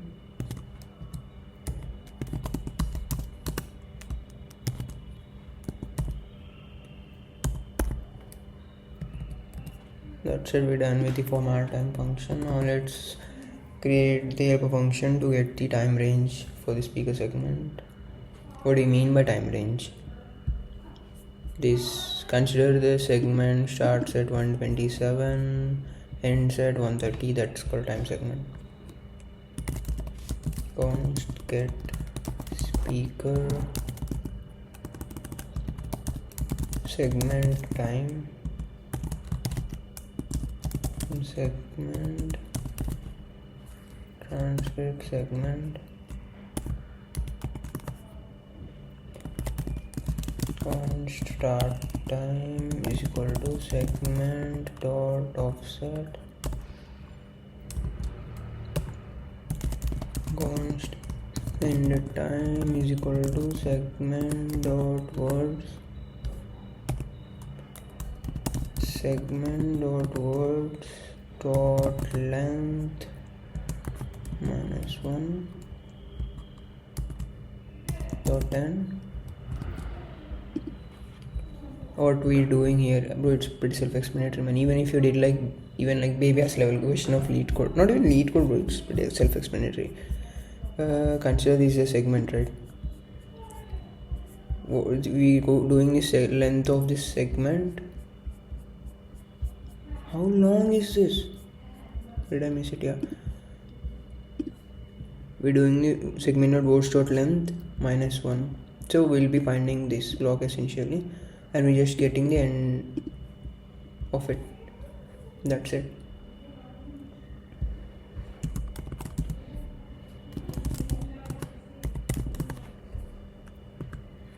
We just gonna return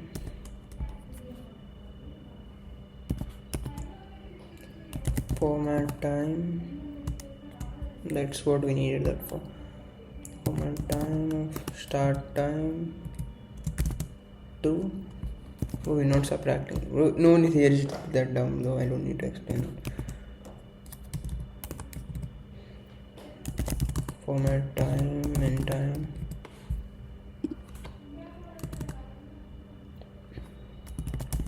Const get segment text.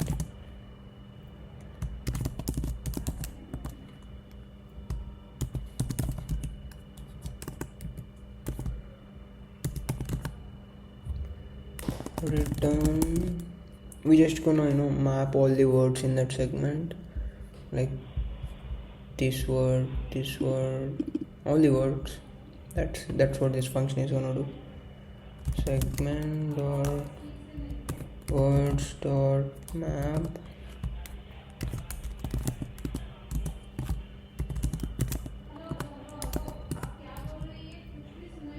dot join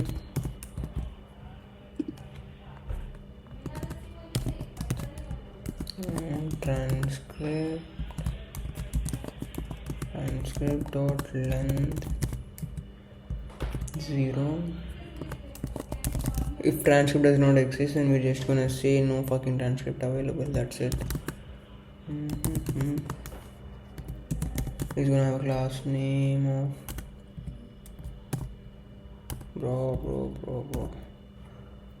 BG card rounded large heading 6 border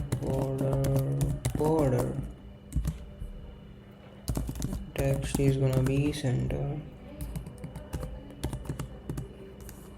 and this p tag is gonna say, like I said, no transcript available, bitch.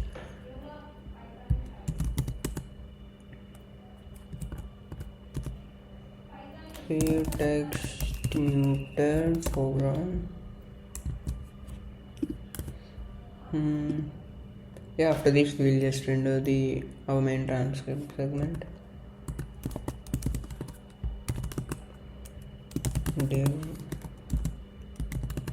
class name bg card rounded large heading 6, the same one we had here. That's it.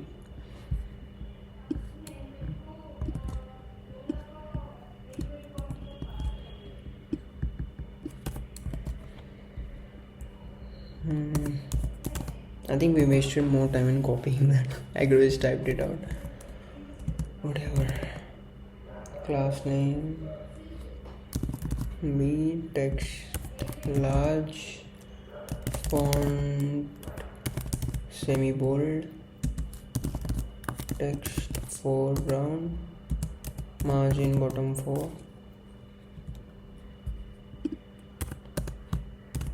meeting transcript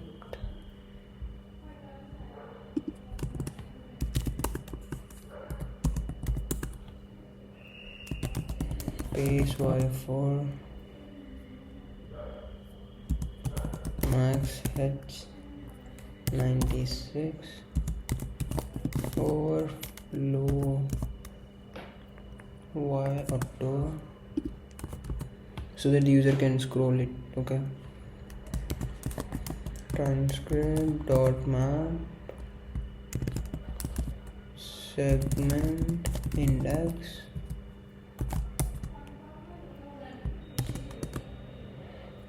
and let's render each transcript segment with a border and a speaker and the time.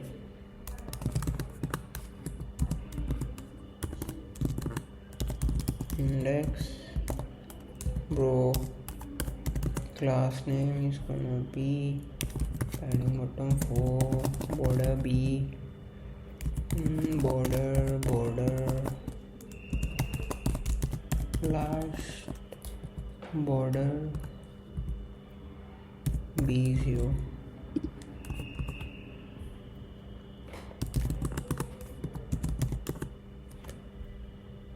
Name flex items center gap 3 margin bottom 2 Class font medium, text foreground,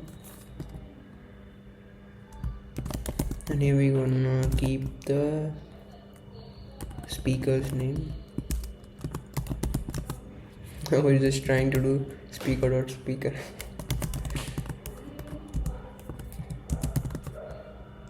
Name, text extra small, text muted foreground, PG muted, padding x2, padding y1, and rounded. And here we're gonna keep our time.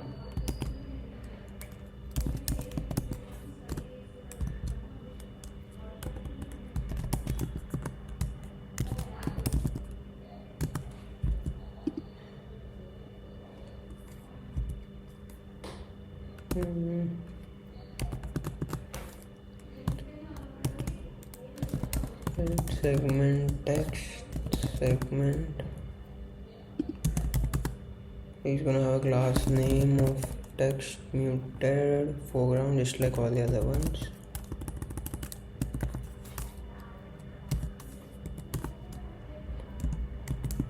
Leading, relaxed, padding left 4. Yep, that's it. We're done with the transcript display. Now let's build our meeting info component.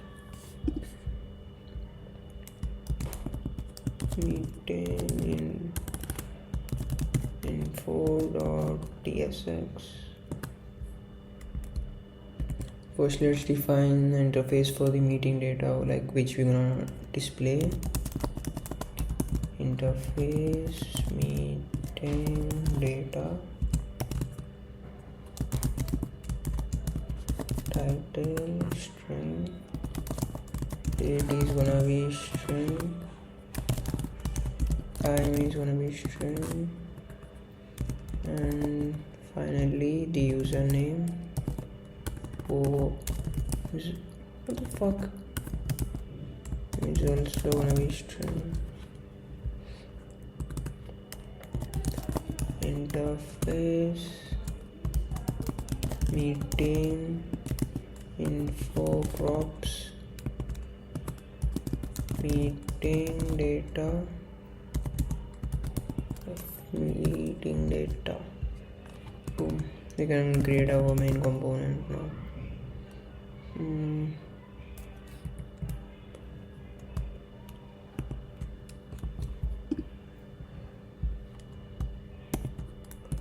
Meeting data, meeting info props. Where the fuck are you?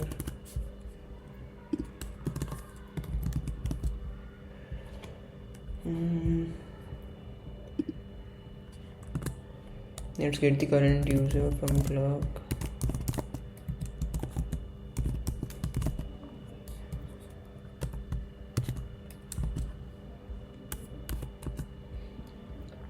This div is gonna have a class name of margin bottom 8. Now let's display the meeting title. Meeting data dot title is gonna have a class name of text3xl. Font is gonna be bold, and text foreground, margin bottom 3. Now let's just display the meeting details, the user, date and time stuff. Okay. Text is gonna be of small size, text muted foreground, margin bottom is gonna be 8. This is gonna be a flex container. We're gonna center the items with a gap of 4, a flex wrap. Let's display the user avatar and name here.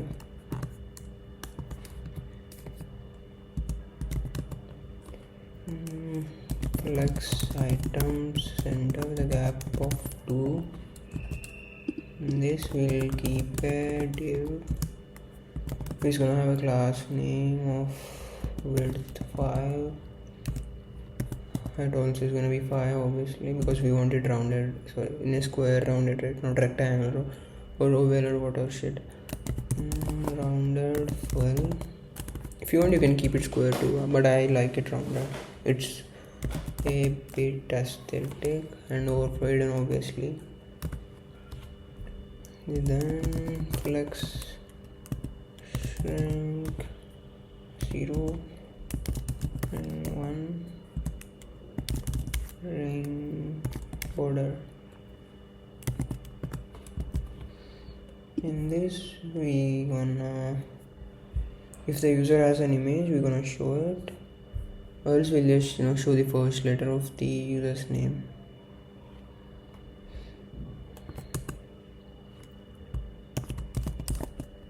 User.image URL.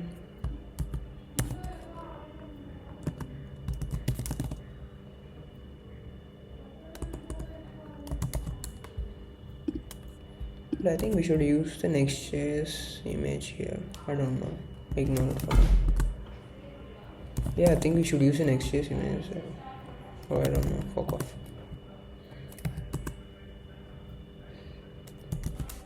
RT is gonna be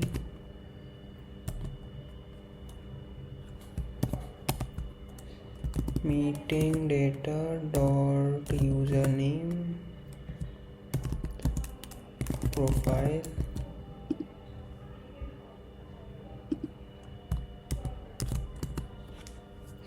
Otherwise, like I said, we just want to show the first letter of the user's name. Class name, width is gonna be 5, height is gonna be 5, PG primary 10, rounded full, flex items center, justify center, span class name, text extra small, text primary. What the fuck is wrong? Oh my fucking god. Text primary, font medium, meeting data dot username dot character at the 0th index. That's it. Let's keep it uppercase too.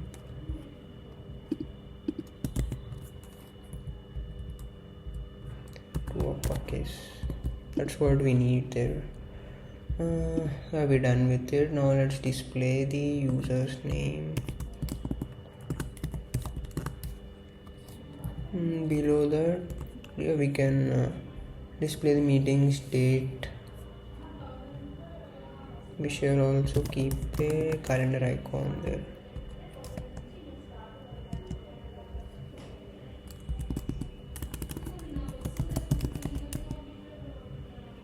Which one shall we keep? Let's keep this one. Is it always July 17th? Is it stagnant? I don't know. Meeting data dot date. Class name is gonna be flex items center gap 1.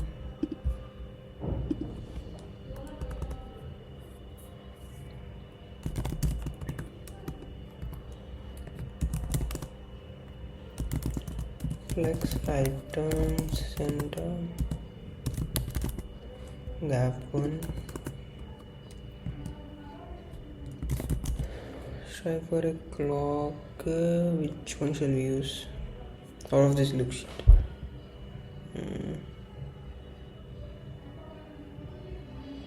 Let's go with this. Meeting data dot time. Yep. We're done with the meeting info component. Let's go with the meeting header component now.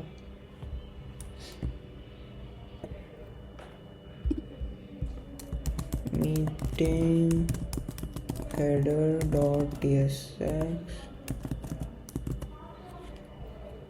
Let's first define interface for the meeting header component. Interface meeting header props. Title is gonna be a string. Meeting ID is gonna be a string. Summary is gonna be a string. Action items is gonna be a string. Is owner status is gonna be a boolean, of course, because it's a true or false. Is loading, it's gonna be a boolean too. And here in this we're gonna have the title, meeting ID, summary, action items, is owner, is loading. By default it's gonna be false. And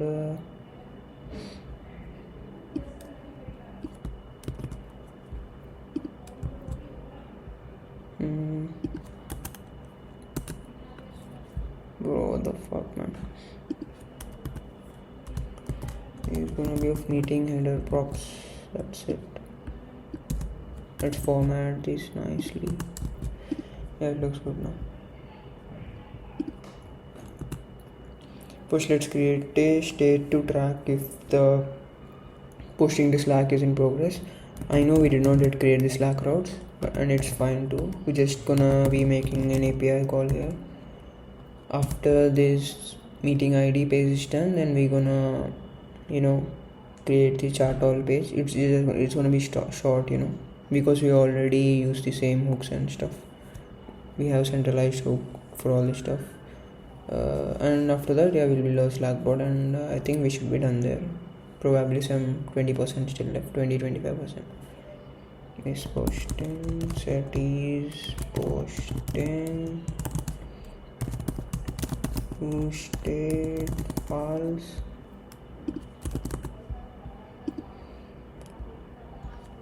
Let's create the state to track if the meeting link was copied. Copied, set copied,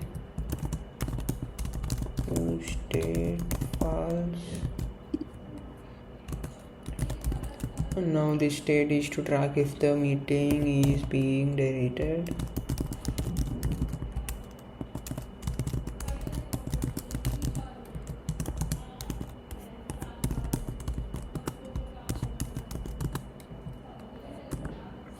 So let's get the router object for our navigation.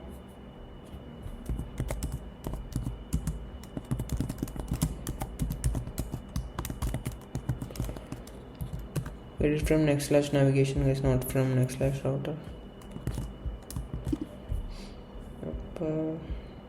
What do we do now? Let's create our function to the handler to the post meeting summary and action items. Const handle post to Slack async. If the meeting ID is missing, firstly let's return.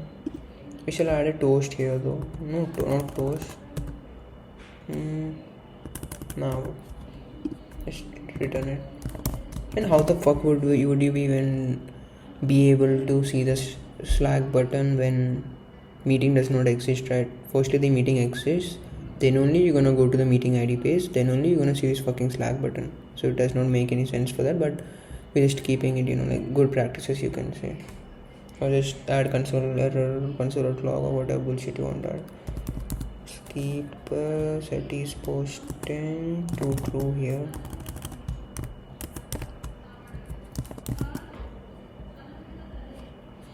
After that, let's send a post request to our Slack API endpoint with our meeting ID, summary and action items.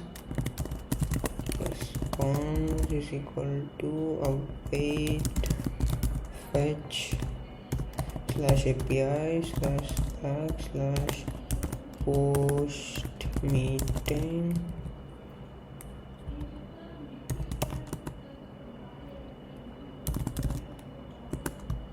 method post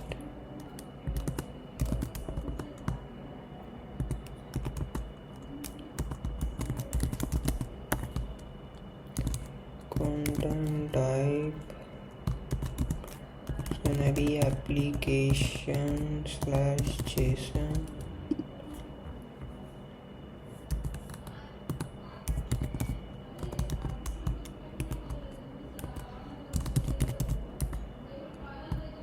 JSON node stringify. Meeting ID summary.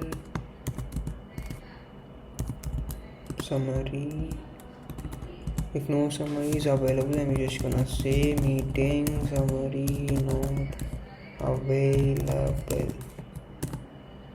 And action items,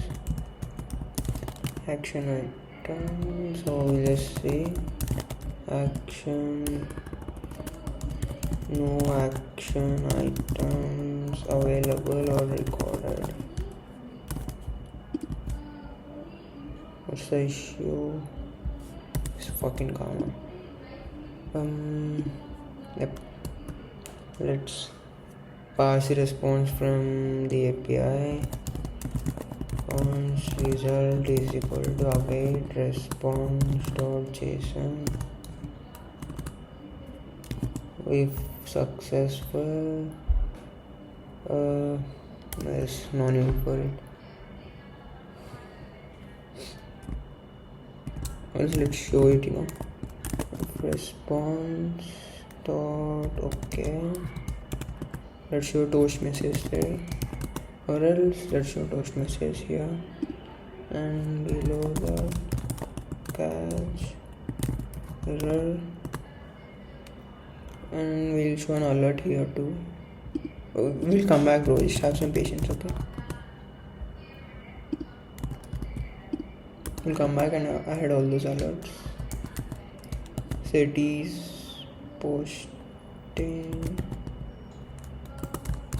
to false. We're done with the handle post to Slack function. Let's create the handle share function now, so that when the user clicks on the copy button, he'll copy the meeting link so he can share it to his other dumbass friends or whatever. Handle share is equal to sn. If the meeting ID is missing, just return. Let's try. Const share URL is equal to window.location.origin /meeting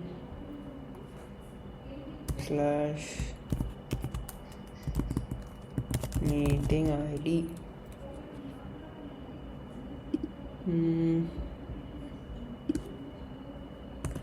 Okay, we're just building the share URL for the meeting. Now when the user clicks, we're just gonna copy the URL. This is the URL to his clipboard.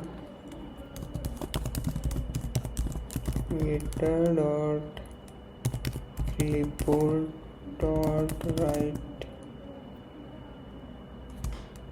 text, say URL,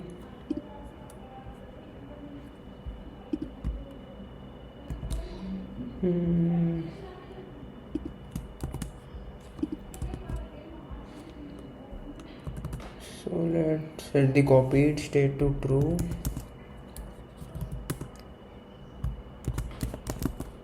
And let's show a toast here.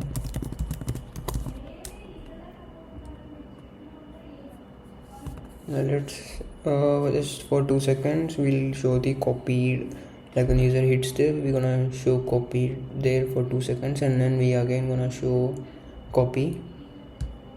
How do we do that? By using a set timeout.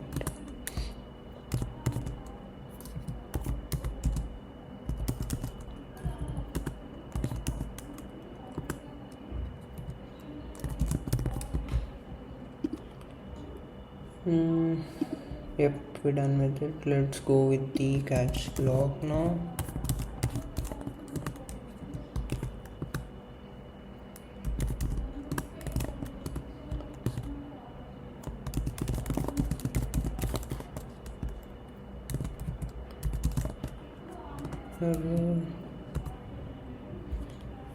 And I will show a toast message here too, but we'll get back, man. We'll get back. I know where we need to keep the toast and stuff. Okay, not only in this file, there are a lot of other places. And to keep a toast,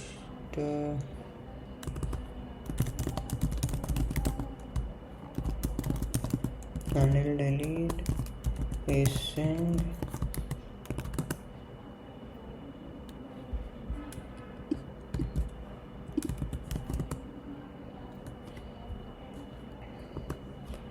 First, let's ask the user, shall we? Well, no. What the fuck you gonna do with the confirmation, right? Try set is deleting to true first. Then we're gonna make the API call. Const response is equal to await fetch slash API slash meetings slash meeting ID. My method is gonna be delete, and the headers content type application slash JSON. Let's pass the response from the API.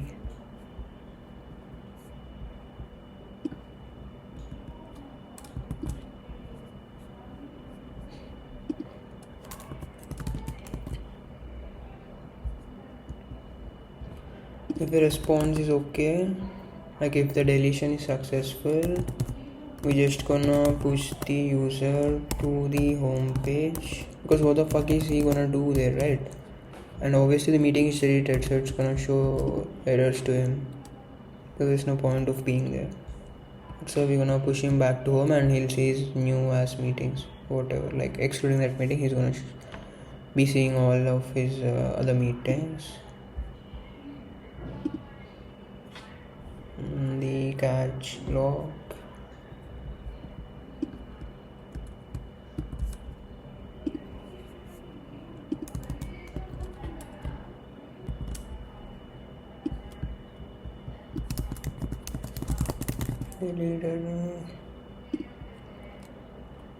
And finally set is deleting to true.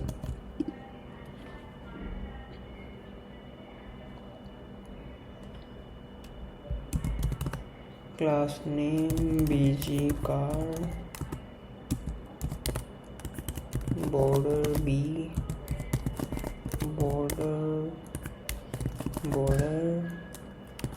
padding x6, padding y4, and it's gonna be a flex container, and we're gonna do justify between items center to center tab. And let's display the meeting title.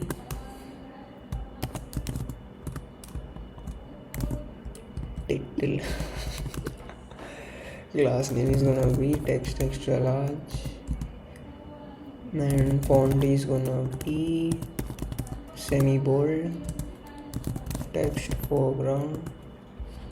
And let's show the UI spinner, loading spinner, if it's loading. Right, we don't want the user to share a blank screen and look like an idiot.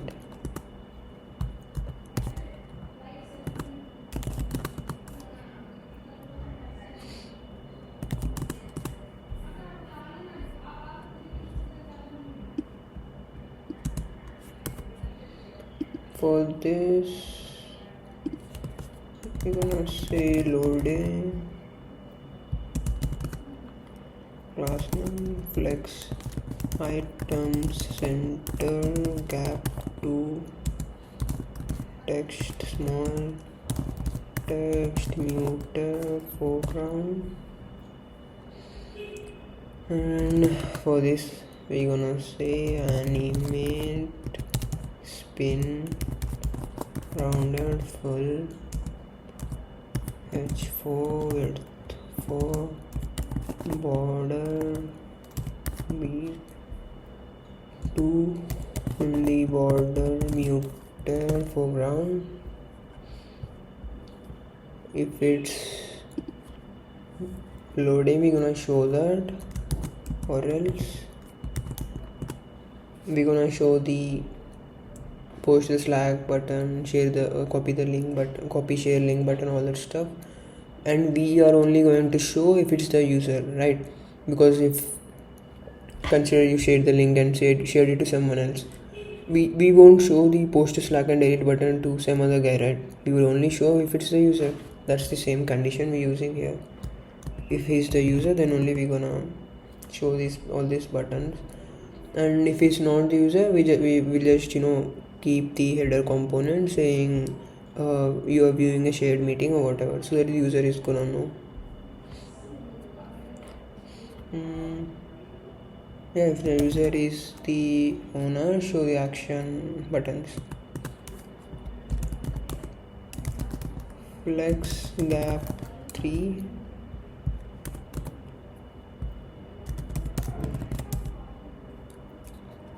this button.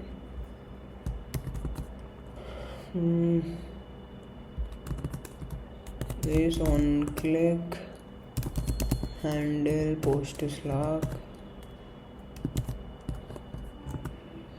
If we are already posting,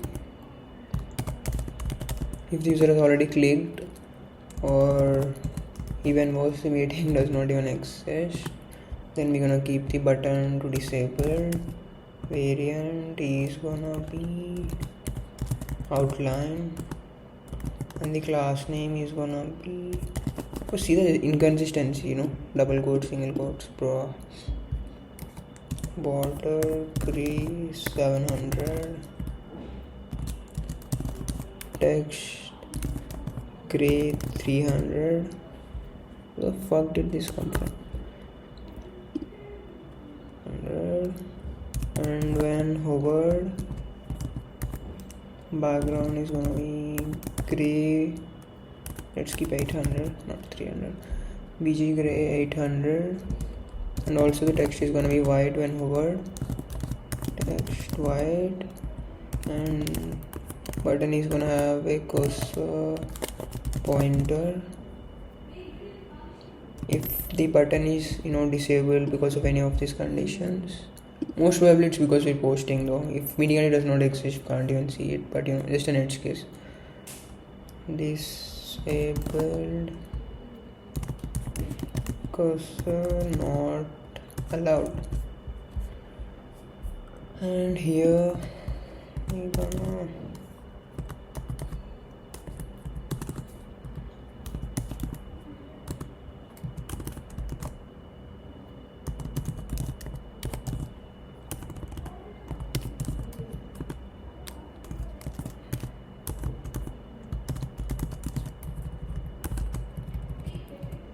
The class name for this is gonna be width 4, h4, margin at 2, and if it's already being posted, then we just gonna say posting, or else we gonna say, what shall we say, this Slack. Let's say post to Slack. Boom, we done with the post to Slack button. Now we'll create the button to like share the meeting link. Okay.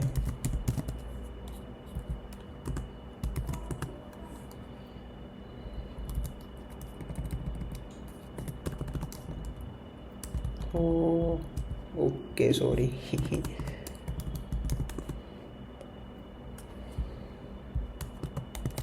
On click handler first, we'll be using our handle share function, variant, outline too, just like the above one. Flex items, center, gap 2, padding x4, padding y2, bg muted, rounded large, when hover, bg muted 80th grade, transition, colors, text foreground, text small,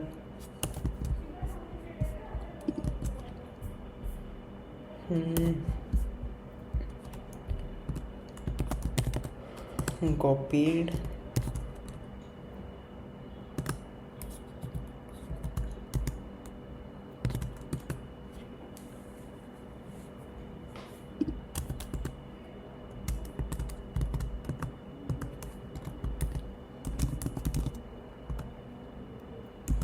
import the check icon from Lucid React. Class name is gonna be h4 width 4. Nah, but this looks ugly as fuck. Let's format it like this one. Yep. If the user has already copied, then we gonna say copied.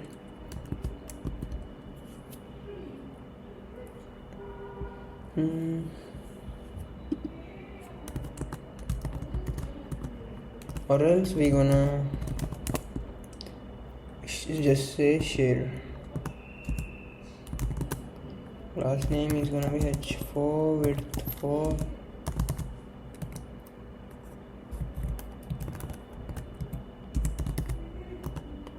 And we're gonna say share. That's it, we're done with these two. And I think finally the delete button.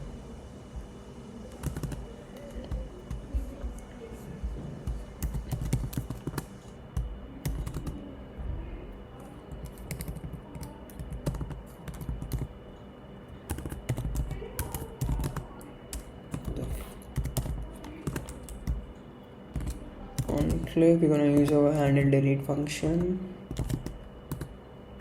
If the user has already clicked the delete button and if it's loaded, we're gonna disable the button, of course, because we don't want any duplicate requests and stuff. Yep.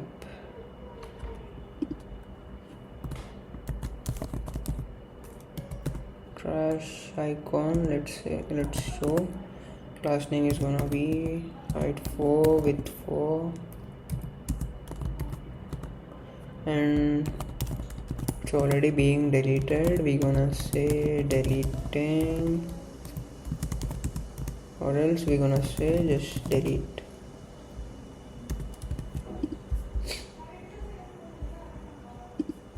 So this class name need to fill this, right? Just copy this till here, remove the bg muted,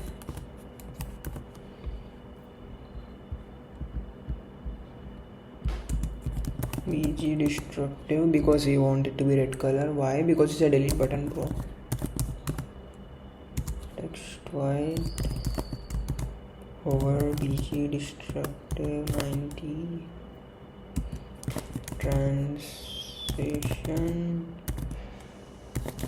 colors,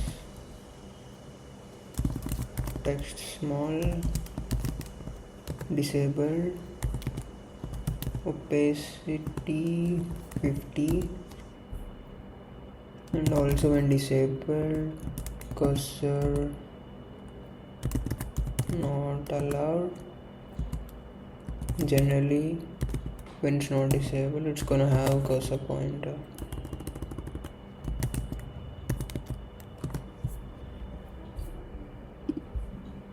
So we're gonna show all these buttons when the user is owner only.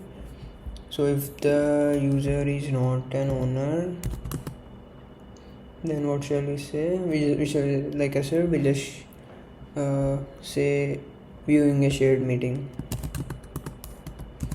Is gonna have class name of flex items center, gap 2, text small, text muted, foreground,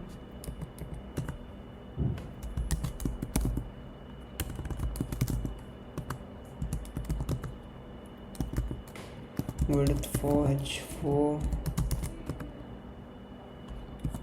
viewing shared meeting. Yep, I think that should be done with the meeting header component. Now let's build the chart sidebar component, shall we? Yep.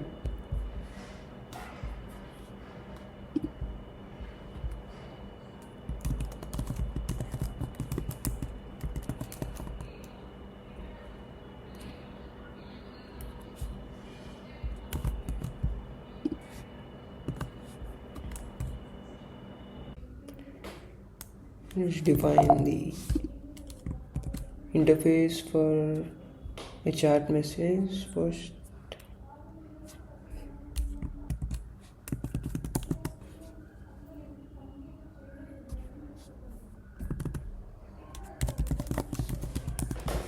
Interface message.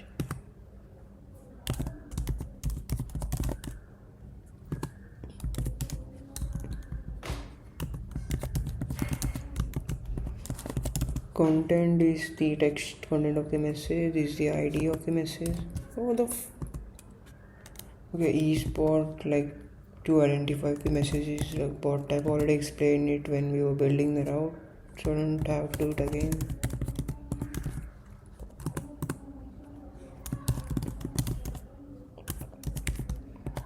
Timestamp is a date of when the message was sent. Now interface,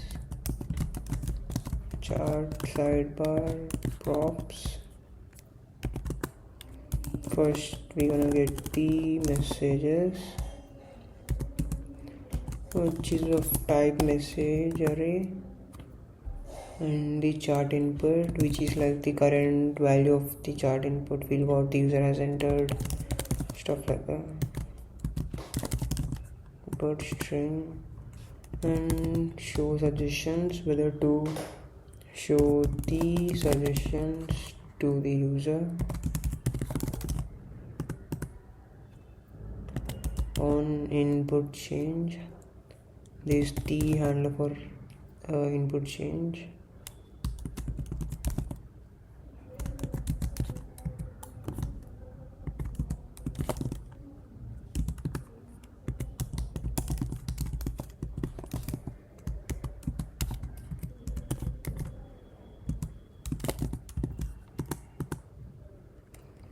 This is the handler for sending a message.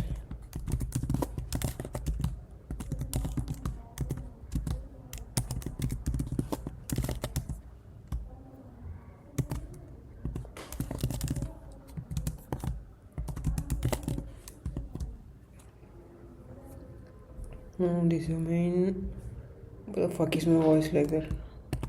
This is our main function. We're gonna get the list of messages, chart input,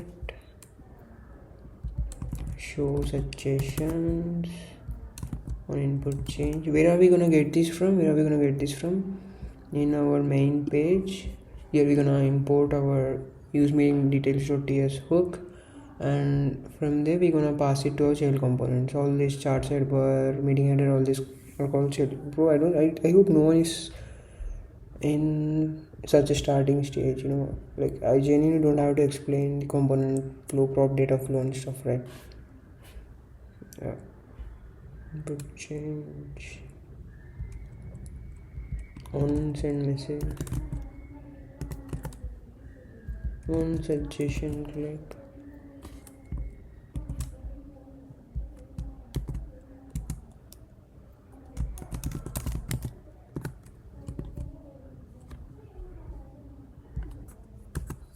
Let's get the can chart, like if the user can chart from the our context, user's context.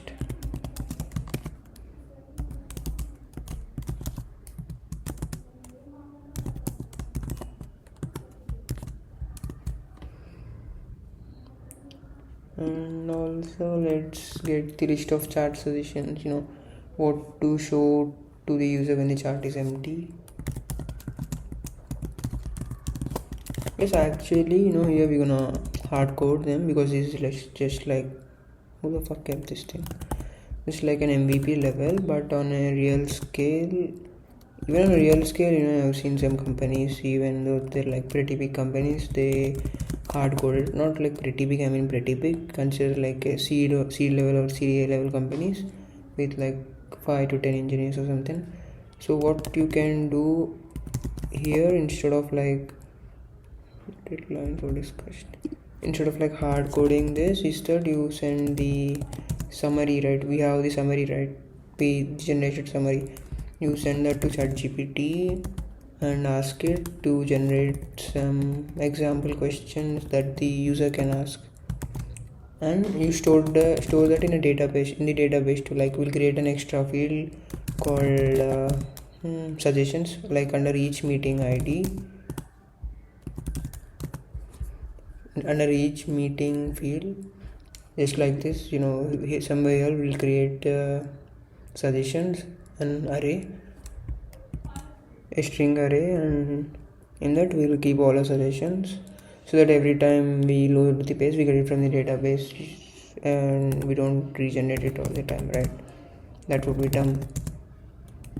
And for the team, yeah, that would be a more appropriate way, because what if there was even no deadline discussed in the meeting? You would look like a fool, right? Suggesting that. Yeah, that would be good. Not only that, and almost for everything that we build, I found a better way to do it, but the video would be like 100 hours if we implemented all of those. That's why do it.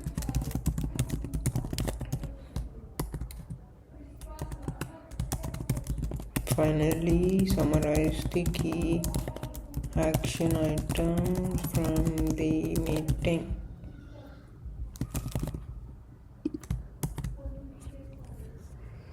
Now let's render the chart sidebar UI.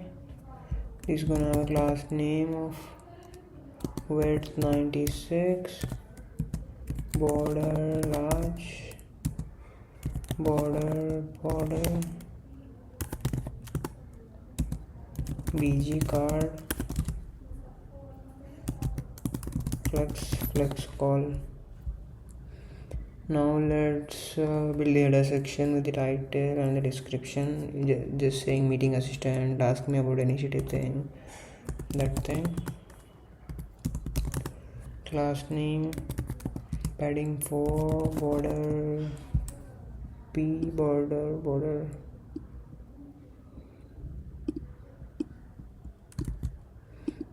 bottom, and in this we're gonna have h3, which is gonna say meeting assistant font semi bold, text foreground, ask me about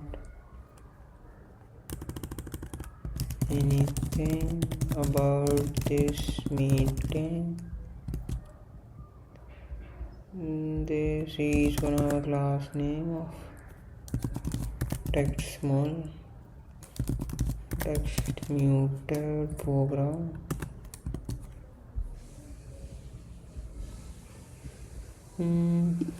Yep. Now let's display chat messages and the suggestions here. Okay. This is gonna have a class name of flex1, padding for overflow auto and space y4. And in this, let's now render each chat message. And like I said, if the message belongs to a bot, we'll show it a color, and if not, then we'll show a different color. That's the reason we had this. It is bot boolean. Already told it twice, I think already, so I don't have to explain in more depth, because we already spoke about it in the past when we were creating the API. Or go back and watch that thing. Who the fuck is Mira Inmoy? Probably a font again. Messages dot map, message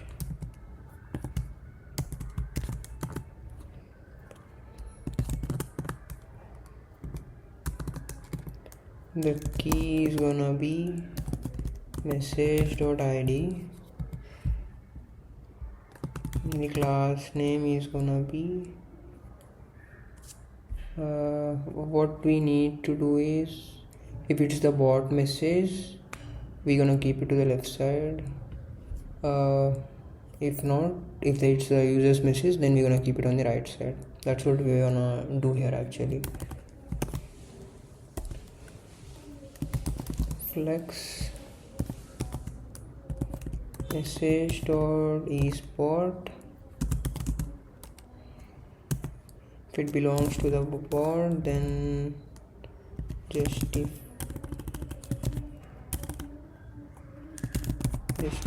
start, justify, and yep, that's it. Now let's display the message content here in this.